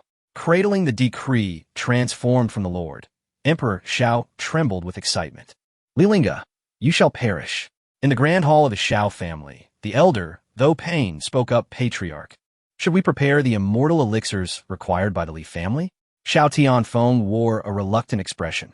Their family possessed only one imperial artifact, and now they were to hand it over. As for the immortal elixirs, they had not a single one. Dispatch someone swiftly to the other imperial clans to exchange for the elixirs. We must acquire them before the Li family arrives. Though unwilling, as the patriarch, Shao Tianfeng had to consider the clan's well-being. If they could not gather the needed gifts before the Li family came, the Shao clan might suffer the same fate as the Yi family. Just as the elder prepared to seek out the elixirs from other imperial families, a vast imperial might emanated from the ancestral grounds. Then, everyone heard Emperor Zhao's voice. The immortal lord has decreed that today he shall descend. The Li family is doomed. Upon hearing this, a flicker of barely contained joy flashed in Shao Tianfeng's eyes. The immortal lord would manifest today. Their previous trepidation stemmed only from uncertainty about when the lord would strike at Li Lingge. If the lord were to take action, Li Lingge would undoubtedly meet his end. With this newfound certainty, they could now rest easy. Shao Tianfeng clasped his hands toward the ancestral grounds, respectfully declaring, I shall abide by the command of our ancestors. The faces of the Shao clan members glowed with joy, even a hint of anticipation. They eagerly awaited Li Lingge's arrival, envisioning the moment when the immortal lord would subdue him, a scene that would surely bring delight to all. When will Li Lingge arrive? I await the sight of him kneeling before the immortal lord. As one spoke, excitement began to brew. Li Lingge's audacious challenge to the 9 great imperial clans, and his defiance against the immortal decree, was indeed reckless, and calamity would surely follow. However, Emperor Zhao's next words sent the entire Shao family into a frenzy. By the immortal lord's decree, when the heavenly gate opens and the heavenly ladder appears, the 7 great imperial clans may ascend to the outer heavens to cultivate. With that, a stream of light shot forth from the ancestral grounds, landing in Shao Tianfeng's hands. Feeling the power contained within the decree, Shao Tianfeng couldn't help but kneel in awe, not only from the pressure of the immortal lord but from sheer astonishment. The entire clan ascending to the outer heavens was beyond his wildest dreams. We shall abide by the immortal lord's decree. The elders in the hall knelt in unison, their voices echoing with fervor. Just then, a voice called from outside the hall. Is the Shao family's gift prepared? With the decree in hand, Shao Tianfeng felt an unprecedented surge of confidence. He swept his sleeve and rose, striding out of the hall, only to find a junior standing at the helm of a flying vessel, looking down upon him. How dare mere celestial king speak before me? Li Pingyan was evidently taken aback by Shao Tianfeng's reaction. The news of Yi family's annihilation for refusing to present gifts had spread throughout the Jili realm. He assumed Shao Tianfeng would be aware of it. He expected the remaining 7 imperial clans to respectfully prepare their gifts for him after the Yi family's demise, believing everything would proceed smoothly as he inspected the other clans. Yet, reality proved to be entirely different. Who had emboldened Shao Tianfeng to speak so defiantly before him? The bearer of the foremost imperial decree? Shao Tianfeng's figure instantly appeared in the air, the pressure of a quasi-emperor enveloping Li Pingyan as he coldly declared, There are no gifts. If you dare, have Li Lingge come personally to collect them. Hearing this, the Shao clan members were filled with expectation. They yearned for Li Lingge to appear, to witness the first emperor of the human race being trampled underfoot by the immortal lord. Li Pingyan sensed that Shao Tianfeng's boldness stemmed from some form of reliance, yet he could not fathom what it was. Shao Tianfeng was merely a vanquished foe of their ancestor. Even if he remained within the Shao clan, what could he accomplish? Since the Shao family was so obstinate, he would not hold back. Feeling the pressure of the quasi-emperor, Li Pingyan activated the imperial decree in his hand. However, Shao Tianfeng remained unfazed, a mocking glint in his eye. What a mere imperial decree. As he spoke, he raised his right arm high, holding the immortal lord's decree aloft. You dare not kneel before the immortal decree. Buzz. The imperial decree in Li Pingyan's grasp trembled slightly, and then a figure clad in white appeared beside Xiao Tianfeng, gazing at the Xiao clan. Is this your assurance? Bang! In the next moment, the immortal decree in Xiao Tianfeng's hand shattered with a resounding crash, dissolving into countless specks of starlight that vanished into the sky. Feeling the intense killing intent beside him, Xiao Tianfeng's throat constricted, and cold sweat trickled down his forehead. When Li Lingge truly appeared, the Xiao clan erupted in shock. They never anticipated he would dare come. Excellent. Let today be the day he comes and never returns. As the demon clan invades, our clan ascends to the outer heavens. Let the Leaf family fend off the demons. Listening to the surrounding chatter, Xiao Tianfeng lamented. Those clan members, standing afar, perhaps could not sense the profound terror emanating from Li Lingge. At this moment, Xiao Tianfeng's fear reached its zenith. He dared not turn his head, for doing so would mean facing death. Regrettably, some matters are destined to be unavoidable. Just a fleeting glance from Li Lingge caused Xiao Tianfeng to drop to his knees in fright.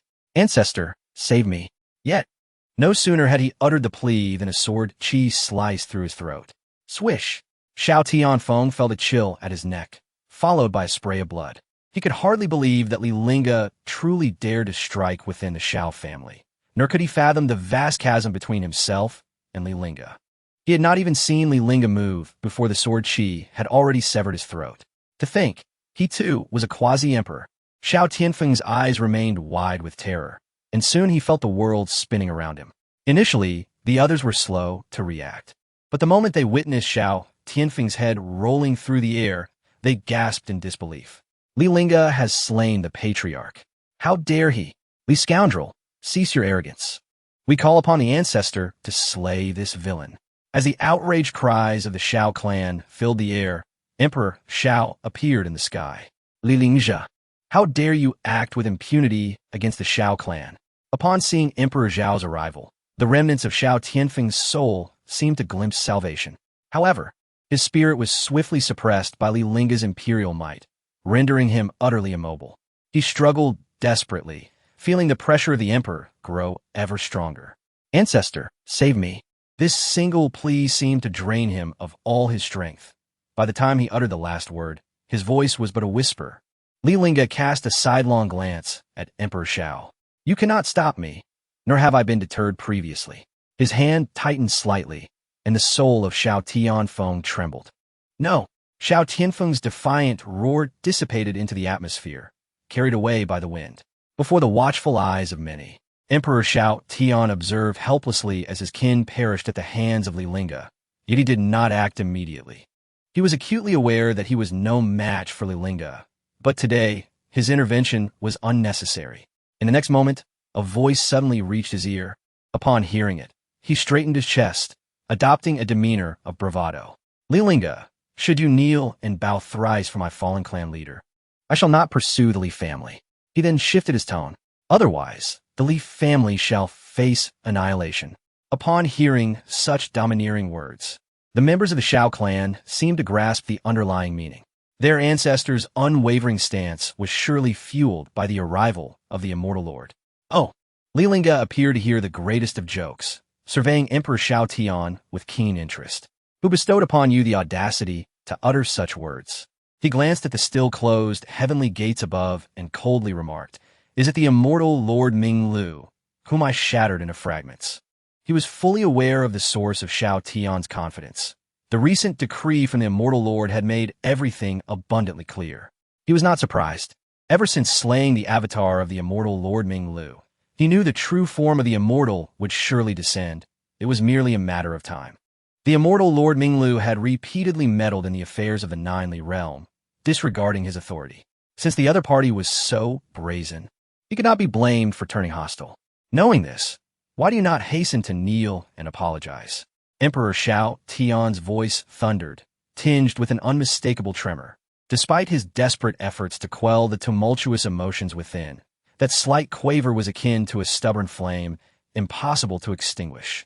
Thus, although he uttered the most resolute words, the fear embedded in his tone was irrefutable. Even though both were emperors, it was evident to all that, in terms of presence, Xiao Tian was overwhelmingly overshadowed by Li Lingge.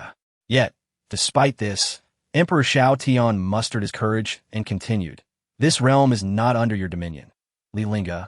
It is the immortal lord from beyond the heavens who truly commands it. Were it not for the knowledge that the immortal Lord Minglu could appear at any moment, Shao Tian would never have dared utter such defiance to Li Lingge. In this world, no one possesses the right to compel me to kneel. As soon as Li Lingge's words fell, a cataclysmic roar erupted, and the previously closed heavenly gates slowly creaked open. In an instant, myriad rays of dawn cascaded down like a deluge, illuminating the entire world in a resplendent golden glow. Simultaneously, a golden staircase leading to the heavens thundered down from the gates, extending all the way to the Shao clan's location. Astonishingly, in addition to this staircase, several other equally magnificent staircases unfurled towards other imperial clans. At that moment, the members of the various imperial clans erupted in fervor, cheers resounding through the skies. They gazed with intense excitement at the descending staircase, their eyes shimmering with a blend of fervor and reverence. They understood the significance of the staircase's appearance. With its emergence, they could ascend to the realm beyond, escaping the Ninely realm and embarking on the path to enlightenment and longevity. In the Su family, Patriarch Su Xinghe, upon seeing the staircase, immediately declared, "Everyone, ascend the staircase and enter the realm beyond." However, his words were met with a chorus of dissent. The Grand Elder spoke first. "Patriarch, many of our belongings remain uncollected. Even gathering the treasures from the vault will require at least half an hour." The Second Elder quickly concurred. "Indeed, it is not just the treasures. There are numerous spiritual herbs and elixirs in the herbal garden. These are the foundation of our clan." They had lost their emperor. If they did not take these resources with them, even if they reached the realm beyond, they would inevitably lag behind other imperial clans. Foolishness. Su Xinghe's heart raced with urgency. Do you not understand that delay begets disaster? When Li Lingge severed the avatar of the immortal Lord Minglu with a single strike. Even if the immortal lord's true form descends now, should Li Lingge prove too powerful, our path to ascension will be severed. It was precisely because their clan lacked an emperor that they should hasten to the realm beyond. However, his reasoning was evidently insufficient to sway the crowd. It is the true form of the immortal lord descending. How could it not surpass Li Lingge? The patriarch is overly anxious. Before Su Xinghe could articulate further, he commanded, "Immediately gather the resources from the vault and the herbal shop. Within half an hour, everything must be taken." "Yes," the crowd responded in unison, and the elders dispersed to collect their treasures. Once they left the Ninely realm, they were unlikely to return. Therefore, they had to take everything they could. Su Xinghe opened his mouth, watching the crowd scatter, but the words he wished to express were swallowed back. He understood that none of them were willing to abandon their clans' accumulated wealth after so many years. No matter how much he pleaded, he could not sway the will of the entire family. His gaze fell upon the 8 staircases leading to the heavens, and he could only pray that the immortal Lord Minglu would indeed triumph over Li Lingge. Otherwise, not just the Su family, but all the imperial clans would plunge into an abyss of darkness. Observing Su Xinghe's worried visage, the Grand Elder pointed at the staircases, offering reassurance. "Patriarch, do not worry. The other imperial clans are also gathering their resources, so the staircases remain unoccupied." Su Xinghe sighed internally, expressing his concern. "Let's hope so." As soon as he spoke, a figure clad in a Taoist robe, wielding a whisk, stepped forth from the heavenly gates. He looked down upon the masses as if they were mere insects, his gaze filled with the indifference of one in a superior position.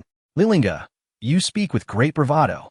The moment the immortal Lord Minglu appeared in the Ninely realm, the world fell into a profound silence.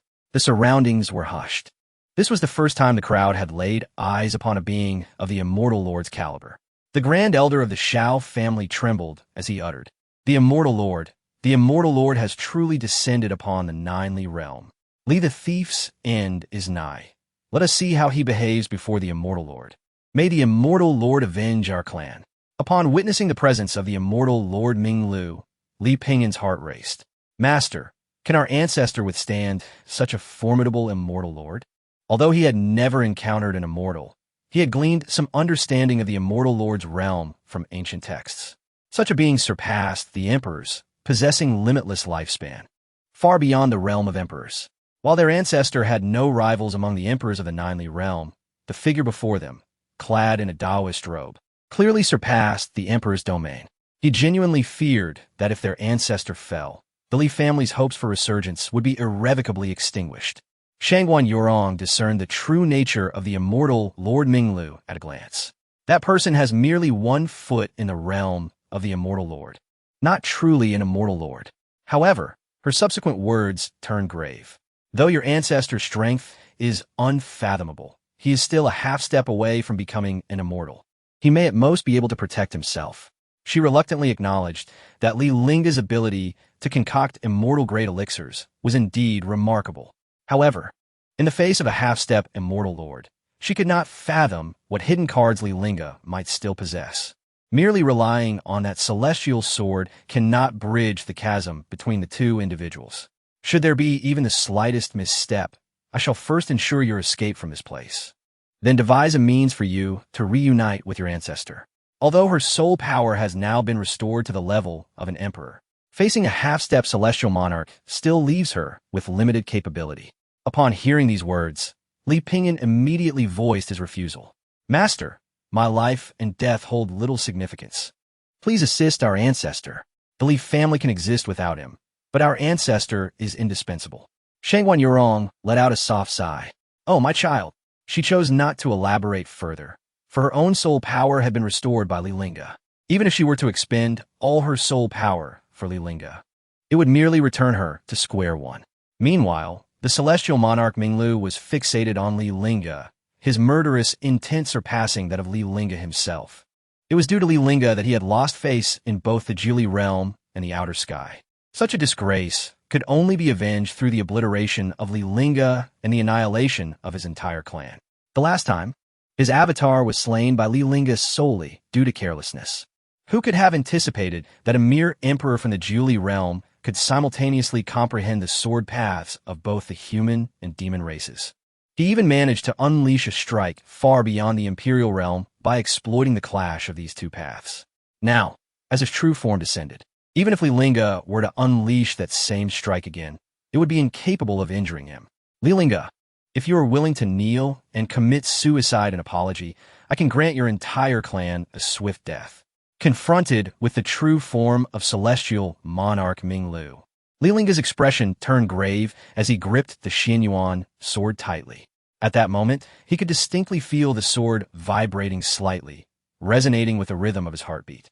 Simultaneously, the two sword paths hidden within him awakened like colossal dragons, beginning to transform slowly.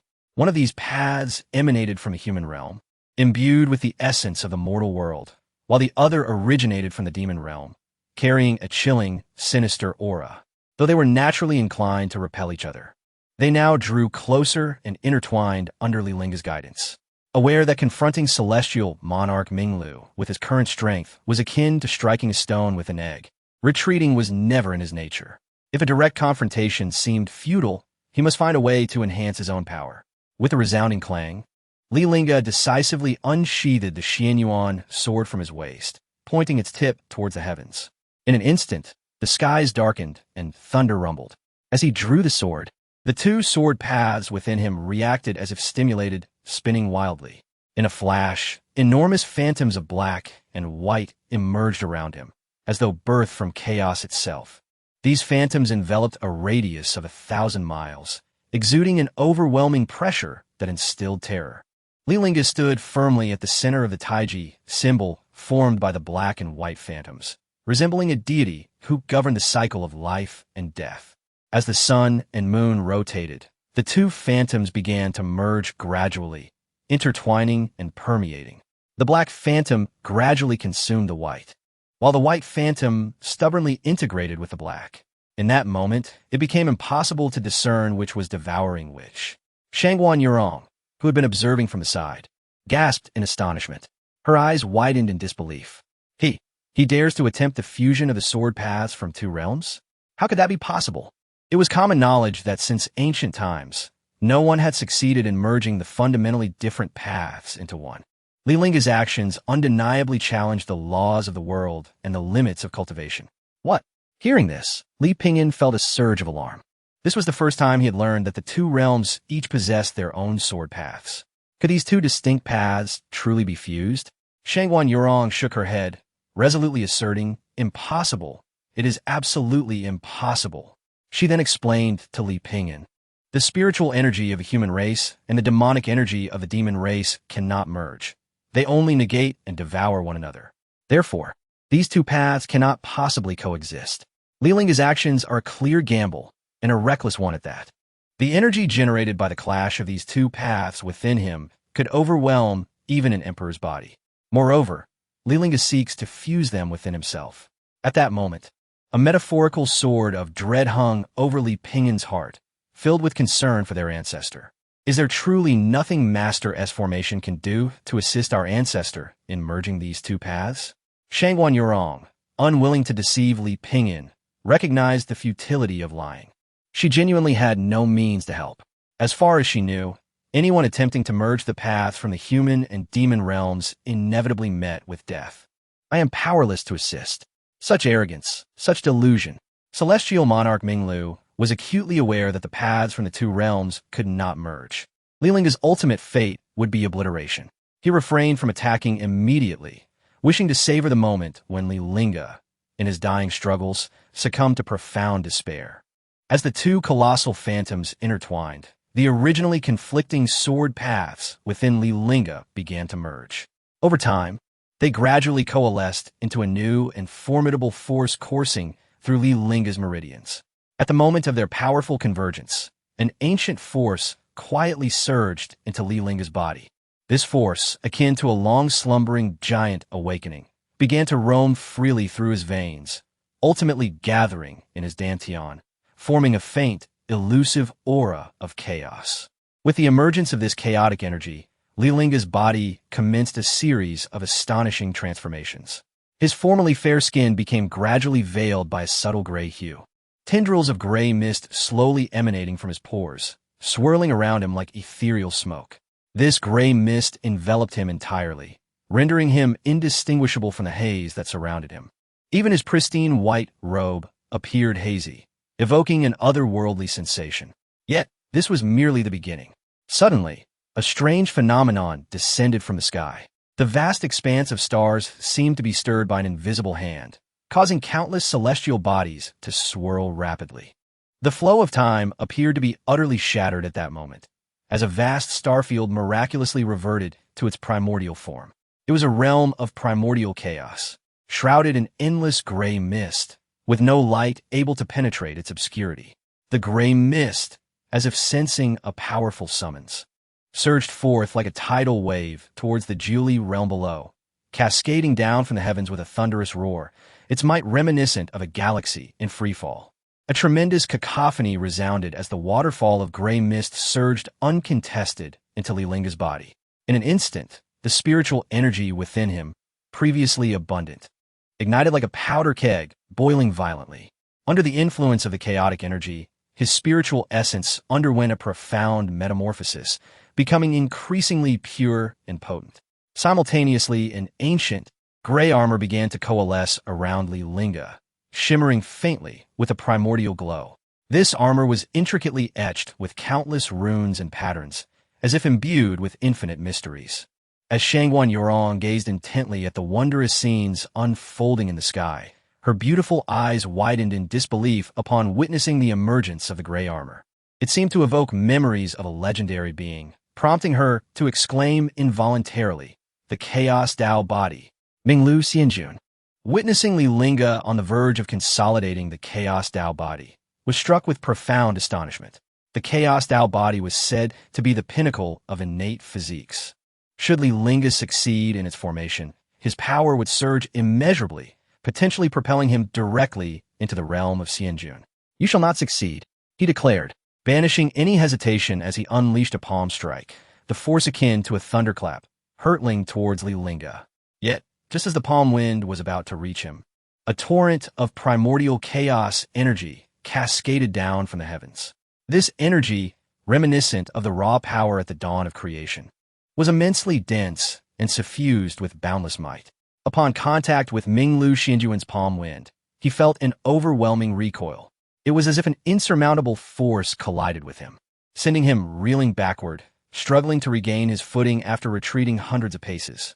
Minglu Xianjuan's expression darkened, his mind reeling in shock.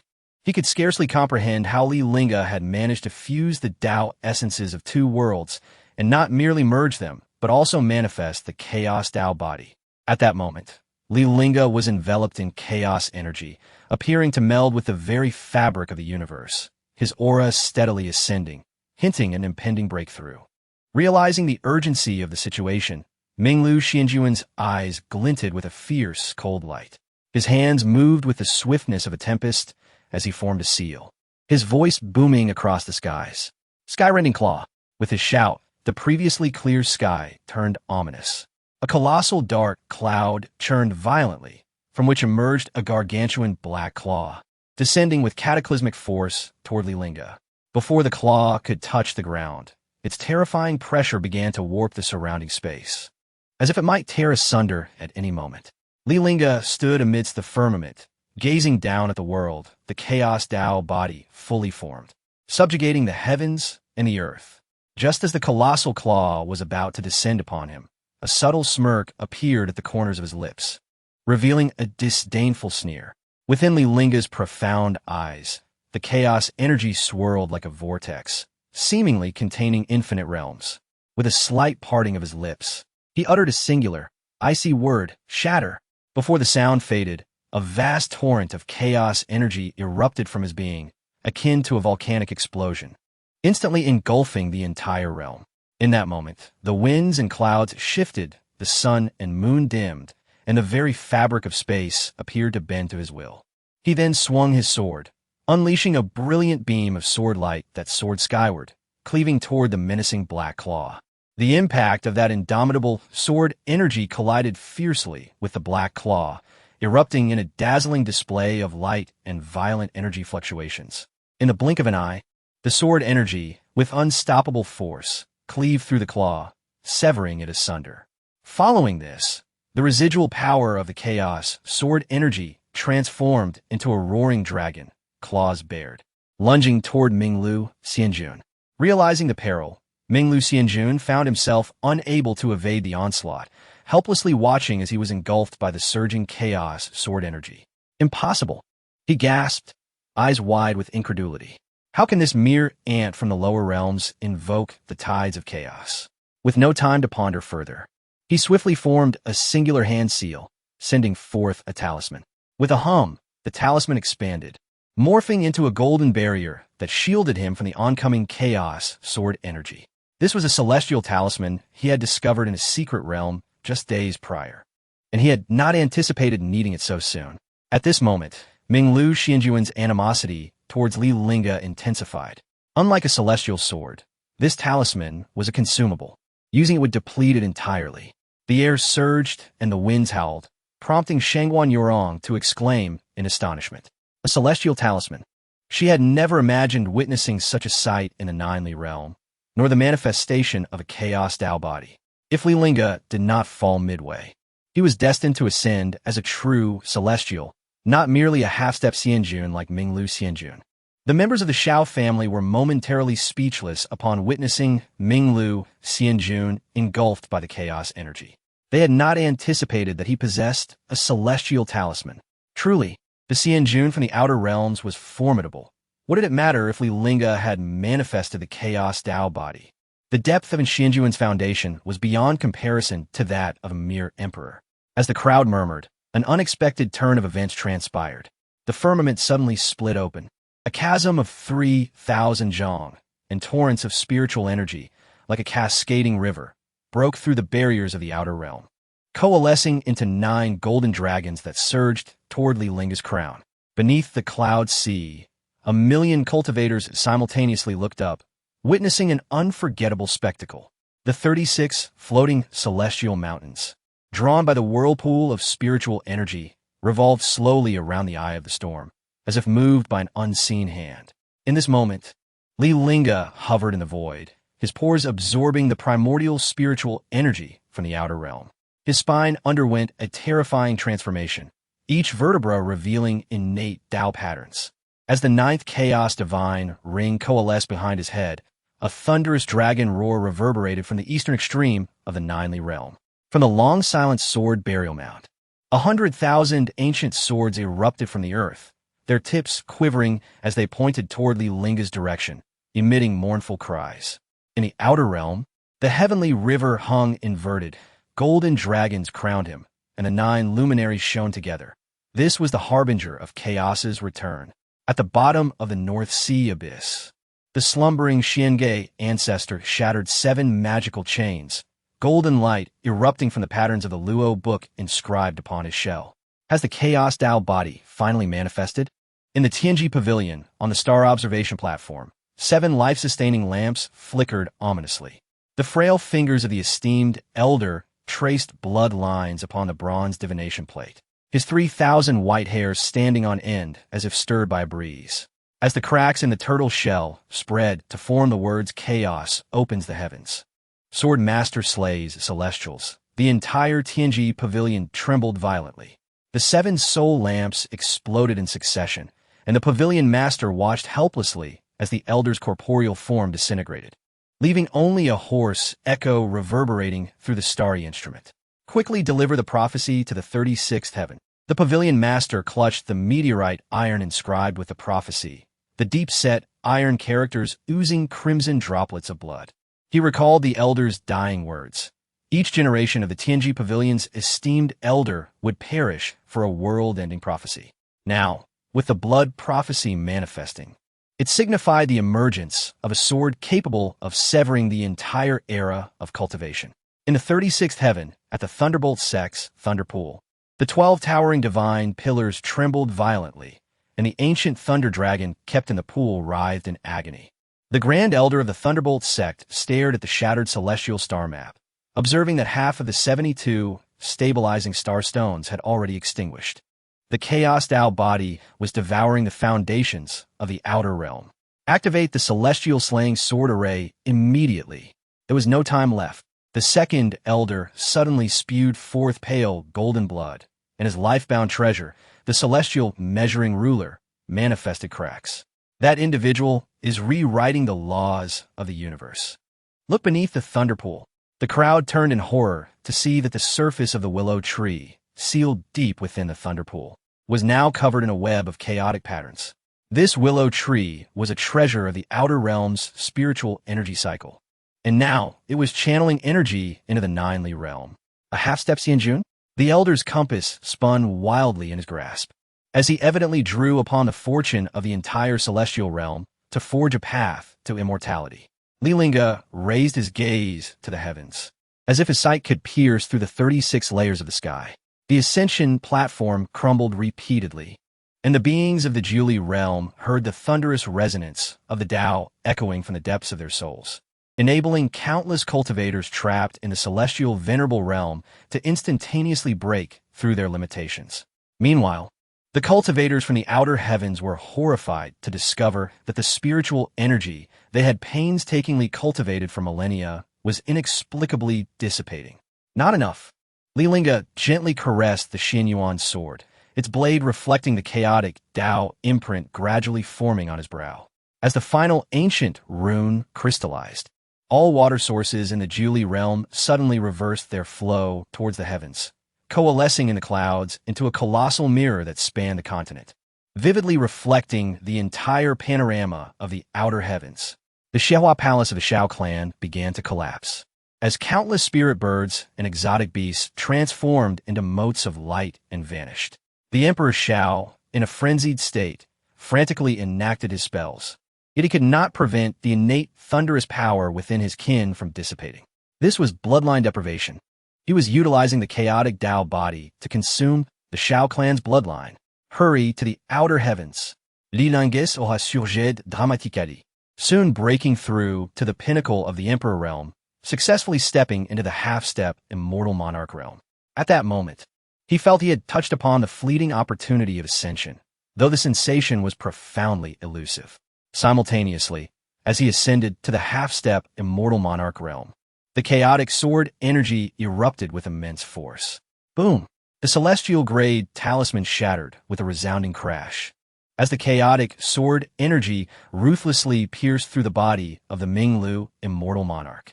In that instant, the Minglu immortal monarch felt as though the spiritual power surrounding him had plunged into a mire, becoming sluggish beyond measure. No matter how he urged it, he could not break free from its constraints. At that moment, a deep sense of despair surged within him. Li Lingge was far more terrifying than he had imagined. The Tao body he once took pride in emitted cracking sounds, crumbling like fragile porcelain. The vast spiritual power he had painstakingly cultivated over countless years was now being ravenously consumed by the surging chaotic energy, akin to a flood breaching its dam. Yet, more terrifying still lay ahead. The chaotic power began to trace back the life imprint of the Minglu immortal monarch, attempting to erase him entirely from the river of time, rendering his existence null and void. As he approached the brink of annihilation, the Minglu immortal monarch steeled himself for one last gamble. This sword today, I shall remember. Without hesitation, the Minglu immortal monarch chose to ignite his own essence to exchange for a final glimmer of hope. His remnant soul erupted with a dazzling crimson radiance, breaking through the layers of chaotic energy like a bolt of lightning, racing towards the heavenly gate. Under the relentless, devouring force of the chaotic, demonic source, the Minglu immortal monarch's body ultimately dissipated in mid-air, leaving only a fragment of a white-boned arm to fall weakly from the clouds. The moment this skeletal arm touched the ground, it transformed into wisps of fine ash, scattering with the wind. The voice of the Minglu immortal monarch, filled with reluctance and despair, echoed endlessly through the vastness of the cosmos, refusing to fade. The only response to this anguished roar was an endless void and silence. Witnessing this breathtaking spectacle, the members of the Shao clan stood pale and petrified, their faces ashen. The entire world seemed to freeze, and time itself halted its flow. In a profound stillness, only the lingering echoes of that unwilling roar reverberated in their ears. Their once smug expressions of schadenfreude had not fully retracted, but now they had become utterly frozen, resembling grotesque and terrifying masks. At the edge of the sky, the figure of the Minglu immortal monarch had vanished. This esteemed immortal monarch, who had commanded respect, was felled by Li Lingge's sword in an instant, reduced to nothingness. No one could have anticipated that Li Lingge possessed such terrifying power. By consolidating the chaotic Tao body and effortlessly wielding a sword, he had directly slain the once mighty immortal monarch. The Minglu immortal monarch was dead. Is it too late to send our congratulations to Li Lingge? What congratulations? We must flee. Hurry to the outer heavens. The moment the Minglu immortal monarch perished, the members of the Shao clan were gripped by a terror that surged from their feet to the crown of their heads. They had just believed that the Minglu immortal monarch would surely suppress Li Lingge, subjecting him to humiliation, and had directed their utmost scorn towards him. Yet now, with the Minglu immortal monarch dead, their support had crumbled, and they dared not contemplate the repercussions of Li Lingge's wrath. Emperor Shao felt his heart racing to escape his throat, trembling uncontrollably as his legs threatened to buckle beneath him. Thud!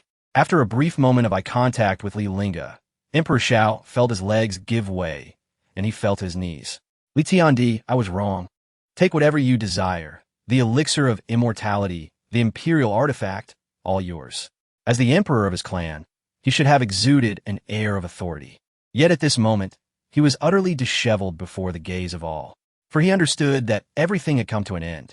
Even an immortal monarch from the outer heavens had met a tragic demise beneath Li Lingge's sword.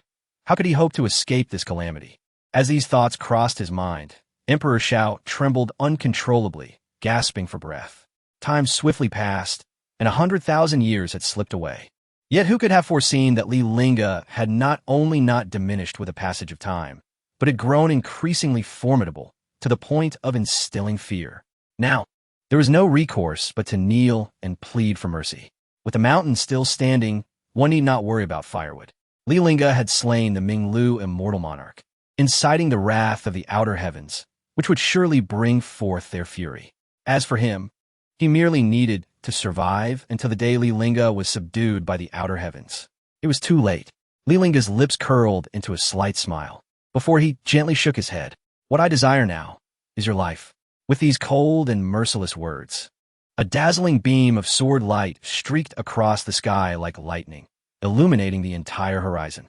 The sword light surged toward Emperor Xiao with blinding speed, arriving before him in the blink of an eye. In Emperor Zhao's pupils, that sword light expanded rapidly, as if it aimed to engulf him whole.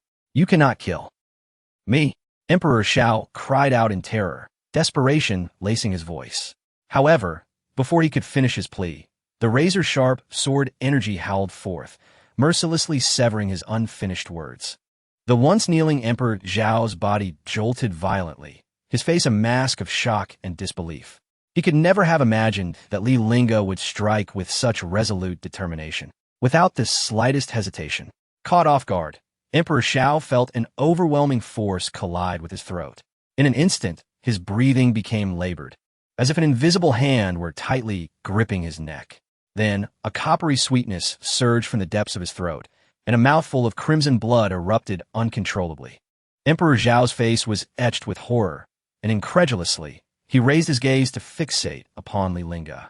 Though his mouth moved incessantly, no sound emerged, leaving him to struggle futilely in his final moments.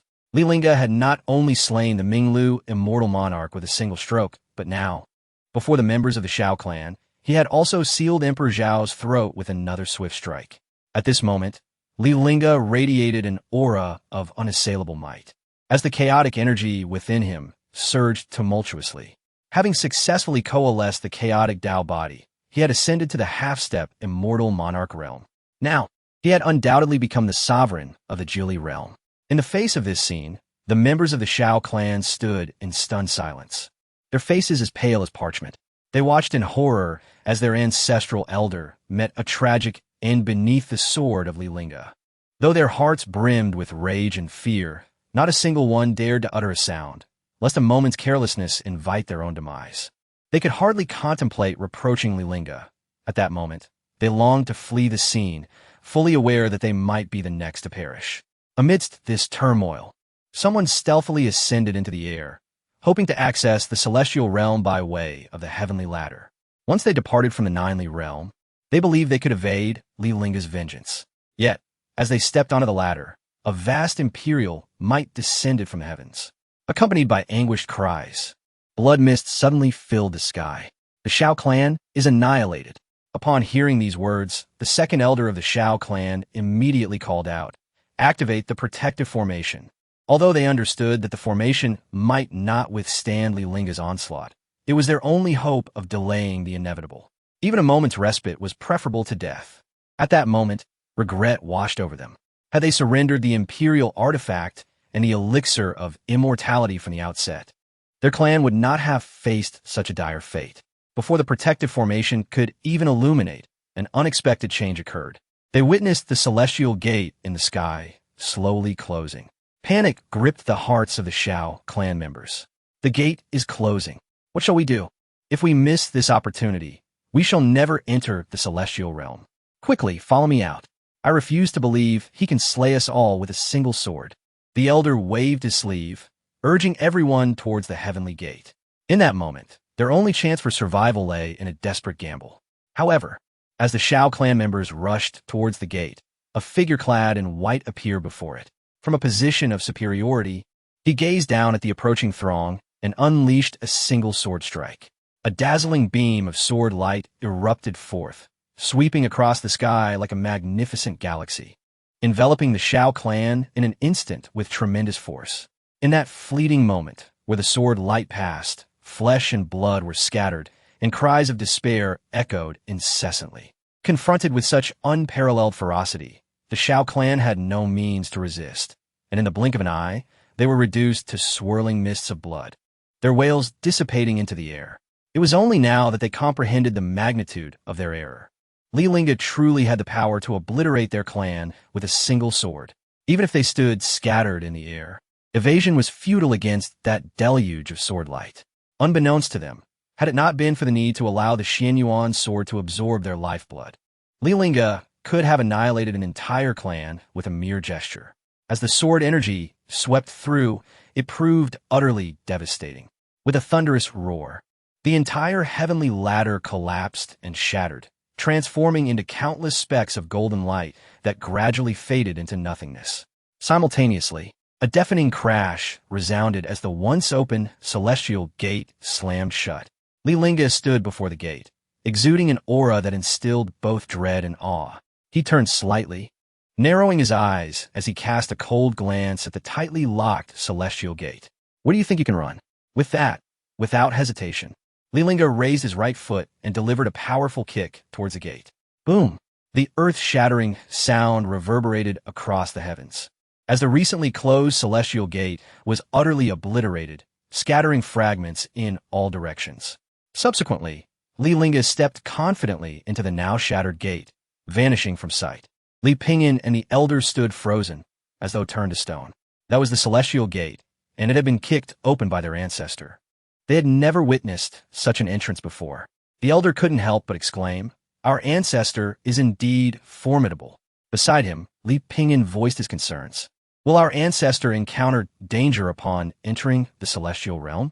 He had only learned of the celestial realm through ancient texts. Although he had never visited, he was aware that many celestial lords resided there. It was likely that Minglu Xianjun was merely of lower standing among them. Yet, Shangguan Yorong's confidence in Li Lingge surpassed Li Pingyan's. She understood Li Lingge's capabilities well. Had he not been entirely certain, he would never have ventured into the celestial realm. Moreover, at that moment, Li Lingge's strength far surpassed that of any ordinary half-step celestial lord. Fear not, he has guarded the Imperial Pass for 100,000 years. Even upon entering the celestial realm, there are likely few who could challenge him, she assured. Li Pingyan nodded, silently praying that what Shangguan had said was true. As he surveyed the devastated Shao clan, he felt a pang of sorrow. Had their ancestor not returned to the Li clan in time, their fate might have mirrored that of the Shao clan, perhaps even worse. The Shao clan members had refused to offer tributes, and now they faced total annihilation. He wondered if they regretted their choices in their final moments. Now that the Imperial clan was extinguished, not only the Imperial artifact and elixir of immortality, but all that belonged to the Shao clan had become part of the Li clan's legacy. The elder snapped back to reality, inhaling deeply before rushing into the depths of the Shao clan. The Su clan, who had previously been preoccupied with organizing their treasury and apothecary, halted in their tracks upon witnessing the celestial upheaval. Minglu Xianjun is dead. The Shao Emperor has fallen. The Shao clan is obliterated. The celestial gate is closing. We must hurry. The heavenly ladder, my heavenly ladder, no. Li Lingge's sword not only vanquished the Shao clan, but severed the connection to the Imperial clan's heavenly ladder altogether. Now, only a gradually fading remnant of the celestial gate remained in the sky. Upon seeing the gate close and the heavenly ladder collapse, despair engulfed the Su clan members. Regret consumed them as they realized they had just missed their sole opportunity to enter the celestial realm. The elder stood beside Su Xinghe, hesitantly inquiring, "What shall we do now, clan leader?" Among all present, only Su Xinghe felt no regret. In fact, a hint of derision flickered in his eyes. "What do you expect me to say? I warned them repeatedly that delay could lead to disaster, that even if it meant sacrificing the clan's heritage, they should hasten to enter the celestial realm. Yet, none took me seriously. Now, we may not only miss the chance to enter the celestial realm, but we may be fortunate to survive Li Lingge's wrath." At this moment, 3 of the 9 great imperial clans had already been exterminated by Li Lingge, and 3 of the 9 heavenly emperors had been slain. Should Li Lingge choose to eradicate the Su clan, it would merely require a flick of his finger. Just then, the elder pointed towards the sky and shouted, "Look!" Everyone looked up to see Li Lingge kick open the celestial gate before stepping inside. Their hearts surged with warmth at the sight.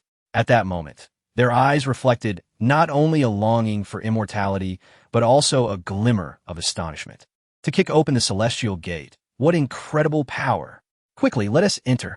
As the gate threatened to vanish, the elder transformed into a fleeting shadow, racing towards the celestial gate. However, just as he reached the air, the gate had completely dissipated. Li Lingge's sword had severed the aspirations of the various imperial clans to enter the celestial realm. And as they beheld the disappearing gate, hope slipped entirely from their grasp. Li Lingge, to sever the heavenly ladder for selfish gain. This is intolerable. Since he has chosen to venture into the outer realms to meet his demise, we shall hold the Li family accountable for this transgression. The price must be paid by the Li clan. In the outer realms, within the Eons sect, when the fragmented soul of Lord Minglu shattered the myriad bones altar, only a faint, mist-like spectral light remained around him. With hands forming seals, he intoned solemnly, "With my remnant soul, awaken the Eon corpses." A thunderous sound of chains breaking resounded from beneath the altar, and an ancient corpse, steeped in the blood of the yellow springs, suddenly opened its eyes. Its pupils ignited with ghostly flames. "Why do you appear so disheveled, my friend?" The master of the Eons sect slowly rose from the blood pool. 9 beads, made from the skulls of infants, floating behind him. Lord Minglu had never anticipated that Li Lingge would pursue him relentlessly. Even when he was but a remnant soul, the opponent still followed him into the outer realms. Since the adversary sought death, he had no one to blame but himself. "Brother Eon, save me." Just as the words left his lips, Li Lingge, wielding the Xianyuan sword, appeared above Lord Minglu. As he descended, he crushed Lord Minglu into the ground beneath his foot. The moment Li Lingge entered the outer realms, he sensed something extraordinary about this place. The spiritual energy here was exceptionally dense, several times more so than that of the Jili realm. It was no wonder that one could achieve half-step Celestial Lord status here, while in Jili realm, even reaching the Emperor realm was a rarity. When Eon caught sight of the pursuing Li Lingge, his withered face suddenly twitched. Chaos Dao body? He had never imagined encountering a Chaos Dao body in such a young individual. A glimmer of greed flashed in his eyes. A body possessing a Chaos Dao body was a perfect vessel. To survive, he had long been immersed in the blood pool, weary of this existence.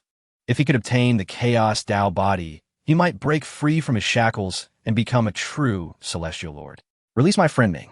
He owed a debt of gratitude to Lord Minglu, and whether to repay this favor or seize the Chaos Dao body, he had to intervene. To be so arrogant just after stepping in a half-step Celestial Lord realm. It seems you truly do not know the meaning of death. Eon spat out black blood, and the entire Eons sect was instantly enveloped in a blood-red barrier. The ground cracked open with countless fissures, from which emerged a Shura corpse infused with the bones of Buddhas and the hearts of demons.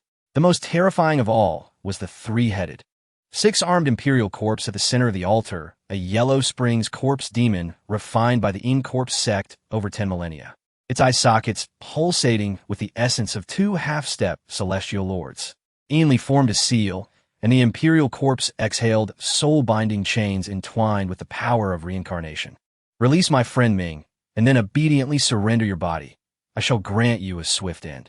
At this moment, Lord Minglu shook his head incessantly, signaling Eon Li to cease his words. He had come to understand Li Lingge's temperament. Making threats against this individual was utterly futile and would only provoke him further. Indeed, upon hearing Eon Li's words, a slight smirk curled at the corner of Li Lingge's mouth, and he suddenly stomped down. No! Lord Minglu's anguished scream echoed through the skies as his remnant soul was crushed beneath a single foot. Immediately afterward, Li Lingge vanished and reappeared above the Yellow Springs corpse demon. The chaotic energy condensed beneath his feet into a primordial divine mountain's phantom, and as he stepped down, the so-called immortal corpse began to crack from the top.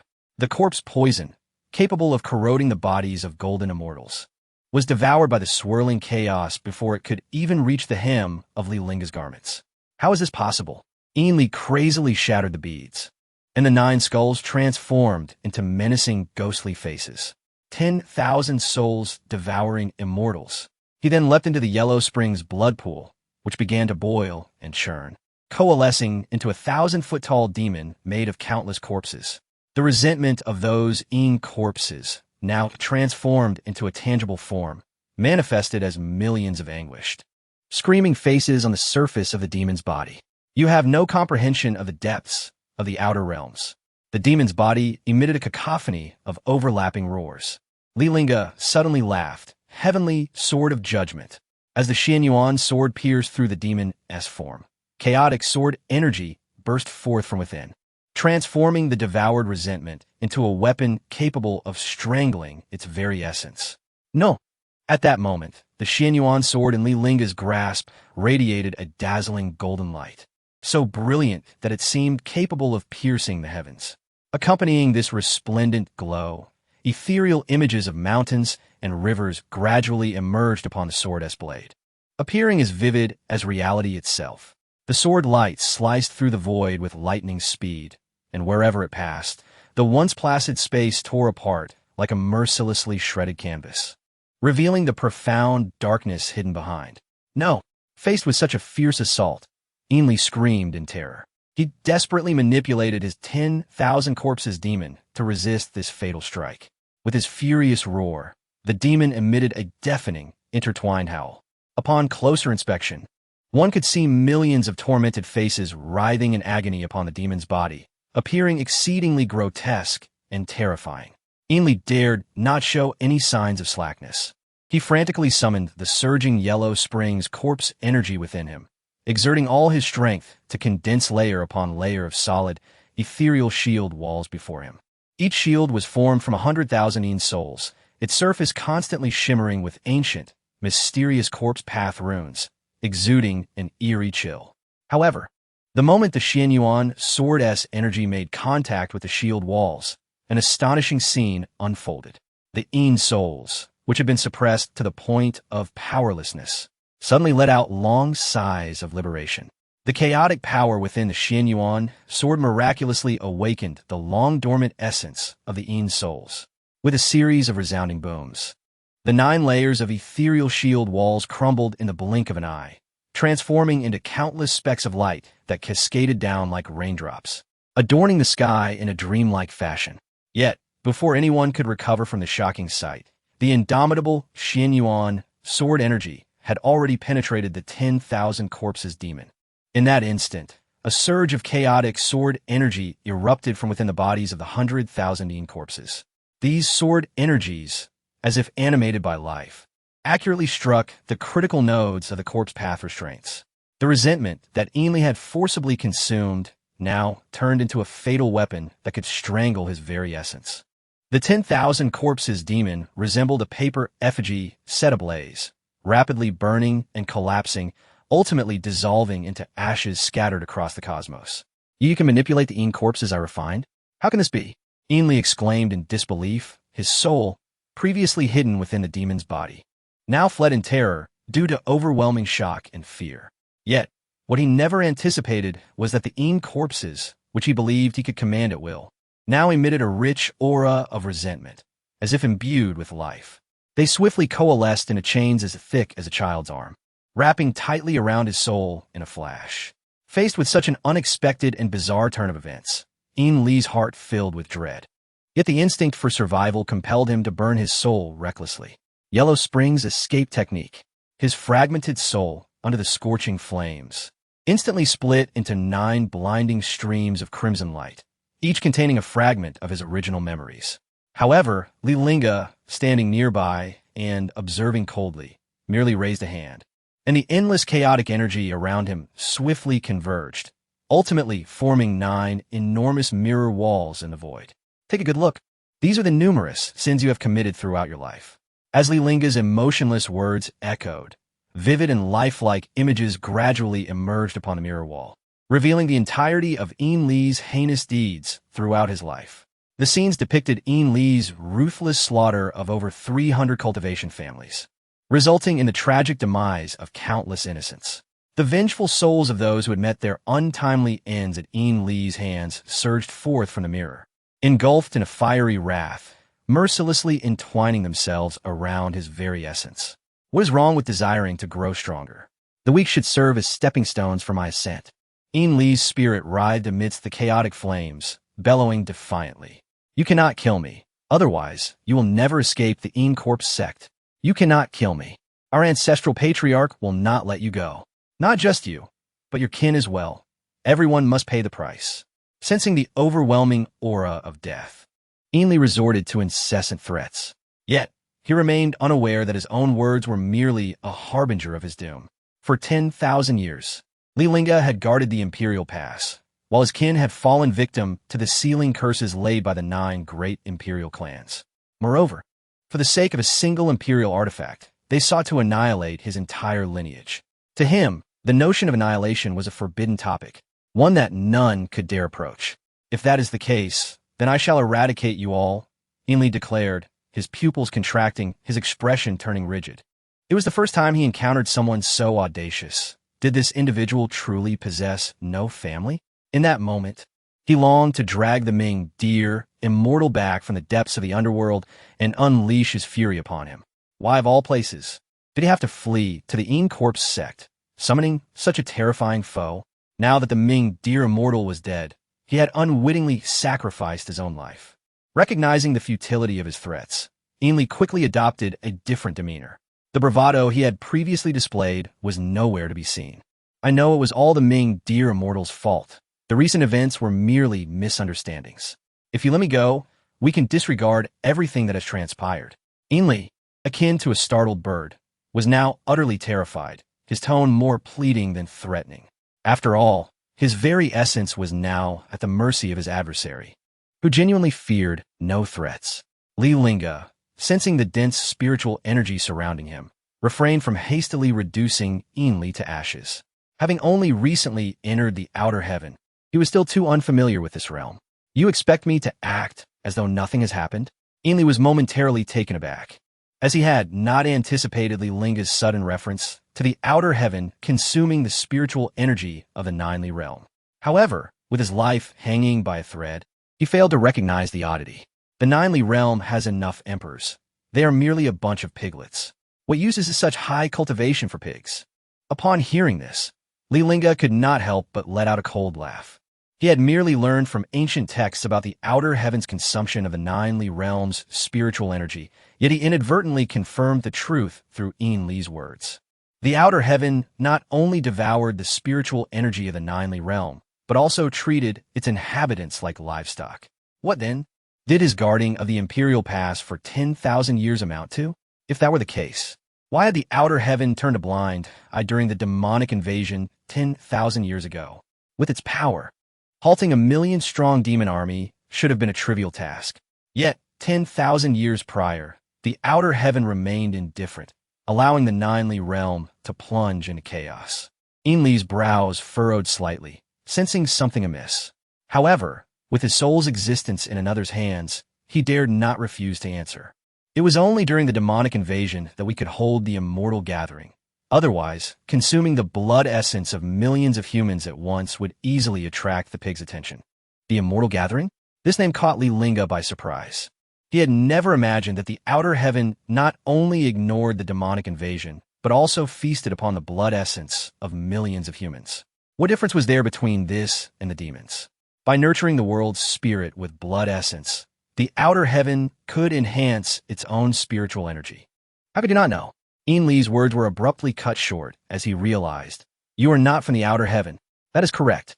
With a newfound understanding of the source of the outer heaven's spiritual energy, Li Lingge deemed this remnant soul useless. Li, recognizing the implication in Li Linge's words, immediately fell to his knees, bowing his head in desperation. "No, please do not kill me." His head struck the ground heavily, trembling as he pleaded for mercy. "I will tell you whatever you wish to know. Keeping me alive will be of great benefit to you." The once mighty leader of the Eons sect now knelt before Li Lingge, humbled as an ant. The commotion had already drawn the attention of the elders and disciples of the Eons sect, who now hovered in the air, gazing at the scene unfolding. They beheld a sight they would never forget, the sect leader kneeling before this individual. Is that merely the remnant soul of the leader? Could it be that the leader has perished? Who dares to act so recklessly within my Eons sect? Hearing the murmurings around him, Li dared not act rashly. Despite the sect's formidable foundation, it could not eliminate this intruder before his soul was shattered. Thus, he had no choice but to kneel and beg for mercy. Should the patriarch descend, there might still be a glimmer of hope. However, Li Lingge's expression was one of impatience. Without turning back, he merely flicked the Xianyuan sword, and a surge of sword energy erupted in the skies. Accompanied by a chorus of anguished cries, over a dozen figures plummeted from the air. As the sword energy swept across the sky, silence descended, as if no one dared to utter another word or even breathe audibly. It was then that the onlookers realized the terrifying power of the one capable of dispersing their leader's corporeal form. In that moment, Ainley paid no heed to the astonished, disdainful, or enraged gazes around him. His sole focus was on preserving his own life. Like a beggar stripped of dignity, he continued to bow his head, the sound of his forehead striking the hard ground echoing in the air. He had long cast aside the facade of sect honor, caring not for such ephemeral matters. Survival was his only priority, for it would grant him a future opportunity for vengeance. Yet, as Ainley fervently pleaded for his life, a thunderous roar suddenly erupted, reverberating like thunder from the deepest abyss of the underworld, laden with immense pressure and fury. Trash! With this bellow, the entire corpse mountain began to tremble violently. The once quiet skeletal altar shattered into countless fragments, scattering in all directions. Following this, a thick, tangible aura of the underworld surged forth from the depths, soaring toward the heavens. Simultaneously, the blood clouds above churned as if stirred by an invisible hand, swirling furiously. In the blink of an eye, these blood clouds coalesced into 9 grotesque, gigantic demonic heads, each one bearing its fangs and claws. Black lightning coursing from their orifices like venomous serpents poised to strike. Deep within the earth's veins, a rumbling roar echoed, deafening and terrifying. Suddenly, the ancient corpses, which had hung silently upon the sheer cliffs, opened their blood-red eyes, emanating a chilling light. Li Lingge felt the ground beneath him give way, plunging into an unfathomable chasm, the terrifying graveyard of the corpse sect. Here lies the remains of the eminent figures of the immortal path, devoured by the successive patriarchs of the corpse sect, forming the very foundation of its power. Accompanied by a thunderous roar that shook the heavens, a colossal bronze coffin, forged from overwhelming corpse energy, erupted from the earth. The immensely heavy coffin lid, once tightly bound by 9 massive dragon-lock chains, now shattered under the onslaught of formidable force. At last, a pair of hands, as withered as tree bark, slowly pushed open the casket. Subsequently, an elder clad in the robe of the Xianming Emperor emerged from the coffin, standing suspended in the air. An indescribable aura of terror emanated from him, as if a primordial demon from ancient times had descended. With each step taken by Juyo, a crimson footprint materialized in the void. Li Lingge's gaze sharpened. The depth of the heavenly beyond surpassed his wildest imaginings. Merely a first-layer sect of the heavenly beyond had slain a half-step immortal monarch, and now an even more formidable being had appeared. The power of the individual before him was likely perilously close to that of an immortal monarch. If his family were to fully ascend to the heavenly beyond, the Li clan would surely eclipse its former glory. Given that when his family faced the threat of annihilation, not a single soul from the 9 Li realm extended a helping hand, why should he feel pity for them? As long as his family could ascend, the life and death of the 9 Li realm mattered not to him. For 300,000 years, even if the immortal lord himself were to arrive, he would not dare to destroy the foundation of the corpse sect. The ghostly fire flickered in Juyo's eyes. "Who are you, boy?" Li Lingge, standing atop Li, pointed his sword at Juyo, speaking in a tone devoid of emotion. "I am Li Lingge of the 9 Li realm." Upon witnessing this scene, all present felt a jolt of shock. He was indeed the foremost emperor of the human race, the one who guarded the Emperor's Pass 100,000 years prior. What, the foremost emperor of the human race? How dare this boy draw his sword against the Ancestor? Did he not value his life? Though both were half-step immortal monarchs, the Elder's power was incomparable to that of the sect master. What, the foremost emperor of the human race? The Elder had already ascended to the throne long before he was born. Li Lingge was regarded as the foremost emperor only because the former great emperors had long since entered the heavenly beyond. In the absence of the Elder, the monkeys claimed the title of king. Li ceased his bowing, gazing up at Li Lingge with a look of disbelief. "Do you truly not know how to write the word death?" However, upon witnessing the emergence of Juyo, Li's heart finally eased. As long as the Elder intervened, this boy would surely meet his end, and he would be saved. Gazing at the Xianyuan sword in Li Lingge's hand, Juyo couldn't help but chuckle in anger. Did he truly believe that wielding an immortal sword made him invincible at his level? Although both were half-step immortal monarchs, He could clearly sense that the opponent had only recently stepped into this realm. Meanwhile, he had immersed himself in this power for hundreds of thousands of years. How could he be compared to a junior? A mere emperor from the Ninely realm, having just entered the half-step immortal monarch stage, was so audacious. It seemed that this lord would need to teach him a lesson about foundation. Hearing this, Li Lingge scoffed. I wish to see just how profound the depths of the heavenly beyond truly are. In an instant, an overwhelming imperial might erupted forth, sweeping towards Li with a swiftness that defied comprehension. The terrifying pressure descended like an invisible mountain, brutally pressing down upon Li simultaneously. The chaotic energy that had previously filled the surroundings surged towards Li as if summoned, utterly annihilating his soul. Concurrently, the countless grievances of the Eon corpses that had been consumed by Li began to transform. They ceased to be the malevolent and frenzied entities of before, gradually morphing into pure soul lights that ascended toward the heavens, ultimately merging into the cycle of reincarnation. At the moment when his soul was on the verge of complete dissolution, an expression of disbelief filled Li's eyes. He could not fathom why. When the elder intended to punish Li Lingge, it was he who faced utter destruction. Regrettably, this question would likely remain unanswered forever. Just then, an unexpected turn of events occurred. The corpse energy that had continuously surged from the depths of the Eon corpse mountain suddenly ceased its flow, replaced by waves of dense and pure spiritual energy from heaven and earth. This spiritual energy danced like lively dragons, joyfully weaving through the mountains. The Eon corpses, long suppressed in the depths for 10,000 years, also broke free from their restraints under the purifying power of the chaotic energy, returning to the realm of heaven and earth.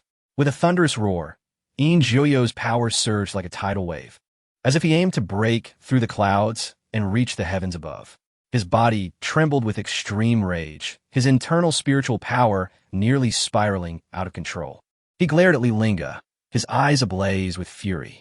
How dare the other disregard his previous warning and unhesitatingly slay Li before him? Such arrogance was intolerable. In the face of Joyo's furious wrath, Li Lingge remained remarkably calm and composed. Holding the Xianyuan sword, he met Joyo's gaze with a cold indifference, showing no intention of retreating. He was determined to discover just how powerful the depths of the heavenly beyond truly were. If he sought to lead his family into the heavenly beyond, a solid foothold was essential. It seemed that the Eon corpse sect might be the place that heaven had destined for him. With a crackle, Joyo's fists clenched tightly together, the joints popping from the immense force. His eyes widened in fury, fixated on Li Lingge as he bellowed, "You seek death." No sooner had the words left his mouth than his sleeves billowed, unleashing a powerful force.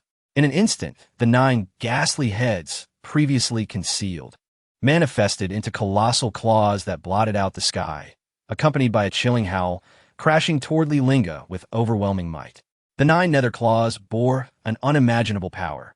The winds they generated tore through space itself, creating permanent black fissures as if the very world were about to be shattered by this force. Chapter 54. The Death of the Ancestor of the Eon Corpse Sect. Upon witnessing the scene, the members of the Eon Corpse Sect could not help but exclaim in astonishment. This was the Ancestor's most formidable strike, merging the essence of the Yellow Springs. It was said that the Ancestor had once torn apart the protective golden light of 3 mighty immortal lords with this very move. This child is doomed. Yet, Li Lingge displayed no signs of retreat. Instead, he charged towards the colossal ghostly claw. At that moment, a brilliant Tao imprint suddenly illuminated the center of his brow, and a chaotic divine radiance erupted forth, akin to the first ray of dawn piercing through the darkness. Holding the Xianyuan sword, Li Lingge deftly flicked his wrist, tracing an enigmatic arc in the air with the blade.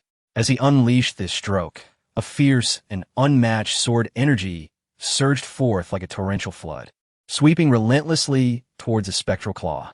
In an instant, a hissing sound echoed, and that seemingly indestructible ghostly claw began to dissolve and disintegrate upon contact with the sword energy. Much like ice meeting the scorching sun, dissipating into wisps of black smoke that vanished into the void. Just as the ghostly claw faded, countless ghastly corpse worms suddenly emerged from the black cracks. These worms, entirely black and shimmering with an eerie glow, clawed and writhed as they surged towards Li Lingge. When the onlookers beheld Li Linge's ability to shatter Eons' claw, disbelief adorned their faces. How could this be? Li Lingge actually withstood it. Look, those are the devouring, immortal insects refined by the Ancestor. It turned out that the previous strike was merely a diversion. The true lethal move lay with the devouring, immortal insects. Their venom was so potent it could consume even an immortal lord's primordial spirit. However, Li Lingge appeared to have anticipated this scene. Calmly, he lightly tapped his feet on the ground, and a chaotic azure lotus gradually rose beneath him. Following this, 360 enormous whirlpools began to materialize around his body, each emanating a powerful suction force. The ferocious corpse worms, upon nearing these whirlpools, were instantly drawn in. No matter how fiercely they struggled, they ultimately could not escape the fate of being shredded by the chaotic vortex. Moreover, upon being torn apart, the purest Eon energy within these worms was consumed by the whirlpools. Seeing his two deadly moves thwarted in succession, Eon's expression shifted dramatically. A wave of indescribable terror surging within him. He murmured in disbelief. Could this be the legendary chaotic Tao body? Previously, he believed Li Lingge's strength lay solely in that immortal sword. Yet he had not anticipated that his opponent was a chaotic Tao body. After a brief moment of shock, Eon's fingers, resembling withered branches, swiftly formed seals. With his movements, the depths of the Wansher tomb echoed with the chilling sounds of chains snapping. Soon, 9 ancient corpses, entwined in chains of the Tao, broke free from their seals. Upon closer inspection, these 9 ancient corpses were remnants from the primordial era, once fearsome immortal lords. The terrifying aura they exuded seemed capable of rending the very fabric of space, instilling boundless dread in the hearts of those who beheld them. The 9 immortal corpses instantly formed the 9 palaces' god-slaying array, each gripping a fragmented yet still formidable immortal artifact. This array had once slaughtered chaotic beings. Eon bit his tongue, spitting forth his life essence, and the immortal artifacts in the corpses' hands suddenly erupted with a fierce light, declaring today as the moment you would witness true power. In an instant, the once dim immortal artifacts in the hands of the corpses radiated a chilling brilliance. However, before he could finish his words, an unexpected turn of events occurred. Li Lingge gripped the Xinyuan sword tightly, then plunged the blade into the ground. Chaotic energy surging like a tidal wave into the earth's veins. Instantly, a torrent of chaotic energy surged forth, flooding the earth's veins ceaselessly. At that moment, the immortal lord's corpses, suppressed for countless millennia by the Eon corpse sect, erupted with resplendent sword intent. Although the souls of these immortal lords had long been extinguished, the profound laws they comprehended throughout their lives were rekindled by the stimulus of this chaotic energy. No, this is impossible. Eon's eyes widened in disbelief as he beheld this scene. He frantically activated the corpse control technique, attempting to regain control over the 9 corpses that had spiraled out of control.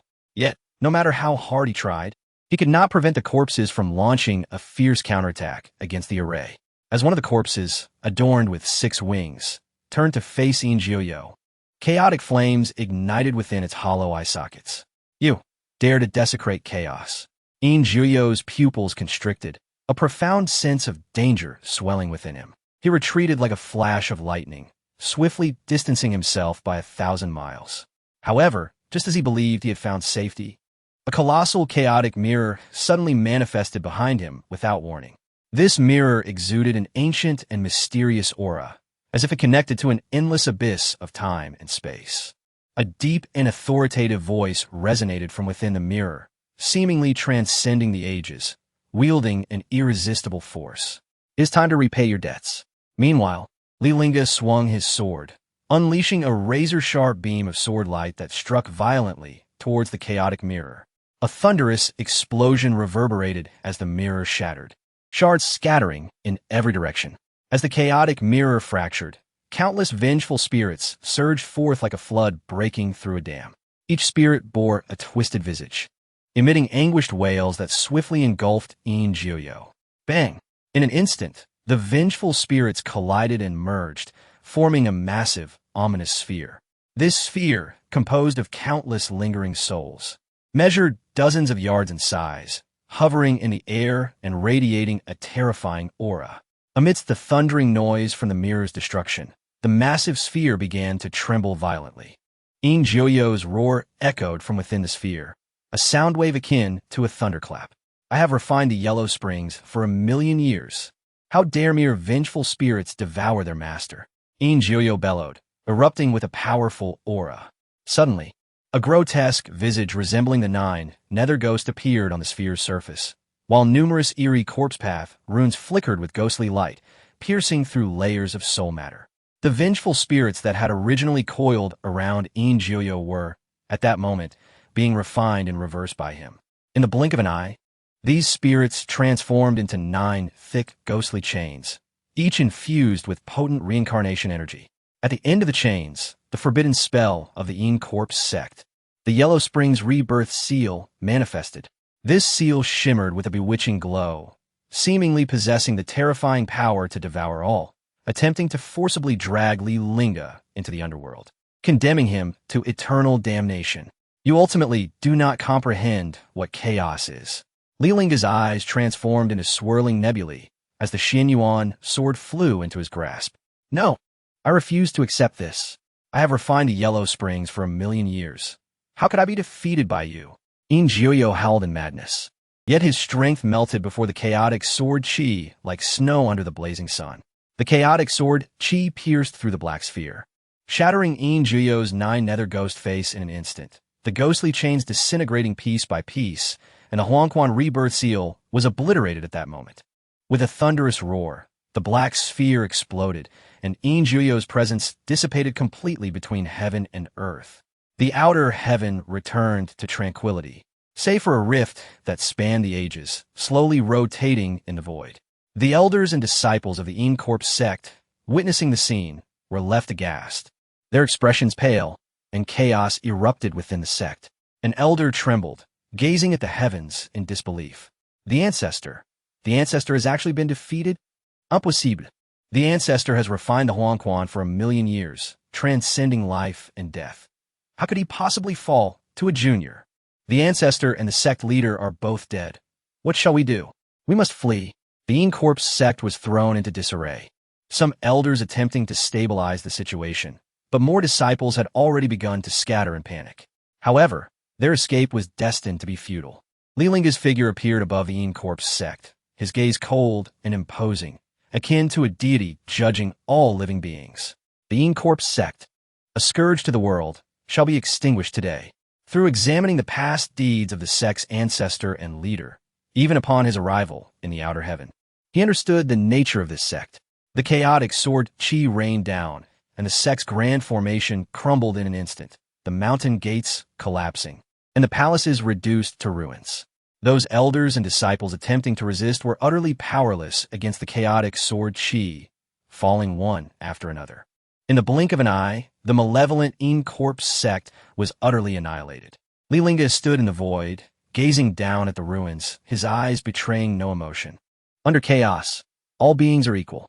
To act against the heavens will inevitably lead to obliteration. Buzz, as the space trembled, at the final moment of the heavenly gate's dissolution, a massive rift appeared in the sky, accompanied by screams. A skeletal remains plummeted from the heavens. Crash! The bones scattered across the Su family's mountain gate. The Su family's elder, upon seeing the remains, felt a significant portion of his hatred dissipate. Li Lingge is dead. He overestimated himself, daring to breach the outer heaven. He deserves it. Su Xinghe's lips twitched slightly. Then he pointed at the skeletal remains and inquired, "How do you know this is Li Lingge?" The elder's response was logical and well-founded. The lingering chaotic aura undoubtedly belonged to Li Lingge. He continued, "Patriarch, now that Li Lingge is dead, the 2 imperial artifacts of the Li family have become unclaimed. We should seize them immediately. If Li Lingge were alive, they would naturally fear the Li family. But now that he is dead, their ancestor has fallen by his hand, and their hopes of ascension have been severed by his sword. With new and old grievances combined, the Li family must be exterminated." Su Xinghe fixed his gaze on the remains, steeling his resolve, and coldly declared, follow me to the Leaf family. The Eon sect lay in utter silence, with only Li Lingge remaining. He ventured alone into the forbidden ground, discovering a trove of meticulously crafted corpse puppets. The gilded surface of the corpses had peeled away, revealing their crystalline, jade-like skeletons. These were the jade bone corpses cultivated by the Eon sect using secret methods, each containing the essence of a great emperor. A brief glance revealed nearly 100 corpses infused with Imperial essence. At that moment, the fifth celestial maiden within the Xianyuan sword suddenly remarked, 81 jade bone corpses. This old fellow intends to refine jade bone pills to achieve the realm of the immortal monarch. Hearing this, Li Lingge's eyelashes fluttered. The realm of the immortal monarch. If he could break through to this realm, he would be able to lift the restrictions of the pulse-sealing curse on his kin. Jade bone pills? The fifth celestial maiden explained, these jade bone corpses are meant to preserve the essence of the great emperors. The Eon sect possesses an ancient alchemical secret technique. Gathering the essence of 81 great emperors as a medicinal catalyst allows for the refinement of jade bone pills.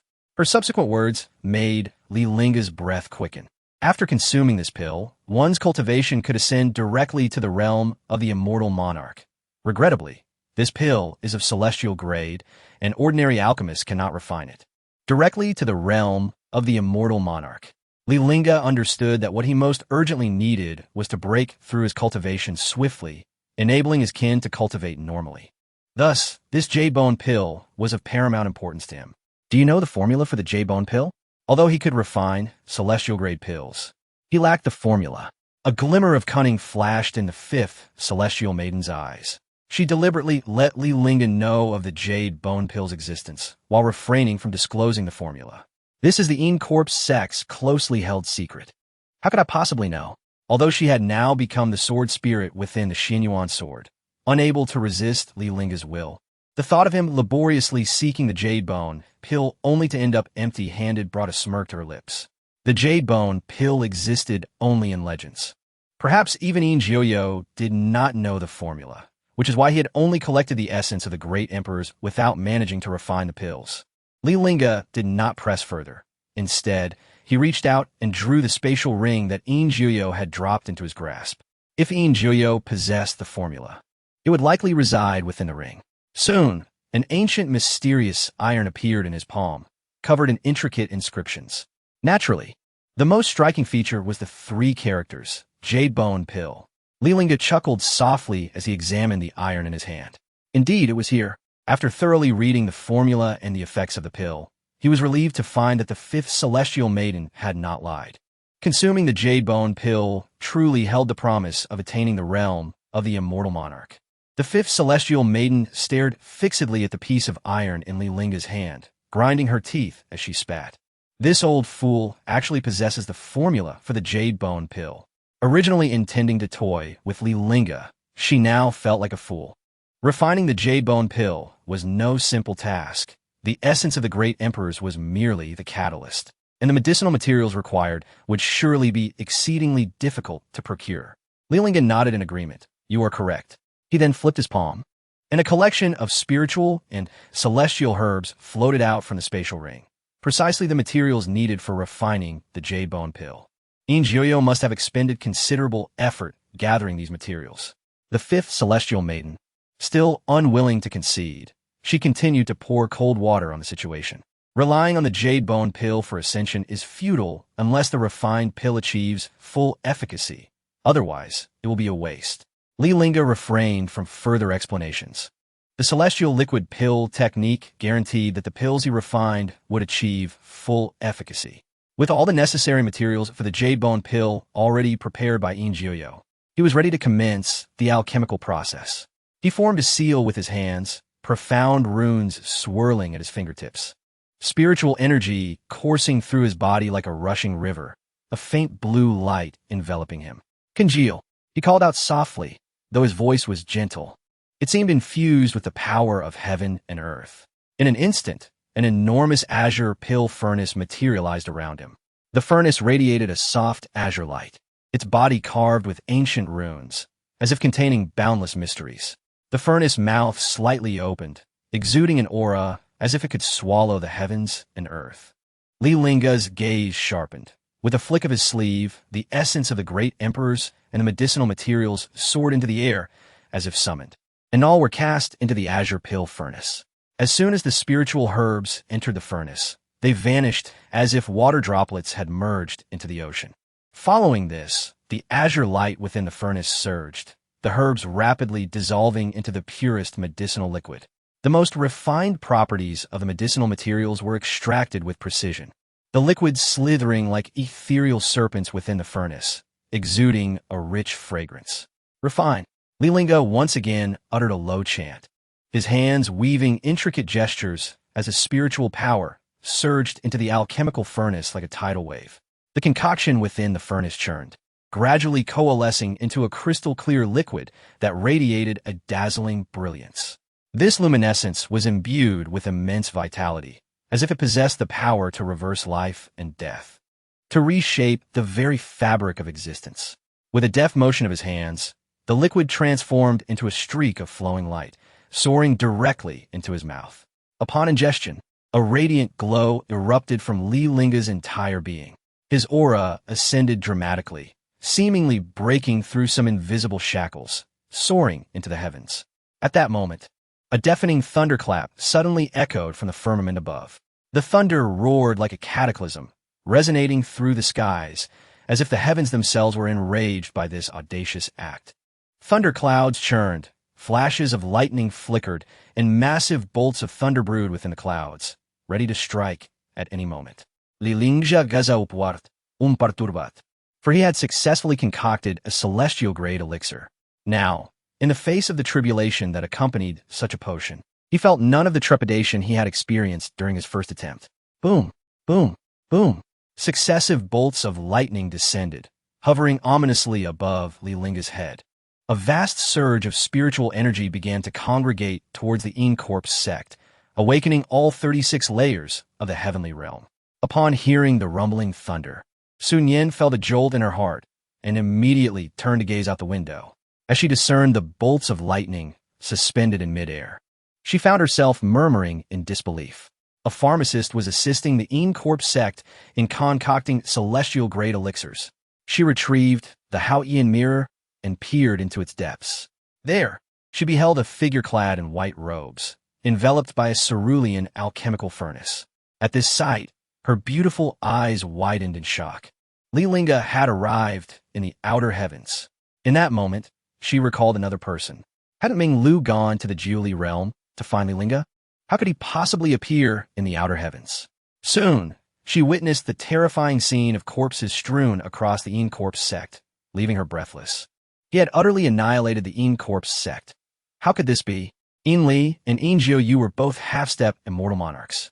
How could they allow their sect to be exterminated? At that moment, Sun Yin's curiosity surged to an insatiable level. No longer content with merely observing through the Haotian mirror, she stepped out of the Grand Hall and set forth towards the Eons sect. She had long sought someone capable of concocting a celestial-grade elixir, and it was evident that Li Lingge was the most suitable candidate. In the 36th layer of heaven, the palace walls soared into the clouds, appearing to touch the heavens, adorned with countless ancient runes. Surrounding the celestial palace were 9 celestial rivers, their crystal-clear waters flowing with rich spiritual essence. Countless lotus flowers floated upon the river's surface, each blossoming in a different hue, exuding an intoxicating fragrance. Above the celestial rivers, cranes soared and spirit beasts frolicked, creating a scene of serene harmony. Upon entering the celestial palace, the first sight that greeted the eye was a vast white jade plaza. In the center stood a towering statue of the celestial sovereign, 1,000 feet high, lifelike in its portrayal. Surrounding the statue were 9 towering jade pillars that pierced the clouds, their surfaces entwined with golden dragon patterns. The dragon's eyes gleaming with vitality. Passing through the plaza, one arrived at the main hall of the celestial palace. At the heart of the hall, the celestial sovereign's throne loomed high above 9 steps. Clad in sumptuous silks, the celestial sovereign sat regally upon the throne, listening to the reports of the kneeling subjects below. Your Excellency, the prayer to the celestial assembly has been prepared. Ming Lu has opened the heavenly gate in the Jiuli realm, allowing the 9 great imperial clans to ascend the heavenly ladder into the outer heavens, taking the place of the other human clans in the prayer to the celestial array. Upon hearing this, the celestial sovereign nodded in satisfaction. Since the prayer to the celestial array had been disrupted, the spiritual energy of the outer heavens had grown increasingly thin. He was but a step away from breaking through to the immortal monarch realm, all thanks to that wretched 5th celestial princess. The power sacrificed by the 9 great imperial clans would undoubtedly be more potent than that of ordinary humans, enabling the world's spirit to recover swiftly, perhaps even surpassing its previous state. The restoration of spiritual energy in the outer heavens was imminent, and the celestial sovereign's mood brightened considerably. You and Ming Lu have executed this matter commendably. Once the prayer to the celestial assembly concludes, I shall reward you handsomely. The elderly man kneeling on the ground beamed with joy and promptly bowed in gratitude. However, just as his words fell, a cacophony of thunder erupted outside the hall. The celestial sovereign's gaze sharpened, and he slightly raised his eyes. Initially, he paid little heed, as there were indeed alchemists capable of crafting celestial-grade elixirs in the outer heavens. Yet, when he beheld a radiant light coalescing into a golden beam, soaring skyward, his eyes widened in astonishment. An elixir with perfect efficacy. His heart raced, and his breath quickened. Over the years, he had slaughtered nearly 100 emperors to enable the Eons sect to concoct the Jade Bone elixir. Gathering materials over hundreds of thousands of years, all that remained was to find an alchemist to produce the elixir. This particular elixir had a unique characteristic. Only those with perfect efficacy were effective. Any Jade Bone elixir with less than perfect efficacy was considered a waste. Thus, he had been waiting for an alchemist capable of producing a celestial-grade elixir with perfect efficacy to appear. Unexpectedly, that person had finally emerged. Quick, send someone to ascertain who has concocted this perfect celestial-grade elixir. Bring this person to me. Just as his command fell, Sun Yin rushed into the Grand Hall. Your Excellency, Li Lingge has severed the heavenly ladder, cutting off the 9 great imperial clans' access to the outer heavens, and furthermore. Chapter 56, The Celestial Lord. Seized Li Lingge immediately. The Celestial Lord's cheeks twitched slightly upon hearing the word, and what does it mean? Sun Yin felt her throat constrict as an oppressive silence enveloped the Grand Hall. The pressure emanating from her ancestors was palpable. Li Lingge had slain Ming Lu, leaving no remnants of his soul, and had obliterated the Eons sect. It was only after arriving at the Eons sect that she learned of the catastrophic events following Ming Lu's descent to the mortal realm. With Ming Lu's death, the celestial ladder was severed, and Li Lingge had even pursued the remnants of Ming Lu's soul to the Eons sect. To slay 3 celestial monarchs in a single day, this audacious youth truly knew no bounds. What? Crack! The celestial lord gripped the armrest of his throne, crushing it into dust. Residing within the celestial palace of the 36th heaven, he was the most revered being above the 9 heavens. His power capable of shaking the very fabric of the universe. Yet, within the celestial palace at this moment, an unprecedented aura of slaughter pervaded. His expression was stern, and his eyes flickered with the fury of thunder. How dare mere ants defy the heavens? The celestial lord's voice, deep and frigid, resonated like the thunder of the 9 heavens, causing the entire palace to tremble. As he roared, the ethereal energy within the palace surged violently, transforming into fierce tempests that swept in all directions. The ancient runes inscribed on the palace walls ignited, striving to stabilize the palace's tremors. However, they appeared utterly insignificant in the face of the celestial lord's wrath. Boom! The 36 heavens felt the weight of this terrifying pressure. Above the celestial dome, the once peaceful clouds were violently torn asunder, revealing the pitch-black void. Countless celestial birds and spirit beasts fled in terror, as if the apocalypse had descended. The cultivators dwelling in the 35th heaven were stricken with dread. The celestial lord's fury had altered the very heavens. Who dared provoke the celestial lord? The celestial prayer conference was about to commence. Surely nothing had gone awry. Impossible. Such a momentous event, held once every 100,000 years, could not be marred by misfortune. Meanwhile, the celestial lord had already risen. He waved his hand, and the palace doors burst open, a brilliant beam of light shooting skyward, piercing through the 36 heavens. Send word, capture Li Lingge. The celestial lord's voice thundered, echoing throughout the 36 heavens. With his command, countless celestial soldiers and generals manifested, their eyes brimming with murderous intent. Outside the palace, 9 celestial rivers suddenly roiled, their waters transforming into countless blades aimed at the mortal realm. At your command. Since becoming the celestial lord of the outer heavens, he had never been so enraged, save for the last incident when the 5th celestial princess disrupted the prayer array. Allowing the 9 imperial clans to enter the outer heavens was crucial for the prayer conference. Yet now Li Lingge had severed the celestial ladder, cutting off the path to ascension for the 9 clans. How could the prayer conference proceed? How could the spirit of the world be restored?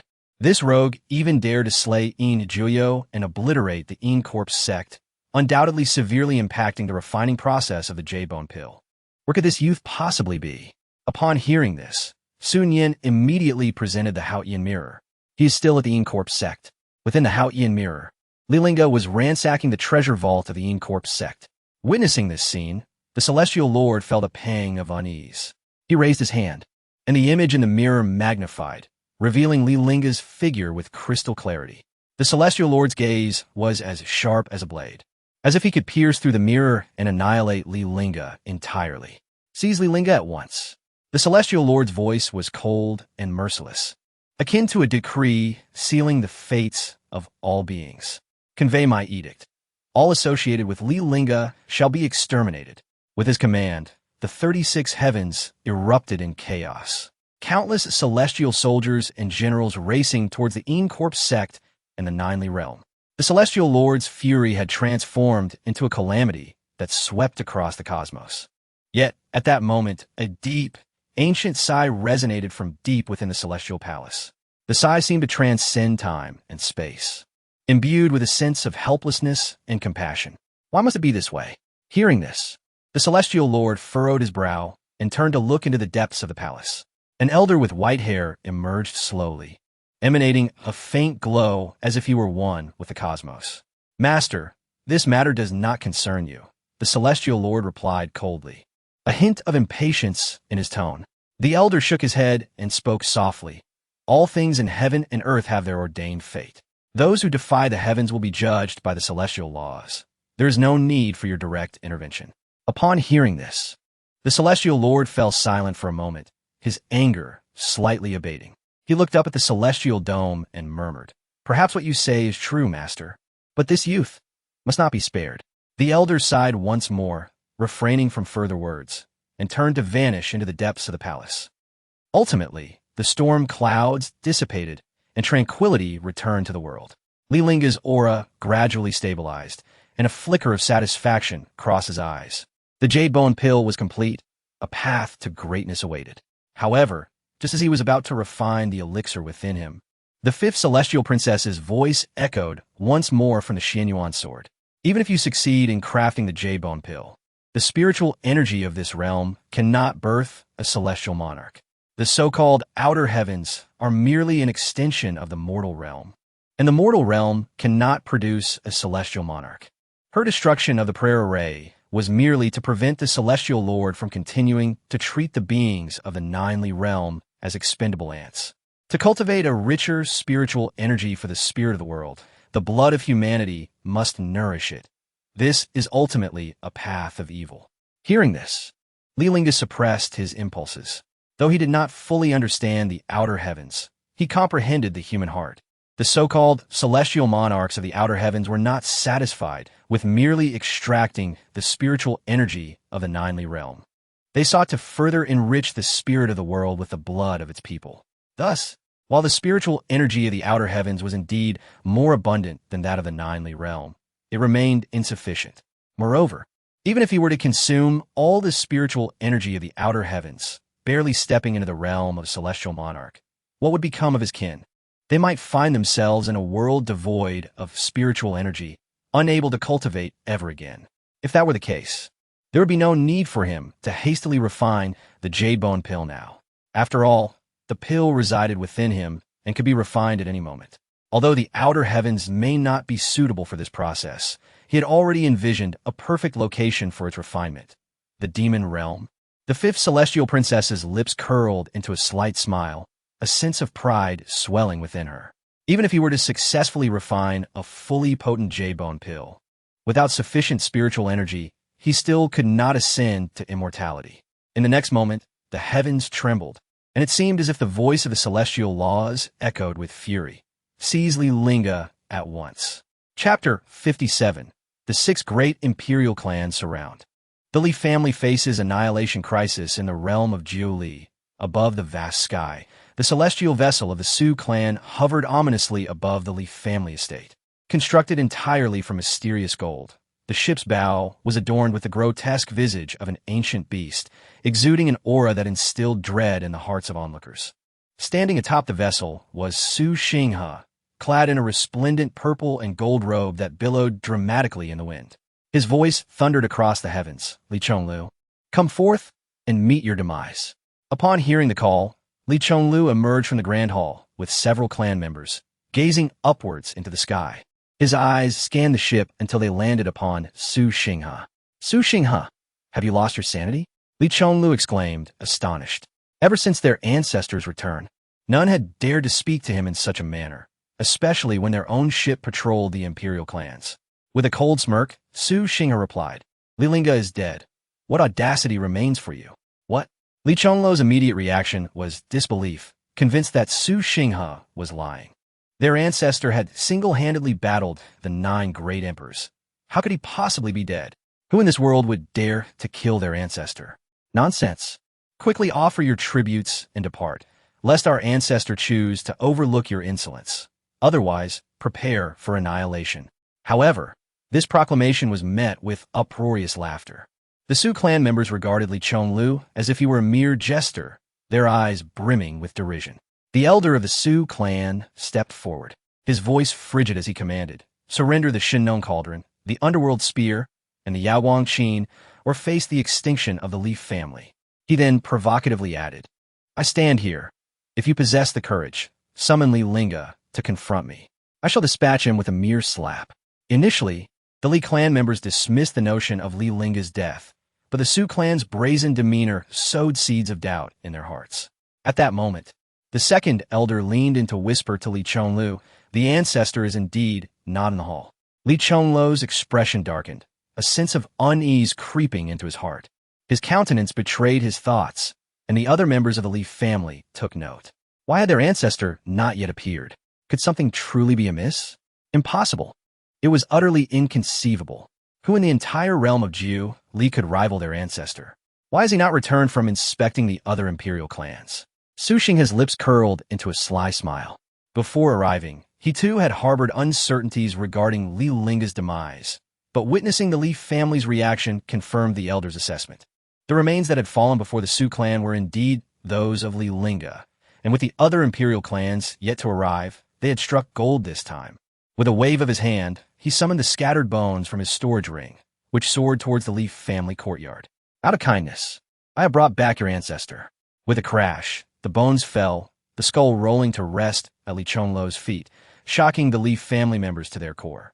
Under the overwhelming influence of perception, upon seeing the pile of bones, Li Chonglu genuinely believed it to be the remains of Li Lingge. Ancestor. Oof. The elder of the Su clan sneered, a formidable imperial pressure enveloping the surroundings. Li Lingge colluded with the demonic faction to harm the great clans. Today, I shall exact justice for the realm of Li. Another elder from the Su clan fervently declared. Li Lingge severed the ascension ladder, preventing the great clans from ascending to the heavens. The Li family must pay the price for this. Indeed, Su Xinghe raised his hand, demanding the imperial artifacts and the immortal elixirs they had forcibly taken, warning, otherwise do not blame me for my lack of mercy. Li Chonglu's face turned ashen. How dare they accuse them of plunder?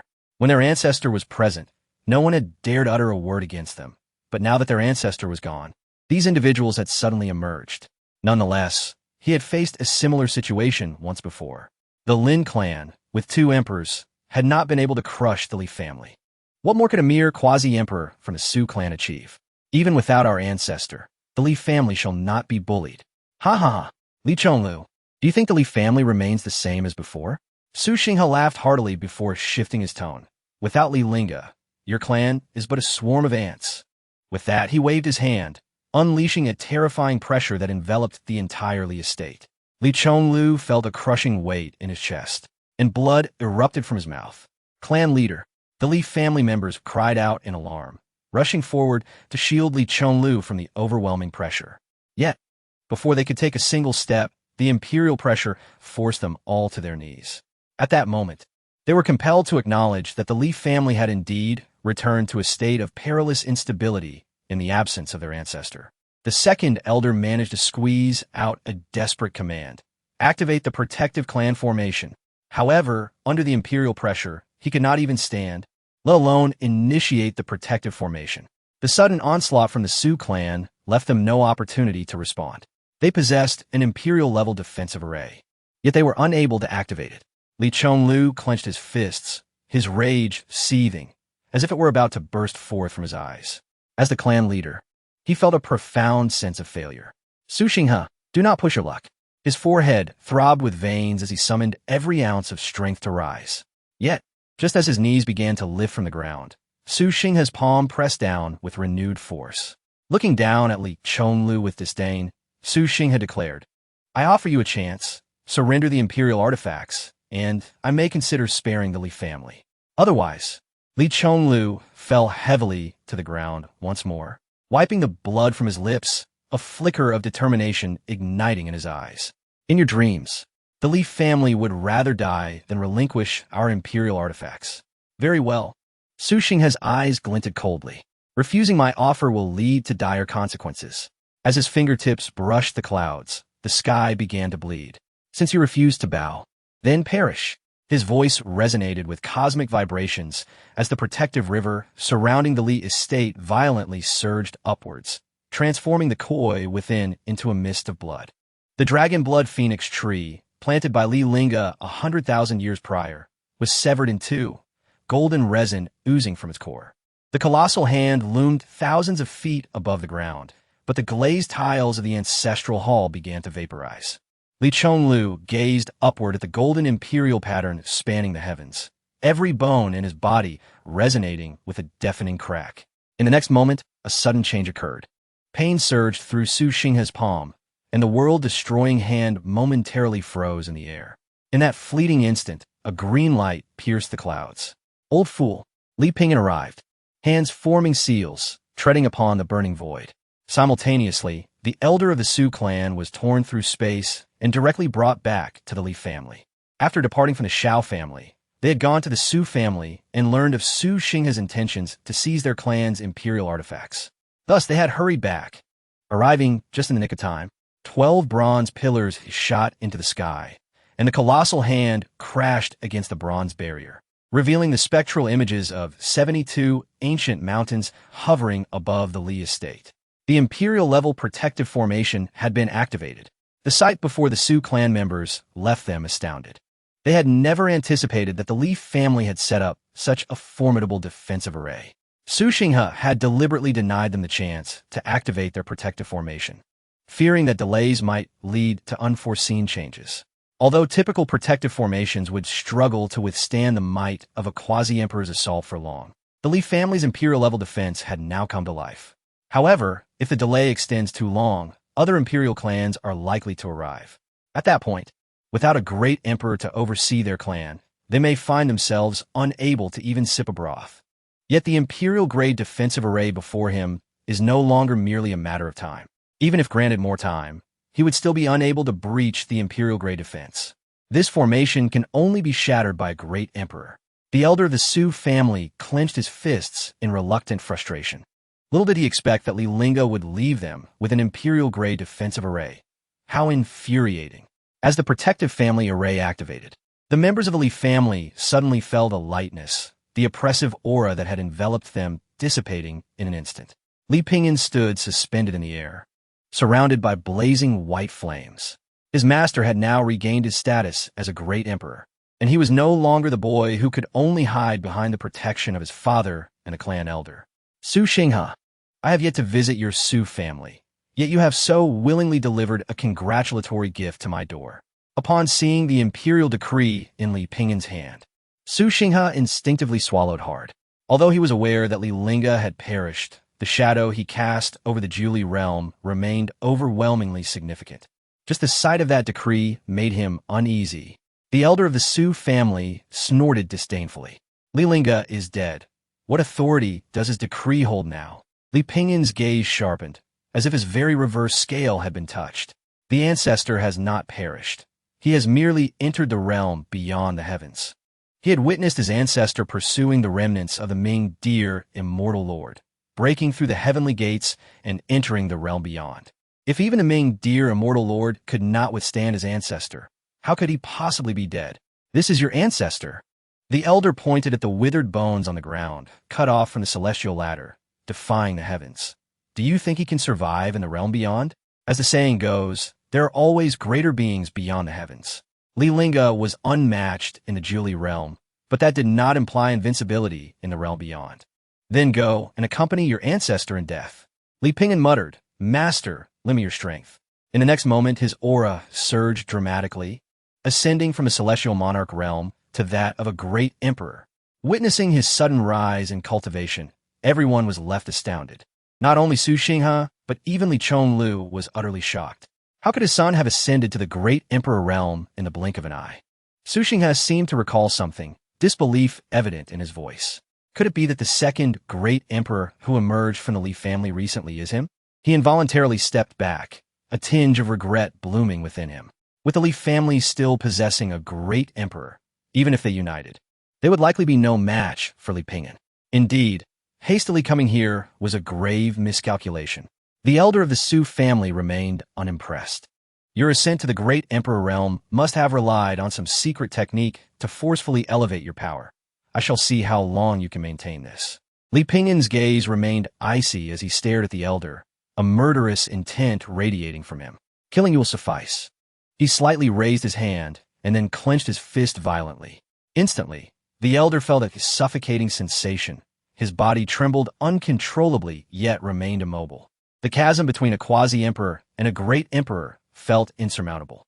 Before Li Pingyan, he sensed nothing but profound despair. Patriarch, save me. Boom. No sooner had the words left his mouth than his body disintegrated into a cloud of blood mist.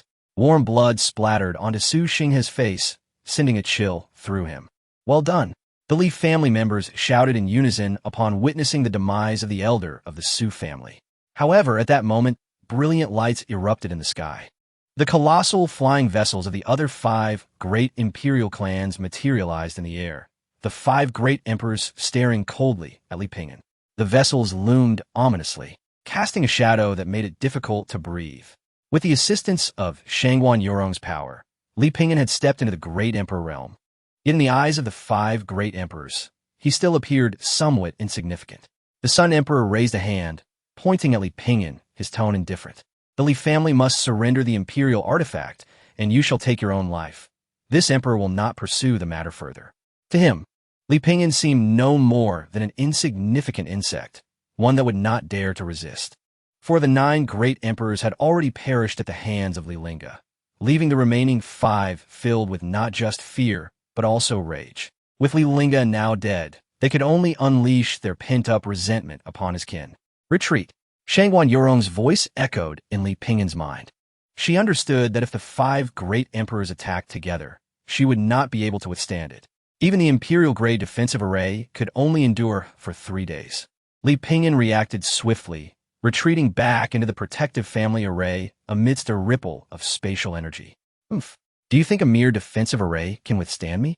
The Sun Emperor sneered. Everyone attacked together and breached this array. Upon hearing this, the other 4 great emperors did not hesitate, unleashing an overwhelming wave of energy that engulfed the heavens and the earth. Boom, boom, boom. The protective barrier shimmered with ripples, though it had yet to shatter. The hearts of the Li family members tightened. How long could this defensive array hold? With all 5 great emperors present, was the heavens truly intent on annihilating the Li family? Ancestor, where are you? Li Chonglu gazed at Li Pingyan, who had attained the great emperor realm, unable to contain himself. Pingyan, your cultivation. Father, I will explain later. Li Pingyan had no faith that his ancestor had perished in the realm beyond. The only way to reach out to his ancestor now was through the spirit summoning array. If he could establish contact with his ancestor again, it would prove that his ancestor was still alive. If contact was lost, he could scarcely fathom the consequences. He surveyed the Imperial clans, knowing he had forged enmity with them. Should the Li family lose their ancestor, their doom would be sealed. A brilliant golden light, akin to a lightning bolt piercing the night sky, illuminated the surroundings. With my blood, I summoned the spirit of my ancestors. Please, ancestor, descend. Li Lingge stood within the spirit summoning array, his voice resonating through the heavens. As he called out, the golden formation expanded at an astonishing pace. In the blink of an eye, the light surged forth like a tidal wave, enveloping the entire Grand Li family estate. The radiance was exceedingly bright, resembling a blazing sun suspended in the sky. Its dazzling brilliance was so intense that it hurt the eyes, making it impossible to gaze directly upon. Faced with such a resplendent light, the members of the Li household instinctively closed their eyes tightly, yet they murmured in unison, "Please, ancestor, descend." This was not their first time utilizing the spirit summoning array. Thus, everyone knew what to do. At this moment, they not only prayed for their ancestor's return, but also silently hoped that their ancestor was still alive. Waves of divine thoughts surged from the depths of their consciousness, flowing forth like clear springs, merging into a mighty torrent that directly entered the golden formation. However, as the light intensified, no barrier projected itself into the air. Moreover, the main formation, Li Lingge, felt no connection with Li Lingge. This was not his first time setting up the spirit summoning array, so he was acutely aware that something was amiss. The first time he contacted his ancestor through the spirit summoning array, he had not waited this long. How could this happen? Li Lingge's face turned pale as he gritted his teeth, once more urging the formation, "With my life, I summon the spirit of my ancestors. Please, ancestor, descend." This time, the formation's radiance reached its zenith, yet he still could not sense Li Lingge's presence. Observing this, Li Chongluo's heart sank, and he comprehended the gravity of the situation. He collapsed on the ground, his eyes brimming with tears. The ancestor had truly fallen. The Li family was enveloped in a profound silence, with despair consuming everyone. Li Lingge cried out in despair, "No." Li Chongluo patted Li Lingge's shoulder. "If the formation breaks, do not concern yourself with us. Flee first. This formation can hold for at least 3 more days. Father, we will devise a plan." A glint of determination flashed in Li Lingge's eyes. Even in death, he would never abandon his kin. Witnessing this, Sun Tiandi could not help but smirk. Li Lingge is indeed dead. Break this formation. The attacks upon the protective array intensified with each passing moment. In the realm beyond the heavens, Li Lingge felt the formidable power bestowed by the Jade Bone pill coursing through him. Even without fully refining it, he now possessed his greatest trump card, a card capable of overturning the entire realm beyond the heavens. He could drain the spiritual essence from both the realm beyond the heavens and the Julie realm at will, ensuring no one would escape unscathed. However, at that moment, a frown creased his brow. The dragon blood Wudong had been severed. That precious tree had been planted in his clan 100,000 years prior. Its current condition indicated that something had transpired in his absence from the Julie realm. The 6 great Imperial clans. Presently, apart from the remaining 6 great Imperial clans, none could threaten the Li family, unless the demon clan had already invaded the Julie realm. He must return at once. Yet, just as Li Lingge prepared to embark back to the Julie realm, an unexpected change unfolded. Above the Corpse sect, the previously tranquil atmosphere was shattered by an overwhelming and oppressive aura. The sky churned like ink, coalescing into a massive black curtain that weighed heavily upon the earth. Sun Yin, the celestial monarch, clad in a flowing white robe, stood gracefully upon a radiant rainbow cloud. Her gaze, imbued with a chilling intent to kill, bore down upon Li Lingge below. 2 other celestial monarchs flanked her, while 100,000 celestial soldiers surged like a silver torrent, perfectly aligned in the sky. Clad in resplendent silver armor, their weapons glinted with a fierce cold light, appearing even more daunting against the backdrop of the ominous clouds. The soldiers' eyes were resolute and unyielding, as if awaiting only a command from their monarch to charge forth and annihilate all adversaries before them. The chilling winds howled, causing the banners to flutter fiercely, compelling Li Lingge to narrow his eyes. "Who are you?" The air around them seemed frozen in the tense atmosphere, suffocating in its intensity. Li Lingge stood alone upon the elevated platform of the Eons sect, facing the tidal wave of 100,000 celestial soldiers. He resembled an unyielding mountain, his gaze devoid of fear. Amidst the swirling celestial clouds, Sun Yin's jade carriage glided over the flowing clouds, the chains entwined upon the chariot resonating with a crisp clatter. Criminal Li Lingge, her cold voice, laced with the weight of heavenly authority, echoed down, "You have disrupted the celestial order. Do you understand your crimes?" Li Lingge fixed his gaze upon Sun Yin, coldly uttering a single word. "Begone, arrogant!" Sun Yin scoffed, raising her hand. Positioned at the central axis of the northern dipper, she wielded the prison dragon blood jade Qinshin, which began to absorb the light of the heavens. "Celestial bodies, heed my command," as her decree resonated throughout the realms. 100,000 cold iron spears simultaneously lunged toward Li Lingge. The formation beneath Sun Yin's feet shifted, and the celestial soldiers stepped forward in unison. The star patterns upon their armor ignited, azure flames gathering along the array to the prison dragon blood jade Qinshin. The earth trembled, mountains erupting from the ground. Starfall. At this command, the clouds were rent asunder, revealing a dazzling sea of stars beyond. Sun Yin plucked the strings of her qin, the carved dragon upon its body suddenly awakening its blood-red eyes. Her pupils transformed into 2 silvery moons, and as she raised her hand, the waters of the celestial river coalesced into a blade within her grasp. The stars began to plummet, trailing icy blue flames as they hurtled toward the Eons sect. Aimed at Li Lingge.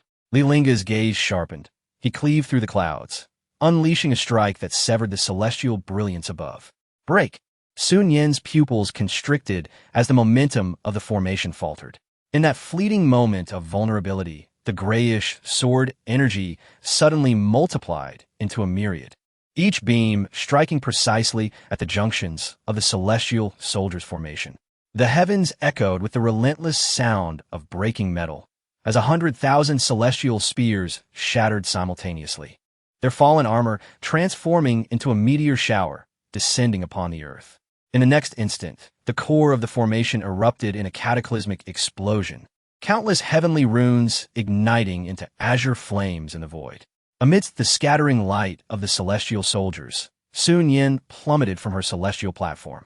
The last image she beheld was of Li Lingge, standing resolutely beneath the shattered heavenly canopy. As the golden armor fragments raining down morphed into blooming red lotuses before touching the ground. With a sudden gasp, Sun Yin coughed up blood, her breath faltering. The power of that strike had far exceeded her expectations. The formation of 100,000 celestial soldiers had proven utterly incapable of withstanding Li Lingge's singular blow. With a swift motion, the tip of the Xianyuan sword pressed against Sun Yin's throat, as though any further movement would result in her demise. Li Lingge's voice was cold and unyielding. The realm beyond the heavens devours the spiritual essence of the Julie realm while remaining indifferent to the invasion of the demon clan. The 9 great imperial clans have slaughtered my kin, and yet the realm beyond the heavens turns a blind eye. Now, you seek to elevate them all to your domain. He lifted his hand slightly, the sword's tip piercing Sun Yin's throat. Who then is truly guilty?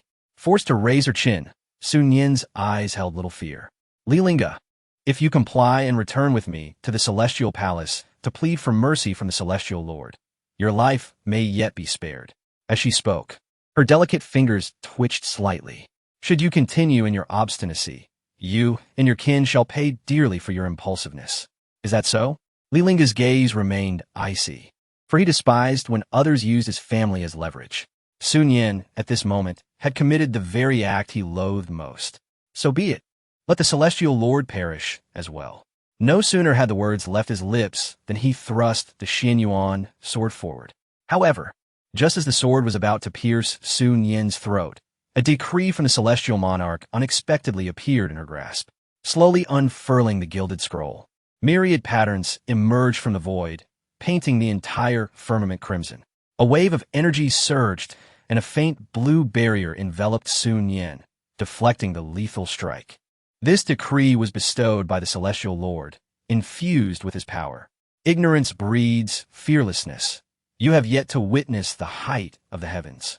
Yet you believe yourself atop the clouds.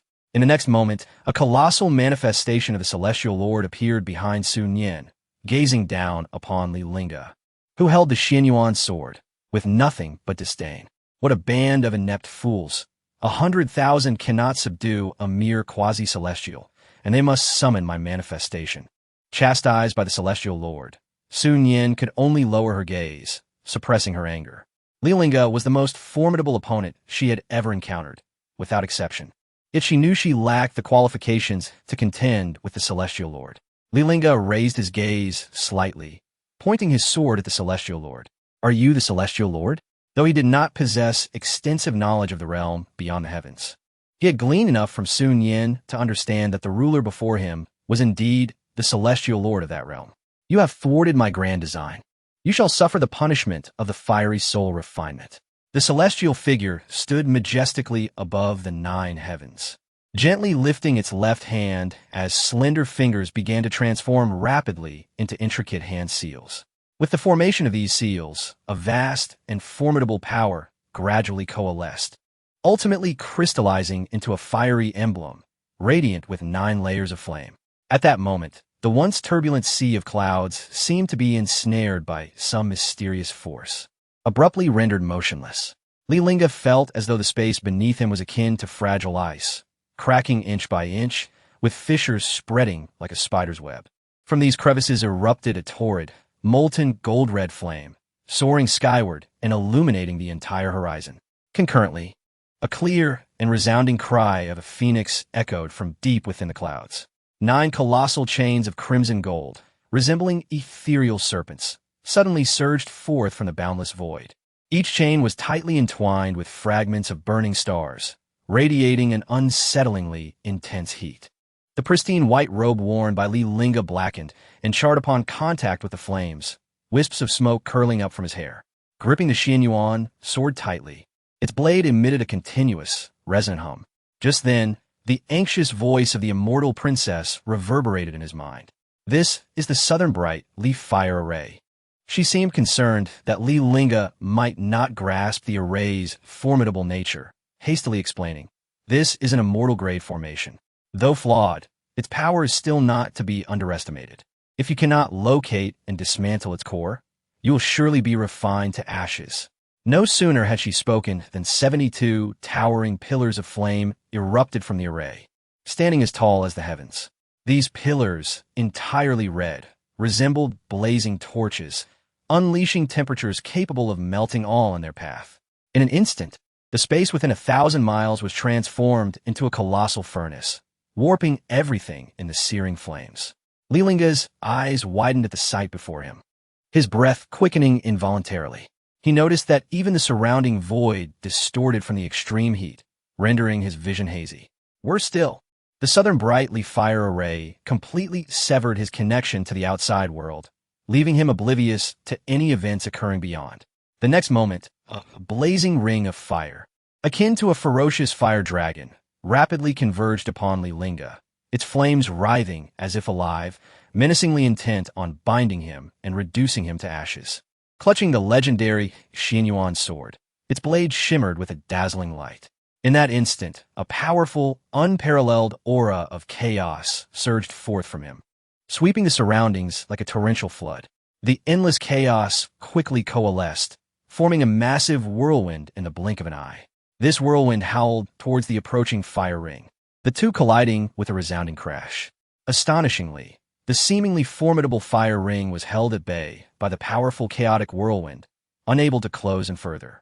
Simultaneously, the chaotic essence spilling forth from the whirlwind flitted about like countless lively birds, swiftly filling every corner of the Southern Bright Leaf Fire Array. Witnessing Li Lingge's defianza, the celestial figure's expression darkened, a glimmer of coldness flickering in his eyes. He scoffed, an ant trying to shake a tree, utterly deluded. Before his words faded, he swiftly formed seals with his hands, chanting incantations. As he moved, the Southern Bright Leaf Fire Array suddenly blazed with brilliance, and 9 colossal rings of fire appeared simultaneously. These rings, akin to 9 erupting volcanoes, rushed towards Li Lingge with apocalyptic force. Under the immense pressure, the once mighty chaotic whirlwind began to compress gradually. Li Lingge, caught in the midst, could clearly see the vibrant red halos beyond the chaotic essence, drawing ever closer, as if about to breach the barrier and consume him entirely.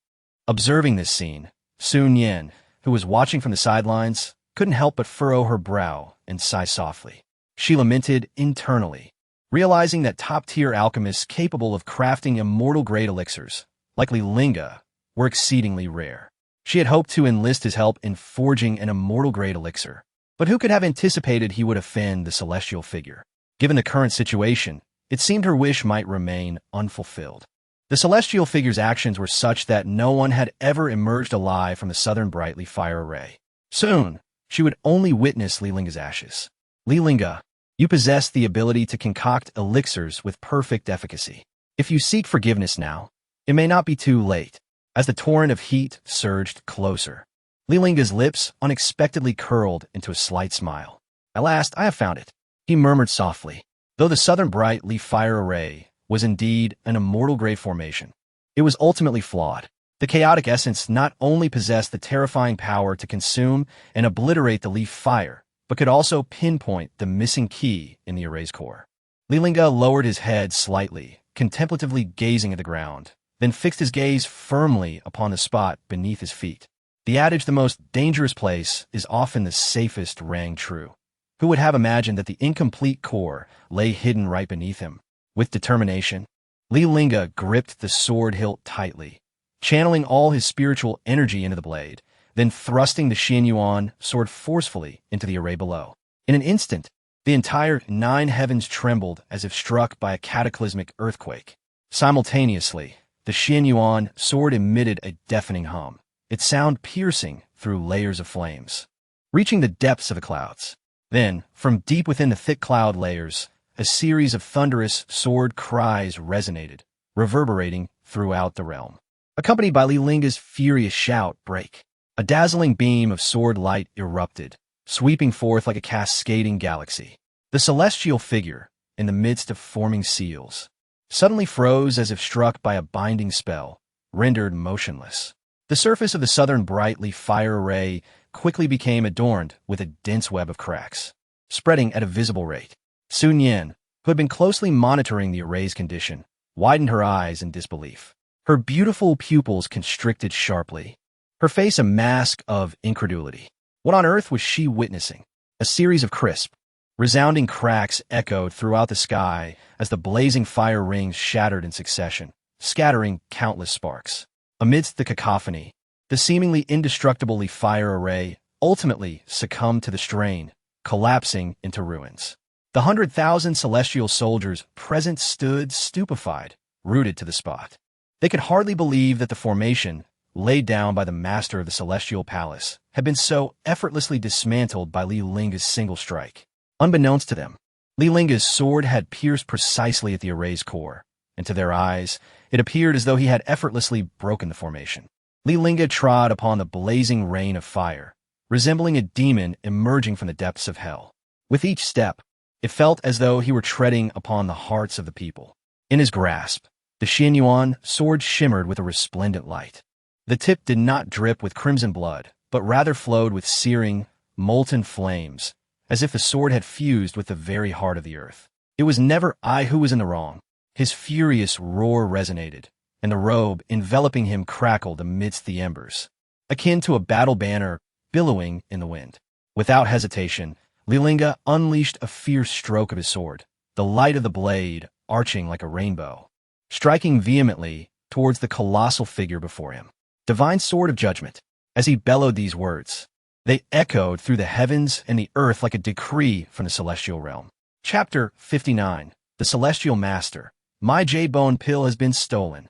In an instant, the entire world seemed to freeze, enveloped in an eerie silence, shattered only by the piercing brilliance of a sword beam that sliced through the air. Suddenly, the once tranquil sky appeared to be violently torn apart by an unseen force, collapsing into a vast swirling abyss. Countless resplendent shards of stars cascaded down like raindrops, mingling with the phantasmal forms of ancient ferocious beasts, all plummeting towards the depths below. Upon witnessing this astonishing spectacle, Sun Yin, standing not far away, turned pale. An overwhelming chill of despair flooding her heart. This was it. It was truly over. She understood well that the authority of the Celestial Master was not to be trifled with, and Li Lingge's audacity to strike at the Celestial Master was an unequivocal affront to his supremacy. With this strike, Li Lingge had severed his last thread of survival. Simultaneously, a torrent of blazing fire erupted from the gaping void beneath the massive avatar of the Celestial Master. This fire, a deep golden hue, was the bone-corroding golden flame. Fueled by the essence of chaos, its temperature so high that it could reduce all things to ashes. The raging tongues of flame licked the surrounding space, melting even the most formidable spatial barriers into shimmering, glass-like holes, a sight both mesmerizing and terrifying. Even more astonishing, amid the swirling flames, 36 ethereal figures wielding long swords coalesced. The swords in their grasp shimmered with a chilling light, each tip drawing the chaotic energy from the surroundings, which converged into a magnificent web of swords that obscured the heavens. With a crisp, jarring sound, the sword net swiftly constricted, ensnaring the avatar of the Celestial Master, rendering him utterly powerless in midair.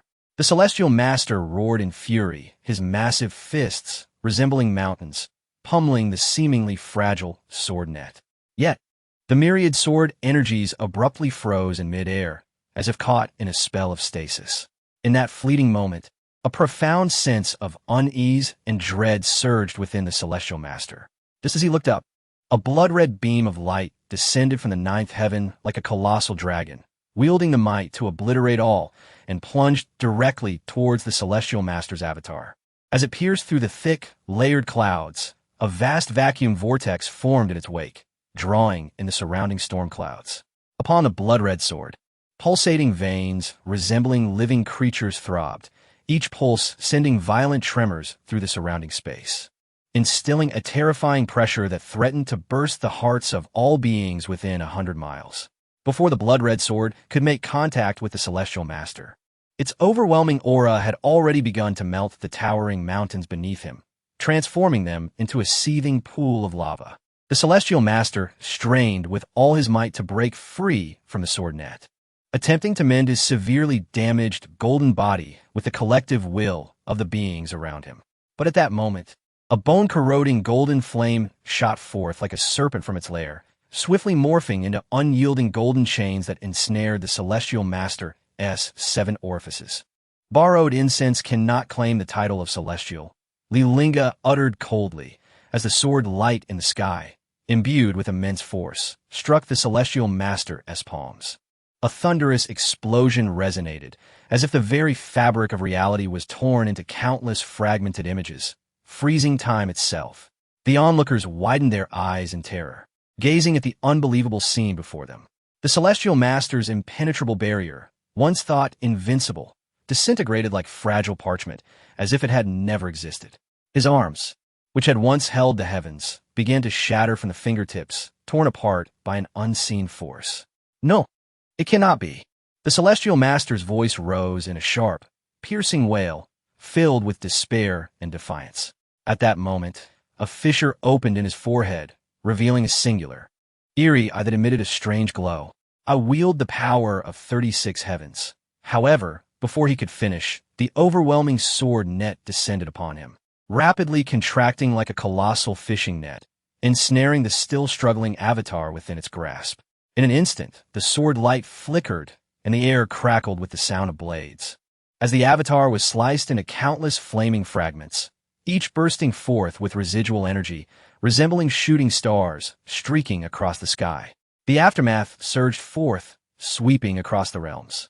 100,000 celestial soldiers fell victim to the terrifying shockwave, blood streaming from their orifices, their suffering grotesque. Many were sent crashing dozens of yards away, collapsing to the ground, their fates uncertain. At that moment, the crowd fully comprehended Li Lingge's strength. He was not someone they could capture or restrain. Boom! Just then, with the total annihilation of the Celestial Master's avatar, the decree held tightly in Sun Yin's grasp erupted with a deafening sound, shattering into fragments. Her eyes widened in disbelief as the decree transformed into faint starlight, dissipating into the boundless void. Unbelievable. A single strike shattered the Celestial Master's avatar. Sun Yin murmured, her voice trembling. Such a scene was beyond the realm of possibility, even in her wildest dreams. Her heart raced as she regained her senses, a chill running down her spine. Without the protection of the Celestial Master's decree, if Li Lingge sought to kill her, it would be effortless. As she predicted, the Xianyuan sword soared towards her once more, and this time, Li Lingge showed no signs of restraint. This strike was meant to claim her life. Without hesitation, Sun Yin fell to her knees before Li Lingge. Please do not kill me. I can help your kin enter the outer heavens. The sword energy whipped around her, the fabric of her dress billowing, leaving a thin line of blood upon her cheek. Yet, the sword ultimately halted, for Li Lingge understood what he truly needed. If he were alone, he would undoubtedly storm the Celestial Palace and confront the so-called Celestial Master. But he had his kin to consider, and Sun Yin's words struck at his vulnerabilities. To allow my kin to enter the outer heavens, he thought, aligning perfectly with his desires. If what Sun Yin claimed were true, then his family would no longer need to languish in the barren realm of Julie. Sun Yin gazed at the sword tip hovering mere inches from her forehead, feeling an overwhelming warmth engulf her legs. The sword was terrifying, not only for its strength, but also for the intense killing intent it exuded. In that moment, she felt as though she had glimpsed the hell of a million vengeful souls. Li Lingge cast a sidelong glance at the kneeling Sun Yin, his voice cold yet demanding. Continue. Hearing this, Sun Yin immediately began to explain. The Lord of the Immortals cherishes talent. If you can assist him in alchemy, he shall overlook all past grievances. Sun Yin's voice trembled slightly, as if fearing her proposition might lack allure. She continued, I will implore the Lord to lower the celestial ladder, allowing your kin to ascend to the realms beyond. What the death of Ming Lu. To be frank, Li Lingge felt a flicker of temptation. Although he had just severed the manifestation of the Lord, he had gleaned insights into the Lord's formidable strength. To utterly vanquish the Lord, he would likely need to refine the J-bone pill. Should the Lord escape, his kin would be in peril. Unless he could remain secluded within his clan, never venturing out, the Lord would surely seek vengeance. Just as now, less than a day after departing the Julie realm, his family faced yet another crisis. Therefore, if he could turn the page on the past, he had no desire to engage in a fatal confrontation with the so-called Lord of the Immortals. His demise would be justly deserved. Sun Yin swallowed hard, her tone laced with a hint of flattery. Although she herself was uncertain whether she could persuade the Lord to spare Li Lingge or even transport his kin to the celestial realms, she knew that if she did not speak thus, she might not return alive to face the Lord. Even if the Lord's wrath were to erupt, her foremost concern was preserving her own life. Ultimately, Li Lingge withdrew the Xianyuan sword. The crisis within his clan was not yet resolved, and he could not afford to prolong this exchange. Regardless of whether the Lord acquiesced, he must return to the Julie realm. He would inform the Lord, I have overturned the Imperial Alliance, and do not shy from assaulting the Celestial Palace. With that declaration, he vanished in an instant, observing the fading silhouette of Li Lingge. A bead of cold sweat trickled down Sun Yin's forehead. In the Celestial Palace, upon realizing that his avatar had been cleaved asunder, the Lord of the Immortals smashed the table before him into splinters. Who dared to challenge him? An elder hurriedly entered the hall, respectfully reporting, I have ascertained the identity of the one who concocted the celestial great elixir. It is none other than Li Lingge from the Julie realm. What? The Lord's heart raced with astonishment. The creator of the celestial great elixir was indeed Li Lingge. His emotions were a tempest of desire for Li Lingge's expertise in crafting the jade-bone pill, coupled with fury at the provocation. Suddenly, his eyelashes fluttered as a thought struck him, igniting a mix of elation and trepidation within. The one capable of concocting celestial-grade elixirs was Li Lingge, who was currently within the Eons sect. Coincidentally, the ingredients he required for the jade-bone pill were also found within the Eons sect. Could it be that the celestial-grade elixir produced by Li Lingge was indeed the jade-bone pill? At that moment, Sun Yin, disheveled and covered in dust, rushed back to the celestial palace, bowing her head in submission. I am incompetent. Please forgive me, my lord. The Lord immediately turned his gaze to the entrance, yet did not see the figure he longed for. Where is Li Lingge? Where is Li Lingge? Sun Yin bowed again. Please, my lord, temper your wrath. This individual, capable of crafting celestial-grade elixirs, will undoubtedly be of great service to the Celestial Palace. The lord's fist clenched tightly, wishing he could crush Sun Yin's head in fury. However, the jade bone pill was forged from the essence of an emperor, and he could not divulge such details outright. Where is he now? Sun Yin felt a pang of anxiety and promptly replied, He seems to have gone to the Celestial Ascension platform, aiming to return to the Jili realm. Demand he surrender the celestial-grade elixir he concocted within the Eon Corpse sect. The Lord's icy voice enveloped the Celestial Palace in a thick shroud of frost. Chapter 60. Exile into the abyss. Li Lingge plunged into darkness. Upon the Ascension platform, the 10 celestial lords were arrayed in the 10 cardinal directions, their garments swirling gracefully, enveloped in ethereal energy. Beneath their feet, the ancient runes on the jade steps illuminated in succession, delineating a profound formation. At the rear stood Sun Yin, the celestial lord, her expression betraying evident apprehension and unease. Beside her, the white crane celestial lord observed her subtly trembling jade leg, caught between laughter and tears. We have come with the celestial weapons bestowed by the celestial sovereign, so there is no need for you to fear Daoist Su. The 10 of them were the most formidable half-step celestial lords within the Celestial Palace, and the leading Huanglong celestial lord was even capable of sparring with the celestial sovereign. Moreover, the Ascension platform was inscribed with an imperial-grade superior formation. To take a step back, even if they could not subdue Li Lingge, they had the means to advance or retreat as necessary. Sun Yin took a deep breath, internally lamenting.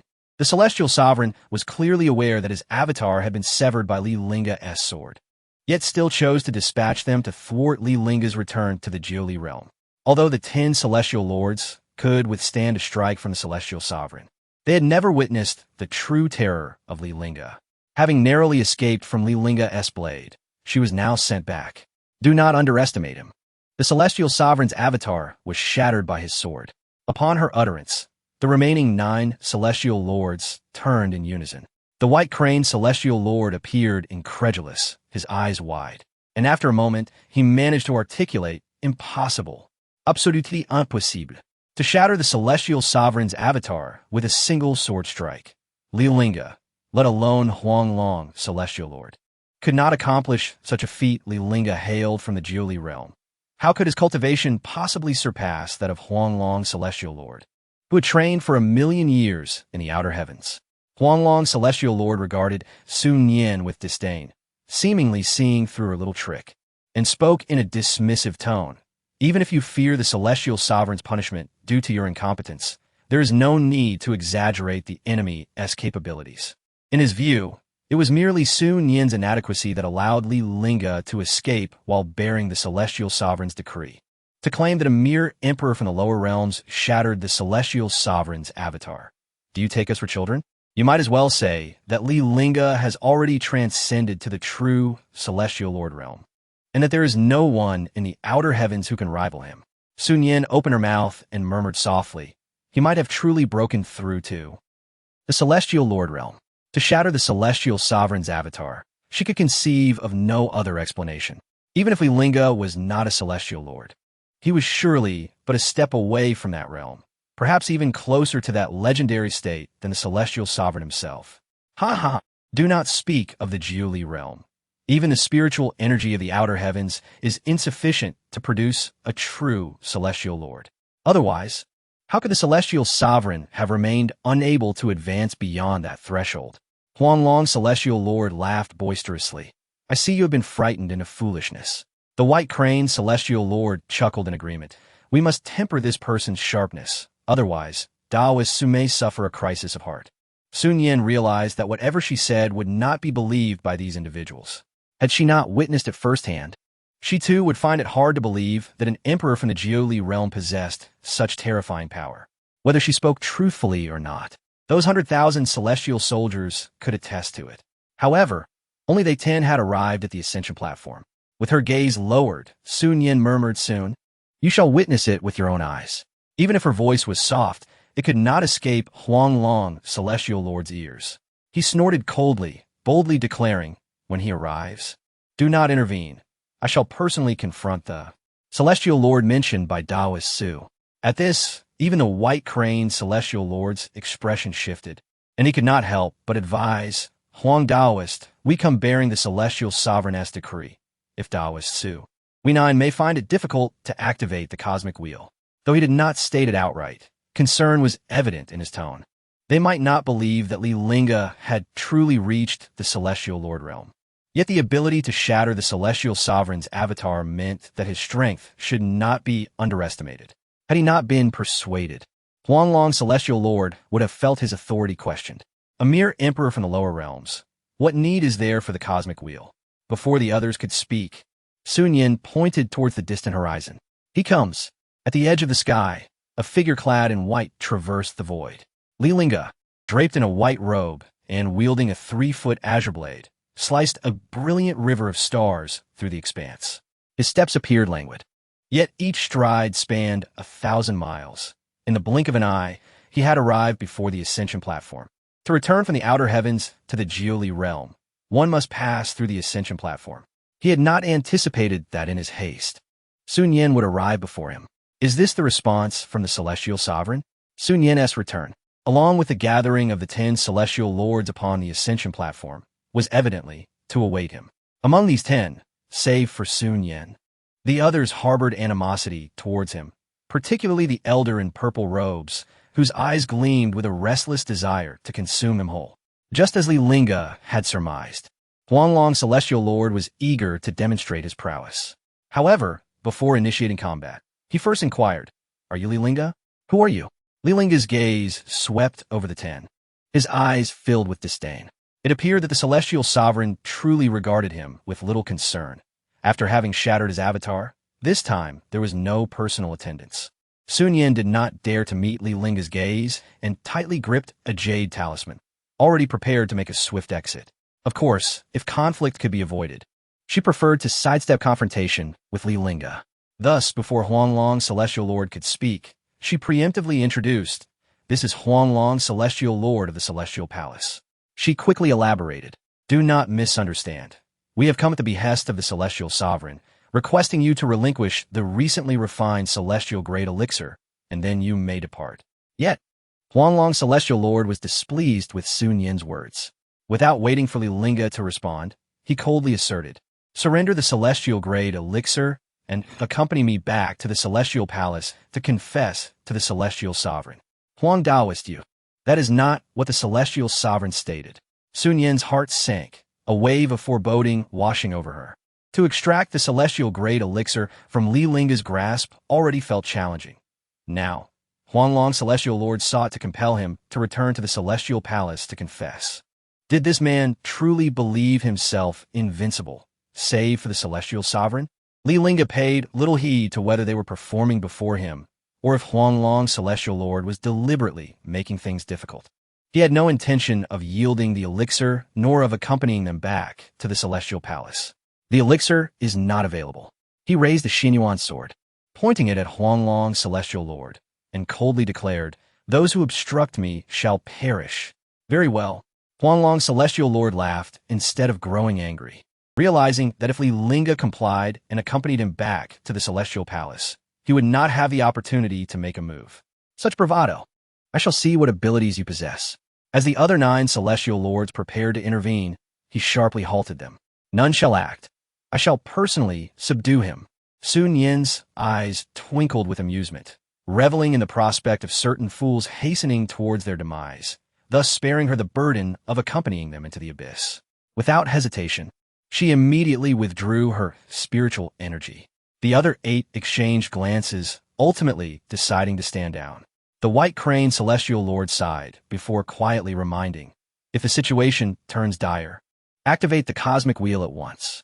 With a single step, Huanglong Celestial Lord advanced, his aura radiating a brilliant golden light as a phantom golden dragon materialized behind him. The dragon's scales shimmered distinctly, its eyes crackling with energy, exuding an oppressive force that sent shivers down the spine.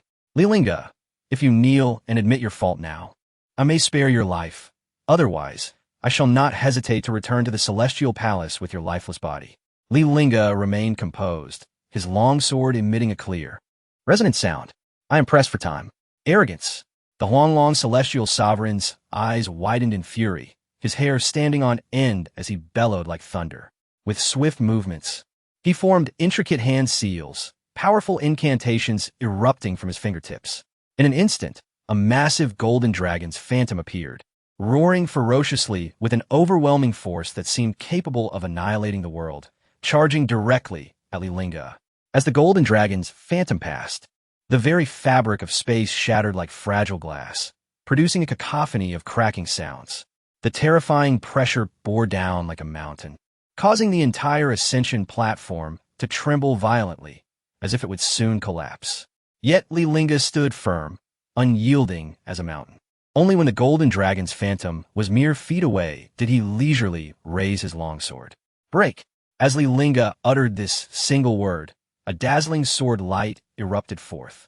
At first glance, the sword light seemed unremarkable, but upon closer inspection, it radiated an unparalleled sharpness, as if it could sever all obstacles in the world. In an instant, the sword light collided with the golden dragon's phantom. The heavens and earth shifted, and the winds and clouds spiraled. A deafening roar resounded, akin to divine thunderclaps echoing across the skies. Amidst this earth-shattering clash, the golden dragon's phantom began to shatter inch by inch, transforming into a cascade of golden light that gradually dissipated. Witnessing his attack so effortlessly dismantled, the Huanglong celestial sovereign's countenance darkened. The other 8 looked on in shock. Li Lingge's power exceeded their wildest imaginations. This young man truly possesses such strength. We have underestimated him. It appears we must indeed resort to the heavenly wheel of fate. Sun Yan, however, was not surprised, for she discerned that Li Lingge had not yet exerted his full strength. The strike that shattered the Celestial Lord's avatar was perhaps not even his ultimate blow. The Huanglong Celestial Sovereign's lips twitched slightly at the failure to suppress Li Lingge with a single attack. He swiftly formed hand seals once more, and behind him emerged 9 even larger and denser golden dragon phantoms. These 9 dragons exuded an overwhelming aura, each radiating a terrifyingly oppressive presence.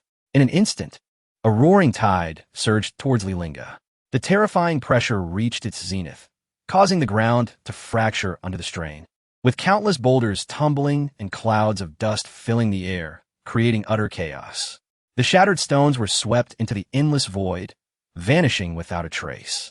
Li Lingge remained unperturbed, lightly waving his longsword, unleashing another streak of sword light that shot forth like a rainbow.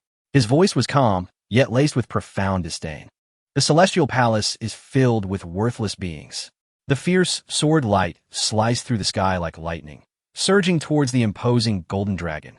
In an instant, the two forces collided fiercely, akin to 2 meteors colliding mid-air, erupting in an explosion of blinding brilliance. The 9 golden dragon phantoms crumbled inch by inch beneath the overwhelming sword light.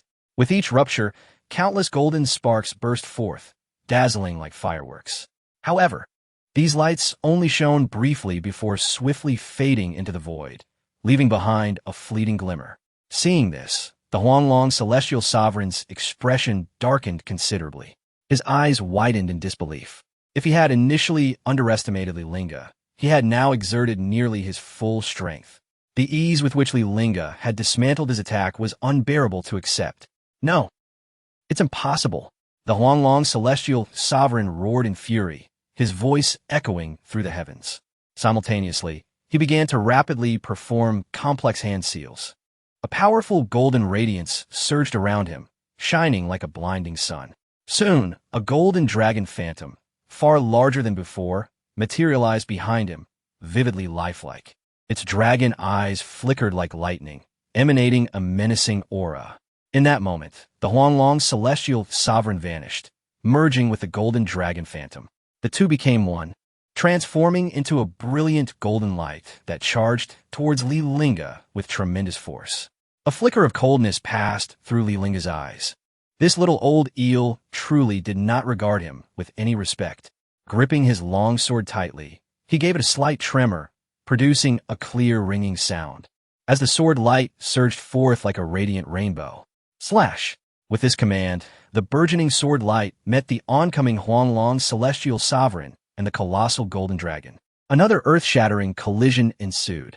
The brightness unleashed from this clash was several times more intense than before. Endless lights intertwined and entwined, forming a massive orb of brilliance. Around this orb, countless stones were swept into the void, disappearing without a trace.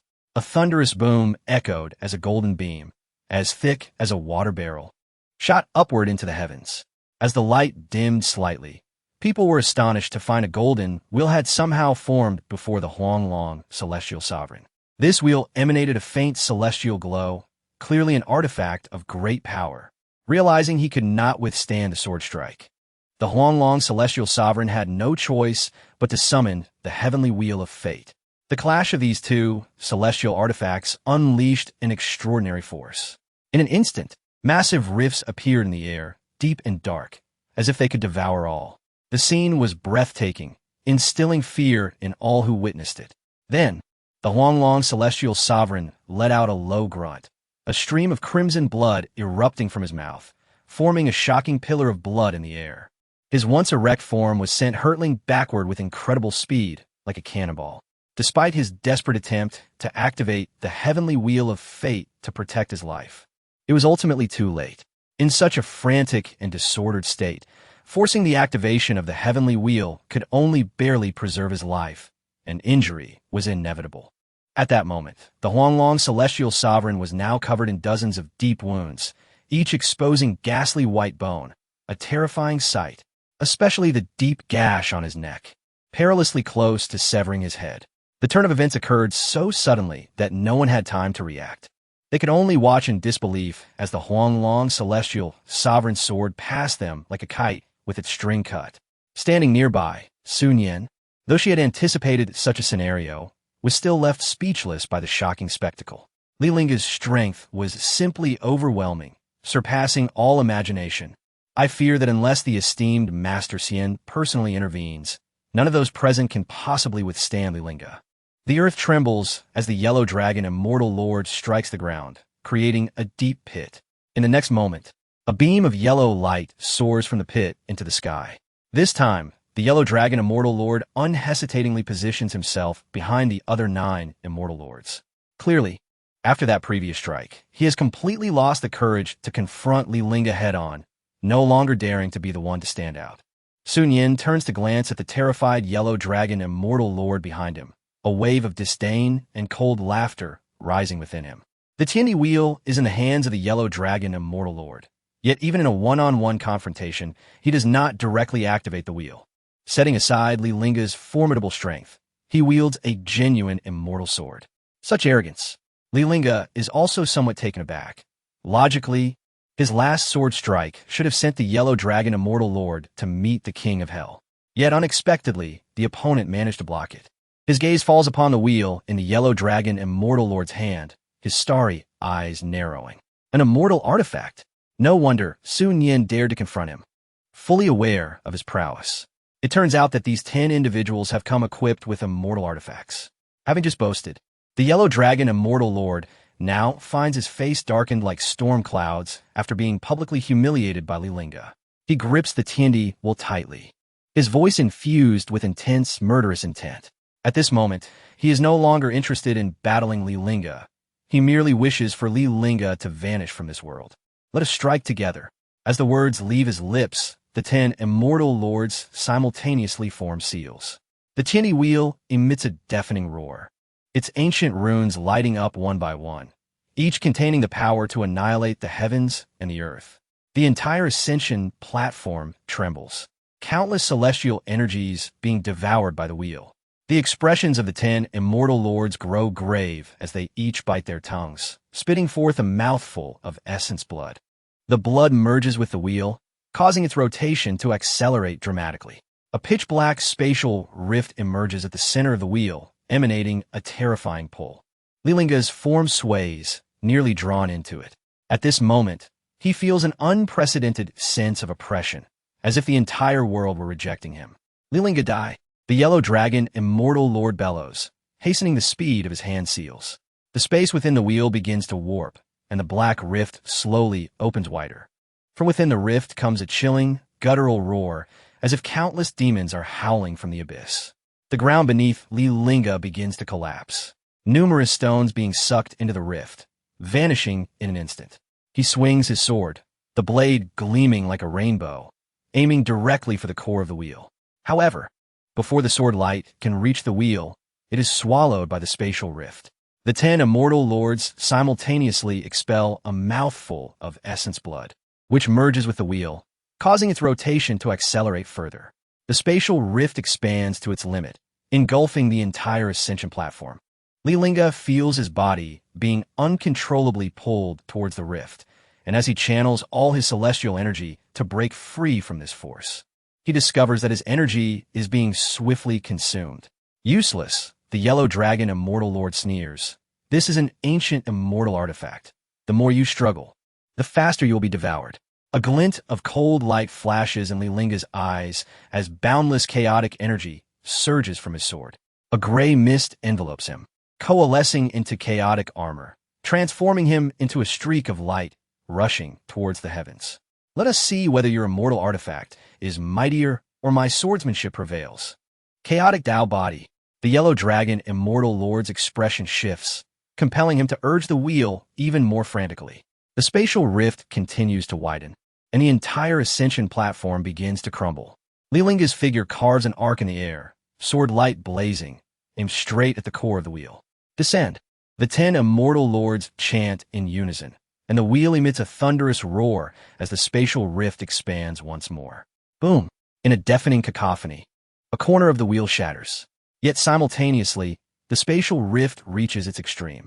Li Lingge's form halts, caught by an irresistible force, and he is drawn into the endless darkness.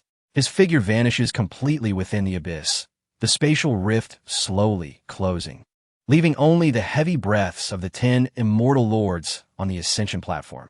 Sun Yen, the immortal lord, gazes at the disappearing black hole, exclaiming in astonishment. You actually cast him into the abyss of the star domain.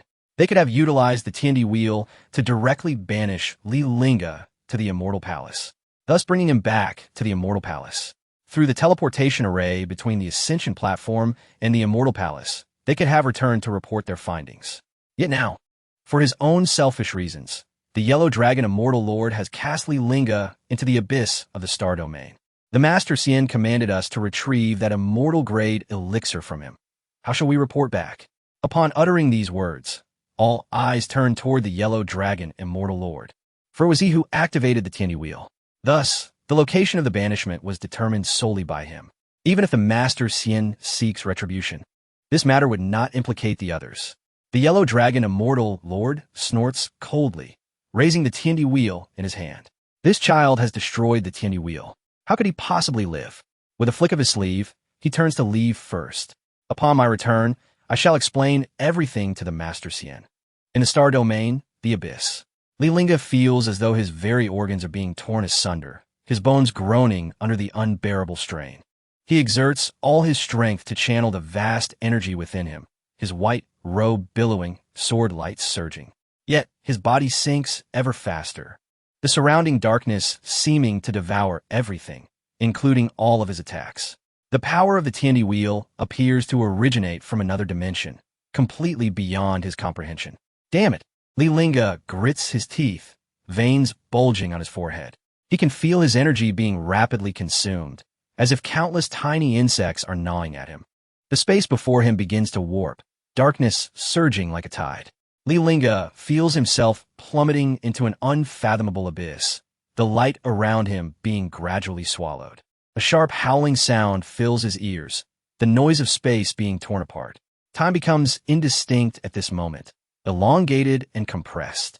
Within the Xianyuan sword, the voice of the 5th immortal princess grows increasingly agitated. You have actually brought this queen into the abyss of the star domain.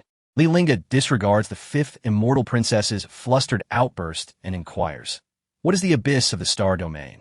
In the abyss of the star domain, all laws cease to exist.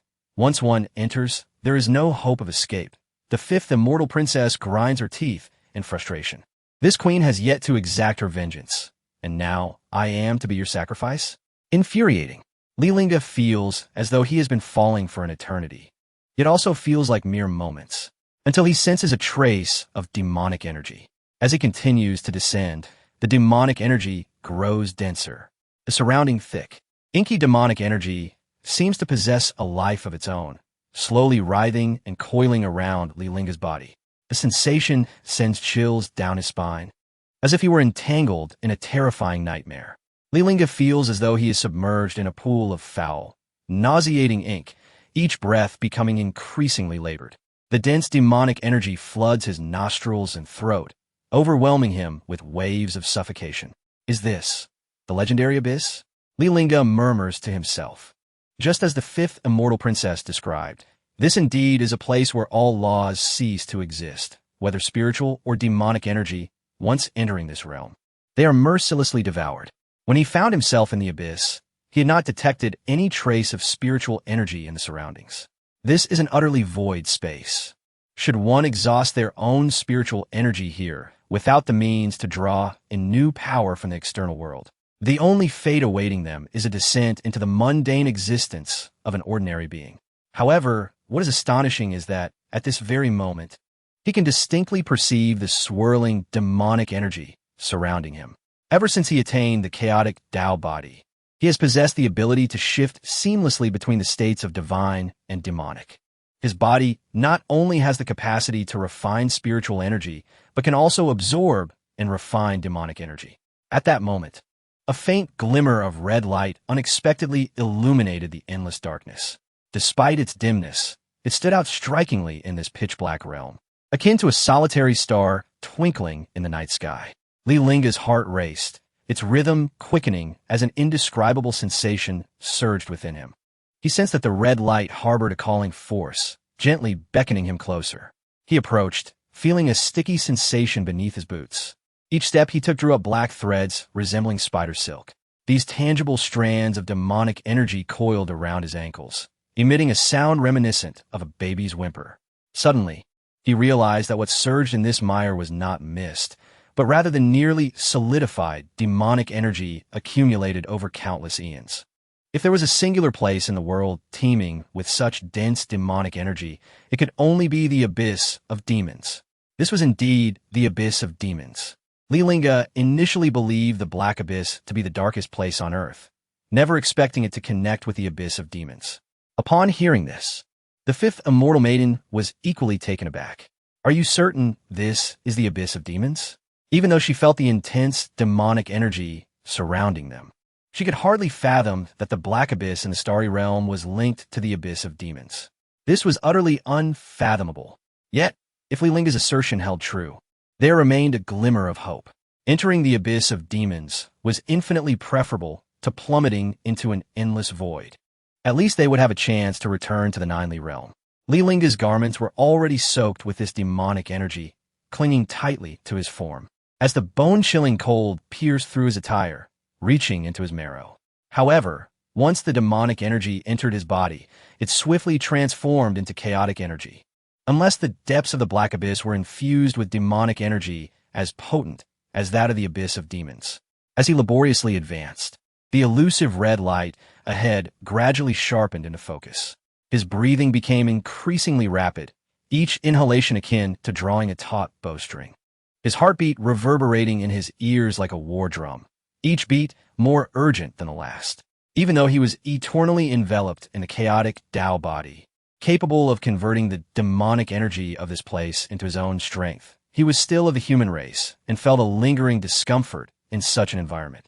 Uncertain of how long he had traversed through this boundless darkness and fear, an eternity seemed to pass.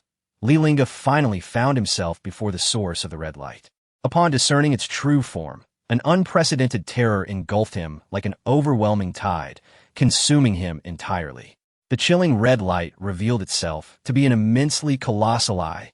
Its crimson pupil resembled a blood moon suspended in the dark firmament, emanating an eerie and profoundly terrifying glow. Within that unfathomable pupil, countless distorted faces were vividly reflected. These faces writhed in agony, their expressions contorted by extreme torment, revealing ghastly roars as they exhaled flames of fury and malice. Each visage seemed to exhaust every ounce of strength to convey their boundless despair, sending a shiver down the spine of anyone who dared to glance upon them. The Lord of the Abyss. Upon beholding this eye, Li Lingge's heart quaked. He felt as if the world before him had plunged into darkness, nearly crying out in alarm. Simultaneously, an overwhelming sense of oppression surged towards him like a tidal wave. He could even sense his very soul being inexorably drawn into the infinite darkness by that dreadful eye. In that instant, Li Lingge comprehended a profound truth. This was undoubtedly the fabled abyss of demons. For the realm where the Lord of the Abyss resided must be the very core of the abyss of demons. Though he had barely escaped from the black abyss, seemingly grasping a flicker of hope, Li Lingge felt no joy. For it was rumored that the Lord of the Abyss had long since ascended to the realm of the immortal monarch. Subsequently, for reasons unknown, he had suffered grave injuries and had been trapped in slumber ever since. He had inadvertently stumbled into the resting place of the Lord of the Abyss. Should he awaken the being, he could not fathom whether he would survive the abyss of demons, even in its dormant state. The aura of terror emanating from the Lord of the Abyss was palpable. Li Lingge instinctively held his breath, attempting to retreat slowly. Yet, despite his desperate efforts to move, his feet felt as though they had rooted themselves to the ground, immovably anchored in place. No amount of force could liberate him from that binding grip. Meanwhile, the surrounding air seemed to solidify, enveloping the space in a profound silence. Suddenly, a low and sinister voice reverberated through the darkness, akin to thunder cleaving the night sky. The voice seemed to emanate from the underworld, carrying an unnerving chill. Each word was like a sharp dagger, piercing straight to Li Lingge's heart. At long last, I have awaited you. This phrase echoed in the silent darkness, lingering ominously. The weight of its pressure felt as though it could freeze one's very soul. Li Lingge's pupils dilated, his gaze involuntarily drawn towards the source of the voice. Not far ahead, the colossal eye flickered with a strange light, radiating an even more terrifying pulling force than before.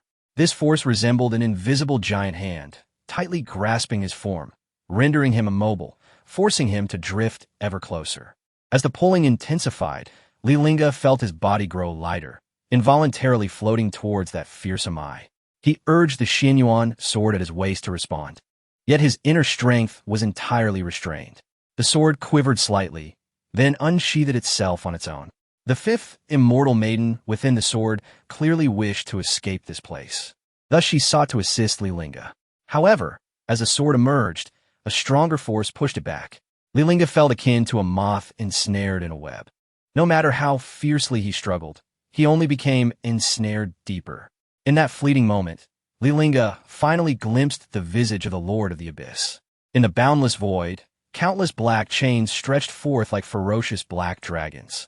Each chain was entwined with an overwhelming density of demonic energy, swirling like a tumultuous black mist. Exuding à disquietinora. At the end of those numerous chains, an unimaginably colossal form loomed, rising and falling slowly. It was so immense that no language could accurately capture or define it. Even a distant glance would cause one's soul to feel as though it were being rent asunder. Trembling uncontrollably, the corporeal form of the Lord of the Abyss loomed like a towering mountain, its surface perpetually suffused with a viscous, oppressive aura of malevolence. This dark energy had coalesced into tangible entities, manifesting as grotesque, demonic dragons that circled around its immense body with a predatory grace. When Li Lingge's gaze met that of the abyssal sovereign, even that fleeting moment of connection rendered his consciousness increasingly nebulous, as if an unseen force sought to devour his very thoughts. The colossal figure of the abyssal Lord unfurled before him, revealing an infinite expanse of abyssal darkness that was profoundly chilling. Li Lingge could acutely sense the life force within him being gradually siphoned away. As he struggled, the depletion of his vitality accelerated, akin to being ensnared in a bottomless chasm where each attempt at resistance only deepened his descent. Pathetic insect, your struggles are futile. The Lord of the Abyss thundered within the depths of Li Lingge's mind, his voice imbued with an overwhelming, suffocating dread that relentlessly assailed his spirit. Gritting his teeth, veins bulging upon his forehead, cold sweat trickled down his cheeks. His awareness blurred in the throes of excruciating agony. Yet he understood that he could not succumb at this moment. If the half-step immortal monarch is not your match, then ascend to the realm of a mortal monarch. With that, he cast aside his hesitation and immediately refined the jade bone pill within him. In the outer heaven, he had feared that refining the pill would deplete its spiritual essence. But now, engulfed by the abyss, he had no such reservations. The pill vibrated violently within him, as though intent on tearing his organs apart. Intricate patterns unfurled like living tendrils, greedily consuming the surrounding malevolent energy. The dark aura of the abyss, once akin to a dense fog, was stirred by an invisible hand, forming a massive whirlpool. At the center of this vortex stood Li Lingge, as the demonic energy surged towards him like a tide, nearly overwhelming him. His body trembled violently under the onslaught, peculiar black markings emerging upon his skin, as if countless tiny creatures writhed beneath the surface. He could feel the power of the jade bone pill merging with the dark energy, yet the process was far more agonizing than he had anticipated. Every vein felt as though it were being seared by unrelenting flames, each bone hammered by a relentless force. His consciousness waned amidst the torment, the world around him beginning to distort, as if he were ensnared in a chaotic void. Just as he was on the verge of losing his awareness, a refreshing aura surged from his dantian, swiftly radiating throughout his being. This was the power of the chaotic Tao body, transforming the rampant dark energy into gentle chaotic energy. Li Lingge's spirit surged with newfound clarity, seizing this fleeting lucidity to channel his cultivation, guiding the chaotic energy in a rhythmic cycle within his body. The malevolent energy of the abyss continued to pour in, yet Li Lingge no longer passively endured. His form became akin to an insatiable abyss, rapidly transmuting the influx of dark energy into pure, chaotic essence. His aura began to ascend, the threshold of the half-step immortal monarch gradually loosening under the pressure of this newfound strength.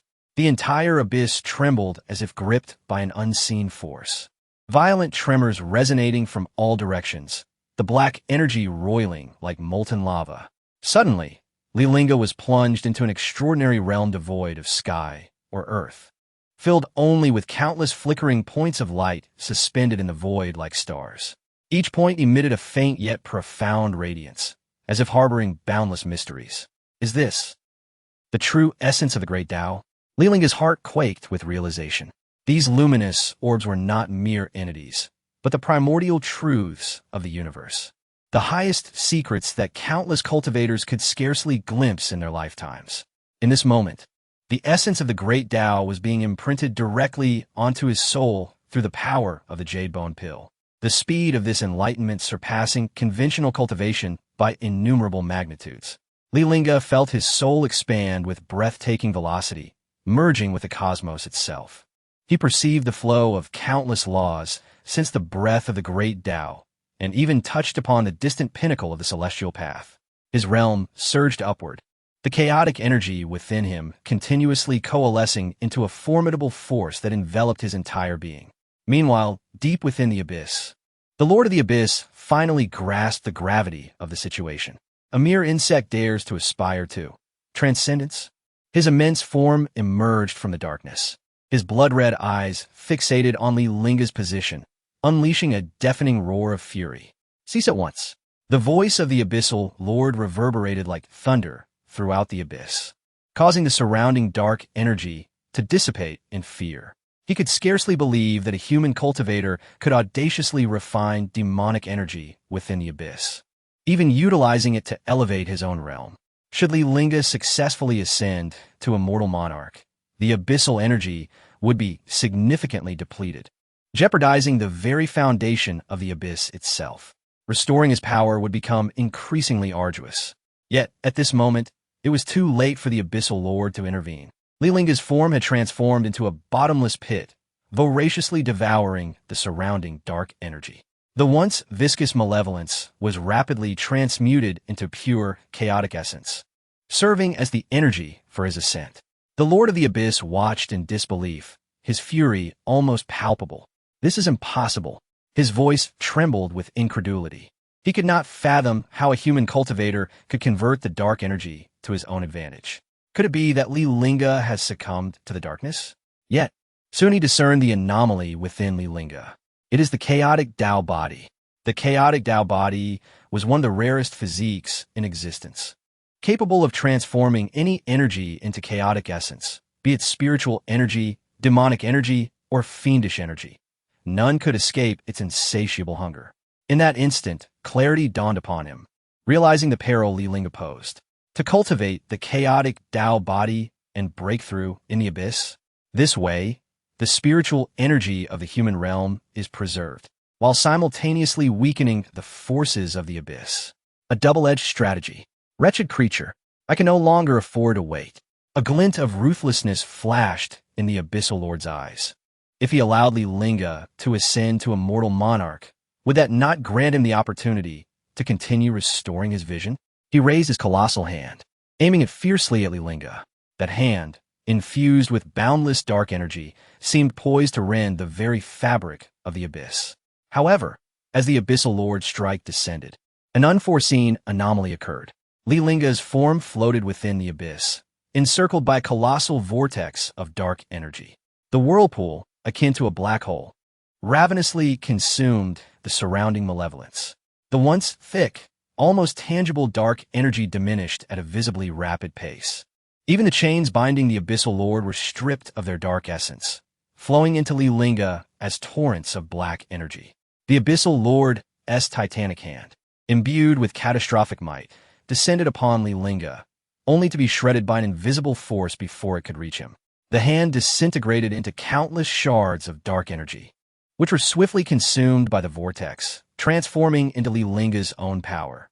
This is impossible. The voice of the Lord of the Abyss trembled slightly, and his colossal form suddenly shook violently, as if he sensed an impending threat. As the sovereign of the demonic abyss, he had never imagined that one day he would be cornered by a human cultivator to such a degree. With the relentless influx of demonic energy, Li Lingge aura surgé du pouvoir, si manglibund. His body gradually became translucent under the onslaught of the demonic energy, revealing the jade bone pill within him spinning wildly. Unleashing an infinite power, his spirit fused completely with the essence of the great Tao, his consciousness transcending the constraints of the corporeal form, resonating with the cosmos. A thunderous roar erupted from within Li Lingge, shaking the very foundation of the demonic abyss. That sound was akin to the primordial thunder that split the heavens asunder, causing the Lord of the Abyss to tremble. Following that, a brilliant golden light shot forth from the crown of Li Lingge's head, piercing through the layers of demonic clouds above the abyss. The golden radiance sliced through the darkness like a sharp sword, dispersing the demonic energy in its wake. The light intensified, ultimately transforming into a towering pillar that ascended into the heavens. Within that pillar, countless runes of the great Tao swirled.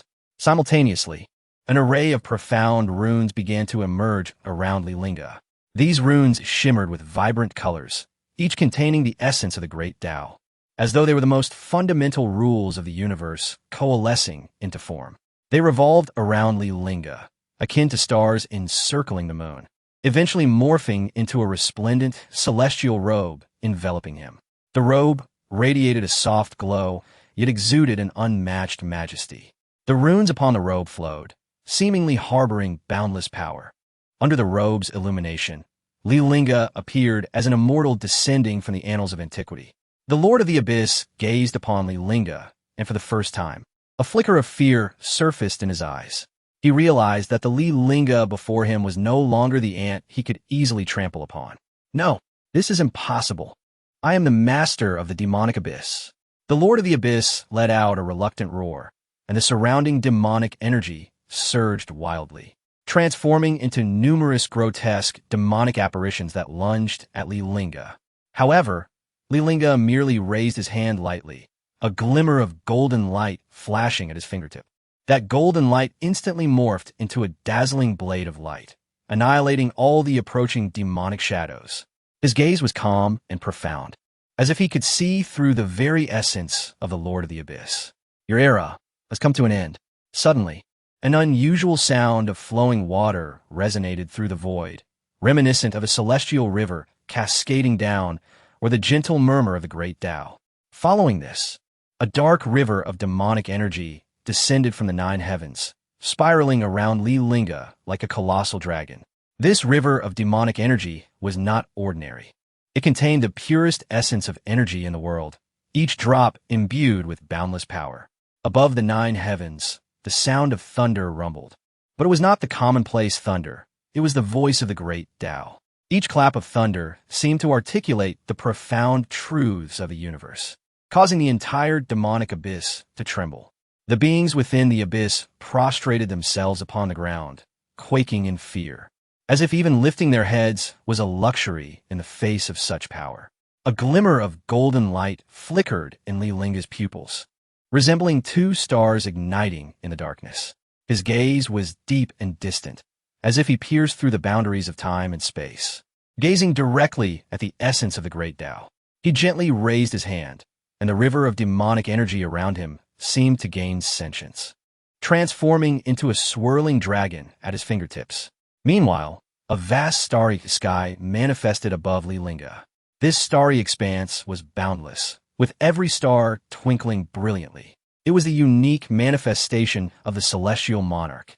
The emergence of the starry sea signified that the cultivator had truly stepped into the realm of the celestial monarch. Yet more astonishing was that within Li Lingge's starry sea, 9 stars shone exceptionally bright. These 9 stars aligned in a straight line, resembling a string of radiant pearls suspended in the cosmos. The demon realm erupted with fervor. Whether ordinary demons or demon emperors, all beheld the extraordinary phenomenon in the sky. The brilliance of the 9 stars pierced through the layers of barriers in the demon realm, illuminating the entire sky. This was a phenomenon only achievable by breaking through to the realm of the celestial monarch. An elderly demon emperor trembled as he spoke, awe evident in his eyes. The 9 stars. It is said that only the most exceptional celestial monarchs can conjure such a manifestation. Another demon emperor quivered with excitement, as if witnessing the hope for the future of the demon realm. However, the spectacle did not end there.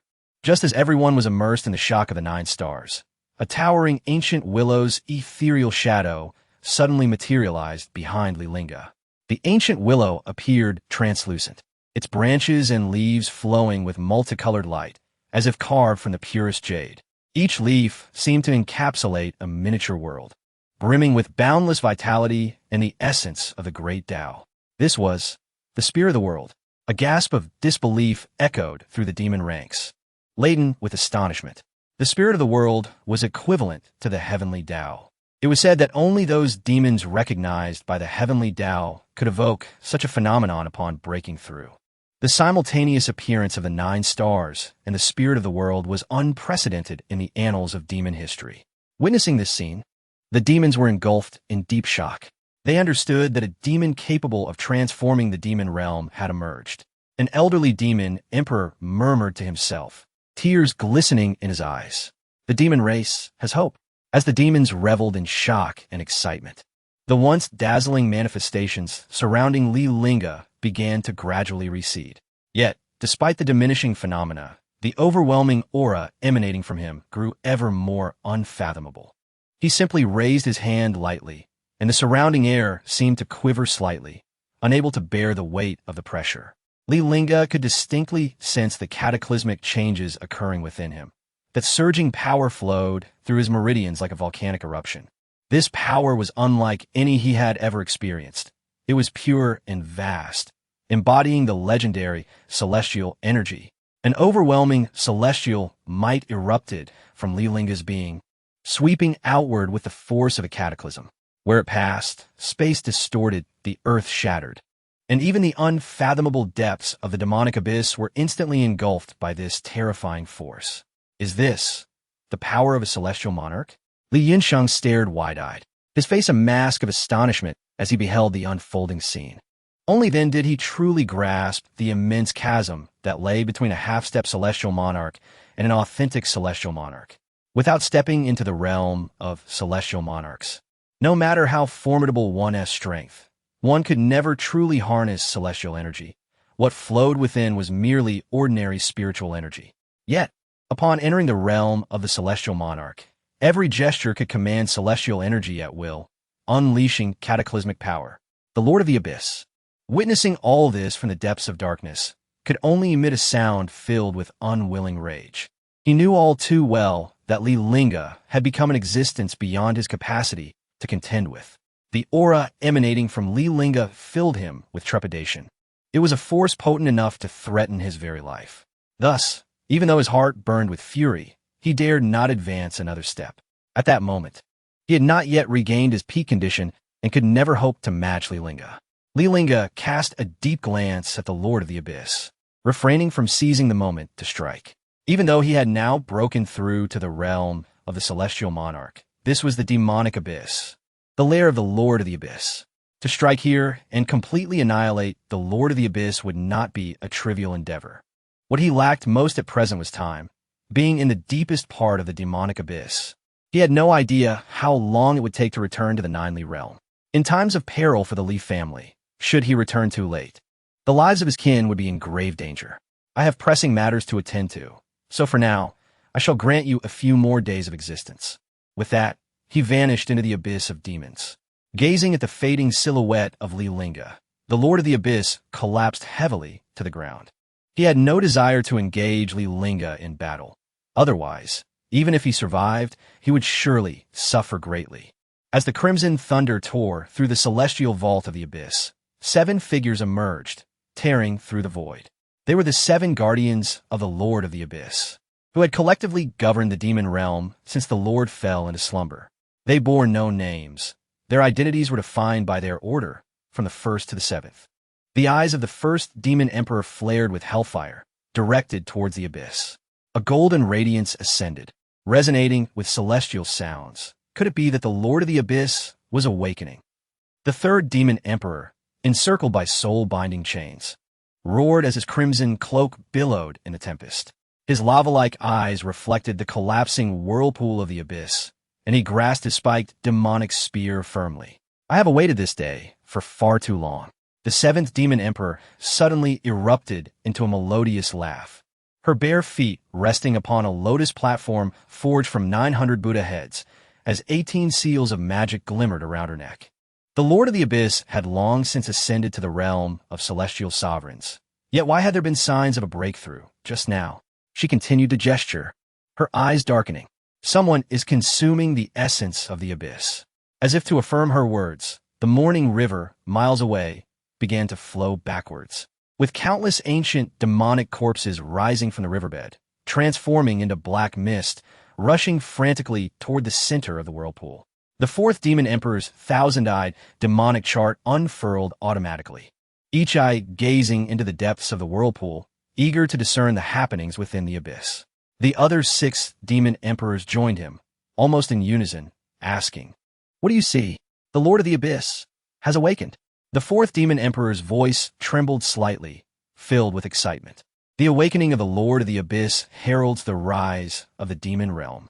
This time, even if Li Lingge remains, even if he guards the Imperial Pass, our demon race shall breach it. It is truly unfortunate that Li Lingge has departed from the Imperial Pass early, slaying so many of my kin.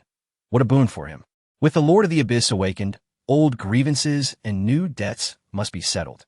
Li Lingge shall pay the price for his past deeds. No sooner had the words left his mouth than a cold voice resonated from the depths of the abyss. "What price do you wish for him to pay?" Immediately thereafter, a figure clad in white emerged from the abyss, appearing in the sky. The 1st demon emperor, taken aback, instinctively responded, skinning him alive, pulling out his tendons, turning his bones to ash to honor the departed. As if feeling that this was insufficient for their satisfaction, he continued, "Let the blood of all of Li Lingge's kin be offered in sacrifice, their lingering souls gathered into the soul banner." Suddenly, silence enveloped the surroundings. The other 6 demon emperors staring in astonishment at Li Lingge, who had unexpectedly appeared above the abyss. No one anticipated that the figure emerging from the abyss was not the Lord of the Abyss, but rather the emperor of the human clan. The 1st demon emperor swallowed hard, his back tightening. It could not be that the one who had just broken through to the realm of celestial sovereigns was Li Lingge. Could it? Li Lingge. Their peripheral vision darted back to the abyss, their hearts unable to accept this shocking truth. They had thought that the demon race was on the verge of resurgence, only to discover that the one emerging from the abyss was indeed Li Lingge. This individual had thwarted their race for 100,000 years. How could he suddenly appear in the demon realm? Li Lingge inhaled the fresh air, as he had surmised. He had directly entered the demon abyss from the cosmic black abyss. At this moment, he found himself at the very heart of the demon race, a place he had never before set foot in. However, he had heard of the seven guardians before. In the demon realm, there was no such thing as a half-step celestial sovereign. Beneath the celestial sovereign, all were demon emperors. The seven before him were the most formidable demon emperors, loyal subordinates of the Lord of the Abyss. Among them, the avatar of the first demon emperor had once descended upon the Imperial Pass, nearly breaching it. Fortunately, the seven guardians were bound to protect the Abyss, thus refraining from making a direct assault on the Imperial Pass. Li Lingge stood atop the Abyss, clad in white as pure as snow, his sword glinting with a chilling light, the blade trembling slightly as if whispering a quiet melody. His gaze, sharp as lightning, swept across the surroundings, the forms of the seven demon emperors flickering amidst the swirling demonic energy, resembling seven towering mountains. In the past, facing the seven guardians simultaneously would have spelled doom for him. However, now the tables had turned. It was not he who should flee, but the seven guardians of the demon race before him. Li Lingge, how dare you trespass into the abyss of my demon race? The fourth demon emperor's voice thundered, shaking the surrounding demonic energy into a frenzy. A fierce glint flashed in his eyes as he swung his demonic spear, conjuring a wave of pitch-black flames aimed at Li Lingge's throat. They must not let him escape. As the fourth demon emperor's words echoed, the seven demon emperors sprang into action. They moved like seven bolts of black lightning, encircling Li Lingge in an instant, the tide of demonic energy crashing upon him as if to devour him entirely. Li Lingge had likely broken through to the realm of celestial sovereigns. Should he escape the demon realm, he would undoubtedly become a future threat. Now, while his cultivation might still be unstable, was the best opportunity to slay him. Regardless of whether Li Lingge truly had reached the realm of celestial sovereigns, the enmity built over 100,000 years was sufficient to warrant his demise countless times over. Li Lingge maintained a calm demeanor, raising his sword slightly, its tip pointed towards the heavens, as if awaiting something. Li Lingge, you truly are arrogant. The first demon emperor's voice was frigid, the surrounding demonic energy swirling ominously, as if he were a demon god risen from the depths of hell. His gaze was as sharp as a blade, locked onto Li Lingge, his voice laced with an insatiable killing intent. The grievances between you and my demon race, built over 100,000 years, must be settled today. Upon hearing this, Li Lingge's lips curled into a faint smile, a subtle expression of amusement. Settle? Just you seven? His voice was calm, yet exuded an undeniable authority. The expressions of the seven demon emperors shifted slightly, unease creeping into their hearts. For 100,000 years, Li Lingge had slain countless powerful demons, becoming a nightmare for their race. Now, this man had the audacity to venture alone into the abyss, facing their seven guardians with unwavering confidence. Could it be that the one who had just broken through to the realm of celestial sovereigns was indeed Li Lingge? 7 against 1, the advantage lies with me. The first demon emperor spoke coldly, attempting to quell the unrest brewing within him. Yet, no sooner had he finished speaking than Li Lingge's figure suddenly moved. With a swift motion, Li Lingge swung his sword, unleashing a brilliant beam of sword light that cleaved through the air, as if to split the entire abyss in two. Wherever the sword light passed, the demonic energy dissipated, and the expressions of the seven demon emperors shifted dramatically. If there had been any lingering doubts before, witnessing Li Lingge's strike confirmed their worst fears. The second demon emperor gasped, his voice trembling with terror. This is bad. He truly has broken through to the realm of celestial sovereigns. How can this be possible? The third demon emperor's expression darkened, disbelief etched across his face. Despite witnessing it firsthand, he found it hard to fathom. As far as he knew, although Li Lingge's strength surpassed that of ordinary emperors, he was still far from the realm of celestial sovereigns. How could he have suddenly ascended? Could the seven demon emperors truly withstand Li Lingge's might? Do not fear. This is the demon realm, devoid of spiritual energy. He cannot sustain himself for long. The fourth demon emperor roared, thrusting his demonic spear forward, conjuring a wave of dark flames that surged towards Li Lingge's chest. However, Li Lingge remained firmly planted in place. As the infernal flame erupted violently 10 zhang in front of him. Following this, a beam of sword light materialized out of thin air, aimed directly at the throat of the fourth demon emperor. A soft sound echoed as a crimson line appeared on the fourth demon emperor's throat, blood gushing forth. His eyes were filled with disbelief. It was too swift, so rapid that he did not even notice how Li Lingge had drawn his sword. The colossal demon body slowly toppled, transforming into a dark mist that dissipated into the air.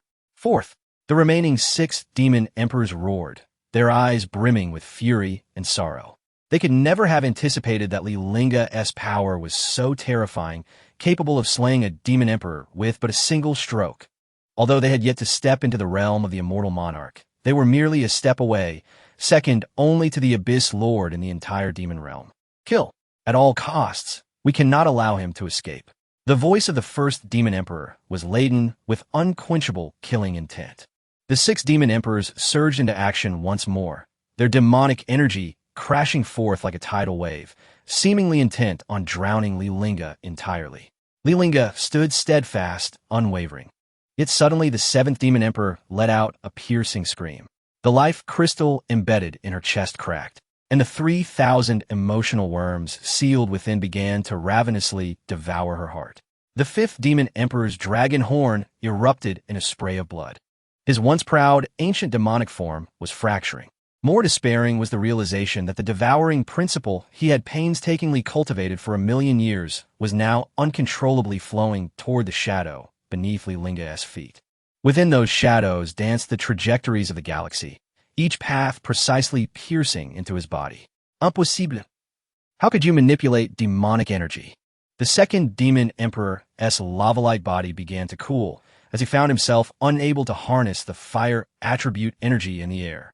The primal forces of the entire demon realm surged toward that figure clad in white like a snowstorm. Bang, bang, bang. As Li Lingge took a single step, the 2nd, 5th, and 7th demon emperors simultaneously transformed into a mist of blood. This exemplified the chasm between the demon emperors and the immortal monarch. The assault of the 6 demon emperors seemed almost laughable before Li Lingge.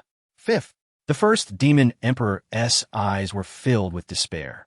He had long since lost the courage to resist. Li Lingge, what do you truly desire?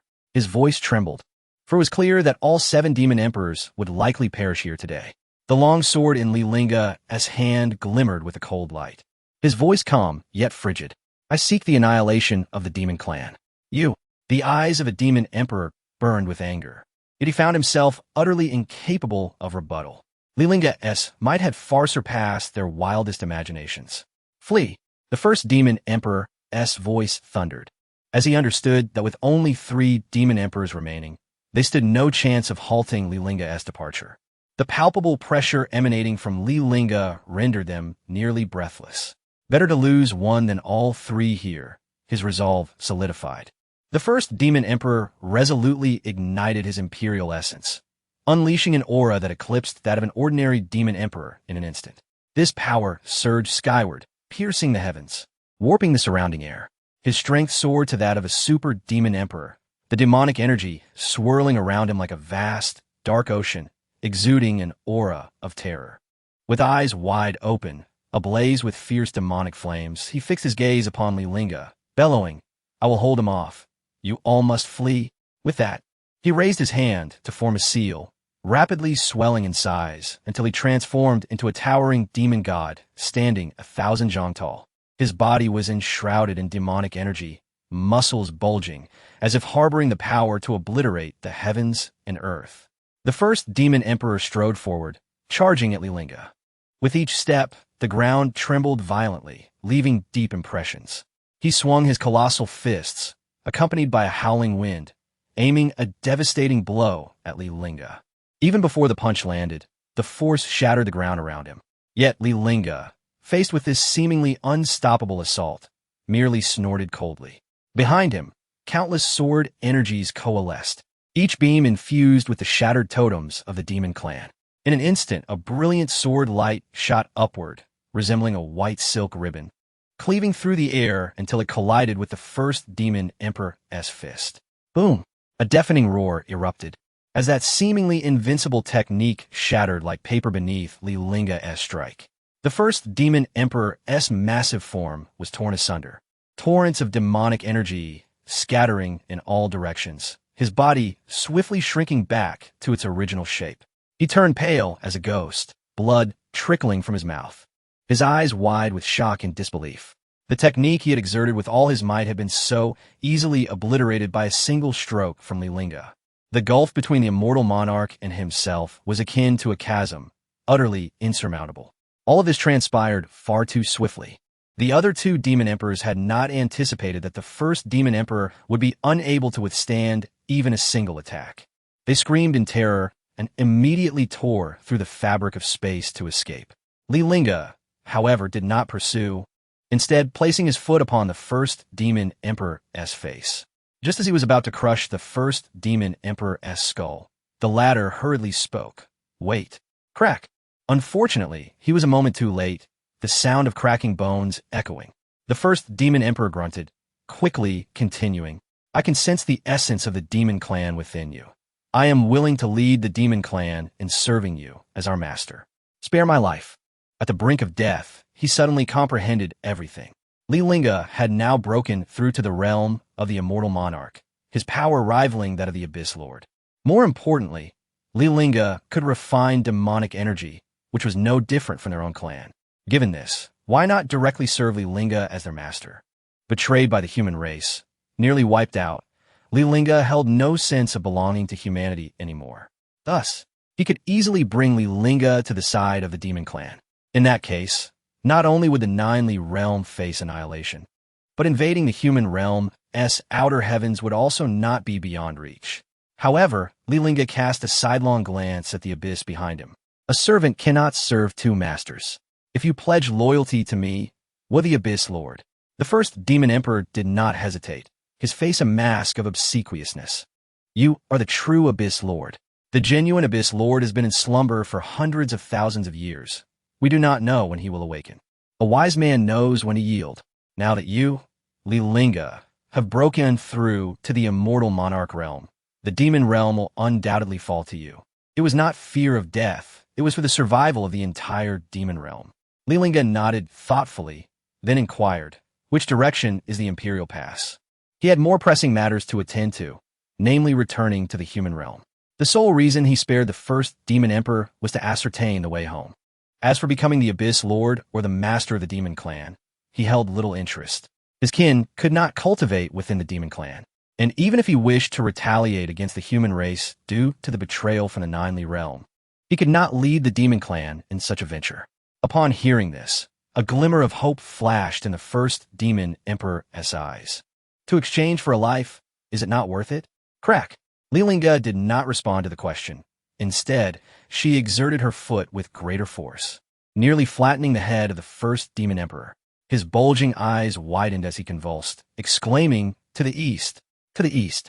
Very well. With a swift kick, Li Lingge sent the first demon emperor tumbling into the abyss of demons, vanishing from sight. Bang! The kick caused the first demon emperor to spew a mouthful of old blood, and before he could catch his breath, chains suddenly emerged from the depths of the abyss, ensnaring him. Upon witnessing this, the first demon emperor instinctively tightened his back, seemingly grasping the gravity of the situation. A bead of cold sweat trickled down his forehead as the voice of the Abyss Lord resounded from the depths. Come down. Soon after, the anguished screams of the first demon emperor echoed from the abyss in the Sun family. A magnificent palace floated amidst the clouds, exuding a divine and majestic aura, enveloped in a golden radiance that showcased the nobility and glory of the imperial lineage. Yet, the seemingly tranquil ancestral grounds were suddenly disrupted. The Sun family's ancestral site trembled violently, causing the floating palace to sway dramatically. The clouds in the sky were torn apart, revealing a pitch-black rift that slowly spread through the void. Where the rift passed, the space appeared twisted and torn, exposing an unfathomable abyss of darkness. A chilling and terrifying aura emanated from the rift, swiftly engulfing the entire Sun family ancestral grounds and stirring an indescribable fear in the hearts of all its members. What is happening? An elder of the Sun family abruptly looked up, his eyes filled with terror and disbelief. He felt an unprecedented, terrifying power surging from the rift, as if it carried a strange corrosive essence that gradually eroded the bloodline of the Sun family. However, before he could comprehend the situation, something even more horrifying occurred. He was petrified to find that his body felt as though it were gripped by an invisible hand, siphoning his vitality at an astonishing rate, leaving him overwhelmed with a sense of powerlessness and despair. At that moment, a shrill scream shattered the suffocating silence. A younger member of the Sun family collapsed, his body visibly withering, skin losing its luster, turning waxy and desiccated as if all life and vitality were being drained from him. His eyes bulged with terror and agony. Mouth agape, yet unable to utter a sound, only emitting faint gasps. Following this, more family members began to fall, as if their bloodline power had been cursed. Their skin cracked, black blood seeping from the fissures, exuding a putrid stench. Some bodies even began to swell, as if swarms of insects were scurrying within, writhing in pain on the ground. Despite varying conditions, their faces were united in expressions of suffering and despair. Elder, what on earth is happening? The third elder of the Sun family felt cold sweat bead on his forehead, his voice trembling. The Sun family's ancestor had led the clan leader and numerous elite members to contest the Imperial artifact from the Li family, leaving behind only a handful of elders. With Li Lingge dead, who would dare strike at the Sun family? Could it be that the demon clan had invaded? Quickly activate the protective array. Yet, before his words could fully escape his lips, his body began to tremble violently. In horror, he realized that countless dark runes were manifesting on his skin, moving as if they possessed a life of their own. The third elder spat out a mouthful of blood, but the blood was foul and black. A massive light array illuminated the sky, followed by a red barrier enveloping the Sun family. Yet, with the activation of the protective array, their suffering showed no signs of abating. The elder seemed to recall something, a chill running down his spine. Its backlash. The backlash of the blood-sealing curse. As the elder of the Sun family, he knew far more than the average clan member. To prevent the Li family from producing another emperor and overpowering the 9 great imperial families, the 9 families had cast a blood-sealing curse upon the Li family, ensuring they could never break through to the emperor realm for generations. Evidently, they had succeeded, as no emperor had emerged from the Li family in 100,000 years since Li Lingge's departure. However, the curse on their bloodline carried significant risks. If a powerful figure at the immortal monarch level emerged from the cursed family, the curse would immediately rebound upon the caster's kin. At the time, all 9 heavenly emperors had cast the curse simultaneously, and they were now undoubtedly suffering the repercussions. Otherwise, how could all their members appear as if afflicted by a sinister curse? For 100,000 years, the 9 great imperial families had been intensifying the curse's potency. Once faced with backlash, the force of that backlash was inconceivable, especially for someone like him, who had participated in strengthening the curse. The backlash would be even more severe. At that moment, the backlash of the blood-sealing curse was eroding his lineage. He could distinctly feel his power rapidly diminishing, his vitality dissipating. His heart brimmed with fear and resentment, yet he was powerless to halt the unfolding disaster. What terrified him most was not the backlash of the curse, but the realization that the Li family had produced an immortal monarch. Apart from Li Lingge, there had been no emperor in the Li family, so had broken through to the immortal monarch realm. In that instant, a dreadfully terrifying thought surfaced in his mind. Li Lingge is not dead. After uttering this phrase, his eyes were completely engulfed by darkness, his spirit dissipating as his body crumpled to the ground. Elder. The third elder gazed at the now lifeless elder, disbelief etched across his face. How could he possibly still be alive? The 6 great families had besieged the Li family. If Li Lingge were alive, how could she not make an appearance? At the Li family, the 5 great heavenly emperors relentlessly bombarded the protective array, striving to shatter it swiftly and seize the Li family's imperial artifact. Yet, as they exerted their full strength, an unexpected turn of events unfolded. The 5 emperors' bodies trembled simultaneously, their once imposing and powerful auras suddenly becoming chaotic. The backlash power of the blood-sealing curse surged forth like a tidal wave from deep within them, swiftly engulfing their entire beings. each face contorted in extreme agony, their features twisted together, beads of sweat rolling down in torrents, soaking their garments. What? What is happening to me? Sun Tian Emperor let out a heart-wrenching scream, filled with endless pain and confusion. He could distinctly sense his vitality being consumed inch by that terrifying backlash power. What was even more frightening was that he had no idea what was occurring, as his body inexplicably underwent a transformation. The other four heavenly emperors were clearly in a similar plight, all enduring immense suffering. His form visibly withered, skin losing its luster, turning waxy and desiccated. His bulging eyes were filled with fear and resentment, yet he was powerless to stop this dreadful process. In the end, he felt as if all his life force had been drained, his imperial body plummeting from the sky, devoid of any breath. Until his last moment, he could not comprehend what had transpired. Who was it that dared to lurk in the shadows, capable of challenging this emperor? Zhao Tian Emperor's temples throbbed, his fury erupting as he bellowed into the heavens. His body trembled violently, bones cracking as if they might shatter at any moment. Meanwhile, ghastly fissures emerged upon the skin, from which blackened blood seeped, exuding a foul stench. The essence of the emperor rapidly diminished under the erosion of the backlash force. He exerted every ounce of strength to resist, yet found himself utterly powerless. The sovereign of the celestial realm was ensnared by an invisible force, which coiled tightly around his limbs like unyielding chains, rendering him immobile. His body began to contort grotesquely, bones creaking under pressure with an excruciating sound. A grimace of agony marred his plump visage, veins bulging on his forehead as he let out furious roars. Yet he could not escape this dreadful confinement.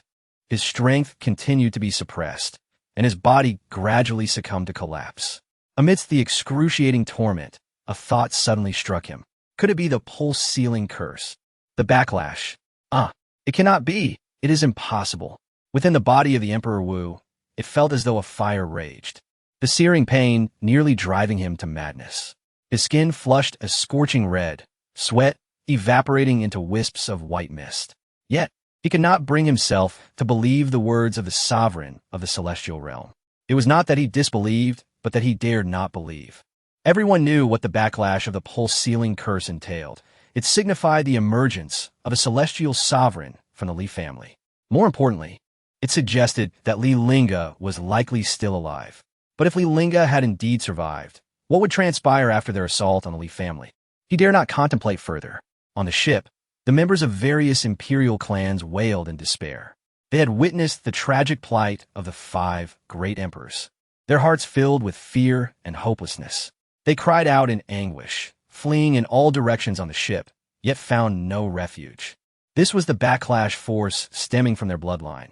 No matter where they fled, they could not escape its retribution. On board, Zhao Chuan reached out towards the Emperor Zhao, crying out in desperation, "Father, save me." This unknown power was the most terrifying, for they had no idea how to stop it. In the Emperor Zhao's pupils reflected a swirling crimson mist. As the protective golden armor he had forged for his son Zhao Chuan began to crumble with the sound of splintering vertebrae, flaking away like fragile glass. Crack! The first shard of vertebrae shot forth, revealing dark red runes swirling within. These were the pulse-sealing runes inscribed by his ancestors 100,000 years ago, which he himself had reinforced. They were meant to consume the bloodline of Li Lingge's kin, yet now they manifested within the Zhao bloodline. "Cease! I command you to halt." His fists clenched, powerless to do anything but rage futilely. "Father, save me." Zhao Chuan's incompletely shattered vocal cords managed to emit sound. This once proud young genius, who had dominated his peers with flames of destruction, now lay limp and convulsing as if stripped of his very bones. Each time a vertebra shattered, a plume of ethereal blue flames erupted from the marrow, melting the rune-etched fragments into blood-red crystalline glass. Reverse the flames. Suddenly, the Grand Elder on the ship screamed, his orifices no longer spewing crimson flames, but viscous black fire. This once great adept, who had refined numerous demons with the flame of destruction, now found his flesh grotesquely expanding. The true fire he had cultivated for 30,000 years was transforming his organs into vessels for curses. "Patriarch, sever the curse." The Grand Elder's half-melted visage twisted in the black flames, and before his words could finish, he exploded. 1,000 Zhao scions on the ship cried out in unison, their flames of destruction morphing into countless chains of runes, melting the entire Imperial-grade vessel into molten crimson iron. The Emperor, Zhao, staggered, reaching out, yet unable to grasp the last intact bone of his son. Amidst the towering flames, Li Lingge's ethereal figure grew increasingly distinct. Clad in white, he remained untainted amidst the inferno, the pressure of a celestial sovereign manifesting as tangible chains of causality. The malevolence sown by the Zhao family 100,000 years ago was now bearing the cruelest fruits within the flames. We have treated our bloodlines as shackles, yet forgotten that they will inevitably tighten around our own necks. The Emperor Zhao suddenly chuckled bitterly, as the essence of the Emperor within him gradually transformed into a blackened script. Gazing at that ethereal figure, he murmured in despair. Could it be that we were truly mistaken? 100,000 years ago, the founding emperors of the 9 great clans had believed that Li Lingge would surely meet his demise.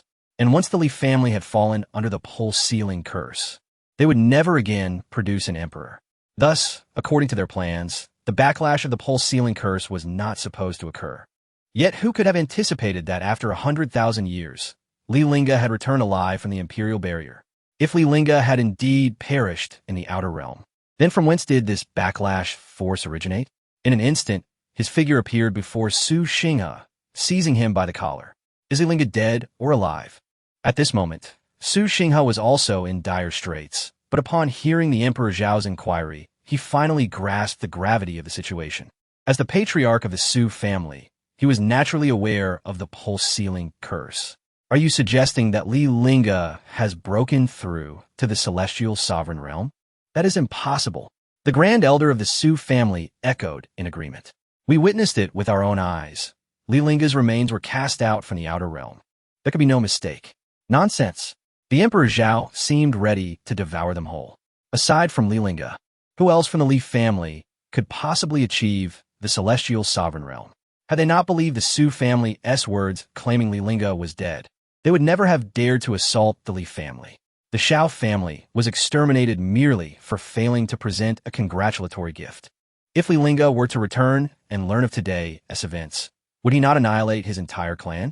As he spoke, a seed of doubt took root within Su Xinghe's heart. I said it could not have been Li Lingge, but you refused to believe me. Upon uttering these words, the Emperor Zhao felt a jolt in his heart.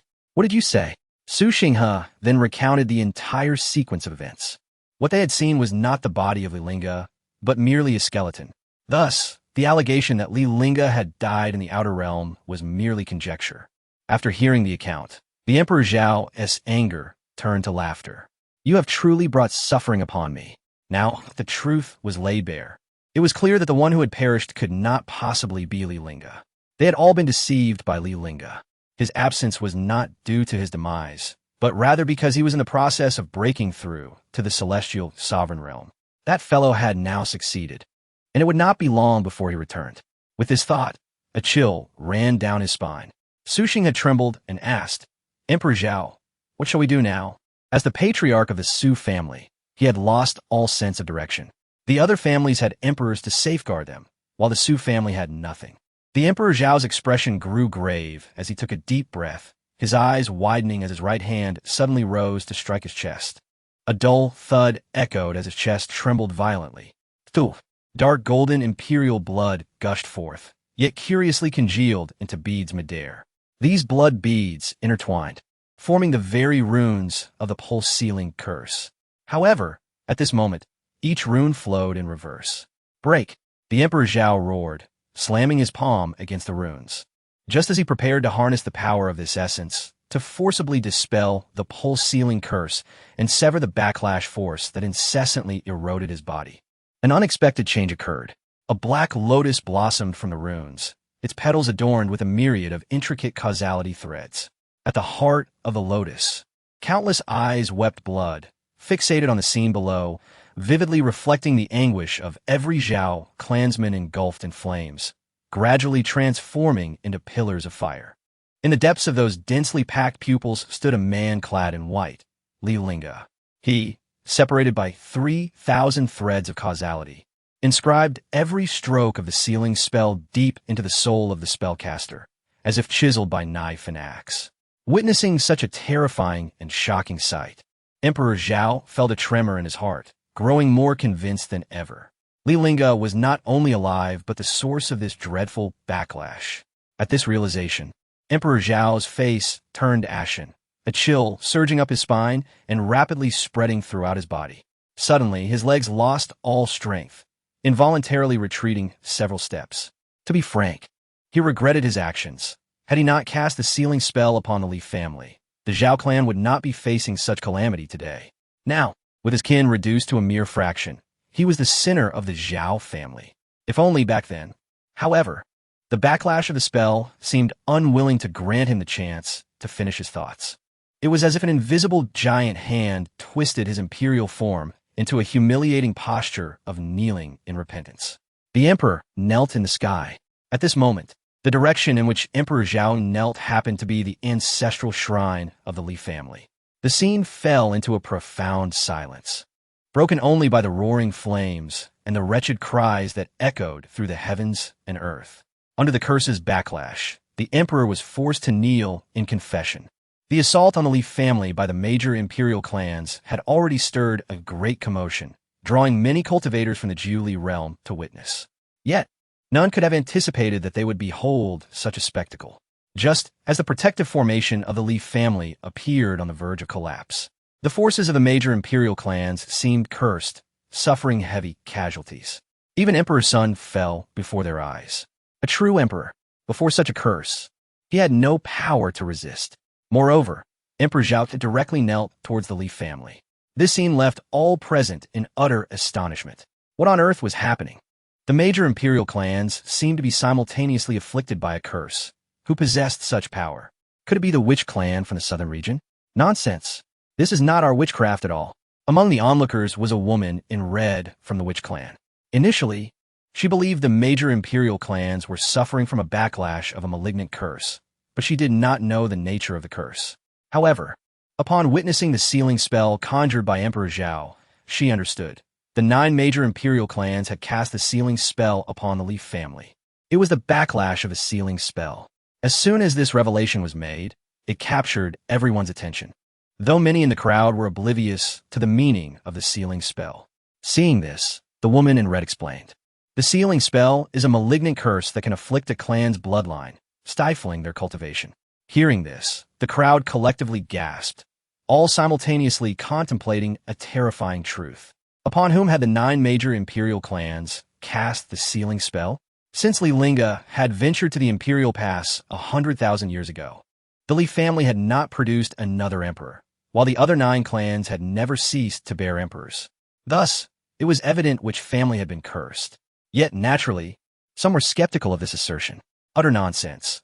The 9 major imperial clans formed the Imperial Alliance, maintaining peace in the Li realm for 100,000 years. How could they possibly commit such an act? Indeed, those who dare to slander the Imperial Alliance, I see you're a foolish girl who seeks death. Meanwhile, the members of the Li family stared in shock at the horrifying scene outside their protective formation. Li Chonglu had never witnessed such a bloody spectacle. Of the 5 great emperors who had come to assault them, 1 lay dead and 4 were grievously injured. The casualties suffered by the members of the major imperial clans exceeded his imagination. What had happened to them? The Li family instinctively looked to Li Pinggan, hoping to find answers from him. As he could set up an imperial-level defensive formation and harbored numerous secrets, they naturally believed this was his doing. However, the scrutinized Li Pinggan bore a face of confusion and shock. While he could harness the power of his master, this incident had nothing to do with him. Master, was this your doing? After a long pause, there was no response from the soul ring. If it were not for Li Pinggan sensing the power emanating from Shangwan Yurong, he would have thought his master had fallen into slumber. Master? After a prolonged silence, Shangwan Yurong took a deep breath and spoke. This is the backlash of the sealing spell.